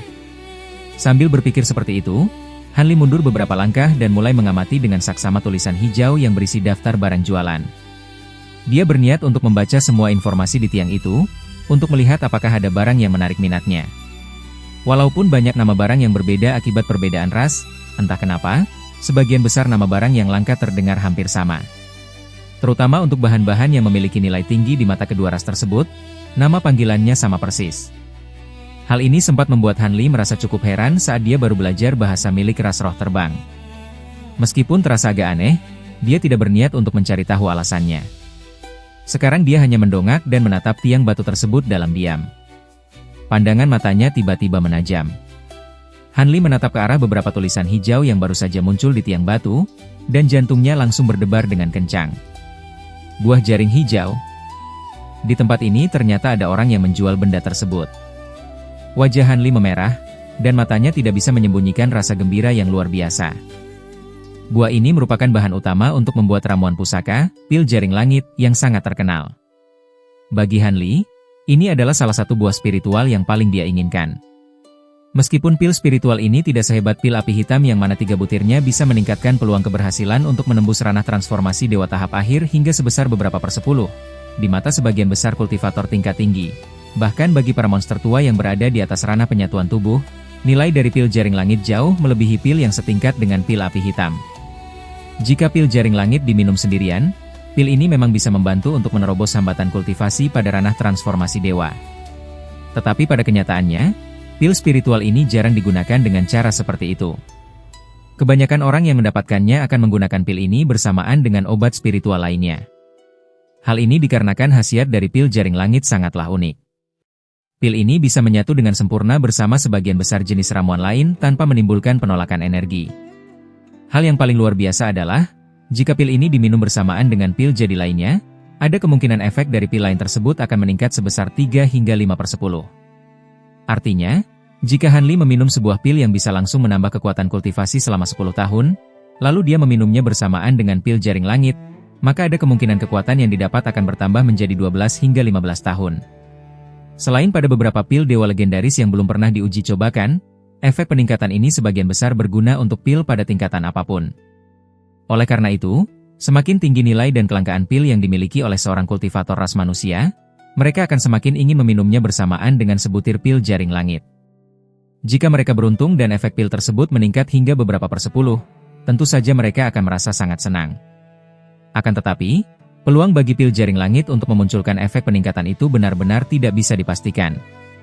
Pernah ada orang yang meminum 3-4 butir pil ini sekaligus, dan pil ini selalu berhasil meningkatkan efek dari pil yang diminum bersamanya.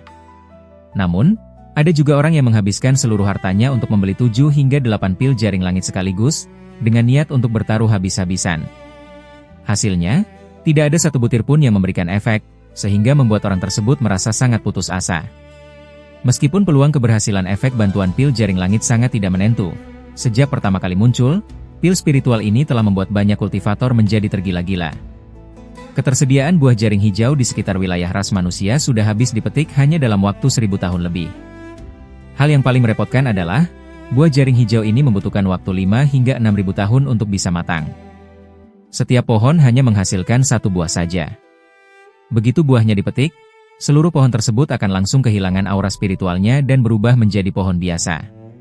Karena alasan itulah, meskipun ada sekte besar dan kelompok kuat yang ingin menanam buah ini sendiri, modal dan waktu yang dibutuhkan sangatlah tidak sepadan. Sehingga di tahun-tahun berikutnya, orang-orang hanya sesekali menemukan beberapa buah ini di dalam dunia liar. Setiap kali pil jaring langit muncul, para kultivator tingkat atas akan saling berebut. Sebagian besar dari pil tersebut akhirnya jatuh ke tangan para monster tua yang berada di atas ranah penyatuan tubuh. Saat Hanli pertama kali mendengar tentang buah spiritual ini di kota Tianyuan, dia merasa sangat tertarik. Dia bermimpi bisa menggunakan cairan hijau miliknya untuk menanam dan membesarkan buah tersebut. Sayangnya, buah jaring hijau dan bijinya juga merupakan benda langka yang tidak bisa disimpan dalam waktu lama. Bahkan di kota Tianyuan yang hampir mengumpulkan seluruh jenis bunga dan buah spiritual dari 3 wilayah dan 7 tempat, tidak ada satupun biji dari buah ini yang tersedia. Karena hal itulah, selama ini Hanli hanya bisa menghela napas panjang. Sekarang dia melihat bahan ramuan ini muncul di tiang batu, mana mungkin dia tidak merasa gembira? Pada saat itu, Hanli sudah tidak lagi memperhatikan daftar barang yang lain. Dia segera mengepakkan sayapnya dan terbang ke atas.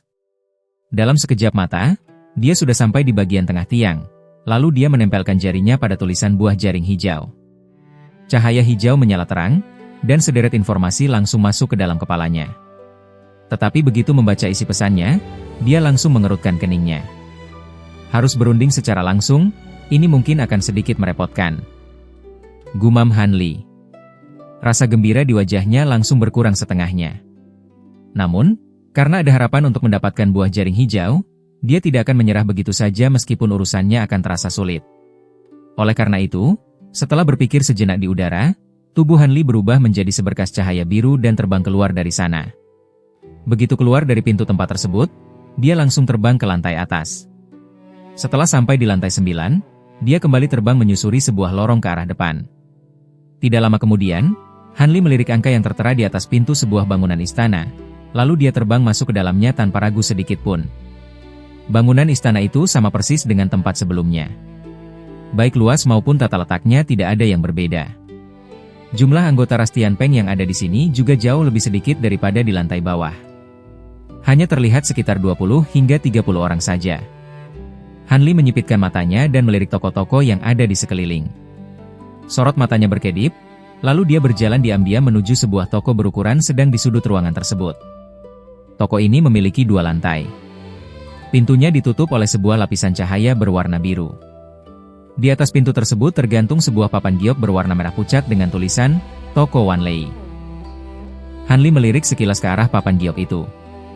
Sedikit rasa heran melintas di matanya, tetapi wajahnya segera kembali tenang. Tubuhnya bergerak, dan dia pun masuk menembus lapisan cahaya di pintu toko tersebut. Di depannya, terlihat cahaya yang sangat terang. Sebuah ruangan kosong seluas 100 meter persegi muncul di hadapannya. Terdapat sebuah meja dari kayu berwarna hitam pekat, beberapa kursi kayu berwarna kuning pucat, serta 7 hingga 8 rak kayu yang agak rusak berisi barang-barang yang ditata secara acak. Hanya itulah perabotan yang ada di ruangan ini. Di dalam ruangan tersebut, selain seorang pria paruhbaya bertubuh kurus di belakang meja yang tampak seperti pemilik toko, ada 2 orang anggota ras Tian Peng lainnya. Han Li secara diam-diam menyebarkan indera spiritual miliknya untuk memeriksa mereka bertiga, dan seketika itu juga ekspresi wajahnya sedikit berubah. Sepasang pria dan wanita paruhbaya yang tampak seperti tamu sedang berbicara dengan pemilik toko. Satu orang berada di ranah pemurnian kekosongan tahap awal, dan satu lagi di ranah pemurnian kekosongan tahap menengah. Sedangkan penjaga toko itu, jika diamati dengan saksama, ternyata adalah sosok mengerikan di ranah pemurnian kekosongan tahap akhir. Dengan tingkat kekuatan seperti ini, bagaimana mungkin ia membuka toko di tempat ini? Han Li merasa sangat terkejut. Begitu melihat ada orang yang masuk, sepasang pria dan wanita itu segera melirik ke arah pintu. Mereka melihat tingkat kekuatan Han Li yang berada di ranah transformasi dewa tahap menengah. Mereka merasa wajahnya asing, dan dalam hati merasa heran. Sedangkan pemilik toko yang kurus itu hanya melirik sekilas, lalu tidak memedulikan Han Li. Ia terus berbincang dengan malas bersama 2 orang di depannya. Jika tidak ada batu penyerap roh, jangan bermimpi untuk mendapatkan kayu abadi ungu. Batu roh tingkat tinggi, apa kalian pikir aku kekurangan benda itu? Pria paruhbaya yang kurus ini berbicara dengan nada sombong. Saudara ikan, menukar kayu abadi ungu dengan batu penyerap roh adalah syarat yang terlalu berat. Benda itu hanya ada di bagian paling dalam jurang bumi. Jangankan kami yang berada di ranah pemurnian kekosongan, bahkan beberapa tetua suku pun tidak berani masuk sedalam itu. Wanita yang masih berpenampilan menarik itu berkata dengan berat hati. Itu urusanku. Kalian pikir kayu abadi ungu milikku jatuh begitu saja dari langit? Tanpa batu penyerap roh, jangan bicarakan masalah ini lagi. Penjaga toko kurus itu melotot dan menjawab dengan tidak ramah. Mendengar perkataan tersebut, wajah sepasang pria dan wanita itu menjadi muram. Meskipun mereka memohon, pemilik toko tetap bersikap dingin dan tidak melunak sedikit pun. Akhirnya, mereka pergi dengan perasaan kecewa. Mereka tidak berbicara sepatah kata pun kepada Han Li. Nak, ada perlu apa datang ke sini? Begitu pasangan itu keluar, pemilik toko duduk di kursi di belakang meja dengan ekspresi tidak sabar. Aku dengar senior menjual buah jaring hijau di sini, benarkah begitu? Han Li bertanya dengan tenang. Buah jaring hijau. Itu adalah salah satu barang paling berharga di tokoku. Ahli terbang sepertimu tidak akan mampu membelinya. Jangan membuang waktuku, cepat pergi dari sini. Pria paruhbaya itu tertegun mendengar ucapan Han Li. Ia menatap Han Li sekilas, mendengus dingin, dan langsung mengusirnya. Senior belum menyebutkan syaratnya, bagaimana senior tahu kalau junior tidak bisa menukar benda ini? Han Li tersenyum tipis dan kakinya tetap tidak bergerak dari tempatnya. Pria kurus itu mendengus marah. Diberi perlakuan baik tidak mau, malah memilih cara kasar.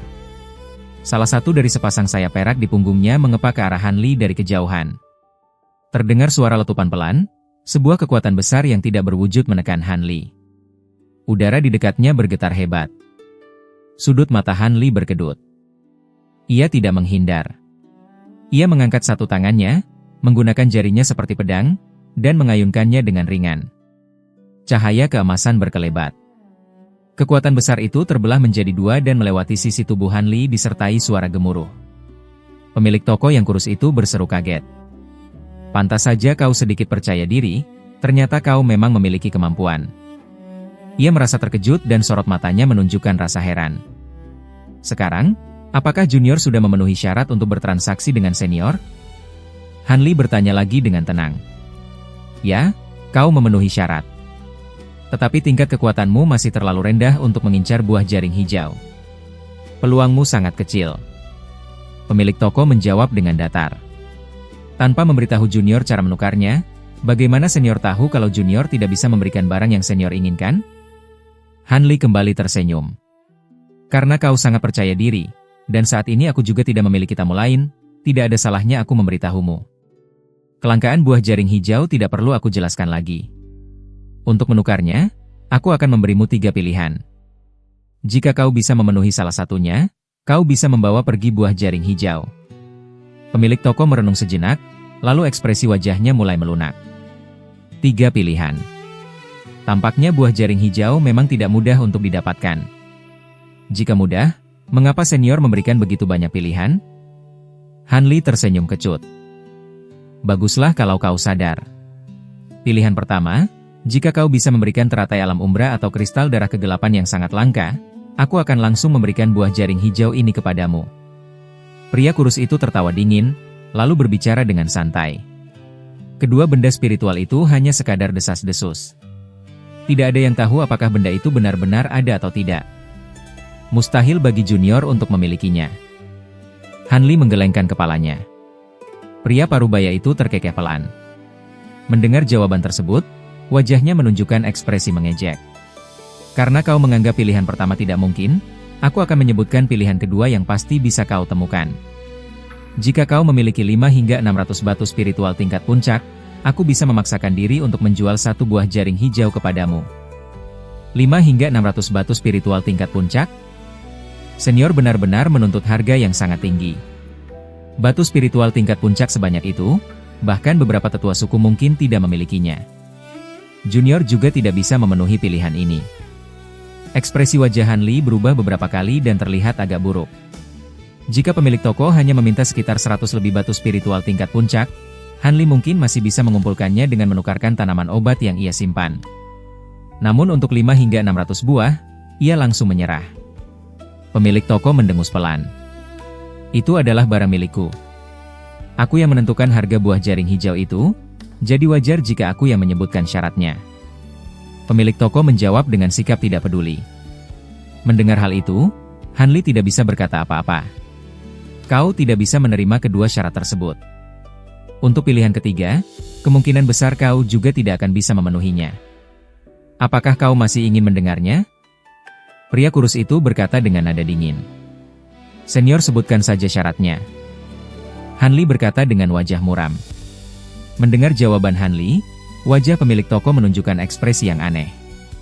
Setelah terdiam cukup lama, ia bertanya, pilihan terakhir ini tidak bisa dipilih oleh sembarang orang. Sebelum aku menyebutkannya, aku harus bertanya terlebih dahulu kepadamu. Apakah kau mahir menggunakan kekuatan petir? Kekuatan petir? Pupil mata Hanli mengecil, ia merasa sangat terkejut. Benar. Jika kau tidak memiliki kemampuan elemen petir, atau hanya menguasainya sedikit saja, aku tidak perlu menyebutkan pilihan ketiga ini. Untuk kekuatan petir, aku merasa masih bisa mengendalikannya. Hanli merasa agak aneh, tetapi setelah berpikir sejenak, ia menjawab dengan jujur. Oh, benarkah begitu? Jangan bicara omong kosong. Tunjukkan dulu kemampuanmu, biar aku lihat apakah kau benar-benar memenuhi syarat atau tidak. Pria kurus itu tidak mau percaya begitu saja. Baik. Hanli langsung setuju. Kedua sayap di punggungnya hanya bergerak sedikit. Terdengar suara gemuruh petir, dan sambaran petir berwarna perak dalam jumlah yang tidak terhitung muncul di kedua sayapnya. Kemudian petir-petir itu saling melilit, dan semua sambaran petir itu berkumpul menyusut menjadi satu.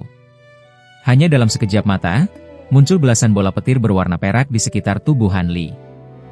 Setiap bola petir itu berukuran sebesar kepalan tangan orang dewasa, dan terus berdenyut membesar lalu mengecil. Tetapi kekuatan mengerikan yang terkandung di dalam bola-bola petir ini membuat pupil mata pemilik toko yang kurus itu mengecil, dan wajahnya menunjukkan sedikit kegembiraan. Bagus, kau ternyata tidak membesar-besarkan kemampuanmu. Kau memang memiliki penguasaan kekuatan petir yang cukup tinggi. Kau boleh mendengar pilihan ketigaku. Sebenarnya pilihan ini sangat sederhana. Pada pilihan ketiga ini, kau tidak perlu menukarkan buah jaring hijau dengan barang apapun. Kau hanya perlu membantuku menaklukkan seekor binatang roh berelemen petir. Menaklukkan binatang roh? Mata Hanli berkedip, ia kembali merasa terkejut. Bagaimana? Apa kau pikir ini pekerjaan yang mudah? Sejujurnya, binatang roh ini agak istimewa. Meskipun aku sudah berhasil menangkapnya, aku tidak bisa menaklukkannya. Aku sudah mencari banyak orang, tetapi tidak ada satupun yang bisa membantuku. Banyak orang yang kemampuannya tidak cukup, malah berakhir terluka parah akibat serangan balik dari binatang ini. Tetapi, jika kau memiliki kepercayaan diri pada kekuatan petirmu, bukan berarti tidak ada peluang untuk berhasil. Namun aku peringatkan dari awal, jika kau terluka atau mati, aku tidak akan bertanggung jawab. Pria kurus itu berkata dengan nada yang mengandung makna mendalam. Binatang roh berelemen petir? Bisakah senior berbicara berterus terang? Binatang roh jenis apa itu? Mendengar penjelasan tersebut, Hanli langsung mengerutkan keningnya. Mengenai jenis binatang roh apa itu, untuk sementara waktu ini belum bisa aku katakan kepadamu. Jika kau benar-benar setuju untuk membantuku, aku akan membawamu untuk melihatnya langsung. Saat waktunya tiba, kau akan tahu dengan sendirinya. Mata pria parubaya itu menunjukkan sorot kelicikan. Mendengar jawaban yang tidak jelas itu, Hanli mengusap dagunya, dan dalam hati tentu saja ia mengumpat. Meskipun begitu, ia terus berpikir keras. Pria kurus ini adalah seseorang di ranah pemurnian kekosongan tahap akhir. Namun ia masih belum bisa menaklukkan binatang roh yang sudah ditangkapnya sendiri. Pasti ada keanehan di balik semua ini. Tetapi karena ia menyebutkan bahwa ia membutuhkan bantuan orang yang mahir mengendalikan petir, tampaknya tawarannya itu tidak sepenuhnya bohong. Hanli merenung cukup lama, lalu ia bertanya lagi, penaklukan yang senior maksud, harus sampai sejauh mana? Tentu saja membantuku untuk membuatnya menurut, dan membuatnya menerima upacara pengakuan tuan. Pria parubaya itu menjawab tanpa ragu sedikit pun. Jika begitu persyaratannya, junior bersedia membantu senior untuk mencobanya. Hanli tidak ragu lagi. Bagus. Untuk melakukan upacara pengakuan tuan, aku perlu melakukan beberapa persiapan terlebih dahulu. 4 hari lagi, datanglah kembali ke sini. Pemilik toko itu tersenyum lebar. 4 hari lagi, junior akan datang tepat waktu. Kalau begitu, junior mohon pamit. Hanli tidak banyak bicara. Ia mengepalkan kedua tangannya di depan dada untuk memberi salam, lalu berpamitan pergi. Menatap ke arah pintu tempat Hanli pergi, pria kurus itu mengusap janggut kambing di dagunya. Matanya jelas menunjukkan rasa gembira. Setelah keluar dari toko, Hanli tidak terburu-buru meninggalkan aula perdagangan besar. Ia berjalan kembali ke arah tiang batu yang menampilkan informasi transaksi dengan harapan bisa mendapatkan kejutan lainnya. Hingga menjelang malam hari, tepat saat aula perdagangan besar akan tutup, sosok Hanli baru terbang keluar dari pintu besar dengan ekspresi gembira. Kali ini, hasil yang ia dapatkan sangat berlimpah. Selain berhasil menemukan buah jaring hijau, ia juga menemukan beberapa bahan langka di aula perdagangan besar milik ras Tianpeng yang sangat sulit ditemukan di wilayah ras manusia. Ada bahan yang digunakan untuk melakukan pemurnian alat, ada juga berbagai jenis bunga dan rumput spiritual. Salah satu dari tanaman obat tersebut, adalah bahan yang sangat ia butuhkan untuk digunakan bersama serangga kristal sumsum emas demi menyempurnakan wujud bayangan dari seni iblis sejati Brahma Suci. Hal ini tentu saja membuat Hanli merasa sangat gembira. Ia hanya perlu mencari 2 jenis tanaman obat lagi. Setelah itu semua bahannya akan lengkap, dan ia bisa memadatkan wujud bayangannya. Sambil memikirkan hal tersebut, tubuh Hanli berubah menjadi seberkas cahaya biru yang terbang melesat menuju ke penginapannya. Besok, adalah batas waktu 3 hari yang telah ia janjikan dengan tetua besar dari ras Tianpeng. Namun di dalam berkas cahaya terbang itu, sudut bibir Hanli melengkung membentuk senyuman, seolah-olah ia sudah melupakan janji tersebut. Kau setuju bergabung dengan suku Tianpeng kami, kata Jin Yu perlahan. Matanya berbinar saat menatap wajah Hanli. Jika junior mengatakan tidak setuju, sepertinya aku juga tidak bisa meninggalkan suku ini dengan mudah, jawab Hanli dengan jujur setelah menghela napas pelan. Saat itu, dia sudah berada di dalam ruangan Jin Yu. Di samping wanita tersebut, duduk seorang kakek dan seorang wanita cantik. Kedua tetua ras Tianpeng ranah penyatuan tubuh tahap awal yang baru muncul ini sedang mengamati Hanli dari atas ke bawah. Pandangan mereka lebih banyak tertuju pada sayap angin petir di punggung pria itu, dan mata mereka sedikit bersinar. Rekan Dao Han memilih dengan bijak.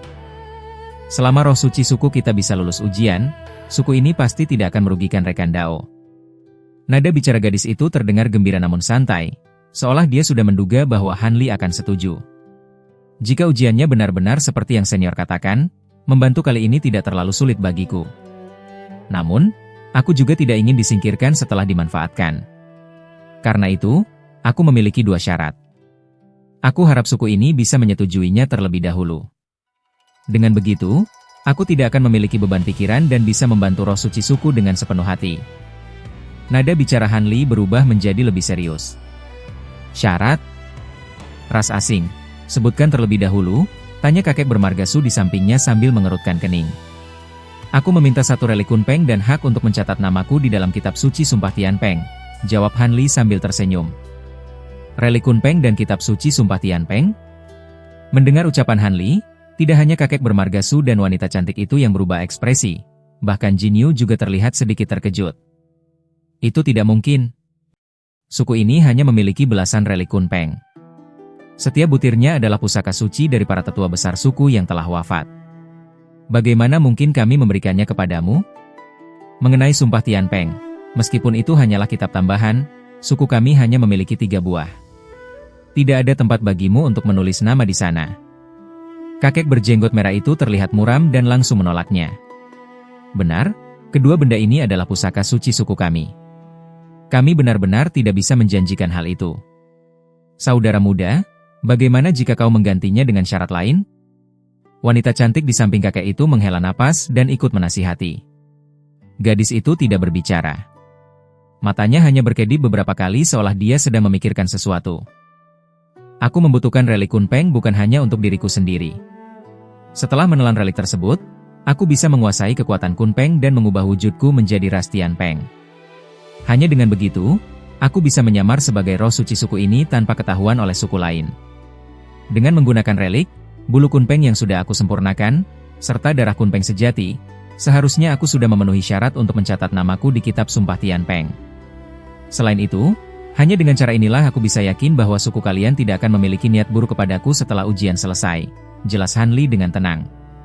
Bagaimana kau bisa mengetahui semua hal ini? Apakah ada anggota suku yang memberitahumu secara diam-diam? Tanya kakek bermarga Su dengan wajah yang terlihat gelap. Bukan seperti itu. Rekan Dao Han menghabiskan waktu seharian di paviliun surga kota ini. Dia pasti membaca informasi tersebut dari kitab-kitab yang ada di sana. Aku hampir lupa bahwa ras manusia yang telah berhasil berkultivasi dapat memiliki kemampuan ingatan yang sangat tajam, kata Jin Yu dengan tenang. Meskipun begitu, kami tetap tidak bisa memenuhi kedua syarat ini, kata kakek itu sambil terus menggelengkan kepalanya. Kenapa tidak bisa dipenuhi? Jika dalam ujian kali ini suku ini benar-benar gagal melahirkan roh suci, suku ini akan dicoret dari peringkat 72 cabang ras roh terbang dan akan disingkirkan oleh cabang lain yang lebih kuat. Dibandingkan dengan hal itu, aku merasa syarat yang aku ajukan sama sekali tidak berat. Kecuali jika sejak awal kalian bertiga para tetua sudah berniat untuk membunuhku setelah ujian selesai, kata Han Li perlahan. Mendengar perkataan Han Li, ekspresi wajah tetua Su dan wanita cantik itu berubah menjadi sedikit muram. Baik, aku setuju. Setelah terdiam sejenak, gadis itu tiba-tiba menyetujuinya. Bagaimana bisa? Tetua besar, hal ini perlu dipertimbangkan lagi. Kakek dan wanita cantik itu terkejut dan buru-buru mencoba untuk mencegahnya. Kalian tidak perlu banyak bicara. Seperti yang dikatakan oleh rekan Dao Han, kedua syarat ini tidak ada artinya jika dibandingkan dengan kelangsungan hidup suku kita. Aku yang akan memutuskannya. Gadis itu melambaikan tangannya dengan nada bicara yang dingin. Mendengar hal itu, kakek dan wanita cantik di sampingnya saling bertatapan dengan ragu-ragu sebelum akhirnya memilih untuk diam. Aku sebagai tetua bisa memenuhi kedua syaratmu secara penuh. Namun, untuk memastikan kau membantu kedua roh suci lulus ujian dengan sepenuh hati, aku akan mengikat sumpah darah denganmu. Jika setelah ujian suku ini tetap tidak memiliki roh suci, aku sebagai tetua besar rela mengorbankan sedikit umurku untuk mematahkan sumpah Tianpeng dan membunuhmu. Sorot mata gadis itu terlihat sangat tajam. Han Li menjadi waspada, tetapi wajahnya tetap menunjukkan sedikit senyum. Senior, tenang saja. Jika ujian tersebut gagal karena aku tidak berusaha secara maksimal, aku siap menerima hukuman dari tetua besar tanpa penyesalan sedikit pun. Bagus jika kau mengerti. Kembalilah terlebih dahulu dan persiapkan dirimu. Besok setelah semuanya siap, aku akan mengirim orang untuk menjemputmu. Kau akan menjalani upacara pembukaan spiritual agar bisa bergabung ke dalam suku kami, kata gadis itu dengan nada yang tidak bisa dibantah. Han Li tentu saja tidak keberatan. Dia segera menangkupkan kedua tangannya memberi hormat kepada 3 tetua ras Tianpeng tersebut, lalu undur diri. Menyaksikan punggung Han Li menghilang di balik pintu, kakek berjenggot merah itu menarik napas dalam-dalam lalu berkata dengan nada berat, "Tetua besar, aku tetap tidak setuju dengan keputusan ini. Memberikan relik Kunpeng mungkin masih bisa diterima. Namun, begitu namanya tercatat di dalam kitab Sumpah Tianpeng, tidak ada satupun dari kita yang bisa menyerangnya kecuali dia melakukan pelanggaran berat yang ada di dalam sumpah tersebut. Hal ini akan sangat mudah dimanfaatkan oleh orang luar dan bisa membawa bencana bagi suku kita. Tentu saja aku mengetahui hal itu. Namun, Tetua Su telah melupakan satu hal penting. Sumpah Tianpeng hanya bisa membatasi anggota suku kita saja. Apakah kalian sudah melupakan kejadian pemberontakan dari sang pengkhianat pada 3000 tahun yang lalu? Wajah gadis itu menunjukkan ekspresi yang aneh. Maksud tetua besar. Wanita cantik itu tiba-tiba menyadari sesuatu. Beberapa hari yang lalu, aku menerima kedatangan beberapa ahli terbang yang baru saja kembali ke kota setelah mengantarkan persembahan. Aku jadi mengetahui beberapa hal tentang anggota ras manusia ini. Menurut mereka, meskipun ras manusia ini hanya berada di tingkat ahli terbang kelas menengah, kekuatan aslinya setidaknya setara dengan seorang panglima tingkat awal. Kekuatannya itu akan sangat membantu roh suci kita dalam melewati ujian. Karena alasan itulah, sedikit kerugian tidak akan menjadi masalah. Terlebih lagi, setelah urusan ini selesai, kita tidak perlu menggunakan cara terakhir asalkan ras asing ini bersedia untuk tinggal dengan tenang di dalam kota suci kita dan tidak menjalin hubungan dengan suku lain. Hal yang lebih perlu kita waspadai saat ini adalah kemungkinan musuh-musuh kita akan mencoba mengacaukan ujian nanti. Gadis itu mengusap rambut yang jatuh di bahunya lalu berbicara dengan santai. Tetua besar sangat bijaksana. Kali ini, kakek berjenggot merah dan wanita cantik itu merasa benar-benar lega. Di sisi lain, setelah kembali ke penginapannya, Han Li kedatangan beberapa tamu. Mereka adalah Feng Xiao, Bai Lei, dan Bai Ning, orang-orang yang ikut pulang bersamanya ke kota ini. Ketiga orang itu bersikap sangat ramah begitu melihat Han Li. Mereka mengobrol di penginapan selama berjam-jam, lalu pergi dengan perasaan puas. Han Li mengantarkan mereka sampai ke depan pintu. Setelah mereka pergi, senyum di wajahnya perlahan menghilang. Setelah merenung sejenak, dia kembali masuk ke dalam kamarnya dan menutup pintunya rapat-rapat.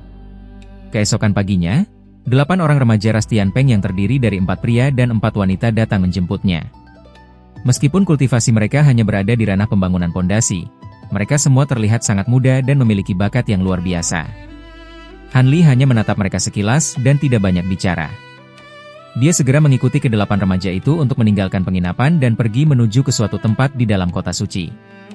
Setelah menempuh perjalanan melewati hampir setengah wilayah kota suci, Han Li tiba di sebuah bangunan aneh yang terletak di sudut kota.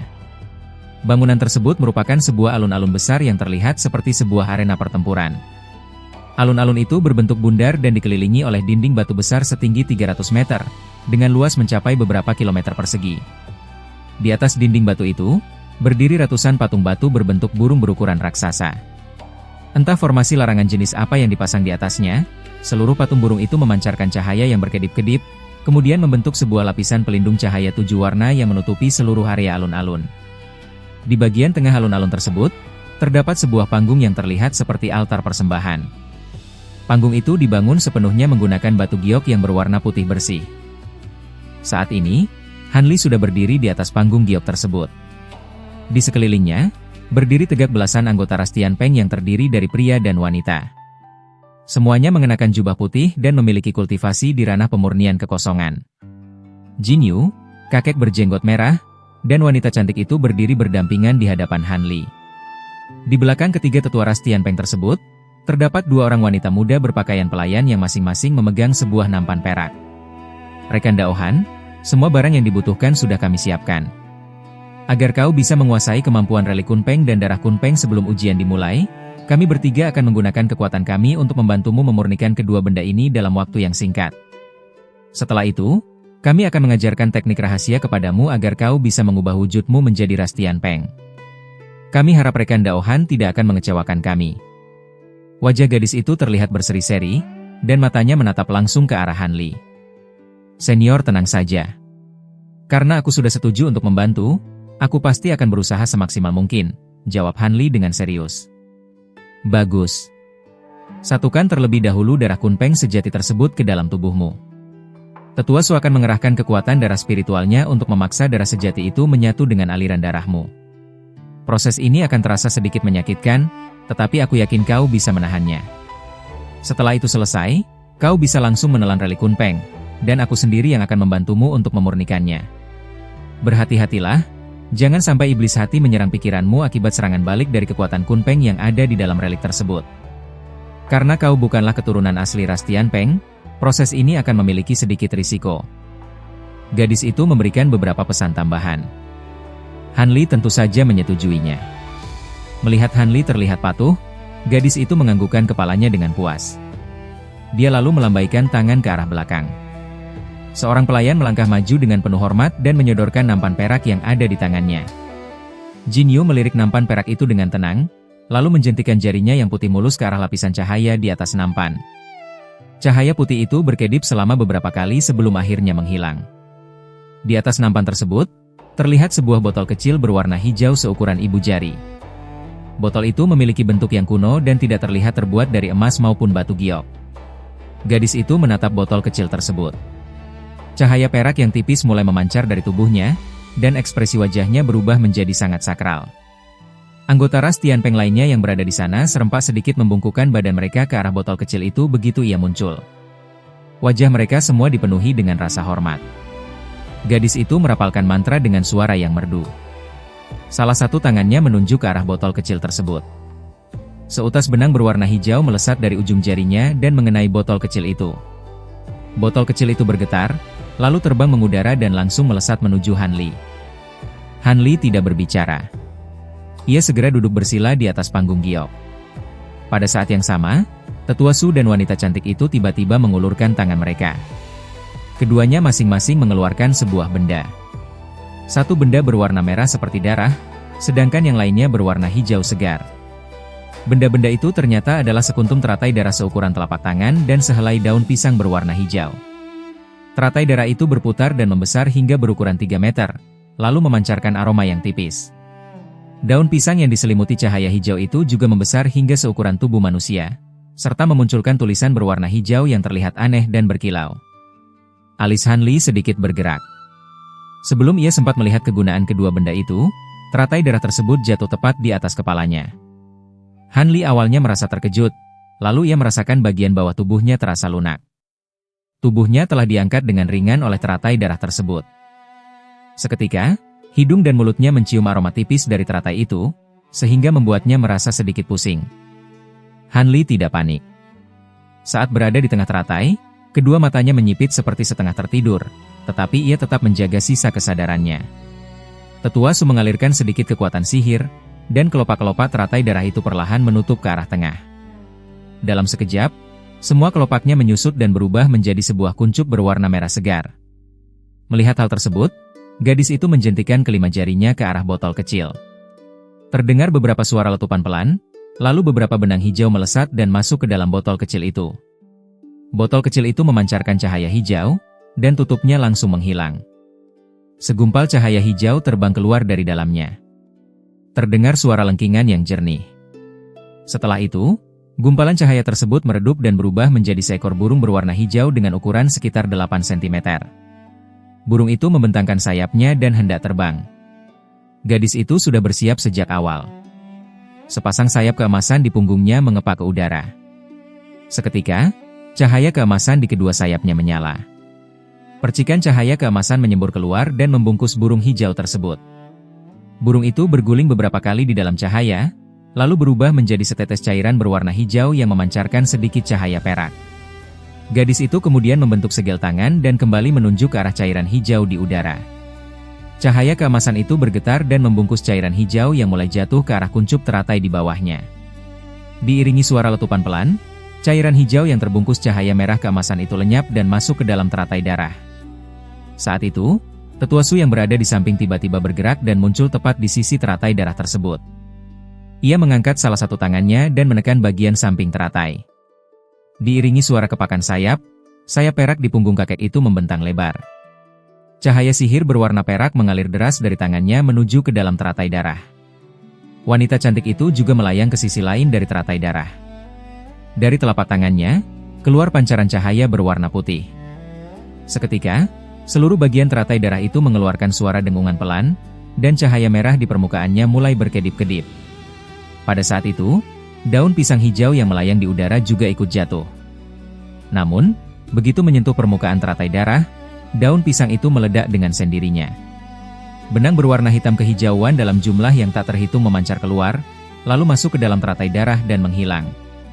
Kemudian, di permukaan teratai darah itu muncul pola berwarna hitam kehijauan yang bentuknya aneh.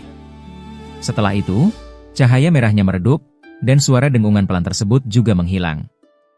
Tetua Su dan wanita cantik itu tidak memedulikan semua kejadian tersebut. Mereka menutup kedua mata mereka, lalu berfokus sepenuhnya untuk memasukkan energi murni ke dalam teratai darah. Gadis yang melihat kejadian tersebut menghela napas lega. Ia tersenyum dan bergumam, tebakanku memang benar. Aura di dalam tubuh pria ini cukup kuat untuk menerima darah Kunpeng sejati. Masalahnya, karena dia adalah anggota ras asing, aku tidak tahu seberapa besar kekuatan darah Kunpeng yang bisa dia gunakan nanti.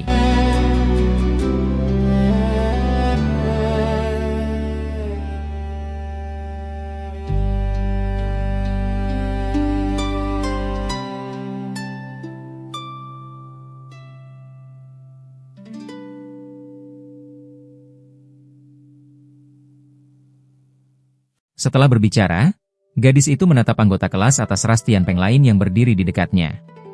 Ia berkata dengan nada suara yang dingin, "Kalian semua telah melihat kejadian hari ini. Pria ini sangat penting bagi kelangsungan hidup suku kita. Karena itu, semua hal tentangnya harus dirahasiakan sepenuhnya. Mulai saat ini, identitas pria ini adalah sebagai roh suci ketiga dari suku kita, yang dikirim ke daerah luar untuk dididik secara diam-diam. Kalian semua harus mengingat hal ini baik-baik." Tetua besar, tenang saja, kami tidak akan membocorkan rahasia ini sedikit pun, janji para anggota ras Tianpeng tingkat ranah pemurnian kekosongan itu dengan sikap waspada. Aku juga percaya bahwa kalian semua tidak akan melakukan perbuatan yang merugikan suku. 2 bulan lagi, aku akan memilih beberapa orang dari kalian untuk ikut menemani roh suci dalam ujian di jurang bumi kali ini. Gadis itu mengangguk, dan nada bicaranya mulai melembut. 2 bulan? Kenapa cepat sekali?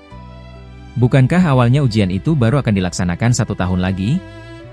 Seseorang langsung terkejut mendengar kabar tersebut. Hal itu terjadi karena ras Cirong, suku Gagak, dan belasan suku lainnya telah mengajukan usulan bersama untuk mempercepat pelaksanaan ujian.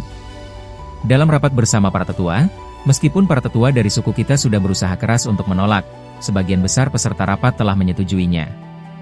Kenapa mereka setuju? Pasti ada alasan di balik hal itu. Anggota lainnya merasa tidak terima. Alasannya tentu saja ada. Mereka mengatakan bahwa wilayah jurang bumi akhir-akhir ini tidak aman. Oleh karena itu, akan lebih baik jika ujiannya dipercepat agar tidak terjadi hal-hal buruk, jawab gadis itu dengan ekspresi wajah yang tenang. Binatang-binatang buas yang ada di dalam jurang bumi itu adalah musuh terbesar bagi ras roh terbang kita. Kapan tempat itu pernah terasa aman? Keputusan ini jelas ditujukan untuk melemahkan beberapa cabang suku seperti kita. Anggota ras Tianpeng yang berbicara itu terlihat sangat kesal. Tidak perlu banyak bicara omong kosong. Karena rapat tetua dan sebagian besar suku setuju untuk mempercepat pelaksanaannya, suku kita hanya bisa menerima keputusan itu. Selain masalah ujian, belakangan ini juga sering muncul kelompok dari suku lain di dalam wilayah kekuasaan kita. Mereka datang ke sini untuk melakukan penjarahan dan perampokan. Sebagian dari kalian harus segera memimpin pasukan dan membunuh semua perampok itu tanpa menyisakan 1 orang pun. Berikan pelajaran kepada cabang suku lain agar mereka tidak berani mengincar suku kita lagi sebelum ujian ini selesai. Suara gadis itu berubah menjadi sangat dingin di akhir kalimatnya. Siap, laksanakan. Anggota ras Tianpeng tersebut menundukkan kepala tanda setuju. Setelah itu, gadis tersebut mulai membagi tugas kepada mereka. Semua orang menerima perintah masing-masing dan segera pergi dari tempat itu. Di atas panggung giok itu, suasana berubah menjadi kosong dalam sekejap. Selain ketiga tetua yang sedang memusatkan tenaga dan pelayan di belakang mereka, tidak ada lagi orang lain yang berada di sana. Gadis itu mengalihkan pandangannya dan kembali menatap teratai darah yang ada di sampingnya. Di bawah aliran kekuatan sihir dari 2 orang petarung ranah penyatuan tubuh yang terjadi secara terus-menerus, teratai tersebut membesar hingga setengah ukuran dari sebelumnya. Sementara itu, pola berwarna hijau kehitaman di permukaannya mulai berkedip-kedip, seolah-olah pola itu menjadi hidup. Gadis itu tiba-tiba menjulurkan tangannya ke arah nampan perak yang ada di tangan pelayan di belakangnya. Terdengar suara lesatan benda yang membelah udara. Sebuah bola bundar berwarna putih susu melesat dengan cepat dan langsung ditangkap oleh Jin Yu. Ia menjepit bola bundar tersebut dengan jari-jarinya yang putih mulus, lalu mendekatkannya ke arah mata untuk menatapnya dengan saksama. Tiba-tiba, wajahnya menunjukkan ekspresi yang aneh. Ini adalah relik Kunpeng dari tetua besar generasi keberapa? Tanya gadis itu. Ini adalah relik Kunpeng peninggalan dari tetua besar generasi ke-9. Sesuai dengan perintah Anda, ini adalah relik yang paling lama disimpan oleh suku kita. Kekuatan di dalamnya kemungkinan besar sudah hilang sebanyak setengah bagian, jawab pelayan itu dengan penuh rasa hormat. Generasi ke-9? Dia adalah tetua besar Hong Yun, orang yang telah menciptakan kemampuan sihir kebangkitan musim semi itu, tetapi pada akhirnya dia menjadi gila dan meninggal dunia. Wajah gadis itu sedikit berubah. Tepat sekali, ini adalah relik Kunpeng dari tetua besar Hong Yun. Karena beliau meninggal dengan cara yang aneh, relik yang beliau tinggalkan tidak hanya mengandung kekuatan Kunpeng, tetapi juga tercampur dengan sedikit kesadaran ilahi milik beliau sebelum meninggal. Jika relik ini diserap ke dalam tubuh, hal itu bisa menimbulkan masalah besar bagi orang yang memurnikannya. Oleh karena itu, relik ini selalu disimpan di dalam ruang rahasia, dan tidak ada satu orang pun yang berani memurnikannya. Jika Anda merasa relik ini tidak cocok, saya akan segera menggantinya dengan yang lain, jelas pelayan itu dengan nada yang sedikit cemas. Tidak perlu. Pakai ini saja. Gadis itu melirik sekilas ke arah teratai darah berwarna merah tersebut, lalu ekspresi wajahnya kembali menjadi normal. Saat itu, pola hijau yang ada di permukaan teratai tersebut mulai membesar, dan seluruh bagian teratai darah itu mulai menggembung. 2 hari kemudian, di atas panggung giok, seekor burung raksasa berwarna biru sedang terbang naik dan turun di udara, hingga meninggalkan bayangan yang membekas. Di permukaan tubuhnya, sambaran petir berwarna keemasan dan cahaya biru terus bermunculan secara bergantian. Tiba-tiba burung itu berhenti bergerak, lalu kedua cakarnya mencengkeram dengan keras ke arah ruang kosong yang ada di kejauhan. 10 cahaya berbentuk cakar berwarna putih melesat keluar. Cahaya itu meninggalkan bekas sobekan putih tipis di udara, lalu menghilang tanpa jejak. Burung itu mengepakkan sayapnya ke depan. Cahaya berwarna biru menyala dan menggulung ke depan, lalu berubah menjadi bilah-bilah angin seukuran telapak tangan. Bilah-bilah angin itu memenuhi ruang udara seluas 100 meter di hadapannya. Diiringi suara ledakan yang keras, burung biru raksasa itu membuka paruhnya dan menyemburkan sebuah bola petir berwarna keemasan. Petir-petir itu saling bertabrakan satu sama lain, mengubah area di sekitarnya menjadi sebuah lautan petir. Setelah mengeluarkan lengkingan yang tajam, burung biru raksasa itu mengepakkan sayapnya dan menghilang di balik embusan angin yang kencang. Pada saat berikutnya, embusan angin yang kencang kembali bertiup di area langit yang lebih tinggi, dan burung biru itu kembali muncul di sana. Di dalam lingkaran cahaya biru tersebut, tubuh burung itu membesar dengan sangat cepat. Hanya dalam sekejap mata, ukuran tubuhnya yang berukuran 3 meter membesar menjadi raksasa berukuran 300 meter. Kedua sayapnya membentang lebar hingga mampu menutupi seluruh panggung giok di bawahnya. Melihat tubuh raksasa burung yang ada di udara itu, ekspresi wajah ketiga orang yang berdiri di atas panggung giok tersebut berubah seketika. Tetua besar, apakah Anda benar-benar memberinya relik Kunpeng rusak peninggalan dari tetua besar generasi ke-9 itu? Di telinga Jin Yu, terdengar suara kakek berjenggot merah yang merasa tidak percaya. Kenapa? Apakah tetua Su curiga bahwa aku telah memberikan pil sihir lain kepada anggota ras asing ini? Wajah gadis itu menjadi muram, lalu ia menjawab dengan nada yang dingin. Aku tidak berani berpikir seperti itu. Hanya saja, pria ini berhasil menguasai teknik rahasia berubah wujud dengan sangat cepat. Selain itu, kekuatan dari wujud burung yang dia tampilkan saat ini mungkin setara dengan tingkat Panglima. Apakah orang ini benar-benar berasal dari ras manusia? Kakek itu tampak ragu-ragu. Kau sendiri yang tadi membantunya menyatukan darah Kunpeng sejati. Apakah orang ini termasuk ke dalam ras roh terbang atau bukan? Bukankah kau sudah mengetahuinya dengan jelas? Namun, kemampuan pria ini setelah berhasil berubah wujud memang di luar dugaanku. Mungkin saja bulu Kunpeng yang telah dia murnikan sebelumnya itu memang mengandung sedikit darah Kunpeng sejati, sehingga hal itu berhasil mengubah sedikit fisiknya, kata gadis itu yang sempat merenung sejenak sebelum memberikan sebuah alasan yang masuk akal. Jika penjelasannya seperti itu, maka hal ini masih bisa diterima. Wanita cantik itu juga menghela napas panjang. Kakek itu masih memasang wajah setengah percaya, seolah dia tidak terlalu yakin dengan penjelasan tersebut. Jin Yu tidak berkata apa-apa lagi. Burung besar di langit itu melipat sayapnya, lalu tubuhnya mengecil di dalam lingkaran cahaya biru dan dengan cepat kembali ke ukuran semula. Suara kicauan terdengar dari paruh burung besar itu. Cahaya sihir yang menyilaukan berkelebat, lalu seorang pria dengan tubuh bagian atas telanjang muncul. Kedua tangannya membentuk segel tangan, dan ia perlahan turun ke atas panggung giok di dalam gumpalan cahaya biru. Mata gadis itu menyipit dan tatapannya tertuju pada dada pria yang telanjang itu. Di sana, terlihat jelas gambar rok hijau yang indah dan sangat hidup, serta memancarkan kedipan cahaya sihir yang tipis. Pria ini tentu saja adalah Han Li yang telah menyatukan darah Kunpeng sejati ke dalam tubuhnya dan memurnikan relik Kunpeng.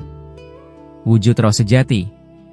Ini adalah tanda bahwa seseorang memiliki darah roh sejati dan telah membangkitkannya secara penuh.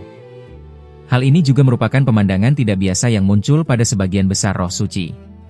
Dengan adanya wujud roh sejati di tubuhnya, suku-suku lain mungkin tidak akan bisa mencari alasan untuk mencegahnya mengikuti ujian, meskipun mereka tahu bahwa pria ini bukanlah keturunan asli ras Tianpeng. Jin Yu menghela napas di dalam hatinya.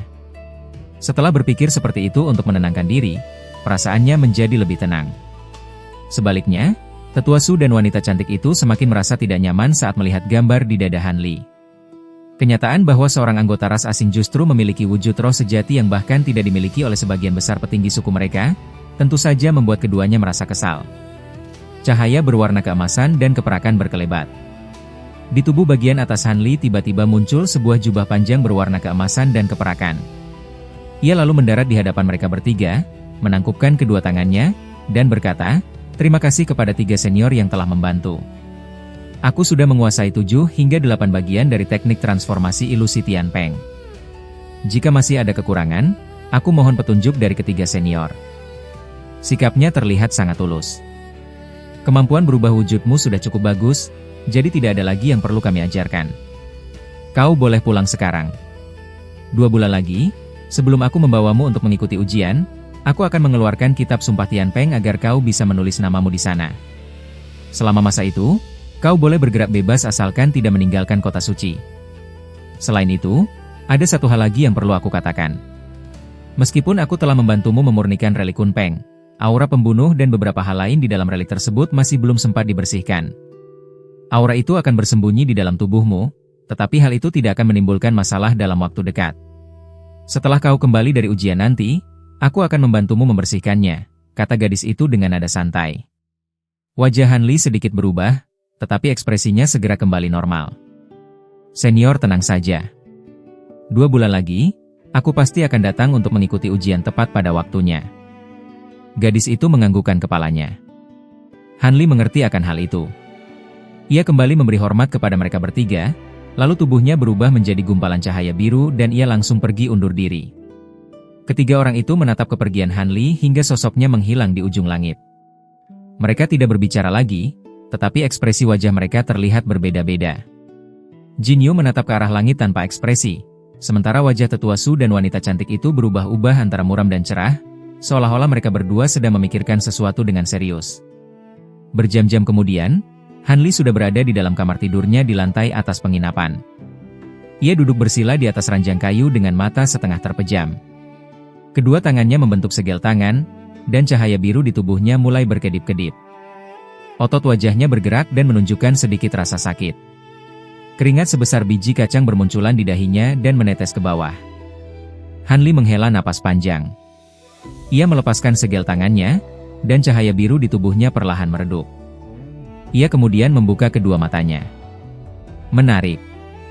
Aku tidak menyangka bahwa sisa kekuatan spiritual dari tetua ras Tianpeng yang bernama Hong Yun ini bisa begitu ganas. Jika teknik perluasan jiwa milikku tidak memiliki kekuatan yang luar biasa, sisa kekuatan itu mungkin benar-benar akan meninggalkan masalah besar. Untungnya, kekuatan itu sama sekali tidak memiliki kesadaran sendiri.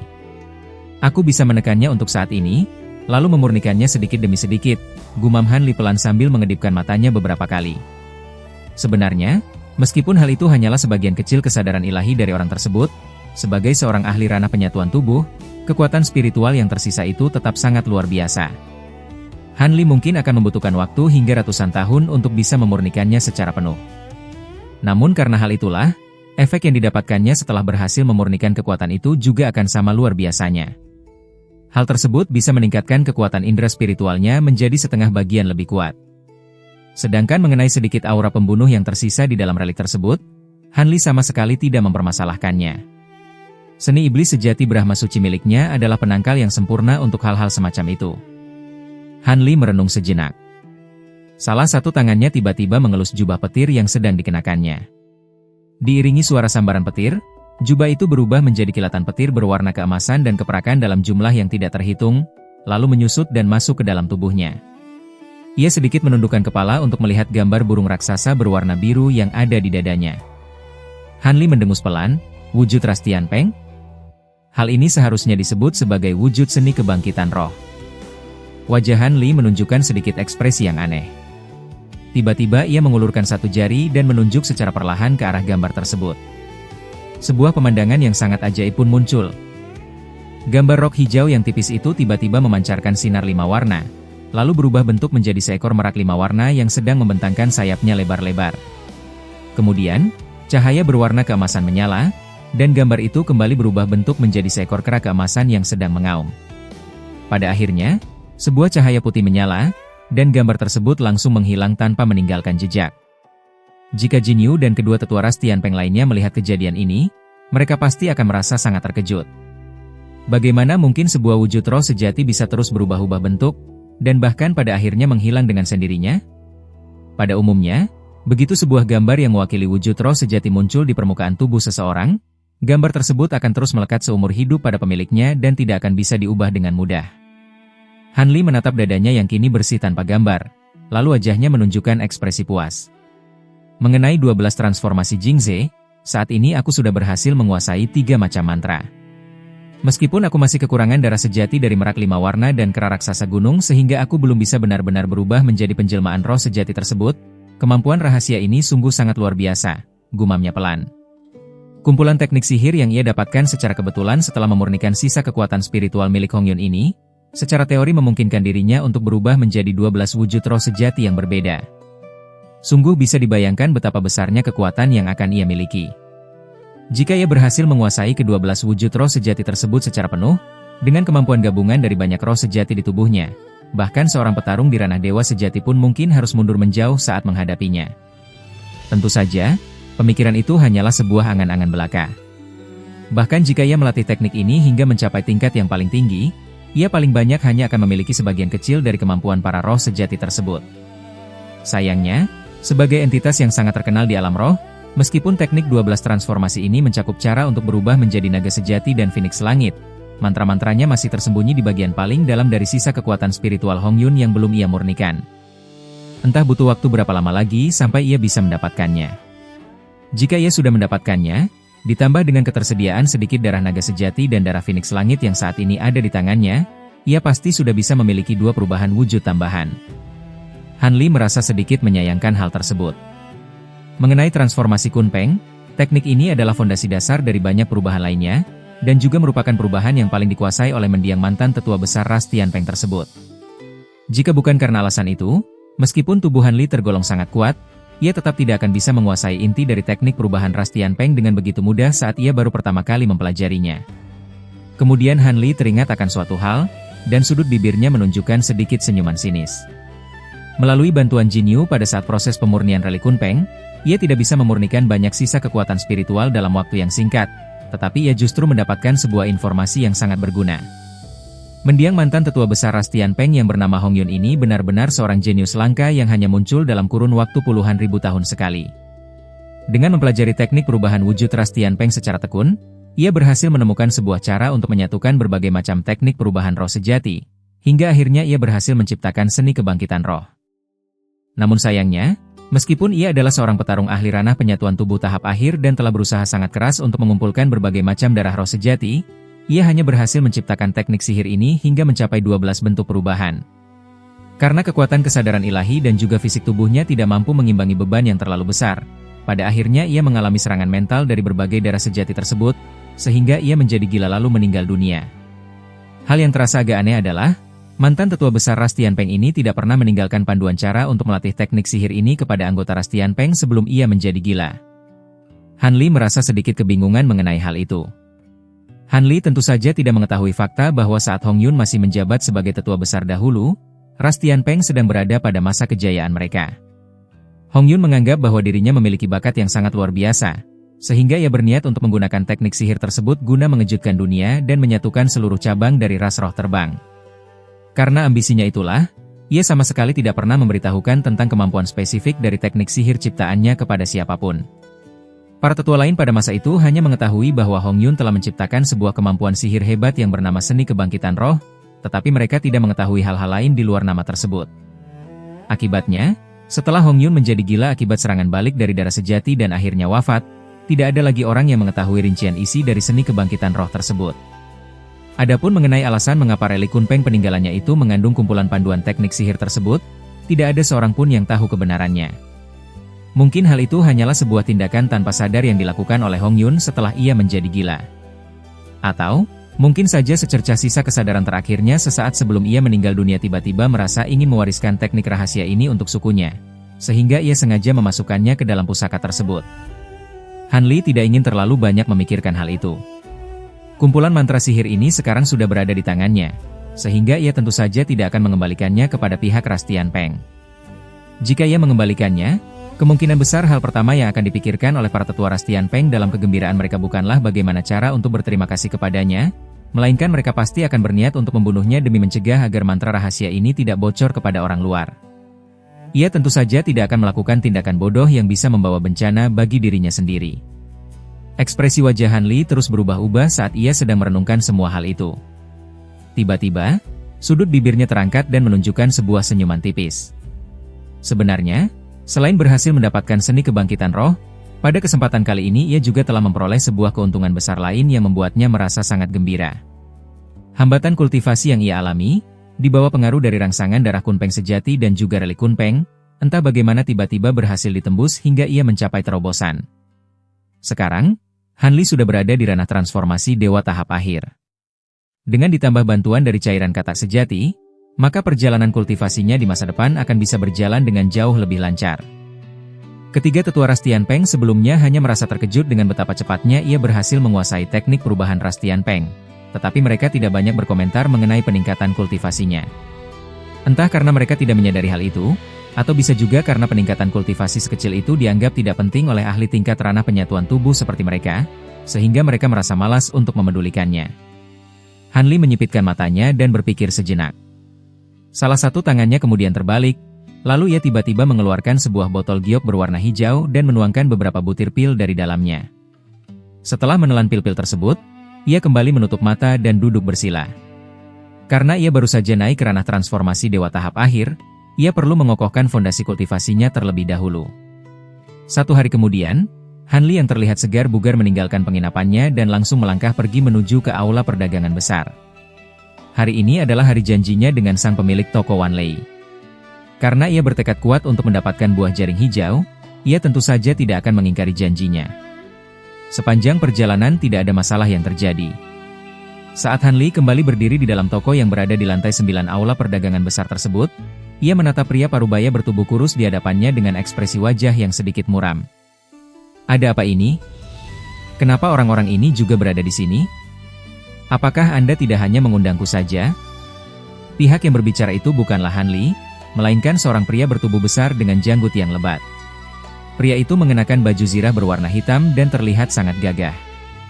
Pada saat itu, selain Han Li dan sang pemilik toko, ada 3 orang pembeli lain di dalam ruangan tersebut. Selain pemilik toko yang bertubuh kurus dan pria besar yang berbicara dengan nada marah, ada juga seorang pemuda berwajah lembut yang tampak tidak senang. Han Li diam-diam menyebarkan kesadaran ilahi, dan melihat bahwa kedua orang itu berada di ranah pemurnian kekosongan tahap awal.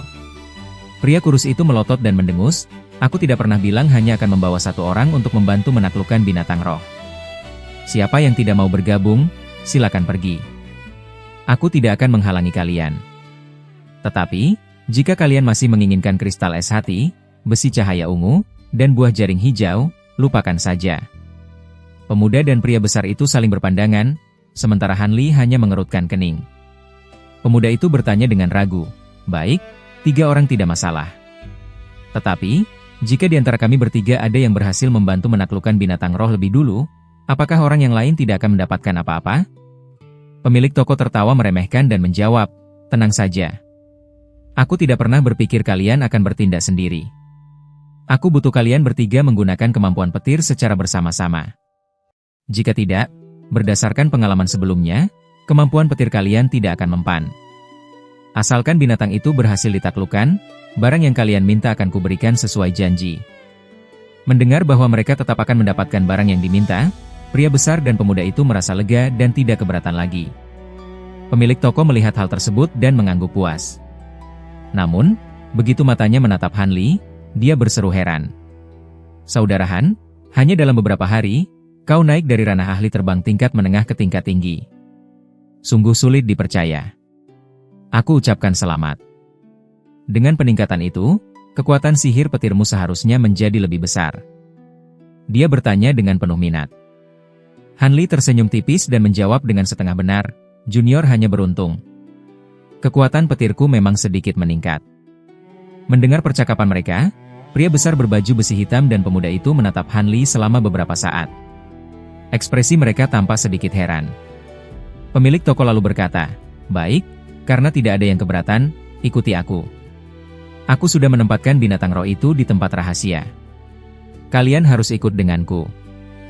Pemuda berwajah lembut itu melirik ke arah lain sejenak untuk berpikir, lalu berkata, "Ikut saudara ikan tentu tidak masalah. Tetapi, sebelum kami mulai bekerja, bukankah kami seharusnya memeriksa barang yang kami minta terlebih dahulu?" Pria besar itu tertegun mendengarnya, lalu menyatakan setuju. Meskipun Han Li tidak berbicara, dia juga jelas menyetujuinya. Pemilik toko sepertinya sudah menduga ucapan pemuda itu. Dia setuju dengan sangat lapang dada dan berkata, "Tidak masalah jika kalian ingin memeriksa barang. Aku sudah menyiapkan barangnya. Kalian bisa melihatnya sendiri." Sikap ini sangat berbeda dengan nada tajamnya tadi, sehingga membuat pemuda yang sudah menyiapkan banyak alasan menjadi tertegun. Terdengar 3 suara desingan saat 3 kotak kayu dengan berbagai ukuran terbang keluar. Pria kurus itu benar-benar melemparkan barang-barang tersebut ke arah mereka.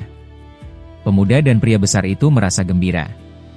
Mereka masing-masing mengibaskan lengan baju dan mengeluarkan cahaya sihir yang langsung membungkus kotak kayu di depan mereka. Jantung Han Li berdebar. Dia menangkap kotak yang terbang ke arahnya dengan mantap, lalu membuka tutupnya dengan lincah. Aroma obat yang menyegarkan tercium keluar. Di dalam kotak kayu itu, terdapat buah berbentuk persik sebesar kepalan tangan yang berwarna hijau zamrud seperti batu giok. Di bawah buah itu, ada 2 helai daun aneh berwarna merah pucat. Han Li menyipitkan matanya, lalu mengulurkan 1 jari untuk menyentuh buah tersebut. Sebenarnya, bukan hanya Han Li yang melakukannya. 2 orang lainnya juga mengulurkan tangan untuk mengeluarkan barang dari dalam kotak karena ingin memeriksanya dengan lebih teliti. Namun pada saat itu, pemilik toko yang berada di samping mereka tiba-tiba berkata dengan nada datar, "Jika aku menjadi kalian, aku tidak akan menyentuh barang di dalam kotak itu dengan tangan secara langsung. Barang-barang tersebut sudah dipasangi larangan. Jika terjadi sesuatu, kalian tidak akan bisa membayarnya meskipun kalian menjual seluruh harta kalian." Gerakan tangan Han Li dan kedua orang itu langsung terhenti. Pria besar itu terkejut dan menjadi sedikit marah. Dia bertanya, "Saudara ikan, apa maksudmu? Jika kami tidak boleh menyentuhnya dengan tangan, bagaimana cara kami memastikan barang ini asli atau palsu?" Pria kurus itu menjawab dengan tidak peduli, "Hanya dengan melihat langsung dan menggunakan kesadaran ilahi pada tingkat kultivasi kalian saat ini, kalian seharusnya bisa memastikannya hingga 70 atau 80%. Jika kalian benar-benar ingin memastikannya, tunggu sampai tugas kalian selesai. Aku tidak bisa memastikan apakah kalian akan berhasil membantuku menaklukkan binatang roh. Jika kalian gagal, kalian tidak perlu memastikannya. Dengan reputasiku di dalam suku, apakah kalian takut aku akan berbuat curang?" Pemuda berwajah lembut itu menatap kotaknya beberapa kali. Setelah ragu sejenak, dia akhirnya mengembalikan kotak kayu itu dan berkata, "Baiklah. Kami akan percaya padamu kali ini. Semoga saudara ikan tidak merusak reputasinya sendiri." Setelah memeriksa barang di tangannya dengan saksama, pria besar itu juga mengembalikan kotaknya dengan berat hati, meskipun dia masih merasa ragu.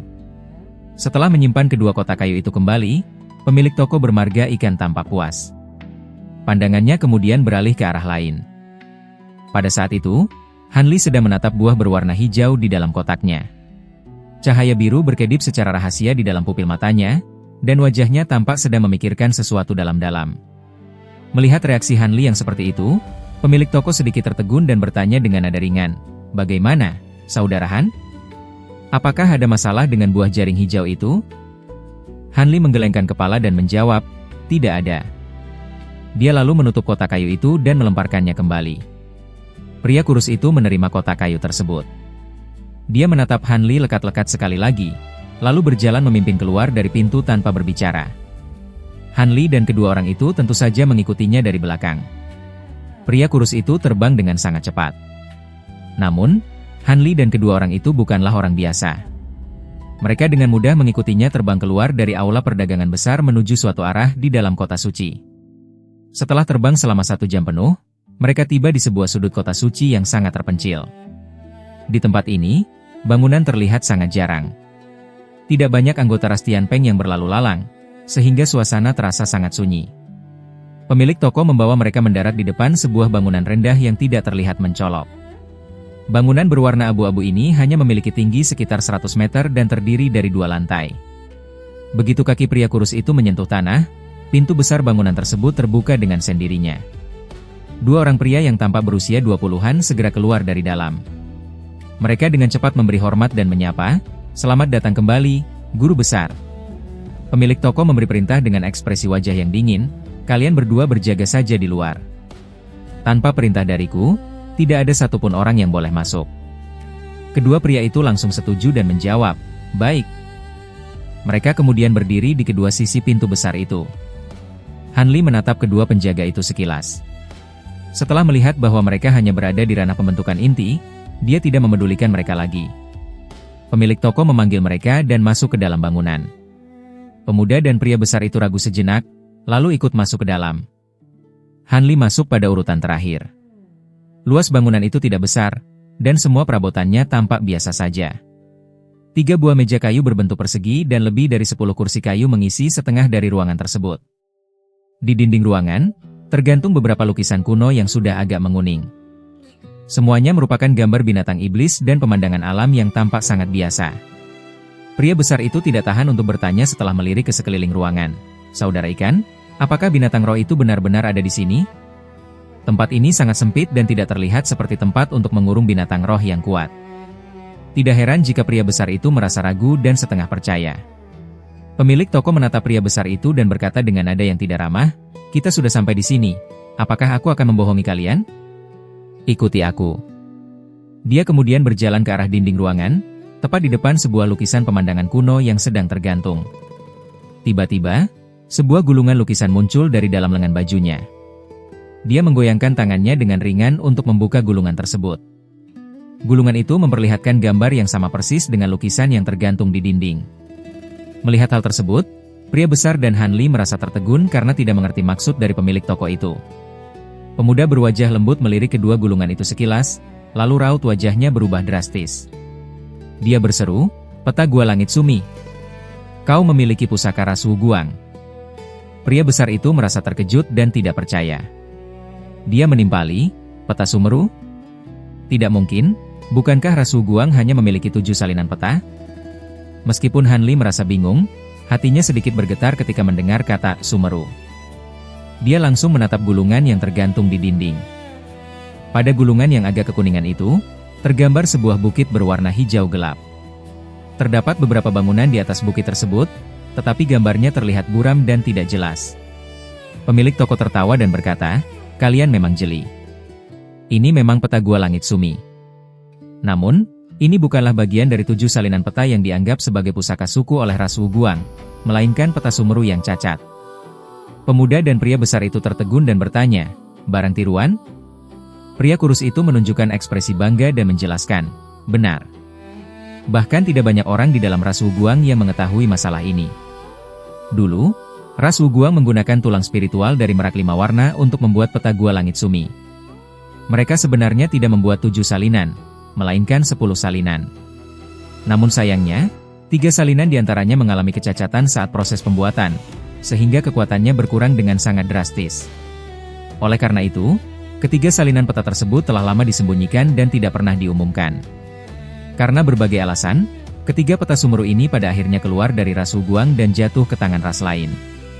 Tentang bagaimana aku bisa mendapatkan salinan ini, kalian tidak perlu mengetahui detailnya." Pria besar itu berkata dengan nada iri, "Meskipun barang itu cacat, saudara ikan tetap membutuhkan keberuntungan yang sangat besar untuk bisa mendapatkan peta Sumeru ini." Pemuda berwajah lembut itu menatap kedua gulungan peta tersebut. Matanya juga menunjukkan tatapan serakah untuk sesaat.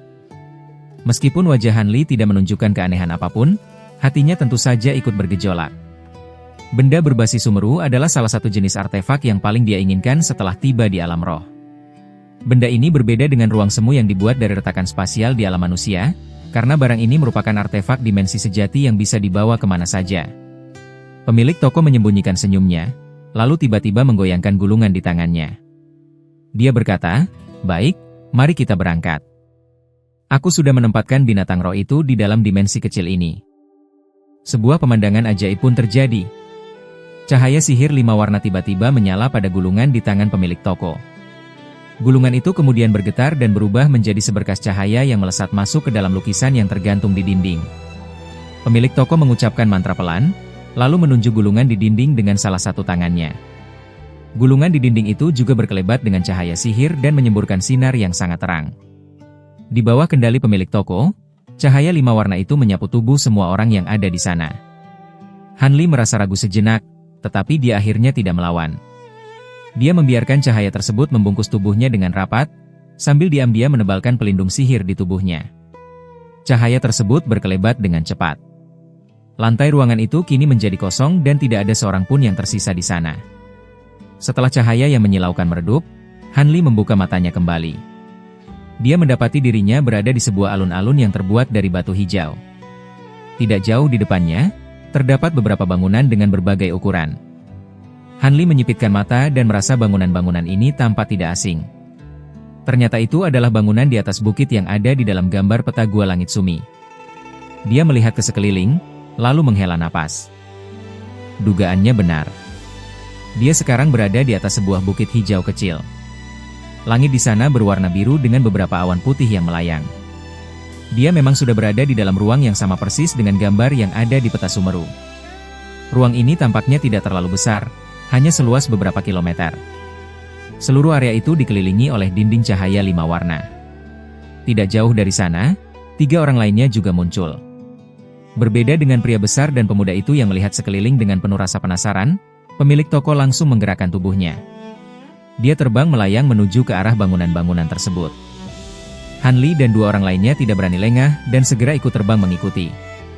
Begitu terbang mendekati pemilik toko, pemuda itu tidak tahan untuk bertanya, "Saudara ikan, ruang Sumeru ini tampaknya masih utuh dan tidak ada keanehan.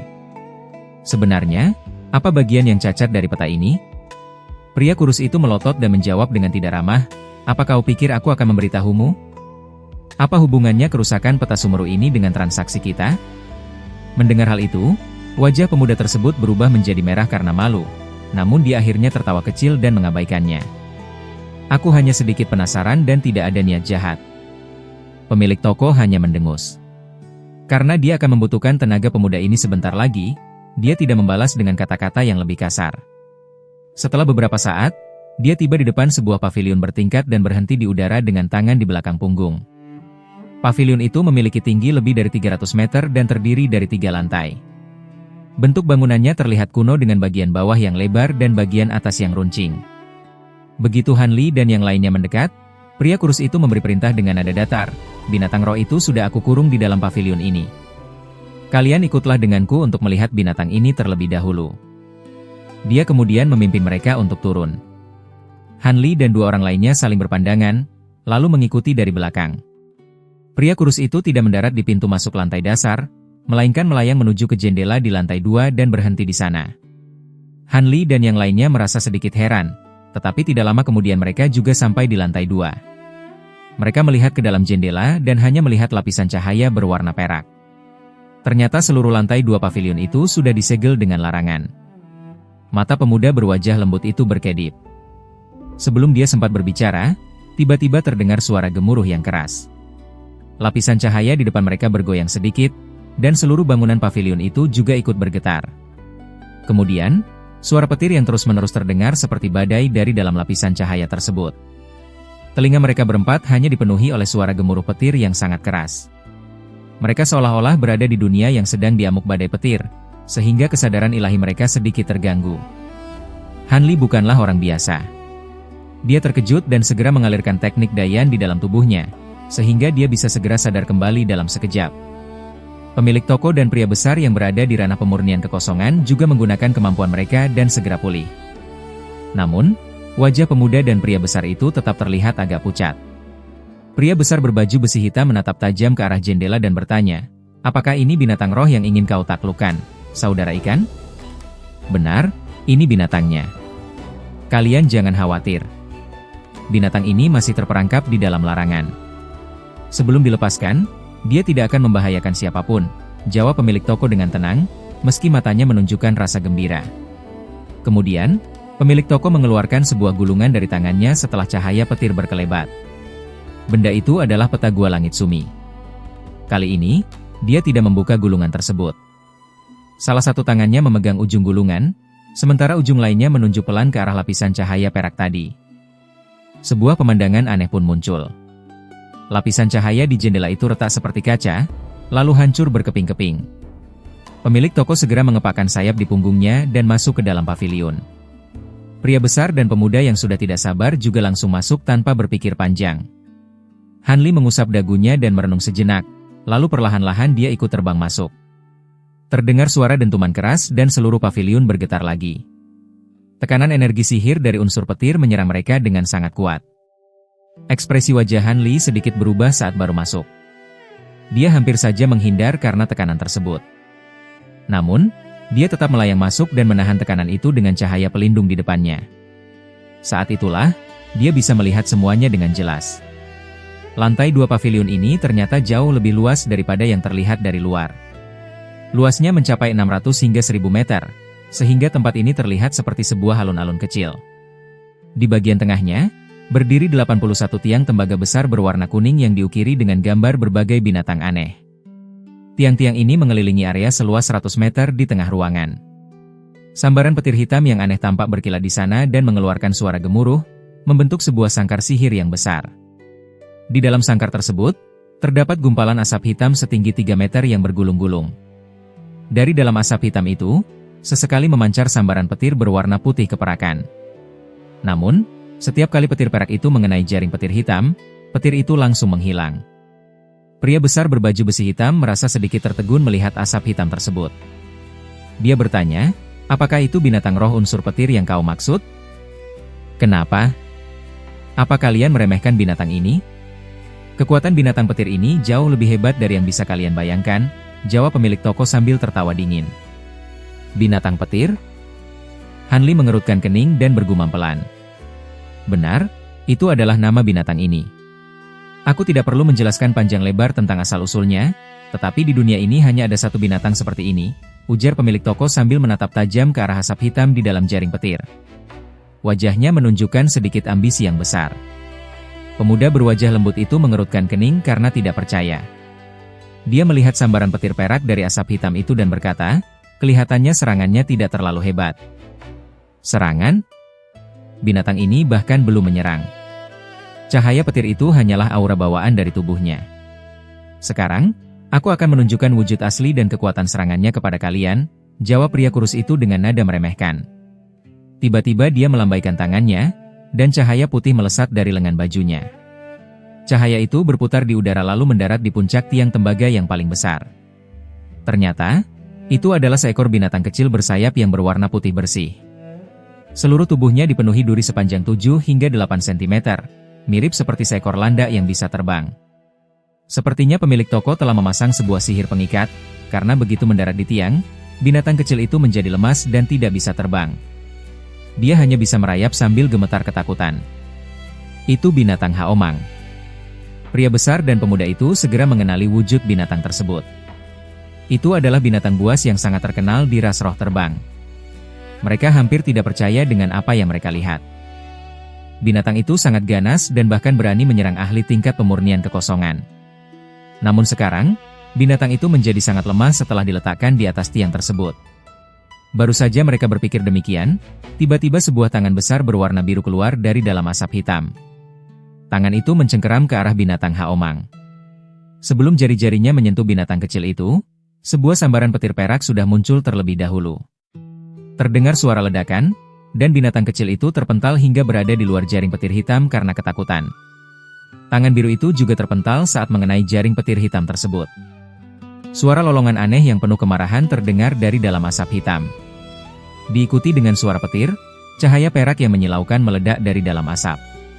Gumpalan cahaya petir itu membungkus sesuatu dan membesar dengan cepat. Beberapa saat kemudian, asap hitam itu sepenuhnya menghilang dan digantikan oleh cahaya petir. Seekor binatang aneh yang mirip gabungan manusia dan burung muncul di dalam jaring petir. Kepalanya mirip burung bangau dengan kulit berwarna hijau dan sepasang sayap biru. Tubuh bagian atasnya berbentuk manusia, sedangkan bagian bawahnya berbentuk burung. Di ujung kedua lengannya terdapat senjata berbentuk palu dan paku yang aneh. Matanya yang berwarna kuning keemasan memancarkan tatapan yang sangat dingin. Meskipun Han Li dan kedua orang lainnya sudah berpengalaman, mereka tetap terkejut melihat wujud asli binatang petir tersebut. Sebelum mereka sempat tenang, kepala burung bangau milik binatang petir itu tiba-tiba mengeluarkan lolongan aneh. Cahaya putih berkedip di mulutnya, lalu sebuah bola petir sebesar kepalan tangan meluncur keluar. Hampir bersamaan dengan itu, sayap di punggungnya mengepak. Ratusan bulu biru melesat dan berubah menjadi panah-panah petir sepanjang 15 cm yang memenuhi langit. Terdengar suara dentuman saat binatang petir itu memukulkan palu ke pakunya. Sambaran petir keemasan yang sangat tebal melesat dari ujung paku, lalu berubah menjadi belut-belut petir keemasan yang menerjang dengan sangat dahsyat. Dalam sekejap, binatang petir ini menggunakan 3 kemampuan petir yang berbeda dengan kekuatan yang luar biasa. Han Li dan 2 orang lainnya terkejut dan tanpa sadar mundur selangkah. Melihat serangan sekuat itu, mereka ragu apakah jaring petir hitam yang tampak tipis itu bisa menahannya. Hanya pria kurus bermarga ikan yang tetap berdiri dengan tenang sambil tersenyum tipis. Saat ketiga jenis serangan petir itu hampir mengenai jaring, 81 tiang tembaga di sana serentak mengeluarkan suara berdengung. Sambaran petir hitam pada jaring itu langsung membesar beberapa kali lipat. Cahaya petir yang menyilaukan saling beradu, dan jaring petir hitam itu berhasil menahan ketiga serangan petir tersebut dengan kuat. Binatang petir mengeluarkan lolongan yang lebih marah, tetapi matanya yang keemasan menatap ke arah binatang haomang di atas tiang. Dia tidak lagi menyerang dengan sembarangan, seolah-olah dia memiliki sedikit kecerdasan. Tenang saja. Aku memasang larangan ini dengan susah payah khusus untuk melawan kemampuan petir binatang ini. Meskipun dia sangat hebat, dia tidak akan bisa melepaskan diri, ujar pria kurus itu sambil tertawa kecil. Tiba-tiba, dia menepukkan tangannya ke arah binatang haomang yang berada di atas tiang. Seketika, cahaya putih menyembur dan membungkus binatang kecil itu. Binatang itu kemudian dibawa masuk menembus jaring petir hitam tanpa hambatan, hingga jaraknya hanya tinggal beberapa puluh sentimeter saja dari binatang petir. Begitu binatang petir melihat binatang haomang di depannya, ia tanpa ragu membuka mulutnya lebar-lebar dan menelan binatang kecil yang tidak melawan sama sekali itu. Setelah menelannya, ia menggeram puas beberapa kali dan tubuhnya menyusut dengan cepat. Asap hitam tiba-tiba muncul dan menyelimuti seluruh tubuhnya. Keadaan di dalam larangan kembali seperti yang Han Li lihat sebelumnya. Pemuda berwajah lembut itu bertanya dengan nada agak ngeri, binatang petir ini sebenarnya jenis binatang roh apa? Aku merasa sudah membaca berbagai kitab kuno, tetapi aku belum pernah mendengar ada binatang roh seperti ini. Pria kurus itu melirik pemuda tersebut dan memberinya sedikit peringatan. Bukankah sudah kukatakan? Asal-usul binatang ini sangat istimewa. Aku tidak ingin kalian banyak bertanya. Kalian hanya perlu membantu menaklukkannya dan urusan kita selesai. Wajah pemuda itu sedikit berubah saat mendengar hal tersebut. Dia pun berhenti bertanya. Han Li melihat hal ini dan sorot matanya berkedip. Dia tiba-tiba berkata, "Senior baru saja mengatakan bahwa binatang ini adalah satu-satunya di alam roh. Apakah itu berarti binatang ini tidak berasal dari alam roh?" Pemilik toko sangat terkejut saat mendengar pertanyaan itu. Wajahnya berubah drastis, tetapi dia segera memaksakan diri untuk tersenyum dan berkata, "Saudara Han bicara apa? Jika binatang ini bukan berasal dari alam roh, bagaimana mungkin dia bisa ada di sini?" Pria besar dan pemuda itu bisa mencapai kemampuan mereka yang sekarang, jadi tentu saja mereka bukanlah orang biasa. Sekilas saja mereka bisa melihat bahwa pemilik toko sedang berusaha menutupi sesuatu. Keduanya merasa terkejut dan saling berpandangan. Pemuda itu mengabaikan peringatan pemilik toko dan berkata dengan tegas, "Apakah binatang petir itu benar-benar bukan dari alam roh? Mungkinkah itu binatang roh khas dari alam bawah?" Tidak, kekuatan yang ditunjukkan oleh binatang itu hampir setara dengan ranah pemurnian kekosongan. Tidak mungkin alam bawah bisa melahirkan binatang roh sekuat itu. Jika bukan dari alam bawah, maka kemungkinannya binatang ini berasal dari alam yang lebih tinggi dari alam roh, tempat para dewa sejati berada. Pria besar itu menatap asap hitam di dalam larangan dan matanya perlahan mulai berbinar. Pria kurus itu malah menjadi tenang dan hanya menatap mereka dengan ekspresi aneh. "Bagaimana? Apa kalian benar-benar mengira bahwa ini adalah binatang roh dari alam abadi?" tanyanya. "Apakah kami salah? Meskipun memang bukan, Setidaknya saudara ikan harus memberitahu asal-usul binatang ini jika kau ingin kami membantumu menaklukkannya. Dengan memahami binatang ini, mungkin kami bisa lebih membantu. Jika kau benar-benar tidak mau memberitahu kami juga tidak akan memaksa. Namun, kami akan menganggap binatang ini berasal dari alam atas, ujar pemuda itu sambil menghela napas. Berani sekali kau mengancamku. Wajah pemilik toko menegang dan niat membunuh tiba-tiba muncul di antara kedua alisnya. Pemuda itu membalas dengan tenang, bahkan jika kami bertiga bergabung pun, kami bukanlah tandingan saudara ikan, jadi mana berani kami mengancammu. Tetapi, kakakku adalah salah satu tetua termuda di suku ini. Saudara ikan pasti tidak akan bertindak tidak bijaksana, bukan? Walaupun sempat mundur setengah langkah akibat tekanan niat membunuh tadi, pemuda itu sudah kembali tenang saat mengucapkan hal tersebut. Ternyata pemuda berwajah lembut ini adalah adik dari seorang tetua ras Tian Peng. Han Li dan pria besar itu terkejut mendengarnya dan kembali menatap pemuda itu. Rasa hormat sekilas melintas di wajah pemilik toko bertubuh kurus itu. Setelah ekspresi wajahnya berubah-ubah, dia berkata dengan nada dingin, "Tidak masalah jika aku memberitahu asal-usul binatang ini agar kalian tidak terus menduga-duga. Sebenarnya binatang ini konon satu-satunya yang ada di dunia ini karena binatang ini adalah roh petir yang lahir dari dalam petir. Aku mengumpulkan kekuatan petirnya dan menyerapnya menggunakan ilmu rahasia. Aku menghabiskan separuh hidupku hanya untuk berhasil menciptakan satu binatang ini. Tentu saja, di dunia ini hanya ada satu binatang petir." Han Li dan kedua orang lainnya membelalakan mata karena terkejut saat mendengar perkataannya. Roh petir. Itu tidak mungkin. Bahkan ras roh yang sangat terkenal pun tidak bisa melahirkan makhluk hidup dari dalam petir. Meskipun saudara ikan memiliki kemampuan yang luar biasa, jika ras roh bisa melakukannya, pasti mustahil bagi saudara ikan untuk bisa melakukannya, bantah pemuda itu dengan cepat. Dia adalah orang pertama yang pulih dari rasa terkejutnya dan menunjukkan raut ketidakpercayaan. Han Li dan pria besar itu juga mengerutkan kening mereka.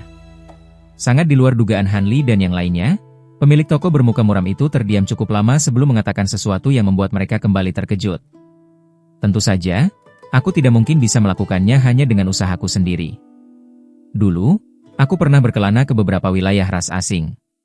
Di sana, aku secara tidak sengaja mendapatkan sebuah ilmu rahasia tentang cara memelihara binatang roh yang diwariskan oleh para dewa sejati. Aku mendapatkannya di tempat seorang ahli yang telah wafat. Dan ilmu rahasia untuk memicu kelahiran binatang petir ini adalah satu-satunya bagian ilmu yang masih utuh di dalamnya. Mata pemuda berwajah lembut itu berkedip beberapa kali, lalu tiba-tiba dia mengubah sikapnya dan tersenyum meminta maaf. Ilmu untuk memelihara binatang roh yang berasal dari alam abadi, hal itu sangat masuk akal.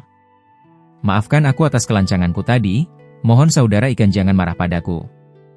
Pria besar itu mengusap dagunya dan juga ikut berseru keheranan. Pemilik toko tampak tidak senang dan hanya mendengus pelan. Di sisi lain, Han Li menatap binatang petir yang ada di dalam larangan dengan tatapan tertarik. Meskipun Han Li tidak tahu apakah cerita tentang melahirkan makhluk hidup dari dalam petir itu benar atau tidak, kemampuan binatang itu dalam mengendalikan petir sangatlah hebat. Kalaupun binatang itu tidak lahir dari petir, ia pasti terlahir dengan membawa tubuh berunsur petir yang kuat. Meskipun binatang petir memiliki kekuatan ranah pemurnian kekosongan dan mampu mengendalikan petir, nilai makhluk ini pasti tidak sebanding dengan usaha besar yang dilakukan oleh pemilik toko untuk menaklukkannya.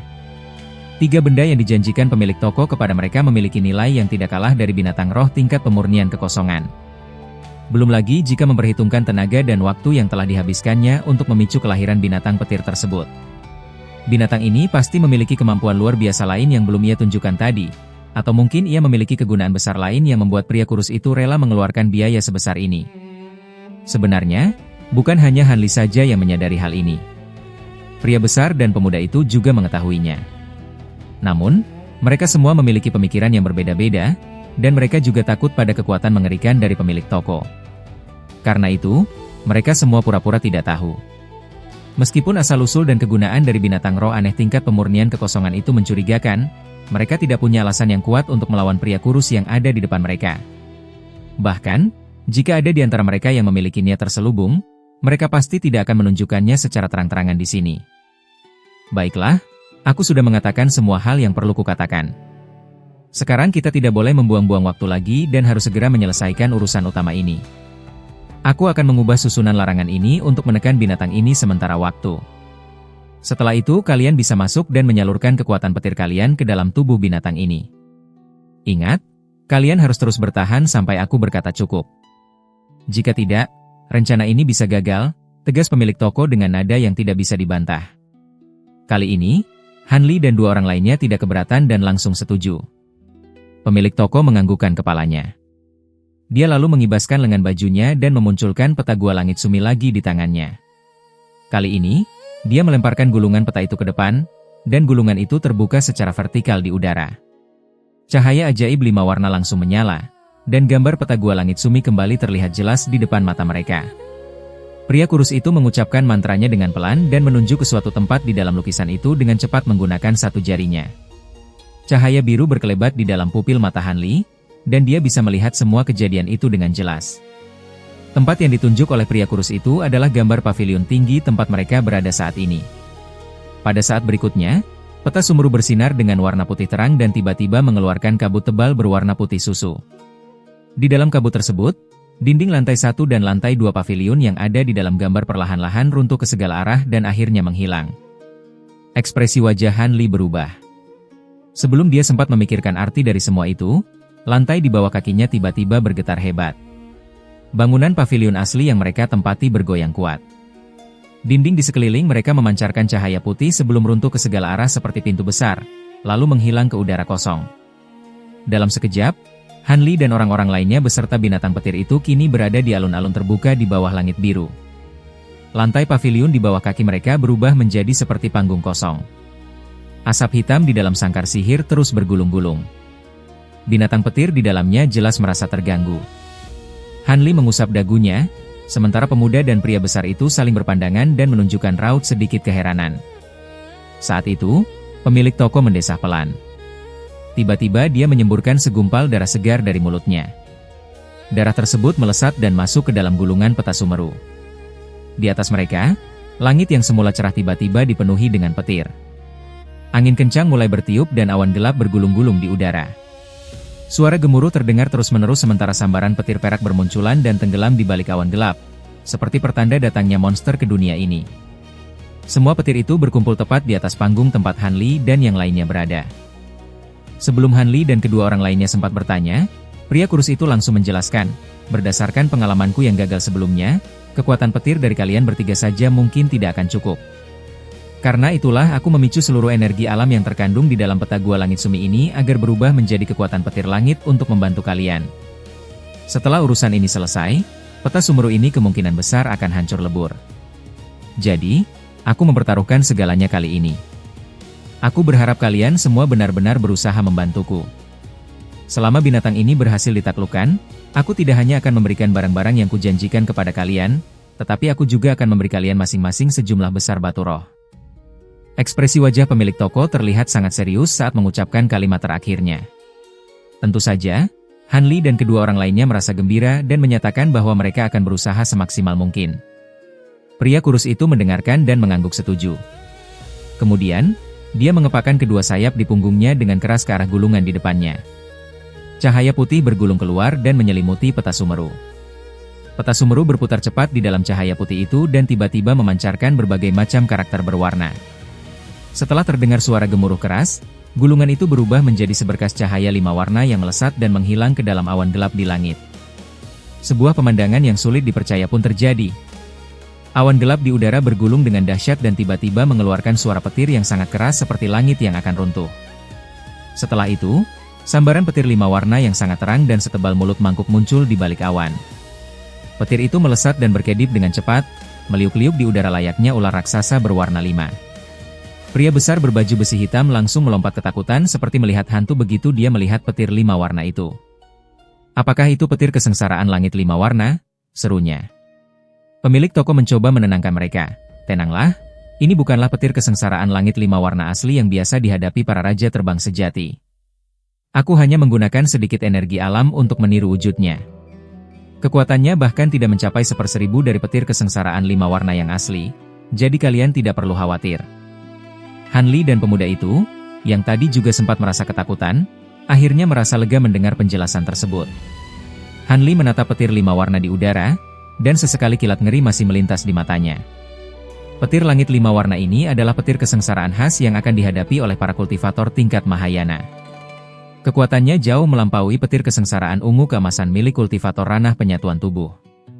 Meskipun kekuatannya hanya 1/1000 dari aslinya, tidak ada yang tahu apakah mereka benar-benar bisa bertahan dari satu sambaran petir 5 warna ini. Pada saat itu, pria kurus tersebut sudah tidak lagi memedulikan Han Li dan 2 orang lainnya. Dia mulai mengerahkan mantra sihir pada 81 tiang tembaga di depannya untuk mengaktifkan larangan. Setelah semua tiang tembaga mengeluarkan suara dengungan, di ujung atasnya muncul sekumpulan cahaya putih yang berubah menjadi kepala naga yang bengis. Kemudian, naga-naga itu serentak membuka mulut dan menyemburkan sambaran petir hitam. Target mereka adalah sekumpulan asap hitam di dalam larangan. Dari dalam asap terdengar lolongan pelan. Tiba-tiba, sekumpulan cahaya perak melesat keluar. Dalam sekejap, binatang petir muncul secara tiba-tiba di sudut mati dalam jaring petir. Tetapi, sambaran petir hitam itu seolah sudah mengunci targetnya. Semua petir itu berbelok, berkelebat, dan menyerang binatang tersebut lagi. Binatang petir terkejut dan mengeluarkan lolongan marah, tetapi binatang itu jelas sangat takut pada sambaran petir hitam ini. Binatang itu kembali menggunakan teknik rahasia pelarian petir, lalu berlari kacau ke sana kemari. Sementara itu, terlihat sekumpulan cahaya perak muncul dan menghilang di dalam larangan. Cahaya itu terbang seperti hantu, sementara di belakangnya ada puluhan sambaran petir hitam yang terus mengejar tanpa henti. Seketika, terdengar suara gemuruh keras di dalam larangan. Pemilik toko kembali membaca mantra untuk menggerakkan seluruh larangan dari luar. Kecepatan sambaran petir hitam semakin cepat dan akhirnya meninggalkan banyak bayangan. Sambaran petir hitam itu seolah-olah menutupi seluruh ruang di dalam larangan. Han Li yang berada di luar melihat kejadian itu dengan ngeri. Sambaran petir hitam ini memiliki kecepatan yang sangat luar biasa, entah kemampuan ilahi petir jenis apa itu. Jika dia terperangkap di dalam larangan ini, dia tidak akan bisa bertahan lama meskipun memiliki sayap angin petir. Meskipun mahir dalam teknik pelarian petir, binatang petir ini mungkin juga tidak akan bisa bertahan. Benar seperti dugaannya, hanya dalam beberapa saat, cahaya perak yang merupakan wujud binatang petir itu lengah sedikit dan terkena beberapa sambaran petir hitam. Setelah mengeluarkan jeritan kesakitan, binatang petir terlihat terhuyung di udara dan tubuhnya berhenti bergerak sejenak. Akibatnya, sambaran petir hitam lainnya melesat seperti pita hitam dan semuanya mengenai tubuh binatang tersebut. Terdengar suara gemuruh saat binatang petir mengeluarkan raungan marah. Di tubuh binatang itu muncul 4 sambaran petir yang berbeda, yaitu merah, putih, biru, dan keemasan. Keempat petir itu berusaha keras menahan serangan petir hitam. Pria kurus di luar melihat kejadian tersebut dan matanya bersinar. Dia menarik napas dalam-dalam, melangkah maju, dan menepukkan satu telapak tangannya ke tiang tembaga di depannya. Dalam sekejap, kekuatan spiritual berwarna putih mengalir deras dari telapak tangannya ke dalam tiang tembaga tersebut. Sambaran petir tipis dari kepala naga itu membesar 2 kali lipat diiringi suara gemuruh. Di sisi lain, binatang petir yang terperangkap oleh sambaran petir hitam akhirnya tidak kuat bertahan dan jatuh dari udara. Keempat sambaran petir di tubuhnya mulai meredup. Sambaran petir hitam itu dalam sekejap bersinar terang dan berubah menjadi rantai hitam. Rantai itu mengikat binatang tersebut dengan erat sehingga tidak bisa bergerak lagi. "Baik, kalian para rekan Dao sudah bisa masuk," kata pria kurus itu dengan suara keras. Dia menarik telapak tangannya yang menekan tiang tembaga, lalu melepaskan mantra yang masuk ke dalam tiang tersebut. Tiang tembaga itu bergoyang. Jaring petir besar di dalamnya hancur berkeping-keping dan akhirnya menghilang. Han Li dan 2 orang lainnya saling memandang, lalu mereka tanpa ragu berubah menjadi sekumpulan cahaya spiritual dan masuk. Dalam sekejap, mereka bertiga sudah berada sekitar 3 meter dari binatang petir yang terikat. Jarak itu tidak terlalu dekat. Sementara itu, pria kurus tersebut juga berkelebat dan berdiri di samping Han Li beserta yang lainnya setelah dia menarik mantranya. "Aku akan segera menggunakan teknik rahasia untuk mengunci sumber petir di dalam tubuh binatang ini. Kalian bertiga cukup dengarkan perintahku, masukkan kekuatan petir ke dalam tubuh binatang ini." Pemilik toko tidak banyak bicara dan hanya memberi pesan dengan cepat. Kemudian, dia membalikkan satu tangannya. 5 buah pisau hitam tiba-tiba muncul di tangannya. Pisau-pisau itu terlihat ringan, seolah-olah terbuat dari kayu.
keris bintang hitam. Pria besar dan pemuda itu langsung mengubah ekspresi wajah mereka begitu melihat 5 pisau ini. Han Li mengerutkan kening dan merasa heran di dalam hatinya. Meskipun menunjukkan ekspresi heran, pria besar dan pemuda itu tidak bertanya apa-apa kali ini. Pemilik toko juga tidak berniat untuk menjelaskan. Dia hanya mengulurkan tangannya. Terdengar suara lesatan cepat saat beberapa cahaya hitam berkelebat. 5 pisau itu masing-masing menusuk ke 4 anggota tubuh dan jantung binatang petir. Binatang petir mengeluarkan lolongan kesakitan yang keras. Tubuhnya bergetar hebat di dalam lilitan rantai hitam, tetapi tidak ada darah yang mengalir dari tempat yang ditusuk oleh pisau. Kelima pisau itu memancarkan cahaya spiritual. Mata binatang petir menjadi redup dan keempat sambaran petir di tubuhnya akhirnya menghilang. Pemilik toko melihat hal tersebut dan kembali menyemburkan sekumpulan cahaya putih. Benda itu ternyata adalah sebuah kristal berbentuk belah ketupat berwarna putih yang hanya sebesar kepalan tangan. Namun, seluruh kristal berwarna putih susu itu dipenuhi oleh tekanan spiritual yang luar biasa. Han Li menyipitkan matanya.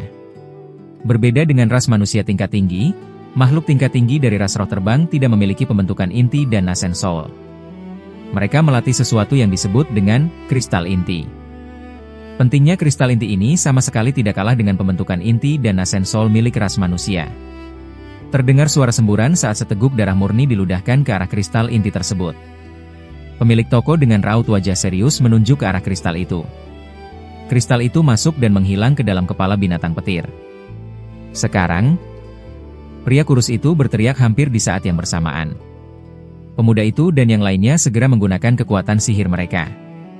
Terlihat Han Li menggosok kedua telapak tangannya, lalu sebuah sambaran petir berwarna keemasan muncul di antara kedua tangannya.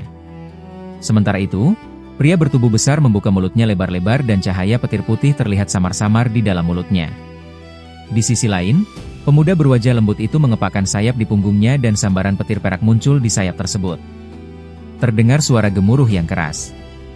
Dalam sekejap, 3 sambaran petir yang berbeda secara serentak mengenai tubuh binatang petir. Sebuah pemandangan yang tidak biasa pun terjadi.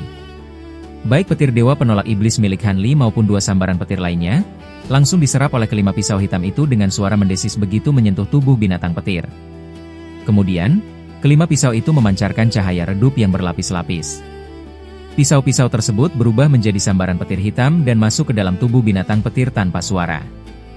Pria besar dan pemuda itu merasa tertegun saat melihat kejadian tersebut, tetapi sambaran petir di tangan mereka tidak berhenti dan terus mengalir dengan deras.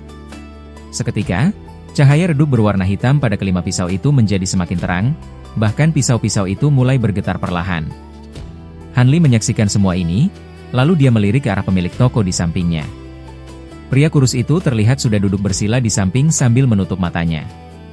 Kedua tangannya membentuk segel tangan yang rumit, seolah-olah sedang menggunakan teknik rahasia. Cahaya putih menyala di sekeliling tubuhnya. Itu adalah tanda yang jelas bahwa dia sedang mengerahkan seluruh kekuatan spiritualnya hingga batas maksimal. Karena tidak melihat hal yang mencurigakan, Han Li menarik kembali pandangannya. Untuk sementara waktu, dia tidak mempedulikan pria tersebut dan fokus untuk menggerakkan petir dewa penolak iblis. Entah karena tubuh binatang petir yang memiliki keunikan, atau pisau bintang hitam ini yang memiliki keistimewaan lain.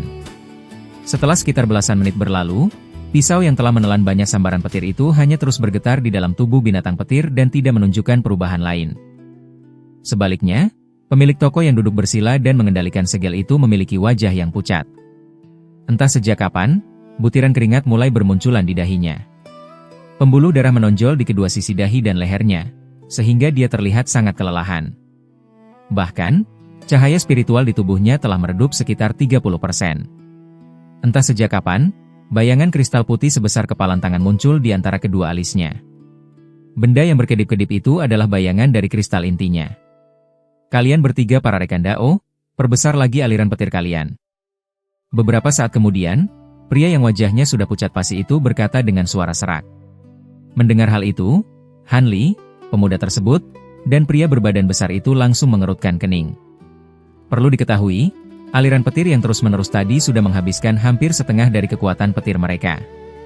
Jika alirannya diperbesar lagi, mereka mungkin tidak akan bisa bertahan lama.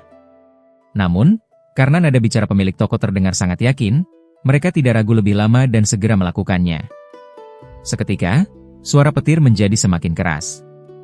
Cahaya 3 warna dari petir itu hampir menenggelamkan seluruh tubuh binatang petir. Di bawah kekuatan penuh dari petir mereka, kelima pisau yang tertancap di tubuh binatang petir akhirnya mengalami perubahan setelah beberapa saat. Akibat penyerapan kekuatan petir yang terus-menerus, pisau-pisau itu berubah menjadi berwarna merah darah yang cerah. Pada saat yang sama, bayangan kristal inti di antara alis pria kurus itu juga berubah menjadi merah, lalu mulai membesar dan mengecil secara bergantian. Sambil bergumam pelan, pria itu tiba-tiba membuka matanya dan menyemburkan sesuatu dari dalam mulutnya. Benda itu ternyata adalah sebuah papan kayu berwarna hijau. Permukaan kayu itu diukir dengan pola berlapis yang rumit, sehingga terlihat sangat misterius. Begitu papan kayu itu muncul, benda tersebut langsung melesat ke atas kepala binatang petir dalam sekejap, lalu bergoyang perlahan ke arah bawah. Terdengar suara lesatan halus saat sebuah serat hijau yang tipis melesat dan menghilang ke dalam kepala binatang petir.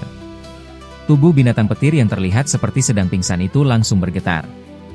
Papan kayu tersebut mengeluarkan suara dengungan pelan. Kemudian, sebuah bayangan binatang petir berukuran kecil berwarna hijau yang terbungkus oleh serat hijau, tampak ditarik setengah keluar dari kepala binatang petir yang asli. Pemilik toko melihat hal itu dan menunjukkan raut wajah gembira. Ke-10 jarinya bergerak cepat, sementara mulutnya merapalkan mantra tanpa mengeluarkan suara. Suara dengungan dari papan kayu menjadi semakin keras. Serat hijau itu terus bergerak dan menarik keluar bayangan yang terlihat seperti esensi jiwa milik binatang petir sedikit demi sedikit. Tiba-tiba, mata binatang petir yang awalnya redup langsung memancarkan cahaya keemasan. Terdengar suara petir dari permukaan tubuhnya. Kelima pisau hitam yang tertancap di berbagai tempat bergetar dengan hebat, lalu terlempar hingga setengahnya keluar dari tubuh binatang tersebut. Sambaran petir dengan 4 warna kembali muncul di permukaan tubuh binatang itu. Pemilik toko terkejut. Sebelum dia sempat bertindak, esensi jiwa binatang petir yang baru saja ditarik keluar sebagian besar badannya itu langsung memancarkan cahaya hijau terang dan kembali masuk ke dalam tubuh binatang petir. Pada saat yang sama, binatang petir kembali mengeluarkan lolongan keras. Sambaran petir menyala di tubuhnya, lalu binatang itu mulai meronta dengan sekuat tenaga. Apakah kalian bisa memperbesar lagi aliran petir itu? Pria kurus tersebut merasa marah sekaligus terkejut, lalu dia buru-buru bertanya. Tidak bisa. Ini sudah batas maksimal. Wajah pemuda berwajah lembut itu juga terlihat pucat. Aku juga tidak bisa mengalirkan petir yang lebih besar secara sekaligus. Kondisi pria bertubuh besar itu sedikit lebih baik, tetapi dia juga menyatakan ketidaksanggupannya. Hanli langsung menggelengkan kepalanya. Baiklah, sepertinya aku hanya bisa mengambil risiko ini. Kalian bertiga para rekan Dao, pertahankan aliran petir kalian sekarang. Aku akan menggunakan teknik untuk menurunkan petir langit 5 warna. Jika digabungkan dengan kekuatan petir kalian, semoga saja ini bisa langsung berhasil. Pemilik toko terlihat sedikit kecewa, tetapi kemudian dia menggertakkan giginya. Mendengar ucapan tersebut, ekspresi wajah Hanli dan 2 orang lainnya sedikit berubah, tetapi pada akhirnya tidak ada yang menolak. Pemilik toko tidak lagi memperhatikan rontaan binatang petir tersebut. Tiba-tiba, dia mengepakkan sayap di punggungnya dan terbang perlahan ke atas. Setelah terbang hingga sekitar 300 meter dari awan gelap di udara, pemilik toko tiba-tiba berhenti. Dengan raut wajah serius, dia membuka mulutnya dan menyemburkan seteguk darah murni. Ke-10 jarinya dengan cepat menunjuk ke arah darah itu. Darah tersebut berubah menjadi beberapa simbol darah berukuran besar yang melesat ke arah sambaran petir 5 warna. Dalam sekejap, semua simbol darah itu menghilang dan masuk ke dalam sambaran petir 5 warna. Sambaran petir itu mengeluarkan suara gemuruh yang keras. Awan gelap hancur di dalam cahaya petir 5 warna tersebut. Sambaran petir 5 warna yang besar itu berputar dan bergerak liar di udara, lalu menunjukkan wujud aslinya yang ganas. Pemilik toko menelan ludah saat melihat kekuatan petir ini. Dia kembali menggertakkan giginya dan menyemburkan beberapa gumpalan darah murni. Darah itu juga berubah menjadi simbol darah dan masuk ke dalam petir langit 5 warna. Akibat kehilangan begitu banyak darah, wajah pria kurus yang awalnya pucat kini menjadi benar-benar pucat pasi. Namun, tindakannya yang hampir nekat ini tidak sia-sia. Setelah begitu banyak simbol darah yang masuk, petir langit 5 warna itu akhirnya bergetar dan menjadi tenang. Tidak hanya suara gemuruhnya yang berkurang, cahaya petirnya juga menjadi lebih redup. Di permukaan sambaran petir itu muncul benang-benang darah yang timbul dan tenggelam, sehingga terlihat sangat aneh. Pemilik toko merasa sangat gembira. Dia merapalkan mantra, lalu kedua sayapnya mengepak dengan keras ke udara. Terdengar suara kepakan keras saat benang darah dalam jumlah banyak melesat dari kedua sayapnya. Benang-benang itu menembus sambaran petir 5 warna, menyatu dengan benang darah di permukaannya, lalu membungkus petir langit ini. Pemilik toko membentuk segel tangan. Cahaya putih di tubuhnya bersinar menyilaukan saat dia merapalkan untayan mantra ke udara. Petir langit 5 warna di dalam benang darah itu mengeluarkan suara lengkingan pelan. Petir itu kemudian menggulung dan menyusut. Dalam sekejap, petir tersebut berubah menjadi sebuah bola petir raksasa dengan diameter 3 meter. Permukaannya dipenuhi oleh jaring benang darah, sementara cahaya 5 warna berputar di dalamnya. Pria kurus itu terlihat sangat gembira saat melihat kejadian tersebut. Dia menggerakkan satu tangannya untuk memanggil bola petir tersebut. Bola petir yang mengerikan ini dengan patuh bergerak turun. Han Li dan yang lainnya melebarkan mata mereka saat melihat hal ini. Pemilik toko tidak memberi Han Li dan orang-orang lainnya kesempatan untuk bertanya. Tubuhnya bergerak lalu menghilang. Pada saat berikutnya, gelombang ruang muncul di atas tanah. Tubuh pria kurus itu muncul secara aneh di samping binatang petir. Dia dengan cepat mengulurkan kedua tangannya ke udara. Dua berkas cahaya tebal menyembur dan masuk ke dalam bola petir raksasa yang hanya berjarak puluhan meter dari permukaan tanah. Bola petir itu bergetar dan melayang di udara. Dengan jarak sedekat ini, Han Li dan 2 orang lainnya dapat merasakan dengan jelas kekuatan mengerikan yang terkandung di dalam bola petir 5 warna tersebut. Raut wajah mereka berubah drastis. Untungnya, bola petir itu segera dihentikan di udara oleh kekuatan sihir pria kurus tersebut. Jika tidak, mereka bertiga mungkin akan melepaskan tangan mereka dan melarikan diri. Mereka tidak ingin menyerahkan nyawa mereka ke tangan orang lain. Pemilik toko tidak sempat memperhatikan Han Li dan 2 orang lainnya. Begitu dia berhasil mengendalikan bola petir, pria itu tiba-tiba berteriak dengan keras. Bola petir itu berputar, lalu benang darah di permukaannya sedikit terbelah.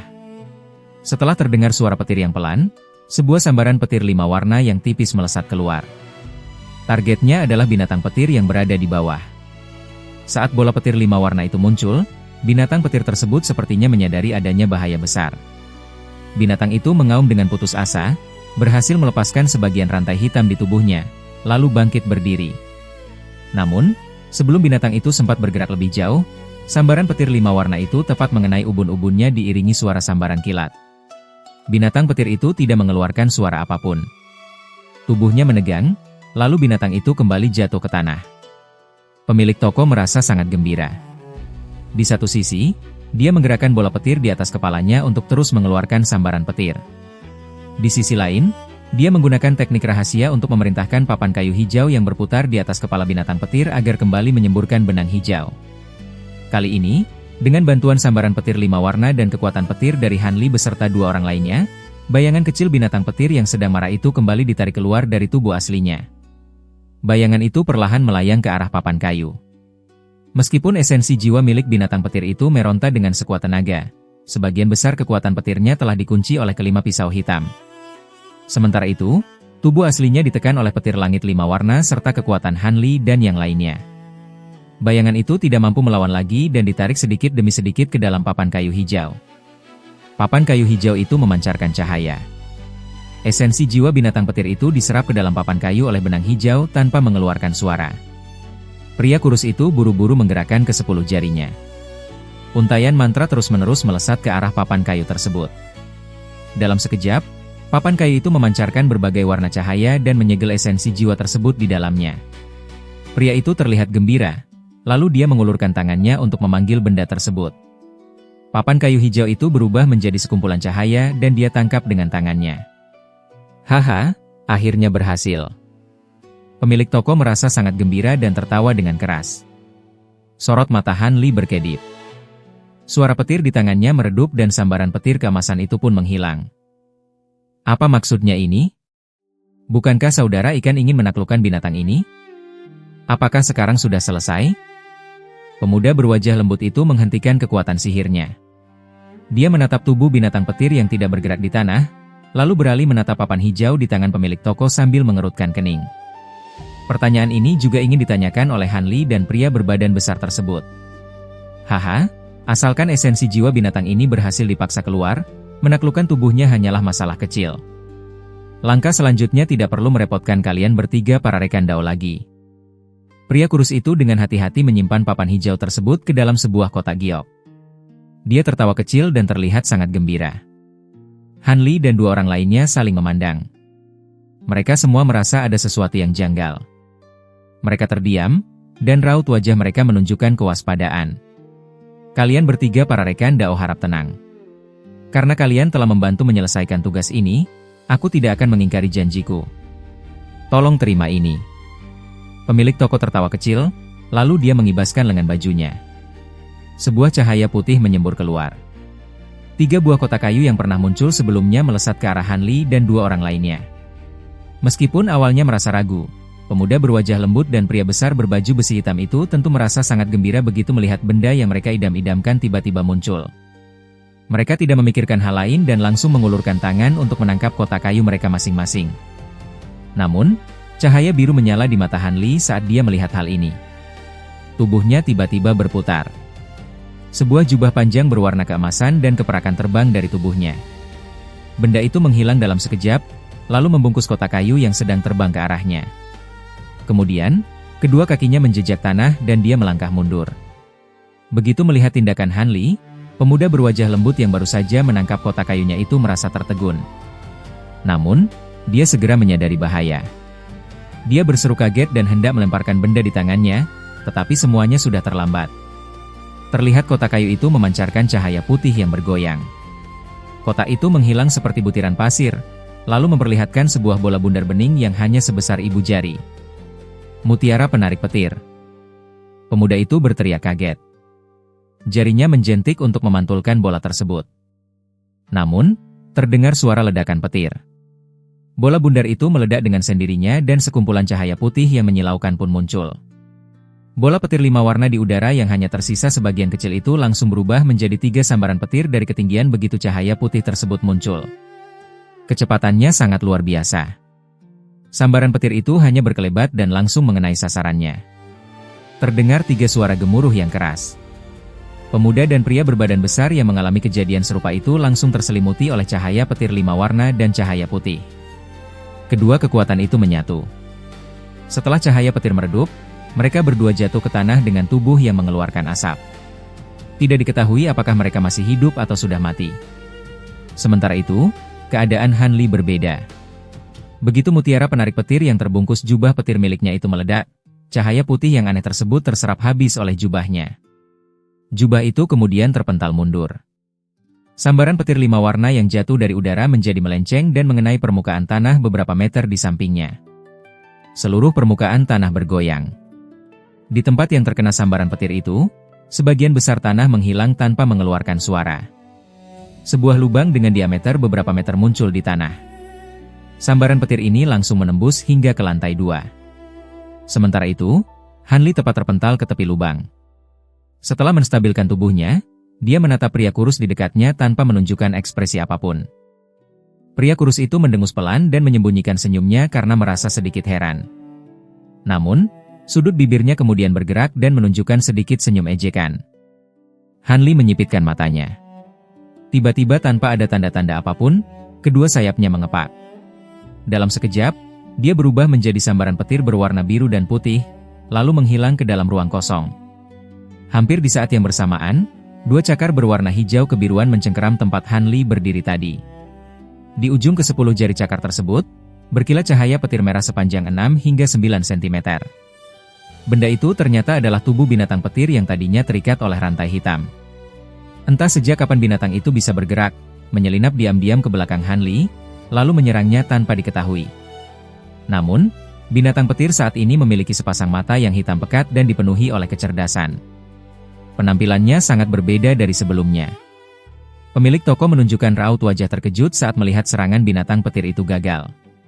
Namun, matanya berputar cepat, dan tubuhnya segera melesat mundur tanpa mengeluarkan suara. Akan tetapi, pada saat itu, terdengar suara ledakan petir di atas kepalanya. Tubuh Han Li muncul di dalam cahaya petir biru dan putih tersebut. Tanpa banyak bicara, dia mengibaskan lengan bajunya ke arah beberapa tiang tembaga di dekatnya. Beberapa cahaya keemasan melesat dan memotong tiang-tiang tersebut menjadi 7 hingga 8 bagian. Seluruh larangan itu langsung dihancurkan oleh Han Li dalam 1 kali serangan. Tubuh pemilik toko menegang dan dia berhenti melangkah mundur. Wajahnya terlihat muram saat dia menatap ke depan. Hanli menyilangkan lengannya di depan dada sambil melayang diam di udara.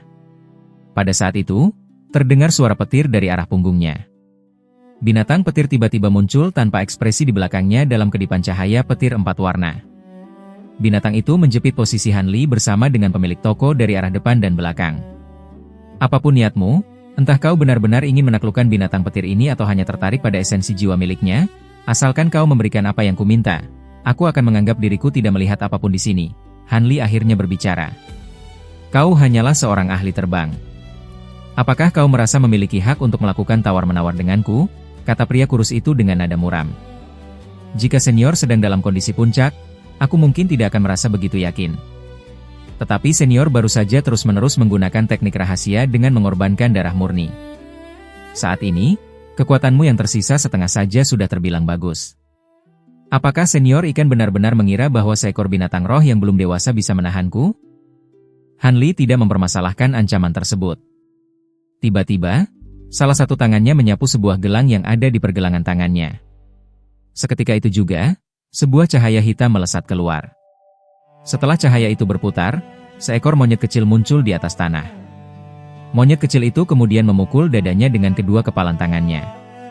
Tubuh monyet tersebut langsung membesar dan dalam sekejap berubah menjadi hantu raksasa setinggi puluhan meter. Hantu yang berwajah ganas itu menatap tajam ke arah binatang petir yang berada di belakang. Pada saat yang sama, seluruh tubuh Hanli memancarkan cahaya keemasan. 72 buah pedang kecil berwarna keemasan melesat dari tubuhnya dan berputar di sekelilingnya. Di punggungnya, muncul sebuah bayangan dari seni iblis sejati Brahma Suci yang berkepala 3 dan berlengan 6. Bayangan itu berkilau keemasan. Dia membalikkan kedua tangannya. Tangan yang satu berwarna hitam pekat dan memegang sebuah gunung hitam kecil di telapak tangannya, sementara tangan yang satunya lagi berwarna putih bersih dengan 5 tengkorak kecil yang terbang di sekitarnya. Kedua sayap di punggung Hanli mengepak perlahan. Satu sayap berwarna biru yang berkilau, sementara sayap lainnya memiliki 5 warna yang berbeda. Di kedua sisi bayangan tubuh keemasan tersebut, muncul bayangan burung besar berwarna biru dan bayangan phoenix langit 5 warna. Ketiga wujud roh sejati itu muncul secara bersamaan.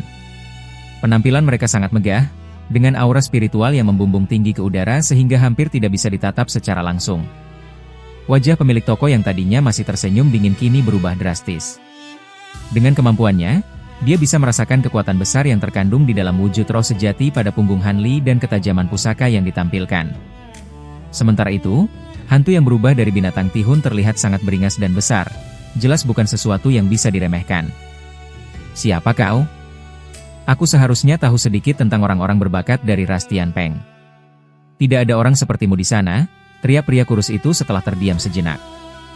Siapa aku itu tidak penting. Yang penting, bagaimana pendapat senior tentang saranku? Tingkat kultivasi senior telah turun dari ranah pemurnian kekosongan tahap akhir ke tahap awal.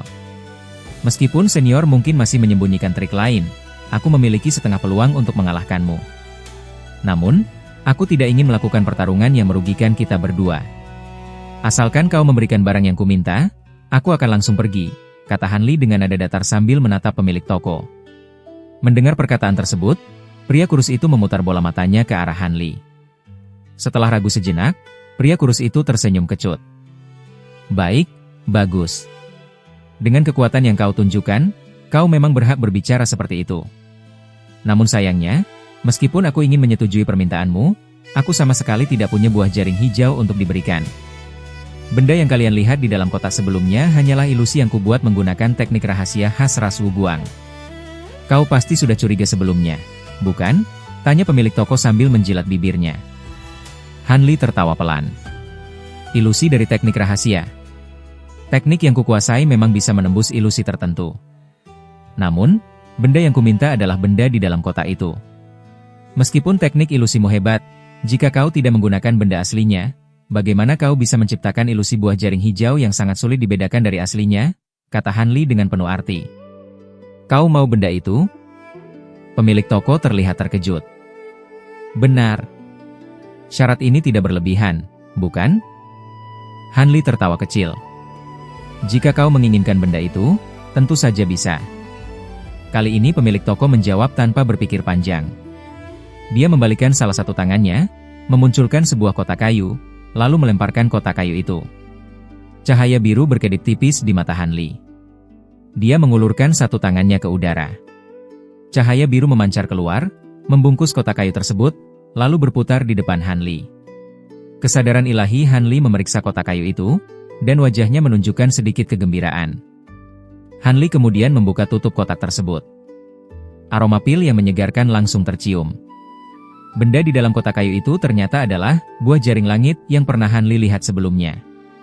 Tanpa berbicara, Han Li membuka mulutnya dan menyemburkan seteguk darah murni yang langsung terserap masuk ke dalam kotak kayu. Seketika, cahaya 5 warna berkelebat di dalam kotak kayu. Buah hijau itu berubah bentuk dan mengecil seperti buih. Dalam sekejap, buah hijau itu berubah menjadi sebuah biji buah berwarna merah sebesar ibu jari. Benda di dalam kotak itu ternyata bukan buah jaring hijau yang utuh, melainkan hanya bijinya saja. Bertahun-tahun yang lalu, saat sedang berpetualang di jurang bumi, aku memang secara tidak sengaja mendapatkan satu buah jaring hijau. Namun baru-baru ini, aku telah menggunakannya untuk meracik pil demi memancing binatang petir. Jika benda itu masih ada, aku pasti akan memberikannya kepada saudara Han. Biji buah ini memang berharga, tetapi nilainya tentu berbeda jauh jika dibandingkan dengan buah jaring hijau yang utuh. Aku tidak akan merugikanmu. Aku akan menambahkan beberapa batu spiritual tingkat puncak sebagai ganti ruginya. Bagaimana? Pria itu melirik wajah gembira Han Li, merasa lega, lalu tersenyum. Kemudian, pria kurus itu mengibaskan lengan bajunya, membuat sebuah kantong kulit berwarna biru terbang melayang. Alis Han Li berkedut pelan. Dia tidak terburu-buru menerima kantong tersebut. Sebaliknya, cahaya abu-abu memancar dari punggungnya dan menarik kantong kulit itu ke dalam cahaya dewa magnet asal. Kantong kulit itu terus berputar di dalam cahaya abu-abu dan tertahan agar tidak jatuh. Karena senior berkata seperti itu, aku tidak akan sungkan. Setelah kesadaran ilahi miliknya memeriksa isi kantong tersebut, Han Li tersenyum tipis. Terdengar suara angin berdesir pelan, dan kantong kulit itu pun menghilang. Han Li dengan tenang menyimpan biji buah beserta kotak kayunya. Melihat kemampuan aneh Han Li ini, raut wajah pemilik toko sedikit berubah, tetapi dia segera tersenyum dan bertanya, "Saudara Han, kemampuan ilahimu benar-benar luar biasa. Aku tidak tahu apakah saudara Han berniat. Aku sudah mendapatkan apa yang kuinginkan. Selanjutnya aku tentu tidak akan ikut campur lagi. Namun jika boleh, tolong serahkan kedua orang ini kepadaku. Bagaimanapun juga, mereka berdua ikut bersamaku ke tempat ini. Jika mereka berdua menghilang, aku tidak bisa memberikan penjelasan kepada anggota Rastian Peng yang lain. Selain itu, setelah urusan ini selesai, senior kemungkinan besar juga tidak akan tinggal di kota suci lagi, bukan?" kata Han Li dengan santai. "Menyerahkan mereka berdua kepadamu bukanlah hal yang mustahil. Namun, kedua orang ini memiliki watak yang buruk. Kali ini mereka tidak mendapatkan benda yang diinginkan, tetapi malah menderita kerugian besar, sehingga mereka berdua pasti sulit untuk ditenangkan. Lebih baik selesaikan saja, bunuh mereka berdua." Pemilik toko tidak merasa heran dengan ucapan Han Li, lalu dia tertawa kecil. "Aku juga ingin melakukan hal itu, tetapi aku memiliki urusan lain dan harus tinggal di kediaman Rastian Peng untuk beberapa saat. Mengenai cara menenangkan mereka berdua, aku akan berusaha memikirkannya." Han Li terlihat santai. "Karena saudara Han berkata seperti itu, aku akan menyerahkan kedua orang ini kepadamu." Pemilik toko tidak banyak berdebat dan langsung menyetujuinya. Hampir pada saat yang bersamaan, binatang petir itu memancarkan kilatan petir 4 warna dan menghilang dari belakang Han Li. Sesaat kemudian, diiringi suara gemuruh petir, binatang petir itu muncul di belakang pemilik toko. Tampaknya sejak awal senior sama sekali tidak berniat menaklukkan binatang iblis ini, melainkan ingin menggunakan binatang petir ini sebagai tubuh penjelmaan terpisah. Han Li menatap binatang petir itu, lalu tiba-tiba bertanya sambil mengedipkan matanya.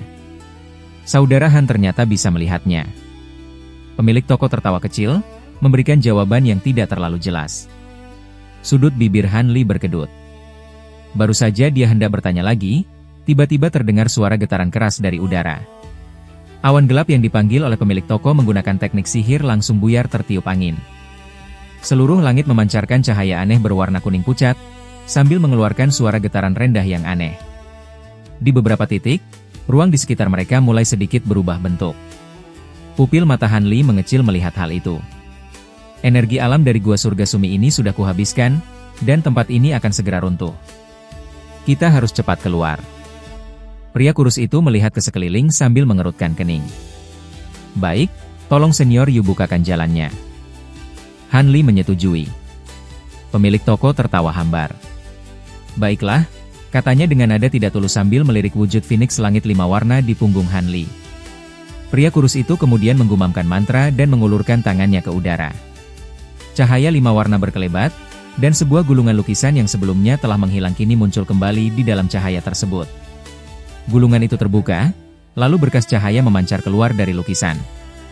Di depan mereka berdua, muncul sebuah pintu cahaya setinggi 3 meter.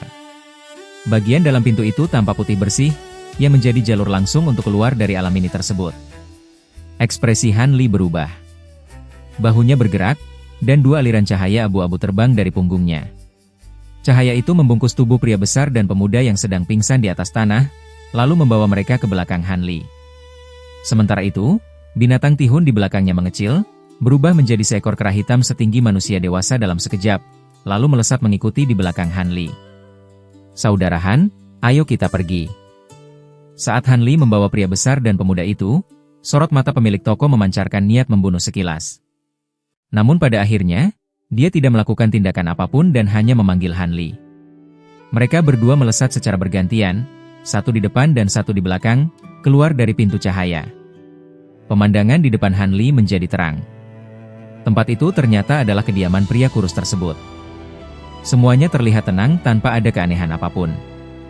Di dinding bagian belakang mereka, peta gua langit sumi masih terpasang.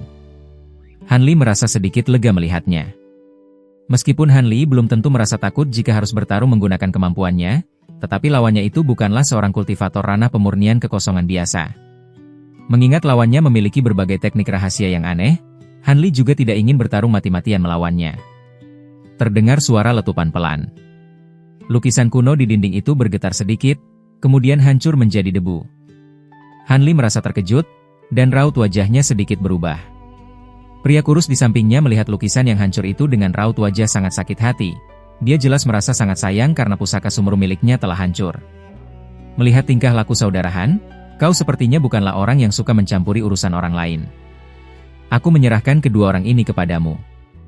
Aku masih terluka, jadi aku tidak akan mengantarmu keluar. Pemilik toko berbicara terus terang.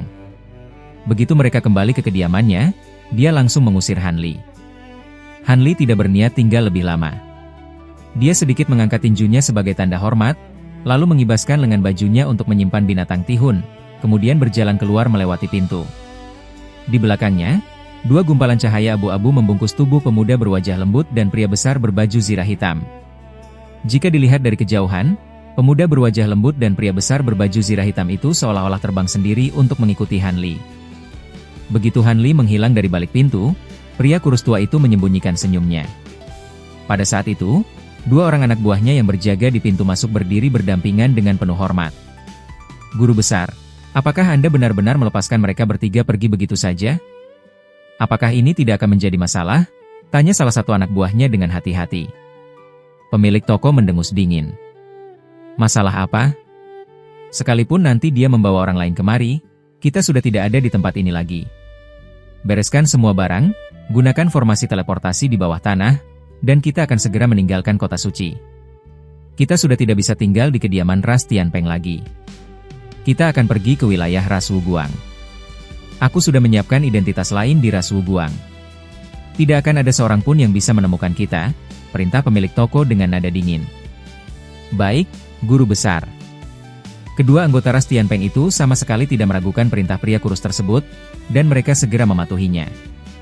Mereka berdua lalu bergerak cepat masuk ke ruangan lain di sampingnya.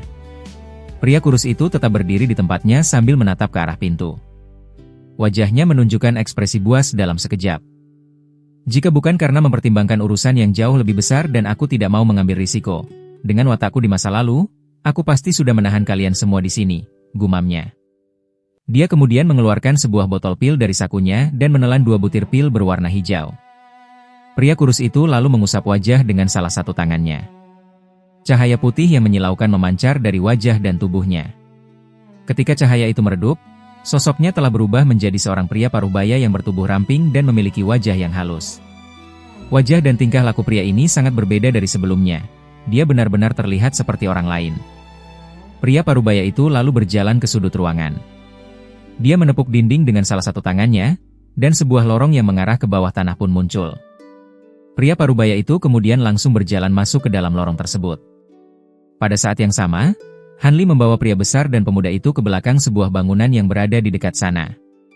Hanli melihat ke sekeliling dan memastikan tempat itu sangat terpencil tanpa ada orang yang lewat. Dia segera menarik cahaya dewa magnet asal miliknya, membiarkan tubuh pria besar dan pemuda yang pingsan itu jatuh ke tanah. Hanli menatap mereka berdua lalu menghela napas panjang. Kalian berdua sangat beruntung. Jika bukan karena aku takut terbawa ke dalam masalah kalian, aku akan malas ikut campur.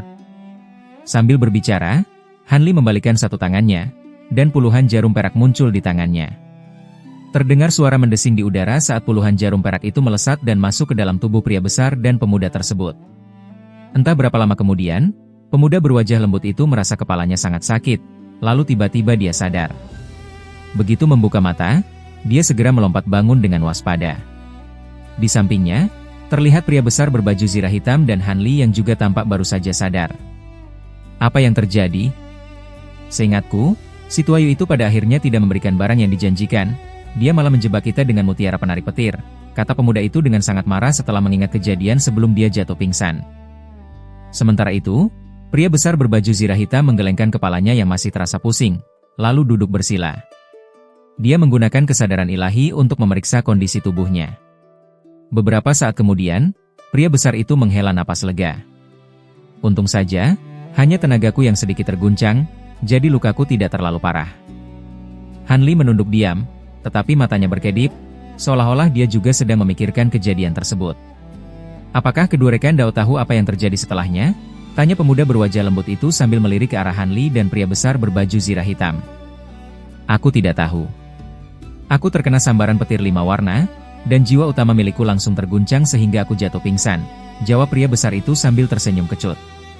Saudara Han, seingatku kau sepertinya sudah menyadari jebakan si Tuayu itu, sehingga kau tidak ikut terjebak dan tidak menerima mutiara penarik petir tersebut, tanya pemuda itu tiba-tiba kepada Hanli. Aku ini hanyalah kultivator tingkat ahli terbang, mana mungkin aku bisa benar-benar selamat? Aku memang berhasil menghindari sambaran petir langit 5 warna, tetapi kemudian aku diserang secara diam-diam menggunakan kekuatan petir oleh binatang petir, dan akhirnya aku jatuh pingsan seperti kalian berdua, kata Hanli sambil menghela napas. Diserang secara diam-diam oleh binatang petir? Benar juga. Binatang iblis itu dikendalikan oleh si Tuayu menggunakan kristal inti, jadi dia memang bisa mengendalikan tubuh binatang itu untuk sementara waktu. Mendengar penjelasan tersebut, pemuda itu menjadi sedikit lebih percaya. Aneh sekali. Kalau si tua itu berniat untuk membunuh kita, kenapa dia masih membiarkan kita tergeletak dengan selamat di tempat ini? Pria besar berbaju zirah hitam mulai memikirkan keanehan ini. Apa anehnya? Si tua itu pasti merasa sayang untuk memberikan barang yang dijanjikannya setelah dia berhasil mencapai tujuannya. Aku sudah merasa curiga sejak awal. Untuk menaklukkan binatang roh, dia rela menukarnya dengan benda semahal itu. Ternyata sejak awal dia memang berniat untuk mengingkari janjinya. Padahal tokonya cukup terkenal di kota suci. Raut wajah pemuda berwajah lembut itu langsung berubah saat dia mulai memaki. Jika dia hanya merasa sayang untuk memberikan barang itu, dia memang tidak perlu sampai membunuh kita. Namun selama kita pingsan, orang itu pasti sudah melarikan diri dari kediamannya, bukan? Kata Hanli sambil mengangguk. Mendengar ucapan Hanli, pria besar itu merenung dan mulai bisa menerima penjelasan ini. Kita tidak bisa membiarkan si tua itu kabur begitu saja. Kita harus kembali ke tempat tinggalnya. Meskipun dia sudah kabur, mungkin masih ada petunjuk yang tertinggal. Sorot mata pemuda itu terlihat dingin. Dia jelas merasa tidak rela. Pria besar berbaju zirah hitam itu ragu sejenak, lalu dia setuju. Sementara itu, Hanli mengedipkan matanya dan menggelengkan kepala. Tingkat kultivasiku sangat rendah, bisa selamat saja sudah cukup beruntung. Aku tidak mau memperpanjang masalah ini. Aku pamit undur diri. Mendengar hal itu, pria besar dan pemuda tersebut merasa terkejut dan saling berpandangan. Saudara Han, si Tuayu itu telah mempermainkan kita bertiga. Apa kau benar-benar bisa menahan amarahmu? Aku melihat kemampuan sihir petirmu sangat luar biasa. Kau pasti berasal dari latar belakang yang hebat. Meskipun tingkat kultivasi si tua itu jauh berada di atas kita, Dia pasti sudah menguras banyak tenaga saat mengeluarkan esensi jiwa dari binatang petir tadi. Jika kita bertiga bergabung, kita tidak perlu takut kepadanya. Jika perlu, kita bertiga juga bisa mengadu kepada beberapa tetua. Meskipun si tua itu memiliki sedikit kemampuan, apa dia berani melawan tetua suku? Pemuda itu mendesak dengan gigih. Kita tidak perlu melibatkan para tetua suku. Lebih baik kita urus masalah ini sendiri. Raut wajah pria besar berbaju zirah hitam itu sedikit berubah saat dia berbicara. Sudahlah. Aku memiliki urusan lain di kota suci, dan kemunculanku di tempat ini hanyalah kebetulan semata. Karena situasinya sudah berubah, aku tidak perlu terlalu memikirkan hal ini lagi. Kedua senior, junior pamit undur diri. Han Li menggelengkan kepalanya dengan tenang. Dia mengangkat tinjunya sebagai tanda hormat kepada mereka berdua, lalu sayap di punggungnya mengepak keras. Dia terbang lalu berubah menjadi gumpalan cahaya biru sebelum akhirnya pergi menjauh. Dia benar-benar tidak tahu diri. Asalkan kita bisa menemukan si Tuayu itu, kekuatan kita berdua saja sudah cukup. Pemuda berwajah lembut itu menatap ke arah cahaya Han Li yang menjauh dengan raut wajah muram, lalu dia berbicara kepada pria besar di sampingnya. Pria besar berbaju zirah hitam itu mendengus pelan. Dia hanyalah seorang ahli terbang. Ada atau tidak adanya dia di sini sama sekali tidak akan berpengaruh banyak. Namun, si Tuayu yang berani mengingkari janjinya itu mungkin masih menyembunyikan trik lain. Peluang kita untuk menang tidak terlalu besar. Pria besar berbaju zirah hitam itu merasa agak khawatir. Jika kita tidak menyelidikinya sendiri, bagaimana kita bisa tahu kalau kita benar-benar tidak sanggup melawannya? Pemuda berwajah lembut itu terus menggelengkan kepalanya. Ucapanmu ada benarnya juga. Ayo kita pergi. Pria besar berbaju zirah hitam mendengus pelan. Mereka berdua tidak mempedulikan Han Li yang wujudnya sudah tidak terlihat lagi. Mereka langsung pergi menuju ke tempat tinggal pemilik toko. Sementara itu, Han Li kembali ke penginapan dengan santai, seolah-olah dia telah melupakan kejadian yang baru saja menimpanya. Selama sisa hari itu, Han Li tidak keluar dari kamarnya. Dia terus meminum pil untuk memperkuat tingkat kultivasinya di ranah transformasi dewa tahap akhir, sambil mempelajari teknik perubahan ras Tianpeng yang ada di dalam teknik transformasi siluman. Dia berusaha secepat mungkin untuk bisa menguasai teknik perubahan ini dengan sempurna, agar teknik tersebut bisa digunakan di dalam pertarungan. Waktu berlalu dengan sangat cepat, dan 2 bulan pun berlalu tanpa terasa. Suatu hari, Han Li sedang duduk bersila di atas ranjang dengan cahaya biru yang berputar mengelilingi tubuhnya. Tiba-tiba ekspresi wajahnya berubah, lalu dia membuka matanya. Hampir pada saat yang bersamaan, terdengar suara lantang dari luar kamar. Aku Bai Bei. Atas perintah tetua besar, aku datang kemari untuk menjemput senior demi memenuhi janji. Han Li menyipitkan matanya sebentar, lalu ekspresi wajahnya segera kembali normal. Tubuhnya bergerak, dan dia turun dari ranjang dengan lincah. Setelah melatih teknik perubahan ras Tianpeng di dalam teknik transformasi siluman, Han Li merasa tubuhnya menjadi semakin ringan, dan gerakannya juga jauh lebih lincah daripada sebelumnya. Dia mendorong pintu lalu keluar dari kamarnya, kemudian berjalan lurus menuju ke ruangan utama. Benar saja, ketika Han Li muncul di ruangan utama, di sana sudah ada seorang pemuda berbaju kuning yang berdiri dengan kedua tangan bertumpu di belakang punggung. Pemuda ini tidak terlihat terlalu tampan, tetapi sorot matanya tampak sangat jernih. Begitu dia melihat Han Li keluar, pemuda itu langsung bertanya dengan ramah, "Apakah Anda senior Han?" "Aku telah diperintahkan oleh tetua besar untuk menjemput saudara Han." Meskipun tingkat kultivasi pemuda ini hanya berada di ranah transformasi dewa tahap awal, setiap gerakannya terlihat sangat anggun. Beberapa kalimat yang diucapkannya sudah cukup untuk membuat lawan bicaranya merasa nyaman. "Bai Bei, melihat penampilanmu yang luar biasa ini, apakah kau merupakan salah satu dari 2 roh suci suku?" Han Li menatap pemuda itu sekilas, lalu tertawa pelan. Junior merasa malu.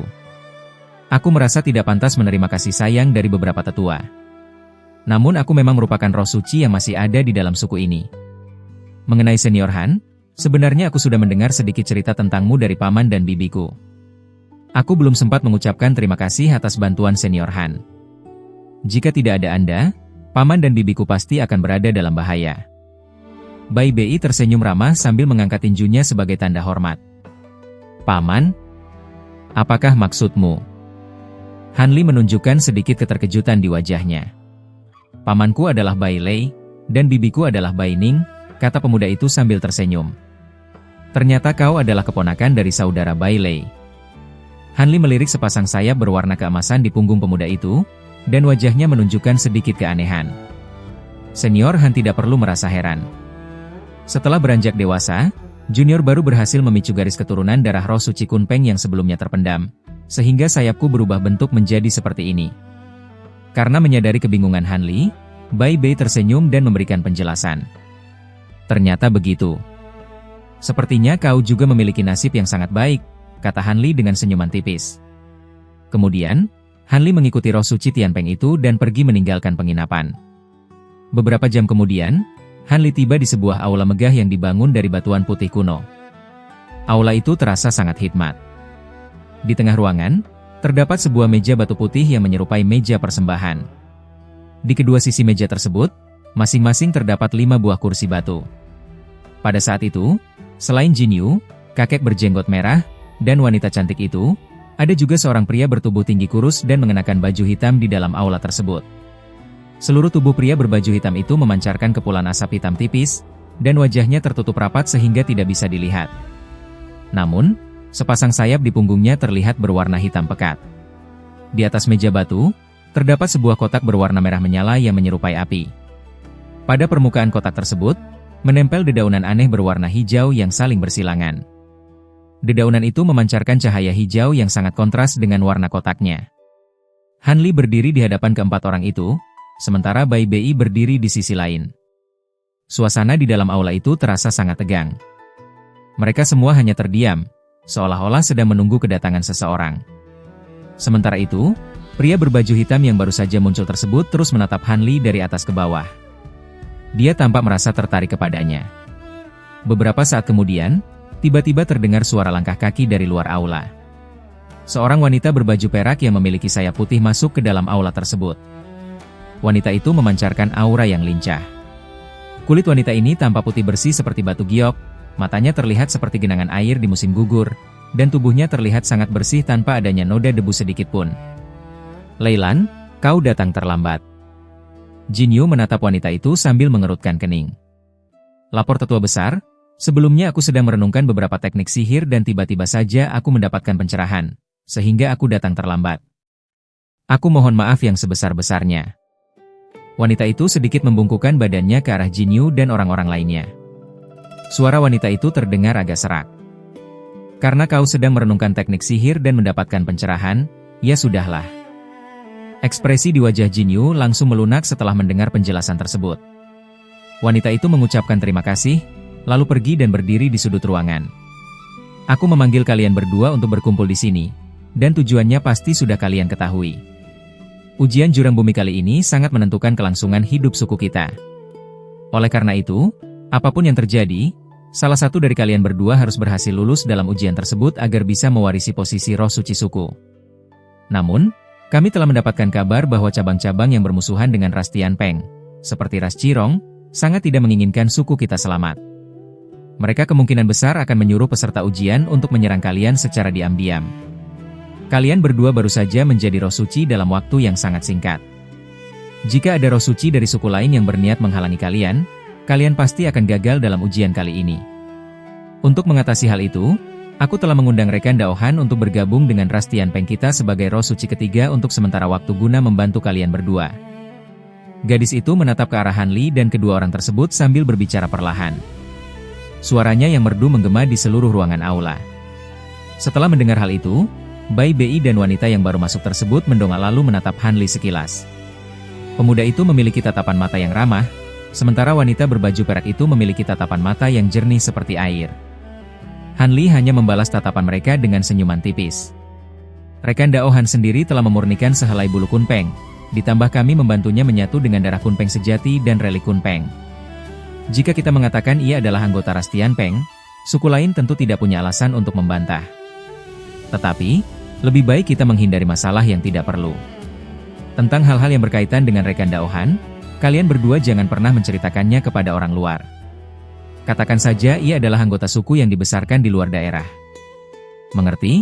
Pesan gadis itu. Kami mematuhi perintah tetua besar. Kali ini, pria dan wanita itu menunduk secara bersamaan. Gadis itu mengangguk puas, lalu berkata dengan tegas kepada Han Li, "Rekan Daohan, aku sudah mengeluarkan kitab Sumpah Tianpeng dari ruang rahasia. Tetua Si juga kebetulan sudah kembali, sehingga ia bisa ikut membuka segel pada gulungan. Bersiaplah untuk menulis namamu di atas gulungan tersebut." Yang disebut, Tetua Si, tentu saja adalah pria berbaju hitam yang duduk di sampingnya. "Maaf merepotkan para tetua." Han Li tidak sungkan. Ia setuju sambil menatap sebuah kotak kayu yang ada di atas meja. Melihat tingkah Han Li, Jin Yu mengangkat satu tangannya untuk memanggil kotak kayu itu. Terdengar suara desingan angin ringan, dan benda tersebut langsung tertarik ke telapak tangan gadis itu. Seketika, tidak hanya Han Li, orang-orang yang lain juga memusatkan perhatian mereka. Jin Yu sama sekali tidak mengubah ekspresi wajahnya. Jari-jari mulusnya mengelus perlahan beberapa daun hijau yang menempel di kotak. Seketika cahaya hijau menyala terang, dan ia mengambil daun-daun tersebut dengan ringan. Terdengar suara letupan pelan. Tanpa segel penekan dari beberapa daun spiritual tersebut, kotak kayu merah itu tiba-tiba menyala dan berubah wujud menjadi bola api merah. Jin Yu menangkupkan api itu dengan satu tangan, lalu menggoyangkannya dengan tenang. Setelah api meredup, dari dalamnya muncul sebuah gulungan merah sepanjang belasan sentimeter. Di kedua ujung gulungan tersebut, masing-masing terdapat ukiran kepala hantu biru dan merah yang sedang menggigit ujung kertas. Bentuknya sangat hidup dan terlihat seperti nyata. Ia membacakan mantra sihir, lalu melemparkan gulungan itu ke depan. Gulungan tersebut langsung melayang dengan stabil di udara. Kemudian, gadis itu mengepakkan salah satu sayap di punggungnya. Sehelai bulu terbang dan berubah menjadi cahaya keemasan yang melesat cepat, lalu lenyap meresap ke dalam gulungan. "Tetua Si, kalian juga harus ikut membuka segel." Setelah selesai menggunakan kemampuannya, gadis itu menoleh ke arah pria berbaju hitam. "Ini menyangkut kelangsungan hidup suku kita, kami pasti akan mengerahkan seluruh tenaga." Pria berbaju hitam itu tersenyum tipis. Dari sayap hitamnya juga melesat seberkas cahaya hitam yang membawa sehelai bulu hitam ke dalam gulungan. Adapun kakek berjenggot merah dan wanita cantik tersebut, mereka sudah melakukan hal yang sama sebelum gadis itu sempat meminta. Gulungan yang telah menyerap bulu keempat tetua ras Tianpeng itu akhirnya berubah bentuk di udara. Setelah cahaya merah menyala di sekujur permukaannya, ukuran gulungan itu membesar beberapa kali lipat. Pada saat yang sama, mata patung kepala hantu di kedua ujung yang tadinya terpejam kini terbuka lebar, memperlihatkan sepasang bola mata berwarna merah seperti darah. Kedua mulut hantu itu melepaskan gigitan mereka, dan gulungan yang tadinya tertutup rapat akhirnya terbuka memanjang ke bawah. Pada permukaan gulungan itu, cahaya merah berkedip perlahan, dan berbagai simbol dengan ukuran berbeda bergerak menyala di atasnya. Han Li memusatkan tatapan matanya yang memancarkan cahaya biru, sehingga ia bisa melihat jelas isi dari gulungan tersebut. Di dalam pancaran cahaya merah itu, tampak tulisan-tulisan kecil yang sangat rapat. Kebanyakan dari tulisan itu merupakan nama orang. Di ujung paling atas gulungan, tertulis 4 huruf keemasan yang membentuk kata, Sumpah Tianpeng, dalam aksara ras roh terbang. Di bawahnya, tertulis isi sumpah dengan huruf perak yang tipis. Isinya sama persis dengan catatan yang ada di dalam kitab peninggalan ras Tianpeng. Di bagian yang jauh lebih bawah lagi, barulah terdapat deretan nama berwarna hitam kehijauan. Kesadaran ilahi Han Li memeriksa isi gulungan ini dengan sangat hati-hati. Begitu gelombang kesadarannya menyentuh cahaya merah di atas gulungan, tiba-tiba suara lengkingan panjang keluar dari sana. Cahaya merah itu berputar, dan dari dalam gulungan terbang keluar sebuah bayangan rok hijau. Saat baru muncul, bayangan burung itu hanya sebesar 33 cm. Namun, sekujur tubuhnya segera bersinar sangat terang dan membesar menjadi setinggi gunung. Bayangan raksasa itu memenuhi hampir setengah ukuran aula, menutupi tubuh Han Li serta orang-orang di sekitarnya. Han Li, Bai Bei, serta yang lain merasa terkejut, sementara Jin Yu dan para tetua lainnya tetap tenang. Sepertinya ini bukan pertama kalinya mereka melihat pemandangan menakjubkan ini. Mundur. Jin Yu mengangkat satu tangan, dan di telapak tangannya muncul sebuah cermin tembaga biru. Ia mengarahkan dan menggoyangkan cermin itu ke arah bayangan burung raksasa tersebut. Bayangan itu mengeluarkan suara lengkingan pelan, lalu tubuhnya hancur berkeping-keping. Pada akhirnya, bayangan tersebut berubah menjadi aliran cahaya biru yang terbang masuk kembali ke dalam gulungan. Tulis namamu menggunakan darah murnimu sendiri. Kamu wajib menggunakan nama aslimu. Jika tidak, saat ikatan sumpah itu menyerang balik, tidak akan ada satu orang pun yang bisa menyelamatkan nyawamu. Jin Yu menyimpan cerminnya, lalu berkata dengan nada peringatan yang serius. Han Li menjadi waspada. Sedikit niat tersembunyi yang tadinya ia pikirkan akhirnya ia urungkan sepenuhnya. Ia menarik napas panjang, lalu melangkah maju. Ia membuka mulutnya dan menyemburkan seutas benang kekuatan keemasan. Cahaya keemasan berkelebat di tangannya, dan jari telunjuknya terluka sedikit.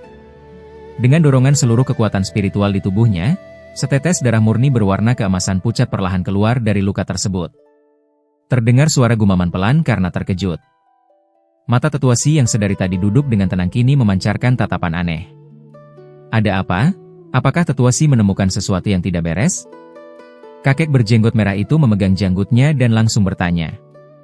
Tidak ada apa-apa. Rekan Dao Han mungkin berlatih teknik rahasia khusus atau pernah memakan buah pusaka. Jika tidak, darah murninya tidak mungkin berwarna seperti ini. Pria berbaju hitam itu ragu sejenak, lalu menjawab secara perlahan. Masuk akal. Darah murni berwarna keemasan seperti ini memang sangat langka, tetapi kondisi ini sebagian besar merupakan wujud perubahan yang baru akan muncul setelah tubuh fisik seseorang menjadi sangat kuat. Kakek itu melirik Han Li, lalu bergumam sambil menganalisis. Pria berbaju hitam itu hanya tersenyum tipis dan tidak menanggapi lebih lanjut. Pada saat itu, Han Li mendekati gulungan. Di bagian kertas yang masih kosong, ia dengan cepat menuliskan namanya menggunakan jari. Begitu darah murni berwarna keemasan pucat itu mengenai permukaan gulungan, huruf demi huruf langsung meresap ke dalam. Setelah memancarkan kilatan cahaya sebentar, tulisan itu muncul kembali sebagai huruf berwarna hitam kehijauan. Tulisan darah itu tampak kering dan tidak lagi berkilau, seolah-olah sudah tertulis di sana selama bertahun-tahun. Pada saat yang sama, Han Li samar-samar merasa jiwa utama miliknya seolah-olah sedang diawasi oleh suatu entitas, tetapi perasaan asing itu segera lenyap tanpa jejak. Han Li terkejut dalam hati. Ternyata ikatan dari sumpah Tianpeng ini memang memiliki kekuatan yang istimewa. Namun, hal itu justru membuatnya merasa semakin lega. Dengan adanya jaminan sumpah ini, para tetua ras Tianpeng tersebut pasti akan kesulitan jika mereka berniat mengkhianati kesepakatan setelah tugasnya selesai. Tidak hanya Han Li yang sedang memikirkan banyak hal. Begitu Han Li selesai menuliskan namanya, Jin Yu segera mengarahkan kekuatan sihirnya dan menunjuk ke arah gulungan. Gulungan raksasa itu bergetar hebat, lalu dengan cepat tergulung ke atas dan kembali ke bentuk aslinya. Kedua kepala hantu bergerak dan menggigit kuat kedua ujung gulungan itu lagi. Kemudian, gadis itu memanggil dengan lambaian satu tangan. Benda itu langsung mengecil dan terbang melesat masuk ke dalam lengan bajunya. Baiklah, karena urusan pendaftaran ini sudah selesai, selanjutnya Tetua Su akan menjelaskan tentang aturan ujian jurang bumi serta berbagai hal penting yang perlu diperhatikan selama masa ujian tersebut. Kalian harus mencatatnya di dalam hati. Siapa tahu, ada satu kalimat yang nantinya bisa menyelamatkan nyawa kalian di dalam ujian hidup dan mati ini. Gadis itu menyimpan gulungannya, lalu berbicara dengan tenang. Ujian jurang bumi adalah sebuah tradisi pengujian yang rutin diadakan setiap 300 tahun sekali oleh 72 cabang utama ras roh terbang. Kakek berjenggot merah yang duduk di samping mulai memberikan penjelasan secara perlahan. Han Li beserta dua orang lainnya mendengarkan dengan sangat saksama. Beberapa hari kemudian, beberapa ekor burung besar berwarna putih bersih terbang keluar dari pintu gerbang kota suci. Mereka berhasil melewati formasi larangan, lalu terbang menjauh menuju ke suatu arah. Di punggung salah satu burung raksasa berwarna putih itu, tampak Han Li sedang duduk bersila. Burung-burung putih raksasa ini mengepakkan sayap mereka. Dalam satu kali kepakan kuat, tubuh mereka bisa melesat terbang membelah angin sejauh lebih dari 60 meter. Hanya dalam beberapa kepakan saja, mereka sudah mencapai ujung batas langit dan berubah wujud menjadi seperti titik-titik hitam. Saat mata berkedip sekali lagi, gerombolan burung putih itu sudah benar-benar lenyap dari pandangan. 3 bulan kemudian, tepat di puncak sebuah gunung batu raksasa. Di sekitar sebuah alun-alun luas yang dikelilingi oleh bangunan-bangunan berwarna hijau, berdiri lebih dari 100 anggota ras roh terbang yang memiliki sepasang sayap di punggung mereka. Di tengah arena, terdapat seekor burung raksasa yang menyerupai burung bangau dan seekor burung aneh dengan bulu berwarna-warni. Kedua sosok burung raksasa itu sedang bertarung sengit saling adu kemampuan sihir di udara. Burung bangau itu bisa bergerak dengan kecepatan yang sangat mengejutkan. Setiap cakaran dan patukan paruhnya mengeluarkan suara desingan tajam yang membelah udara, menunjukkan betapa mematikannya daya hancur serangan tersebut. Sementara itu, burung aneh yang berwarna-warni tersebut memiliki sebuah tanduk di kepalanya dan ditopang oleh 4 sayap di punggungnya. Seluruh tubuhnya terbungkus oleh sebuah lapisan pelindung cahaya beraneka warna. Serangan ganas apapun dari burung bangau yang menghantam lapisan cahaya pelindung tersebut, berhasil ditahan dan diredamnya dengan sangat tenang. Melihat seluruh serangannya digagalkan, burung bangau itu merasa sangat marah. Ia tiba-tiba melesat mundur sejauh puluhan meter di udara. Kemudian, ia mengepakkan kedua sayapnya secara serentak, menargetkan burung aneh di hadapannya. Seketika, puluhan bulu panjang miliknya melesat keluar bagai hujan anak panah. Di tengah lintasan udaranya, bulu-bulu itu bergetar hebat dan merubah wujudnya menjadi puluhan pisau belati tajam yang dalam sekejap mata langsung menusuk ganas lapisan cahaya pelindung di seberangnya. Meskipun lapisan cahaya warna-warni yang indah itu memang memiliki pertahanan yang sangat kuat, namun karena ditekan oleh tusukan puluhan belati tajam secara bersamaan, lapisan gaib itu pada akhirnya bergetar hebat. Bentuknya melengkung, seolah-olah pertahanan itu akan segera hancur terbelah secara paksa. Melihat pemandangan tersebut, burung bangau merasa sangat gembira. Ia baru saja hendak mengerahkan sihirnya untuk mengendalikan pisau-pisau itu menembus pertahanan lawan. Namun tiba-tiba, burung aneh di seberangnya mengeluarkan lengkingan aneh. Burung aneh itu membuka paruhnya, dan seketika embusan angin kencang berwarna kuning menyembur keluar seperti badai. Di tempat manapun angin badai itu melintas, deretan pisau belati tajam milik si burung bangau langsung terhuyung jatuh dan berputar-putar liar di udara karena seluruh kendali gaibnya terputus secara paksa. Burung bangau itu tentu saja sangat terkejut. Ia pun segera membuka paruhnya kembali, dan sebuah berkas sinar cahaya setajam pedang berwarna putih susu melesat keluar. Sinar tajam itu berhasil menembus pusaran angin kuning, lalu tiba tepat di depan dahi burung aneh tersebut. Sepasang mata ungu milik burung aneh itu berkedip terang. Tanduk hitam di kepalanya langsung menyala merah menyilaukan, lalu menyemburkan sebuah pancaran sinar merah kental yang langsung bertabrakan dari depan dengan berkas cahaya putih susu milik lawannya. Setelah memicu suara ledakan besar yang menggelegar, kedua serangan cahaya mematikan itu akhirnya saling menetralisir dan hancur bersamaan di udara. Saudara Sun, apakah kamu masih memiliki kemampuan tempur lain? Keluarkan saja semuanya. Jika tidak ada lagi, maka kini giliranku yang akan bertindak.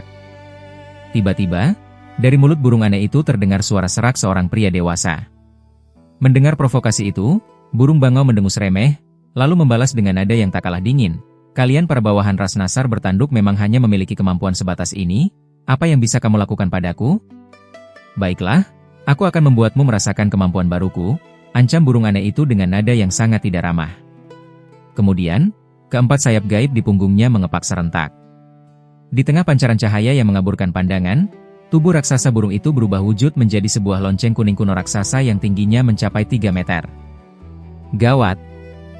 Begitu melihat perubahan wujud artefak sihir tersebut, banyak anggota suku di kerumunan langsung terkejut dan melangkah mundur ketakutan.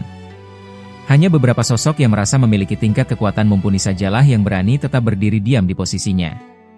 Lonceng kuning raksasa itu hanya bergoyang kecil dengan sendirinya, tetapi sebuah gelombang suara dentangan lonceng yang berat tiba-tiba bergetar memancar ke segala arah. Semua penonton yang mendengar gelombang suara dentangan ini seketika merasakan isi kepala mereka berdengung keras dan pikiran serta kestabilan jiwa mereka sangat terganggu. Burung bangau yang menjadi target utama dan menerima hampir seluruh gelombang kekuatan suara dari jarak dekat ini, seketika langsung jatuh pingsan dari udara tanpa sempat menjerit sedikit pun. Pada saat yang sama, karena hilangnya kendali sihir, cahaya putih berkelebat membungkus tubuh burung pingsan tersebut. Wujud burung bangaunya lenyap, lalu berubah kembali wujud aslinya menjadi seorang pria dari ras roh terbang berusia sekitar 30 tahun yang mengenakan jubah putih. Dari dalam kerumunan yang berada di bawahnya, salah seorang anggota ras roh terbang lain buru-buru melesat maju untuk menangkap tubuh pria berjubah putih tersebut, lalu ia mendarat dengan aman di atas tanah. Sementara itu, lonceng kuning di langit kembali bergoyang, lalu langsung berubah wujud menjadi sosok pemuda berbaju hitam yang menatap ke bawah. Ia menyatukan kedua tangannya untuk memberikan salam penutup, lalu berkata dengan ekspresi tenang, "Terima kasih atas pelajarannya." Pria berjubah putih yang sebelumnya berwujud burung bangau itu, kini baru mendapatkan kembali kesadarannya. Begitu ia melepaskan diri dari papahan rekannya, ia langsung mendongak menatap sosok pemuda berbaju hitam di udara dengan ekspresi wajah yang sangat suram. Jika diamati secara saksama, pria yang baru saja berubah wujud dari burung bangau dan anggota ras roh terbang yang menangkapnya tadi memiliki wajah yang sangat berbeda dengan ras manusia biasa. Wajah mereka memang mirip dengan ras manusia, tetapi kedua telinga mereka terlihat runcing, dan di ubun-ubun kepala mereka terdapat tonjolan merah berbentuk bundar. Sedangkan pemuda berbaju hitam yang sebelumnya berubah wujud menjadi burung aneh, memiliki sebuah tanduk hitam kecil di dahinya. Selain itu, Di sela bibirnya terlihat sepasang taring yang panjangnya sekitar 6 hingga 9 cm.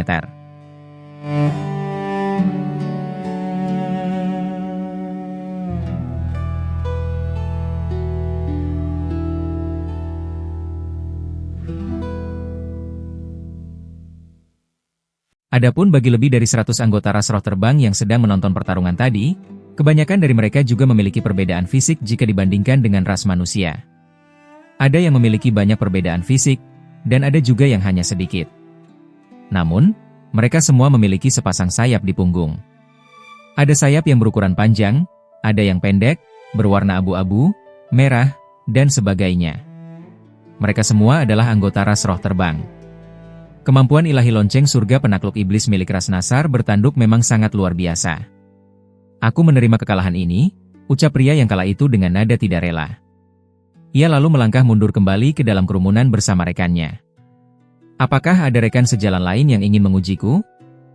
Pemuda berbaju hitam itu sama sekali tidak peduli, dan ia justru kembali menantang kerumunan orang di bawahnya. Para anggota ras roh terbang di bawah terlihat sedikit gelisah, tetapi untuk sementara waktu tidak ada satu orang pun yang berani melangkah maju. Melihat hal tersebut, pemuda itu menunjukkan senyuman dingin. Ia baru saja hendak berbicara lagi, tetapi tiba-tiba seseorang berteriak keras dari kejauhan, "Cepat lihat ke sana!" Para roh suci dari 3 cabang paling barat, yaitu ras Wuguang, ras Tianpeng, dan ras Qirong, juga sudah tiba. Mendengar teriakan tersebut, kerumunan di bawah seketika tertegun, lalu mereka mulai berdiskusi dengan ramai. Beberapa orang yang merasa penasaran bahkan membalikkan badan dan terbang ke arah kejauhan. Hanya dalam sekejap mata, jumlah orang yang berada di alun-alun ini berkurang hingga hampir setengahnya. Pemuda berbaju hitam yang masih melayang di udara mendengar sebutan seperti ras Tianpeng. Ekspresi wajahnya sedikit berubah, lalu ia terbang turun perlahan secara diam-diam. Pada saat yang sama, di sebuah tempat yang berjarak lebih dari 150 km dari gunung besar tersebut, tampak puluhan ekor burung raksasa dengan berbagai bentuk. Di samping mereka, ada juga seekor kalajengking terbang berwarna merah yang panjangnya mencapai lebih dari 60 meter. Semuanya sedang terbang berdampingan menuju ke arah gunung. Di antara burung-burung raksasa itu, terdapat beberapa ekor burung yang berwarna putih bersih. Di atas punggung burung-burung putih tersebut duduk beberapa pria dan wanita yang berbeda. Mereka adalah rombongan yang sebelumnya berangkat dari kota suci milik ras Tianpeng. Han Li terlihat sedang menunggangi salah satu burung raksasa tersebut dan berbaur di tengah rombongan. Di dalam rombongan ras Tianpeng tersebut, selain ada 3 orang roh suci yang salah satunya adalah Han Li, ada juga tetua besar Jin Yu dan tetua Si yang misterius. Kakek berjenggot merah dan wanita cantik tersebut tetap tinggal untuk menjaga kota suci. Pada saat itu, ada juga 2 kelompok lain dengan pakaian dan penampilan yang berbeda sedang terbang bersama rombongan mereka. Kelompok pertama memiliki rambut berwarna ungu gelap dengan kulit yang berwarna merah pucat. Sementara kelompok lainnya memiliki sayap yang berukuran sedikit lebih kecil dan mengenakan pakaian berwarna cerah. Dilihat dari penampilan mereka, kedua kelompok itu adalah anggota ras Qirong dan ras Wuguang. Namun, jika dibandingkan dengan jumlah peserta dari kedua ras tersebut, rombongan ras Tianpeng yang hanya berjumlah 5 orang terlihat sangat sedikit. Tetua Jin, tampaknya para tetua di puncak Kaisar Giok sudah mengetahui bahwa kita telah tiba. Mereka bahkan sudah melepaskan api spiritual sebagai tanda penyambutan, ucap seorang wanita muda yang cantik dengan pakaian berwarna cerah sambil tersenyum. Tepat di atas langit gunung besar di kejauhan, muncul sebuah ledakan bunga api raksasa yang berwarna-warni. Cahaya api itu bergulung dan berkedip terang, sehingga mewarnai separuh hamparan langit menjadi sangat cerah layaknya cahaya waktu fajar. Pemandangan itu sangat menakjubkan. Bahkan dari jarak 150 km sekalipun, rombongan mereka masih bisa melihat pancaran cahaya tersebut dengan sangat jelas. Kita sudah sering melihat pemandangan seperti ini sebelumnya. Waktu memang berlalu dengan sangat cepat. Dalam sekejap mata, waktu 300 tahun telah berlalu begitu saja. Saudara Ju, kamu datang lagi ke tempat ini, apakah ada hal tertentu yang kamu rasakan? Tanggap Jin Yu, lalu ia menoleh ke arah seorang kakek berkulit merah menyala. Apalagi yang bisa aku rasakan? Kecuali kita berhasil melatih tubuh fisik hingga mencapai tingkatan roh sejati, atau mengalami proses kenaikan menuju ke ranah dewa sejati. Jika kita gagal mencapai hal itu, maka dalam kurun waktu beberapa ribu atau puluhan ribu tahun ke depan, kita pada akhirnya hanya akan mati dan berubah menjadi segenggam tanah. Masa kejayaan dan kejatuhan sebuah suku juga memiliki nasib yang sama. Omong-omong tentang masalah yang aku sampaikan beberapa hari yang lalu, bagaimana hasil pertimbanganmu, Tetua Jin? Kakek itu membalas bertanya dengan ekspresi wajah yang datar. Ras Tianpeng kami saat ini memang jauh lebih lemah daripada di masa lalu. Tetapi, suku kami telah berhasil bertahan hidup mulai dari zaman kuno hingga sekarang, dan suku kami termasuk ke dalam salah satu cabang suku tertua. Bagaimana mungkin kami membuang warisan leluhur kami sendiri dengan begitu mudahnya demi masuk ke dalam pelukan cabang ras yang lain? Mengenai usulan penggabungan yang Saudara Ju sampaikan di tengah perjalanan sebelumnya, setelah aku memikirkannya secara matang berkali-kali, aku terpaksa harus menolaknya. Gadis itu mengedipkan mata dan menjawab dengan nada yang santai. Begitukah? Kalau aku tidak salah ingat, pada zaman kuno dulu, suku bulu hitam tempat tetua Si berasal juga pada akhirnya ditelan oleh suku kalian yang sedang berada di masa kejayaan. Sekarang suku kalian sudah melemah, sehingga bergabung dengan pihak kami yang lebih kuat dan memberikan ruang tempat bagi cabang lain adalah sebuah hal yang sangat wajar. Mengapa tetua Jin menanggapi hal ini dengan terlalu serius? Kakek bermarga Ju itu tertawa meremehkan. Peristiwa yang dialami oleh suku bulu hitam sama sekali tidak bisa dibandingkan dengan situasi yang sedang terjadi sekarang. Pada waktu itu, suku bulu hitam bukan hanya tidak memiliki perwakilan roh suci, tetapi mereka juga sedang menghadapi tekanan mematikan dari musuh yang sangat kuat. Oleh karena itu, mereka secara sukarela meminta izin untuk bergabung dengan suku kami demi perlindungan. Suku kami sama sekali tidak pernah memaksa mereka, jawab gadis itu dengan santai. Kakek bermarga Ju mendengus pelan. Kejadian itu sudah sangat kuno, siapa yang tahu kebenaran aslinya. Karena suku kalian telah secara resmi menolak niat baik kami, maka kita hanya bisa menunggu dan melihat apakah para roh suci kalian mampu lulus dari ujian jurang bumi. Jika mereka ternyata gagal, jangan salahkan kami jika beberapa suku pada akhirnya akan mengajukan usulan pembubaran paksa suku kalian di rapat para tetua. Jangan lupa, pihak yang tertarik pada wilayah suku kalian bukan hanya ras Cirong kami saja. Kakek bermarga Ju itu mengakhiri ucapannya dengan tawa sinis. Saudara Ju, suku kalian sudah termasuk ke dalam jajaran 3 cabang ras terkuat di antara seluruh 72 cabang yang ada. Mengapa kamu harus bersikap begitu mendesak dan sangat ingin menelan ras Tianpeng? Apakah suku kalian benar-benar berniat untuk menekan posisi suku Jiuyu? Wanita muda cantik itu memutar bola matanya sejenak, lalu tertawa kecil. Nyonya Qiu, jangan berbicara sembarangan. Kapan aku pernah berbicara dengan nada tidak hormat mengenai suku Jiuyu? Mendengar ucapan tersebut, ekspresi wajah kakek bermarga Ju seketika berubah drastis dan ia langsung membantah keras tuduhan itu. Wanita muda itu hanya tersenyum tipis. Ia baru saja hendak membalas ucapan kakek itu, tetapi tiba-tiba terdengar alunan musik yang sangat indah dari arah gunung besar. Kemudian, cahaya spiritual berkelebat terang di ujung langit, dan sebuah gelombang cahaya berwarna-warni meluncur mendekat ke arah mereka. Orang-orang yang sedang berdebat itu langsung menutup mulut mereka. Seluruh rombongan berhenti terbang maju dan hanya melayang diam di udara. Dalam sekejap mata, gelombang cahaya berwarna-warni itu telah tiba di hadapan mereka. Setelah laju cahaya itu berhenti, 10 orang yang mengenakan pakaian berbeda berjalan keluar dari dalam cahaya tersebut. Kebanyakan dari mereka memiliki rambut berwarna putih dan terlihat sudah berusia sangat tua. Hormat kami kepada para tetua. Begitu melihat kemunculan 10 orang ini, Jin Yu, kakek bermarga Ju, beserta anggota rombongan petinggi ras yang lain merasa sangat terkejut. Mereka segera turun dari punggung burung tunggangan mereka dan membungkuk untuk memberikan hormat. Kalian tidak perlu bersikap terlalu sungkan. Suatu hari nanti, kalian semua juga akan menjadi salah satu bagian dari kami. Para tetua yang lain saat ini sedang menunggu kedatangan kalian di puncak Kaisar Giok. Seorang wanita tua yang memegang tongkat di antara 10 orang tersebut tersenyum ramah. Bagaimana situasinya? Apakah rombongan kami dari ketiga suku ini menjadi pihak yang paling lambat tiba kali ini? Tanya Jin Yu dengan nada yang sangat sopan. Kalian tidak menjadi yang paling lambat. 2 cabang yang berada di wilayah paling utara, yaitu ras wajah hantu dan ras burung racun, sedang memiliki urusan yang sangat penting. Mereka berdua baru bisa datang kemari setelah segel jurang bumi terbuka lebar sepenuhnya. Jadi, karena rombongan ketiga suku kalian sudah tiba di tempat ini, serangkaian acara ini sudah bisa kita mulai lebih awal, jawab wanita tua itu sambil tertawa kecil. Ternyata memang begitu keadaannya. Jin Yu mengangguk mengerti. Han Li yang berdiri diam di barisan paling belakang mencoba melirik ke arah 10 orang yang baru saja datang ini secara sekilas. Di dalam hatinya, ia merasa sangat terkejut. Dari 10 orang ini, sebagian besar dari mereka memiliki tingkat kultivasi di atas ranah penyatuan tubuh. Han Li bahkan sama sekali tidak bisa menebak kedalaman tingkat kultivasi milik wanita tua yang sedang berbicara memimpin kelompok tersebut. Setidaknya, Kekuatan wanita tua itu setara dengan milik Jin Yu, yang merupakan sebuah eksistensi menakutkan yang telah melampaui ranah penyatuan tubuh tingkat menengah.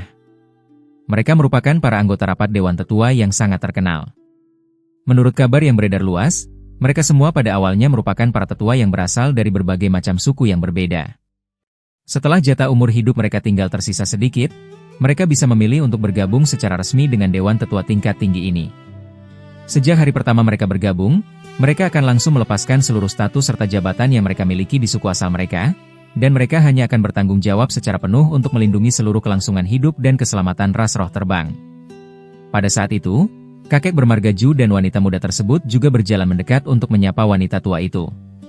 Setelah selesai berbincang sejenak, seluruh rombongan ini kembali menaiki punggung burung raksasa mereka dan terbang menuju ke arah gunung besar di bawah pimpinan 10 orang tetua tersebut. Tidak lama kemudian, mereka sudah tiba di dekat wilayah gunung besar tersebut. Di arah depan, terdapat sebuah kompleks bangunan yang sangat megah tampak terlihat samar-samar.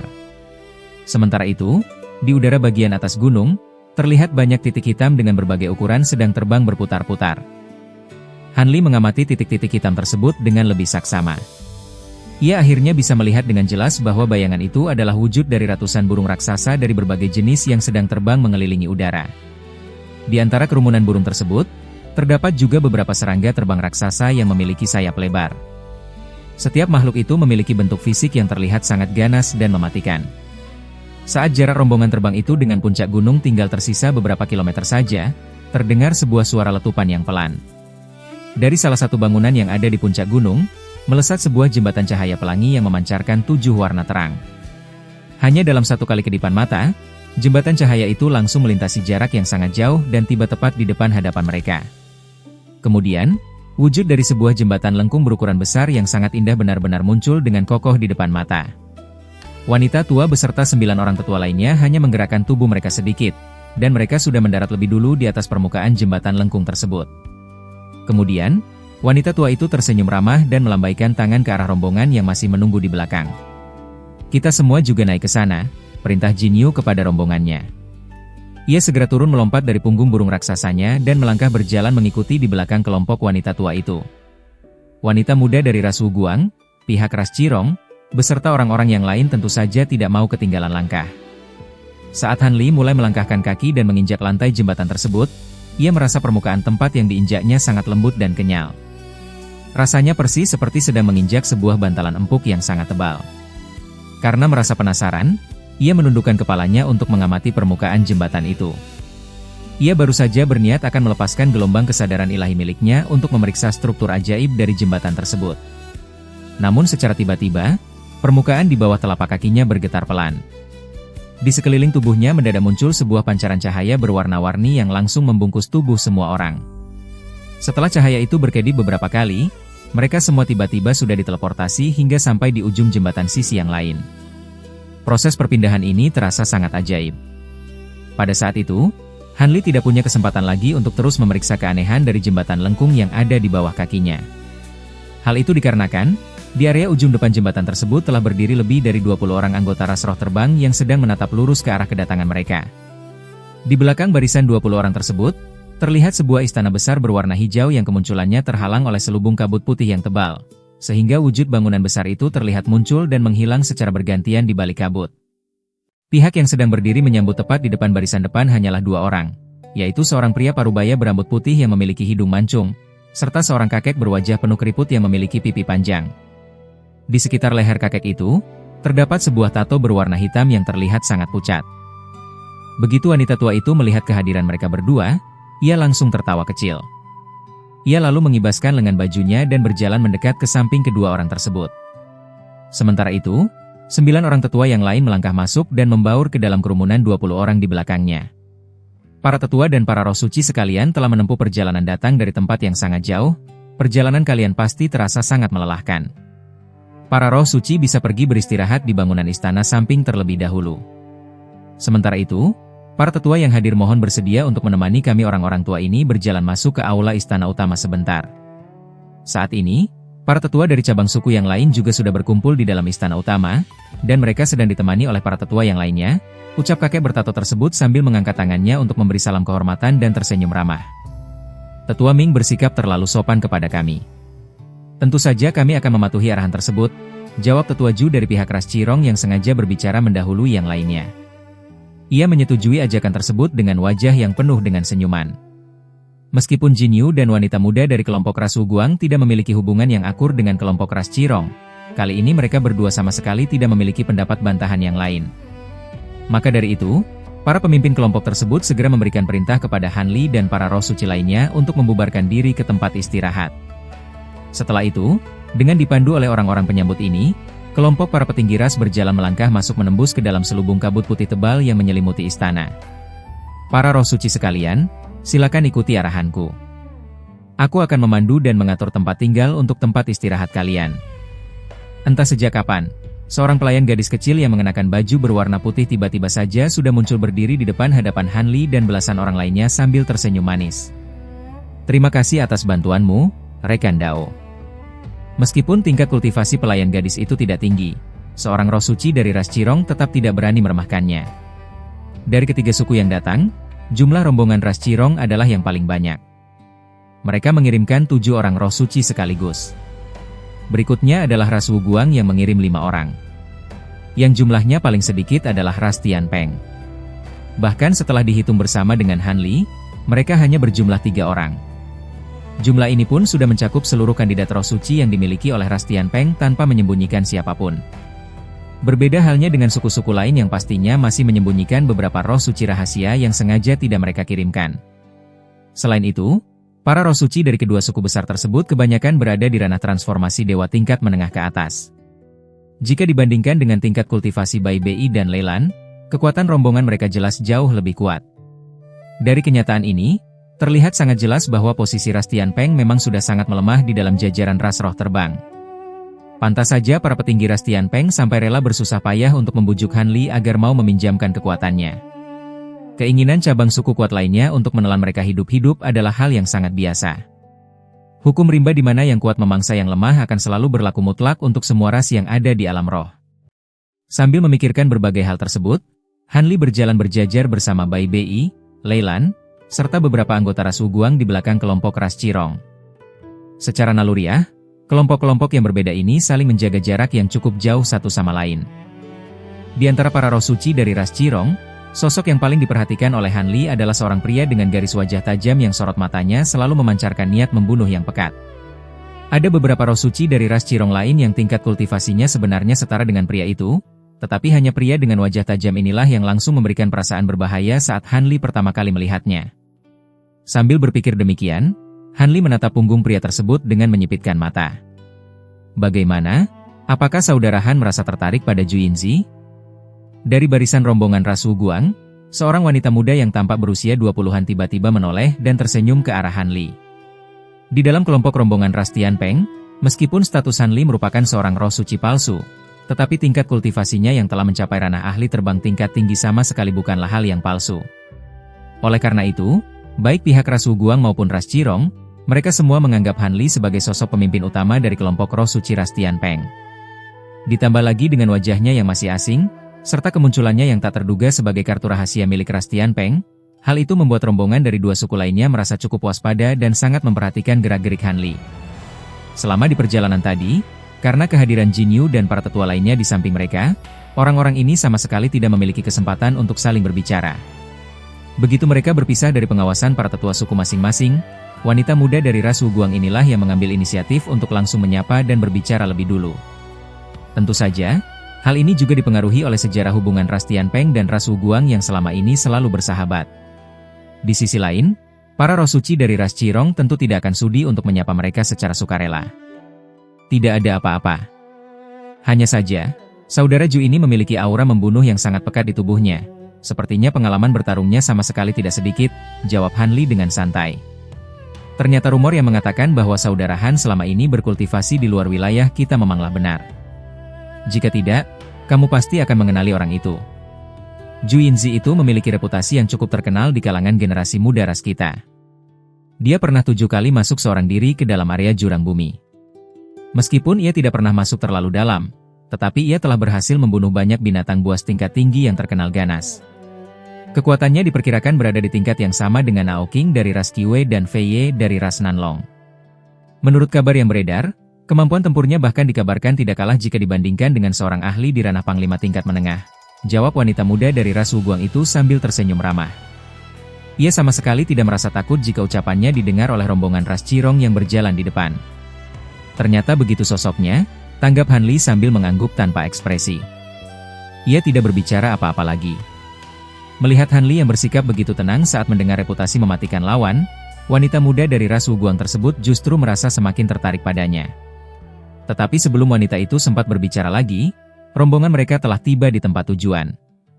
Gadis pelayan berbaju putih itu menghentikan langkahnya tepat di depan beberapa buah bangunan paviliun yang memiliki 6 atau 7 lantai. Gadis itu membalikkan badan dan berkata, "Kalian dari ketiga suku bisa saling berunding untuk masing-masing memilih satu bangunan paviliun sebagai tempat peristirahatan. Namun, ada satu hal yang wajib aku ingatkan kepada kalian semua. Di wilayah puncak Kaisar Giok ini, selain di dalam area arena pertarungan yang terletak di wilayah paling timur, kalian dilarang keras untuk bertarung di tempat lain. Jika ada yang berani melanggar aturan ini, hukuman paling ringannya adalah siksaan fisik yang berat, dan hukuman paling beratnya adalah tingkat kultivasi kalian akan dihancurkan." "Kami mengerti. Terima kasih atas peringatanmu, Nona." Sebagian besar orang yang mendengar peringatan tegas tersebut seketika menjadi waspada. Seorang pria tampan dari ras Cirong melangkah maju dan mewakili yang lain untuk mengucapkan terima kasih. "Namaku Xiao Ju. Mulai saat ini, aku akan bertanggung jawab penuh atas semua urusan keseharian dari ketiga suku kalian selama berada di tempat ini. Jika kalian membutuhkan suatu keperluan, kalian bisa mencariku di paviliun depan." Gadis berbaju putih itu tersenyum manis.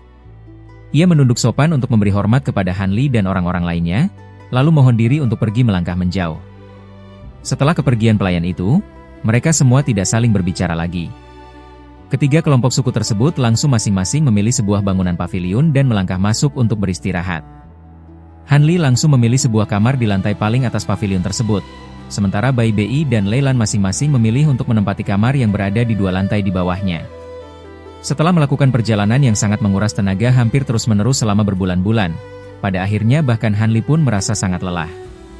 Tanpa banyak bicara, ia langsung duduk bersila di atas ranjangnya untuk memulihkan tenaga. Entah sudah berapa lama waktu berlalu. Ketika ia membuka matanya kembali, kondisi langit di luar jendela kamarnya sudah berubah menjadi gelap gulita. Ia turun dari ranjangnya dengan langkah yang ringan dan meregangkan otot tubuhnya sejenak. Setelah merasa kondisinya kembali segar, ia berjalan turun ke lantai bawah dengan tenang untuk memeriksa keadaan rekan-rekannya. Ternyata setibanya di lantai bawah, ia melihat bahwa Bai Bei masih sedang berkonsentrasi mempraktikkan meditasi di dalam kamarnya, sementara wanita bernama Leilan itu tidak ada di dalam tempatnya. Han Li merasa sedikit heran. Ia masih mengingat dengan jelas bahwa sebelum mereka berangkat meninggalkan kota suci, Tetua Besar Jin Yu telah berpesan berkali-kali kepada mereka. Jin Yu menegaskan agar mereka bertiga tidak mudah berpencar saat sedang berada di wilayah luar, agar mereka tidak memberikan celah sedikit pun bagi orang asing untuk menyerang dan menggagalkan rencana suku mereka. Han Li berpikir sejenak dan mulai merasa sedikit khawatir. Ia pun akhirnya memutuskan untuk berjalan keluar dari paviliun dengan kedua tangan ditautkan di belakang punggungnya. Keselamatan kedua kandidat itu sangat berkaitan erat dengan persentase tingkat keberhasilan ujian di jurang bumi, sehingga Han Li mau tidak mau harus turun tangan untuk memedulikan mereka. "Oh, bukankah ini saudara Han? Sungguh sebuah kebetulan yang sangat langka." Begitu ia baru berjalan melangkah keluar beberapa meter dari pintu paviliun, tiba-tiba sebuah suara sapaan yang terdengar malas masuk menyapa telinganya. Han Li mengedipkan matanya perlahan dan menoleh ke arah sumber suara tersebut. Tampak seorang pemuda berwajah bundar sedang berjalan keluar dari halaman paviliun yang lain. Pemuda itu adalah salah satu roh suci dari kelompok ras Cirong, dan saat ini wajahnya dipenuhi dengan senyuman yang tampak ramah. Wajah Han Li tetap datar tanpa menunjukkan ekspresi, tetapi di dalam hatinya, ia tertawa dengan sangat dingin. Sangatlah aneh jika orang ini benar-benar hanya sedang kebetulan lewat dan bertemu dengannya. Pemuda dari musuh sukunya itu pasti sudah sengaja berdiri menunggu di tempat itu sejak lama untuk menantikan kemunculan mereka. Meskipun Han Li tidak tahu apa tujuan sebenarnya dari pemuda itu, tetapi niatnya pasti bukanlah sebuah hal yang baik. Maka dari itu, Han Li hanya menatapnya dalam diam tanpa membalas sapaannya. "Mengapa saudara Han bersikap begitu kaku dan terkesan menjaga jarak denganku? Meskipun saat ini memang ada sedikit ketegangan konflik di antara kedua suku kita, tetapi sebelum kita benar-benar masuk ke dalam jurang bumi, hubungan pribadi kita tidak perlu sampai memburuk dan setegang ini. Siapa tahu, nanti jika suku kalian benar-benar bergabung menjadi bawahan dari ras Cirong kami, Kita pada akhirnya akan menjadi saudara yang hidup di bawah naungan satu suku yang sama, ucap pemuda dari ras Cirong itu. Ia masih terus berbicara tanpa mempermasalahkan sikap bungkam dari Han Li. Jika kedua belah pihak suku kita ini benar-benar bersatu, hal semacam itu memang mungkin saja bisa terjadi. Han Li akhirnya membalas ucapan orang itu sambil menyipitkan matanya, lalu ia balik memberikan senyuman tipis. Melihat perubahan sikap dan ekspresi Han Li yang terjadi begitu cepat, pemuda berwajah bundar itu sempat tertegun heran, lalu ia kembali tertawa. Namaku Citian, aku juga baru pertama kalinya datang berkunjung ke puncak Kaisar Giok ini. Karena kita sama-sama baru tiba, bagaimana kalau kita pergi berjalan-jalan bersama untuk mengelilingi tempat ini? Ajak roh suci dari ras Cirong itu dengan nada layaknya seorang teman lama yang sangat baik. Pergi berjalan-jalan bersama denganmu? Alis Han Li langsung terangkat sebelah. Di seluruh area tempat ini terdapat formasi larangan kuat yang melarang keras adanya pertarungan antar peserta. Apakah saudara Han merasa takut jika aku diam-diam akan menjebakmu?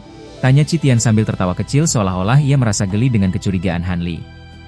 Aku sama sekali tidak merasa takut dijebak oleh jebakan rendahan semacam itu. Aku hanya sekadar tidak tertarik untuk pergi berjalan-jalan menghabiskan waktu bersamamu. Ekspresi wajah Han Li kembali berubah menjadi dingin. Citian merasa sedang dipermainkan secara terang-terangan. Sorot matanya langsung berubah dan memancarkan keganasan yang tidak ditutupi, dan senyuman palsu di wajahnya pun akhirnya menghilang seketika. Saudara Han tiba-tiba memutuskan untuk berjalan keluar di malam hari seperti ini. Kamu pasti berniat ingin pergi mencari Nona Lei dari suku kalian, bukan? Pemuda berwajah bundar itu terdiam sesaat, lalu melontarkan pertanyaan itu perlahan. Apa maksud di balik ucapanmu barusan? Suara Han Li terdengar sangat dingin layaknya es. Tidak ada maksud apa-apa. Aku tadi hanya kebetulan melihat sosok Nona Leilan sedang berjalan keluar bersama dengan kakak seperguruan Hongsa yang berasal dari suku kami. Nona Lei sempat berkata bahwa ia ingin pergi berjalan menuju ke arah arena pertarungan untuk sekadar melihat-lihat keadaan di sana. Aku hanya sekadar berbaik hati untuk memberitahumu. Dengan begitu, saudara Han tidak perlu lagi repot-repot membuang tenaga untuk mencari tanpa arah yang pasti, ucap Citian sambil kembali tersenyum licik. Kalau memang begitu keadaannya, maka aku harus mengucapkan banyak terima kasih kepada saudara Ci atas informasinya yang sangat berharga. Han Li mengerutkan keningnya diam-diam di dalam hati, tetapi ekspresi di permukaan wajahnya sama sekali tidak menunjukkan adanya keanehan sedikit pun. Ia hanya sedikit mengangkat tangannya sebagai bentuk salam perpisahan singkat, lalu langsung melangkah pergi meninggalkan orang itu. Melihat punggung Han Li yang semakin menjauh dari pandangan, mata Citian berkedip dengan cepat, dan ia langsung mendengus dingin dengan raut wajah meremehkan. Adik seperguruan Ci, kamu sudah melakukan tugas memancing ini dengan sangat baik. Saat sosok tubuh Han Li sudah benar-benar lenyap dari ujung jalan kecil di kejauhan, tiba-tiba terdengar sebuah suara datar yang menggema pelan dari arah belakang pavilion. Kemudian, sesosok bayangan tampak bergerak keluar dari balik pintu pavilion. Dari dalam kegelapan bangunan itu, berjalan keluar seorang pria yang bertubuh tinggi dan kurus. Warna kulit pria ini jauh lebih gelap jika dibandingkan dengan kulit anggota ras Cirong pada umumnya, dan tatapan matanya memancarkan hawa niat membunuh yang sangat pekat. Kakak seperguruan Ju. Untuk menangani hal remeh semacam ini, orang lain selain diriku juga pasti bisa melakukannya dengan baik. Meskipun dia memang memiliki tingkat kultivasi di ranah ahli terbang tingkat tinggi, tetapi mengapa kakak seperguruan sampai harus begitu memperhatikan gerak-geriknya? Siapapun di antara petarung elit kita pasti bisa menangani orang baru itu dengan sangat mudah. Ekspresi wajah Citian seketika berubah menjadi sangat patuh. Ia dengan cepat membungkukkan badannya untuk memberi hormat yang tulus kepada pria jangkung tersebut. Adik seperguruan Ci, kamu sama sekali tidak memahami situasinya. Tebakanmu itu salah besar. Jika orang ini benar-benar merupakan sosok persis seperti yang selama ini aku duga, maka kalian semua pasti tidak akan pernah menjadi tandingannya. Ju Yinzi mengucapkan sesuatu yang langsung membuat pemuda berwajah bundar itu mendongak terkejut. Apakah kakak seperguruan secara diam-diam sudah pernah mengenali identitas orang ini sejak dulu? Citian bertanya karena merasa tertegun. Adik seperguruan pasti sudah mengetahui kabar memalukan mengenai Tian Ming dan kelompoknya yang terpaksa harus kabur pulang ke suku tanpa membawa hasil apapun pada beberapa bulan yang lalu, kan? Ju Yinzi tiba-tiba membalas pertanyaan itu dengan melontarkan sebuah pertanyaan lain. Tentu saja aku pernah mendengar sedikit desas-desus mengenai kabar tersebut. Menurut rumor yang beredar di kalangan tetua, kakak seperguruan Tian Ming bukan hanya telah gagal secara total dalam menyelesaikan misi pelacakannya, tetapi ia juga harus kehilangan nyawa seekor binatang buas peliharaannya yang berjenis burung ciho tingkat tinggi, serta merusak sebuah artefak sihir mutiara naga api cadangan miliknya.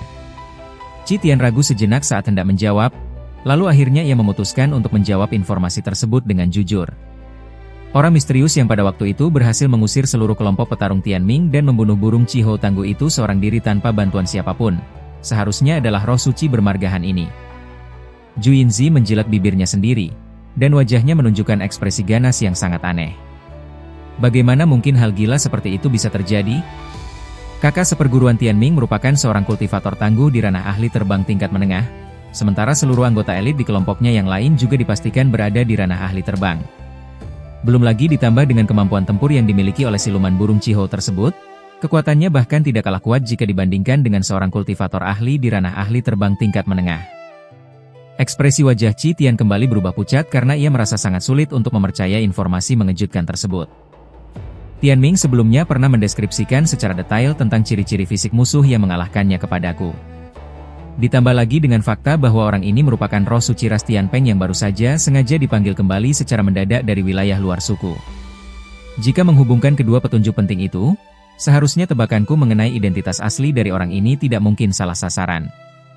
Kemungkinannya, kekuatan sejati yang disembunyikan oleh orang ini setidaknya telah mencapai ranah ahli terbang tingkat tinggi. Jika dugaanku ini salah, sosok arogan seperti Tianming beserta orang-orangnya tidak akan mungkin sampai memilih lari mundur dari pertarungan karena mereka sadar bahwa mereka sama sekali tidak mampu mengalahkannya, ucap Zhu Yinzi dengan nada yang sangat muram. Jika memang begitu kenyataan mengerikan yang ada di balik layarnya, berarti ras Tianpeng ternyata masih menyimpan sedikit kemampuan perlawanan. Dulu saat para roh suci utama mereka dikabarkan baru saja gugur secara beruntun, banyak orang di luar sana dengan yakin mengatakan bahwa mereka sudah tidak memiliki kandidat roh suci cadangan sama sekali, sehingga mereka pastinya akan segera ditelan habis dengan mudah oleh ras Qirong pada saat ujian kali ini. Siapa yang menyangka, tiba-tiba saja mereka bisa memunculkan 3 orang roh suci baru sekaligus secara entah dari mana, dan salah satunya bahkan merupakan seorang kultivator mengerikan yang telah mencapai ranah ahli terbang tingkat tinggi. Hal ini sungguh berada di luar dugaan semua orang. Pemuda berwajah bundar itu mengedipkan matanya berkali-kali. Meskipun ia sudah mendengarkan analisis logis tersebut, ia masih merasa setengah tidak percaya dengan kebenarannya. Hal itu sama sekali bukan sesuatu yang aneh. Bagaimanapun juga, pada masa kejayaannya di zaman kuno dulu, ras Tianpeng merupakan salah satu cabang suku yang menempati puncak kekuasaan dan sangat ditakuti di dalam jajaran ras roh terbang. Jadi, jika mereka diam-diam ternyata masih menyimpan sebuah kartu rahasia yang tidak diketahui oleh pihak luar selama ribuan tahun, itu adalah hal yang sangat wajar bagi sebuah suku kuno. Tetapi, para tetua suku kita kali ini telah memberikan instruksi perintah yang sangat jelas. Lebih baik kita membuang ego dan bergabung dengan suku musuh lain untuk membagi-bagi wilayah kekuasaan ras Tianpeng, daripada membiarkan mereka melahirkan sosok roh suci tangguh baru yang nantinya berpotensi besar akan membangkitkan dan memperkuat posisi mereka lagi. Han Li ini kemungkinan besar merupakan sosok inti yang memiliki peluang paling tinggi untuk berhasil terpilih secara resmi menjadi roh suci penerus dari ras Tianpeng. Karena alasan berbahaya itulah, sebelum kita masuk ke dalam medan kematian di area jurang bumi, kita wajib mengetahui dan menguji terlebih dahulu sejauh mana kemampuan asli dari orang itu. Aku sangat tidak mau melakukan hal gegabah yang mengundang maut tanpa adanya persiapan matang yang pasti. Zhu Yinzi berkata dengan nada yang sangat tegas memperingatkan. Ucapan dan pertimbangan yang dipikirkan oleh kakak seperguruan memang sangat masuk akal. Kalau begitu rencananya, mari kita juga segera berangkat terbang ke arena pertarungan sekarang. Pria bernama Han itu pasti akan segera menyusul bergegas pergi ke tempat jebakan tersebut. Qi Tian tersenyum licik. Tentu saja hal itu sudah pasti. Jumlah total roh suci yang masih dimiliki oleh ras Tianpeng saat ini sangatlah sedikit. Jika dia bersikeras benar-benar tidak mau pergi menyusul ke arena untuk menengok kondisi rekannya, dan sampai terjadi sesuatu yang buruk pada nyawa wanita itu di sana, pria itu juga pada akhirnya tidak akan pernah bisa lepas dari jerat pertanggungjawaban para tetuanya. Zhu Yinzi juga ikut mendengus dan tertawa kecil penuh kelicikan. Kemudian, kedua orang dari ras Qirong itu segera melepaskan cahaya pelindung sihir dan terbang melesat dengan cepat menuju ke arah timur. Han Li berjalan santai di atas jalan yang tersusun dari batu hijau. Ia tampak menikmati pemandangan di sekelilingnya dengan tenang. Sekilas pandang, jarang sekali terlihat ada orang yang berjalan di sekelilingnya. Namun jika ia mendongak, akan terlihat beberapa orang yang sedang melintas terbang di ketinggian. Para anggota ras roh terbang memang jauh lebih terbiasa bergerak dengan terbang di udara, sehingga jalan-jalan batu yang ada di tanah ini sebenarnya lebih berfungsi sebagai hiasan belaka. Sambil berjalan, Han Li tiba-tiba teringat akan skala kekuatan ras roh terbang yang sedang berkumpul di tempat ini. Di dalam hatinya, ia hanya bisa mendesah panjang. Tidak perlu membahas yang lain, hanya dengan memperhitungkan para tetua yang menjadi pemimpin dari 72 cabang ras roh terbang serta ditambah dengan kehadiran puluhan anggota Dewan Tetua di tempat ini, skala kekuatan tempur gabungan ini sudah jauh melampaui kekuatan yang dimiliki oleh kota Tianyuan. Apalagi, pada masa-masa tenang, kota Tianyuan biasanya hanya dijaga ketat oleh 10 orang tetua tingkat penyatuan tubuh. Tentu saja saat menghadapi perang besar, mereka bisa memobilisasi dan mengumpulkan hampir 100 eksistensi petarung di tingkat penyatuan tubuh yang berasal dari gabungan ras manusia dan ras siluman. Namun, itu adalah skala kekuatan gabungan dari dua ras sekaligus. Jika hanya mengandalkan kekuatan murni dari ras manusia atau ras siluman saja, kekuatan mereka dipastikan tidak akan bisa menandingi kekuatan tempur secara keseluruhan yang dimiliki oleh ras roh terbang. Selain itu, jika membandingkan jumlah petarung tingkat transformasi dewa atau ranah pemurnian kekosongan di antara kedua ras ini, diperkirakan perbedaannya juga akan sangat tidak seimbang. Dengan memikirkan berbagai fakta ini, pantas saja jika selama bertahun-tahun ras manusia yang bertahan hidup di alam roh pada akhirnya hanya mampu melakukan segala cara untuk menyelamatkan diri mereka sendiri. Kenyataan yang menyebutkan bahwa ras mereka termasuk ke dalam golongan ras yang lemah di alam roh memanglah terbukti benar adanya. Sebaliknya, meskipun total kekuatan tempur ras roh terbang belum bisa disandingkan secara setara dengan ras-ras raksasa yang sangat mendominasi di alam roh, mereka setidaknya masih memenuhi syarat untuk masuk ke dalam kelompok ras dengan kekuatan tingkat menengah. Han Li terus berjalan sambil sibuk dengan pikirannya sendiri. Saat ia berbelok di persimpangan, tiba-tiba di arah depannya muncul sebuah pavilion kecil yang dikelilingi oleh beberapa jalan setapak yang mengarah ke berbagai arah yang berbeda. Di dalam pavilion tersebut, tampak dua orang gadis berbaju putih sedang duduk di atas kursi kayu sambil tertawa lepas dan berbincang santai. Begitu mereka melihat kedatangan orang asing, kedua gadis pelayan itu langsung menghentikan tawa mereka secara bersamaan dan menatap lekat ke arahnya. Salah satu dari kedua pelayan tersebut adalah gadis bertubuh mungil yang sebelumnya sempat memberikan jalan dan memandu kelompok Han Li. Gadis pelayan itu bernama Xiao Ju. Ternyata Nona Xiao Ju sedang berada di tempat ini. Apakah kebetulan Nona Xiao Ju sempat melihat salah seorang rekan kelompokku berjalan melewati tempat ini? Tanya Han Li dengan sangat sopan setelah ia berpikir sejenak. Apakah Tuan Han sedang menanyakan perihal Nona muda Leilan? Baru saja, aku memang melihat Nona muda berjalan melewati arah ini. Sepertinya, arah tujuannya adalah menuju ke arena pertarungan. Xiao Ju segera berdiri dan menjawab dengan tersenyum manis. Arena pertarungan? Apakah dia berjalan pergi sendirian ke sana? Hati Han Li langsung terpuruk curiga, lalu ia bertanya sekali lagi. Tidak sendirian. Ada nona muda Hongsa yang berasal dari ras Cirong yang menemaninya pergi ke sana. Xiao Ju mengedipkan matanya yang indah dan membalas senyuman yang penuh dengan sebuah arti tersembunyi. Terima kasih banyak atas informasinya.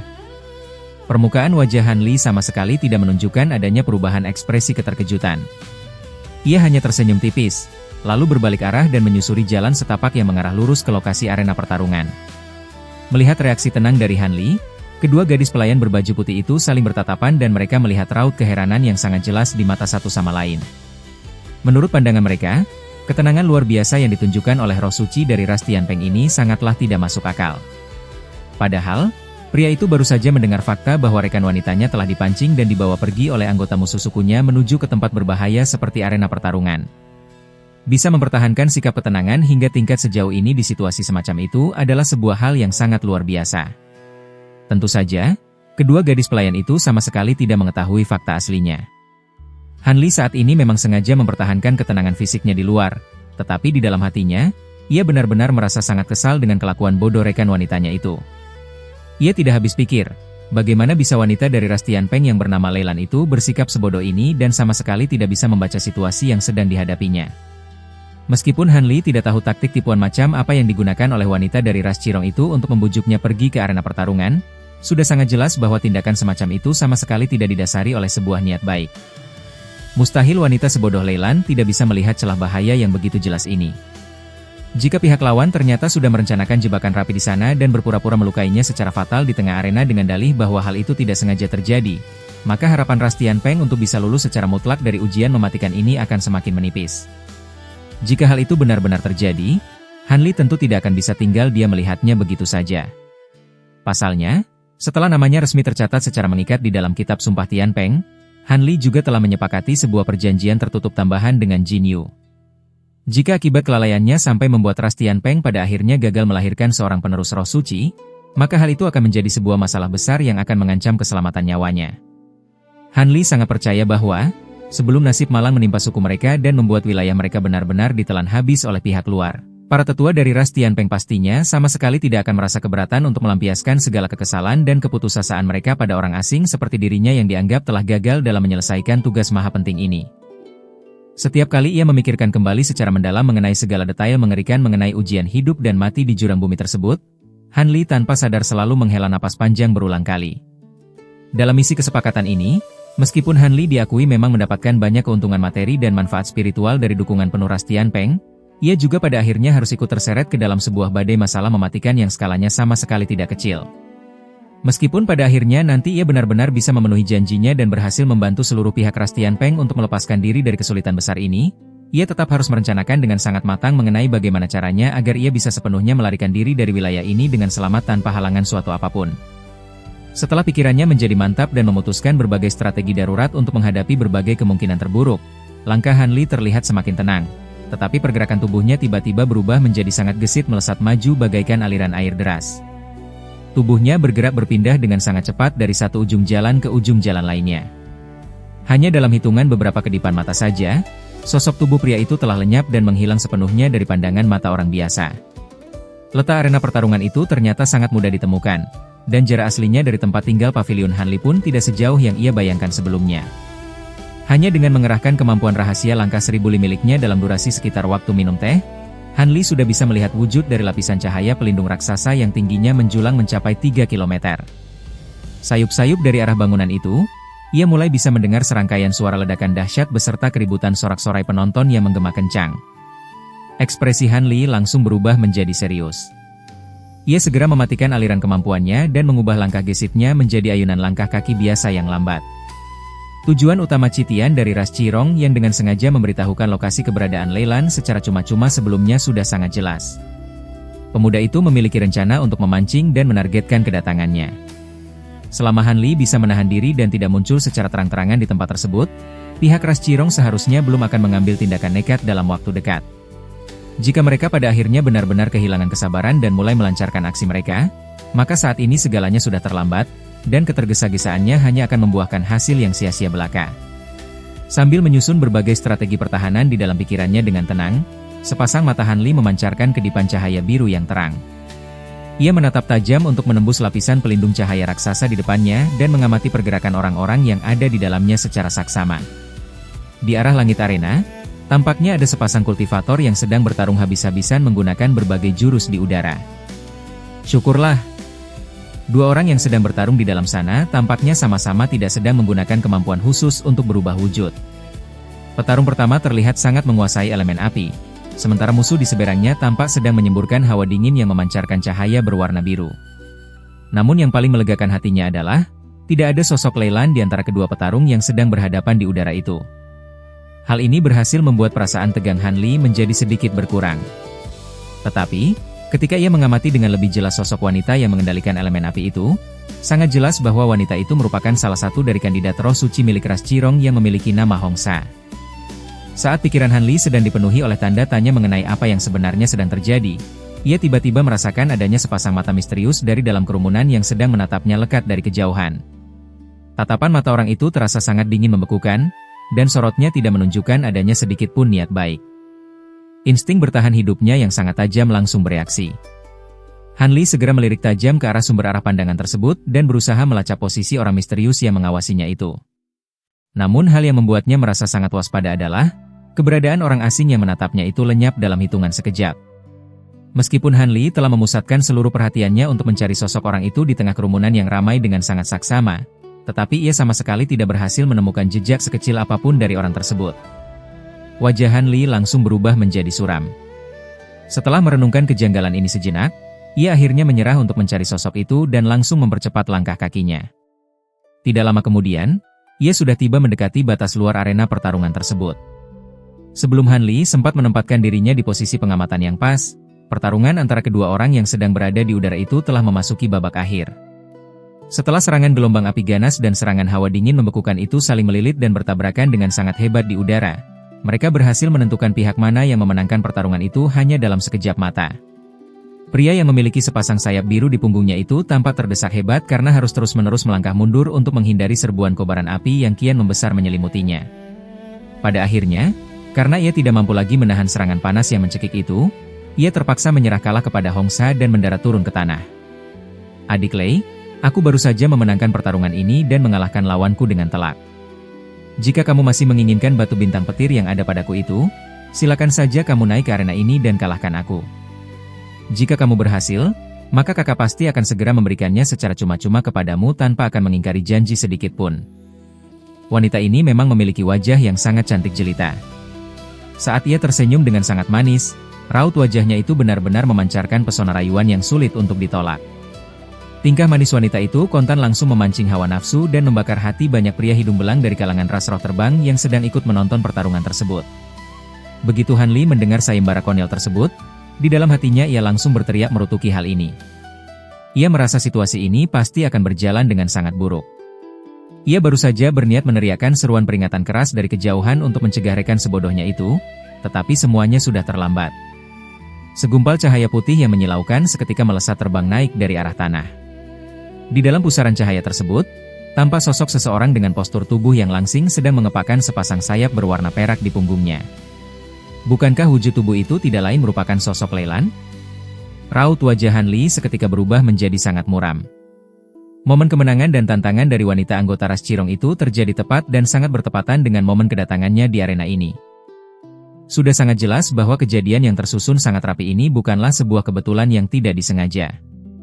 Pasti sosok misterius yang secara diam-diam telah mengintainya dari kejauhan tadilah yang telah mengirimkan sinyal kedatangannya kepada wanita di udara itu.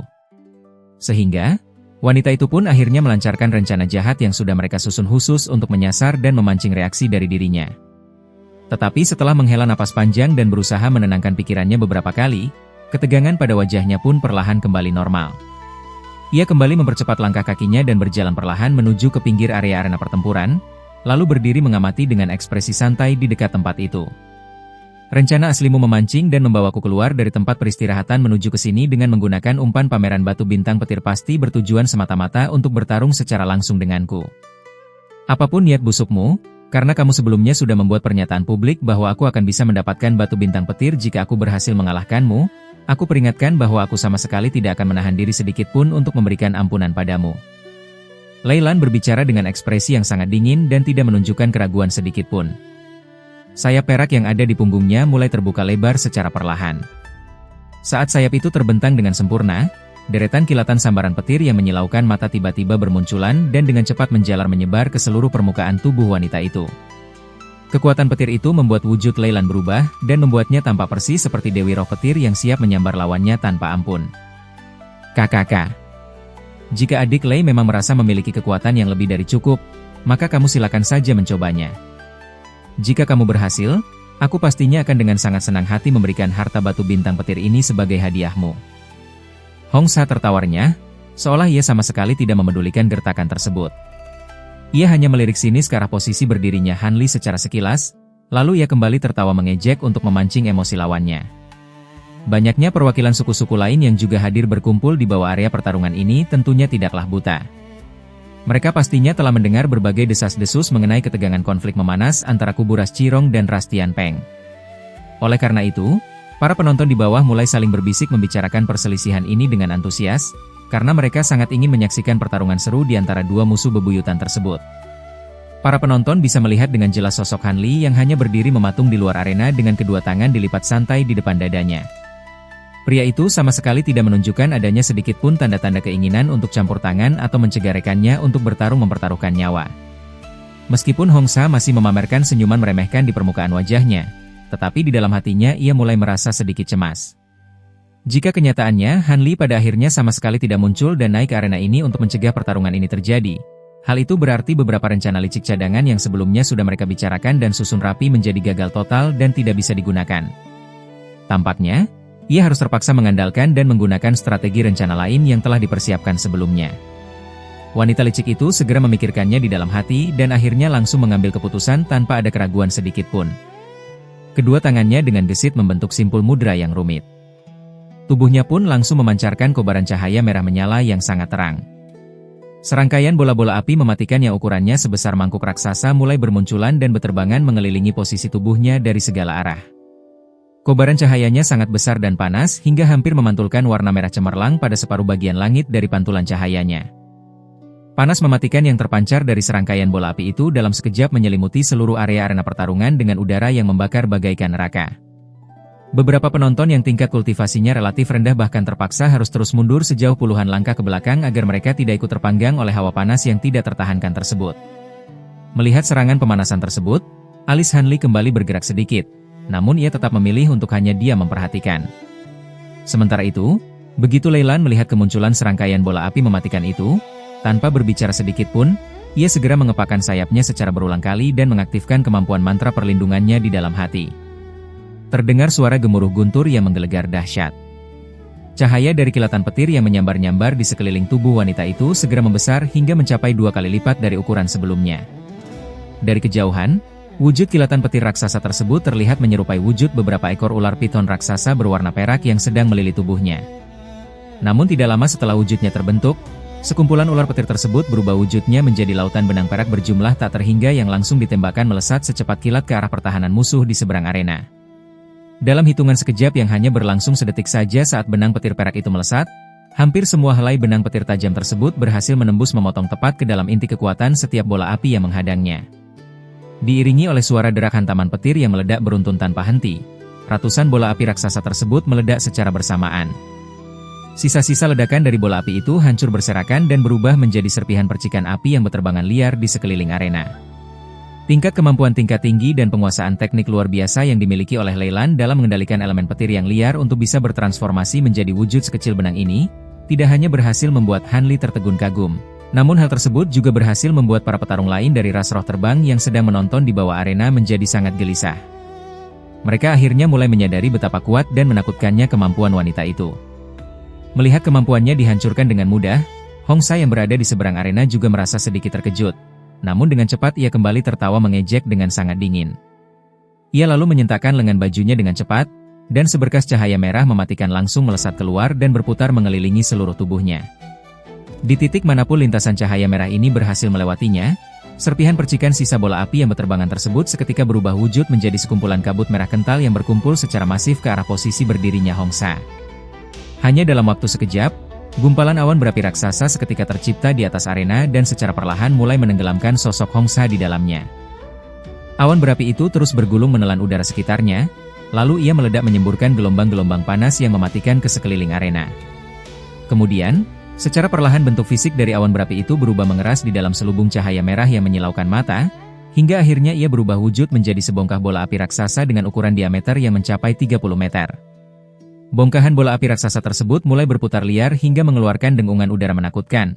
Lalu benda mengerikan itu mulai menggelinding turun dengan sangat cepat untuk menerjang dan membakar hancur Leilan. Leilan hanya menunjukkan sedikit perubahan ekspresi saat melihat bahaya mematikan itu mendekat. Tanpa berbicara, ia langsung mengangkat tinggi-tinggi lengannya. Pancaran cahaya perak dari elemen petir kembali meledak menyilaukan dan diikuti oleh suara guntur memekakan telinga.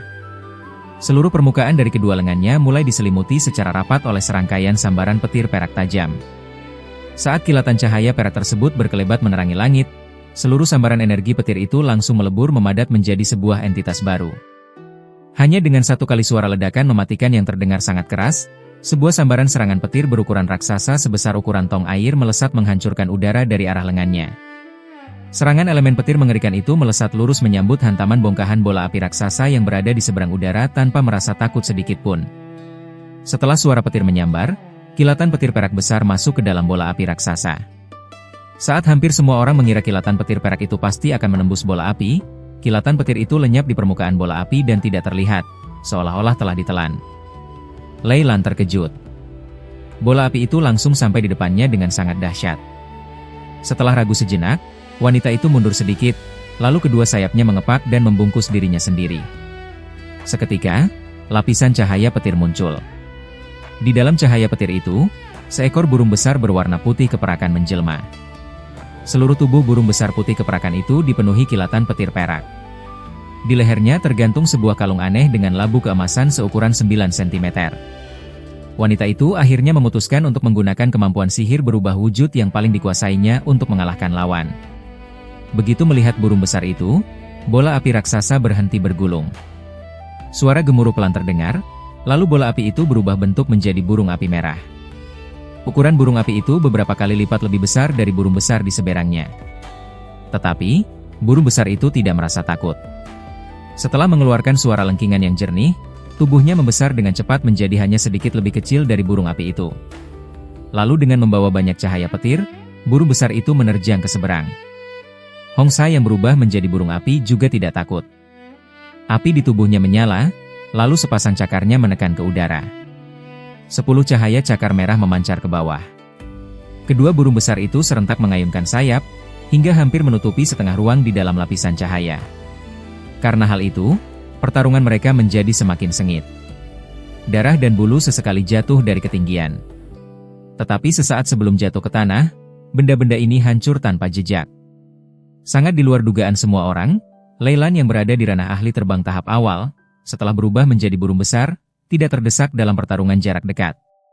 Ia malah menjadi semakin kuat. Kilatan petir dicakar dan tubuhnya secara perlahan berubah dari warna putih perak menjadi ungu pucat. Kekuatannya jauh melebihi kilatan petir perak. Cahaya biru berkedip di mata Han Li. Pemuda itu menatap burung besar di udara, dan sudut bibirnya menunjukkan ekspresi aneh. Orang lain tidak menyadarinya. Mereka mengira burung besar itu dengan sengaja menggunakan kemampuan sihir untuk meningkatkan kekuatan kilatan petir peraknya. Tetapi melalui mata spiritualnya, pemuda berjubah biru itu melihat dengan jelas bahwa kilatan petir ungu itu bukan dihasilkan sendiri oleh burung besar, melainkan dari labu keemasan sebesar ibu jari di lehernya. Labu keemasan itu sesekali memancarkan benang ungu yang tipis. Begitu benang ungu ini bersentuhan dengan kilatan petir perak yang dihasilkan burung besar, benang itu langsung menyatu dan lenyap. Dengan demikian, kilatan petir perak pelindung burung besar itu berubah dari warna putih perak menjadi ungu pucat. Benang ungu ini sepertinya memiliki asal-usul yang istimewa. Hongsa terus-menerus terdesak. Wanita itu merasa sangat marah sekaligus terkejut. Meskipun tidak tahu bagaimana lawannya melakukan hal itu, jelas Leyland menggunakan cara khusus. Jika tidak, apabila hanya dilihat dari tahapan kultivasinya, mana mungkin Leyland bisa menjadi tandingannya. Saat itu, di telinga wanita tersebut terdengar suara seorang pria yang dikirim melalui teknik rahasia. Suaranya tidak keras, tetapi berhasil membuat hatinya bergetar. Ia akhirnya membuang keraguan terakhirnya, mengepakkan sayap, dan menggunakan pusaka pamungkas yang telah ia siapkan untuk ujian. Sehelai bulu panjang di kepala burung api itu melesat. Terdengar suara letupan keras, bulu itu berubah menjadi burung api lain yang sama persis. Lalu burung api kedua itu membuka mulut dan menyemburkan bola api secara beruntun. Kemudian dengan api yang membesar, burung api itu menerjang ke medan pertarungan. Burung besar yang baru saja sedikit unggul itu, di bawah serangan dua burung api, mulai tidak mampu bertahan dan terus mengeluarkan suara lengkingan marah. Api dan kilatan petir saling bertabrakan. Hal itu membuat udara di dalam lapisan cahaya bergetar dan mengeluarkan suara dengungan. Udara di sekitarnya juga menjadi berubah bentuk. Tetapi hal ini juga membuat pemandangan pertarungan antara burung perak dan dua burung api itu menjadi sedikit kabur. Namun siapapun bisa melihat bahwa burung perak itu sudah berada dalam bahaya dan tidak akan bertahan lama.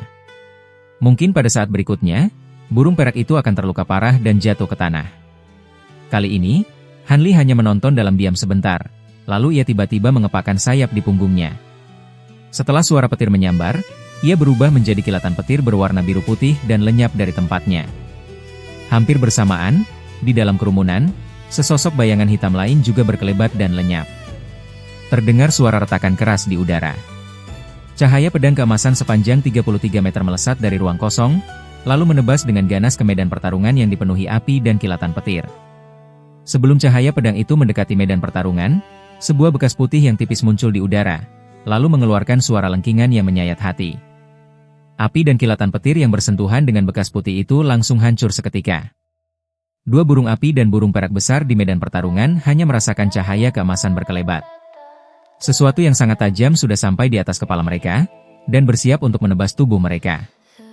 Mereka tidak bisa menahannya. Ketiga burung itu sangat terkejut dan tidak sempat bertarung lagi. Mereka serentak menarik kemampuan sihir mereka dan mundur menghindar.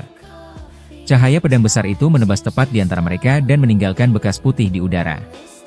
Kemudian, energi yang sangat besar meledak dari bekas putih tersebut.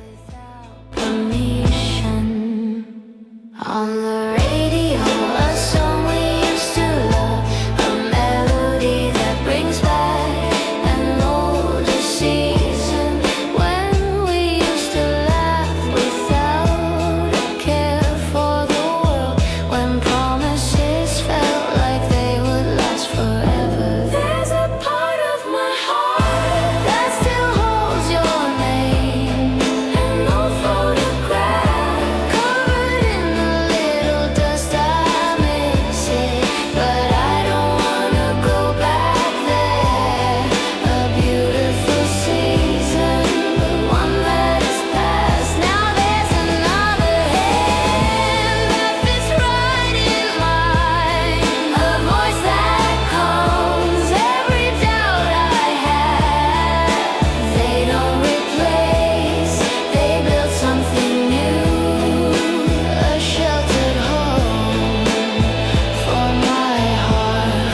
Remember clearly the pain of letting go, like a shipwrecked vessel in the deep blue sea. We were a story with an unfinished chapter. I had to close the book, even through the tears. But the wound is now just a scar on the skin, a reminder that I once hurt so deeply. And because of it, I've come to understand how precious this piece is that I now possess. There's a part of my heart that still holds your name, an old photograph covered in a little dust. I miss it, but I don't wanna go back there. A beautiful season, but one that is past. Now there's another hand that fits right in mine, a voice that calms every doubt I have. They don't replace, they build something new, a sheltered home for my heart. Maybe that memory will never truly leave. It becomes a shadow that follows the sun. A part of myself that was once broken is now embraced by the one I love. Life is a harmony of laughter and pain. There's a part of my heart that still holds your name, an old photograph covered in a little dust. I miss it, but I don't wanna go back there. A beautiful season, the one that is past. Now there's another hand that fits right in mine, a voice that calms every doubt I have. They don't replace, they build something new, a sheltered home for my heart. The song on the radio slowly fades away. They smile at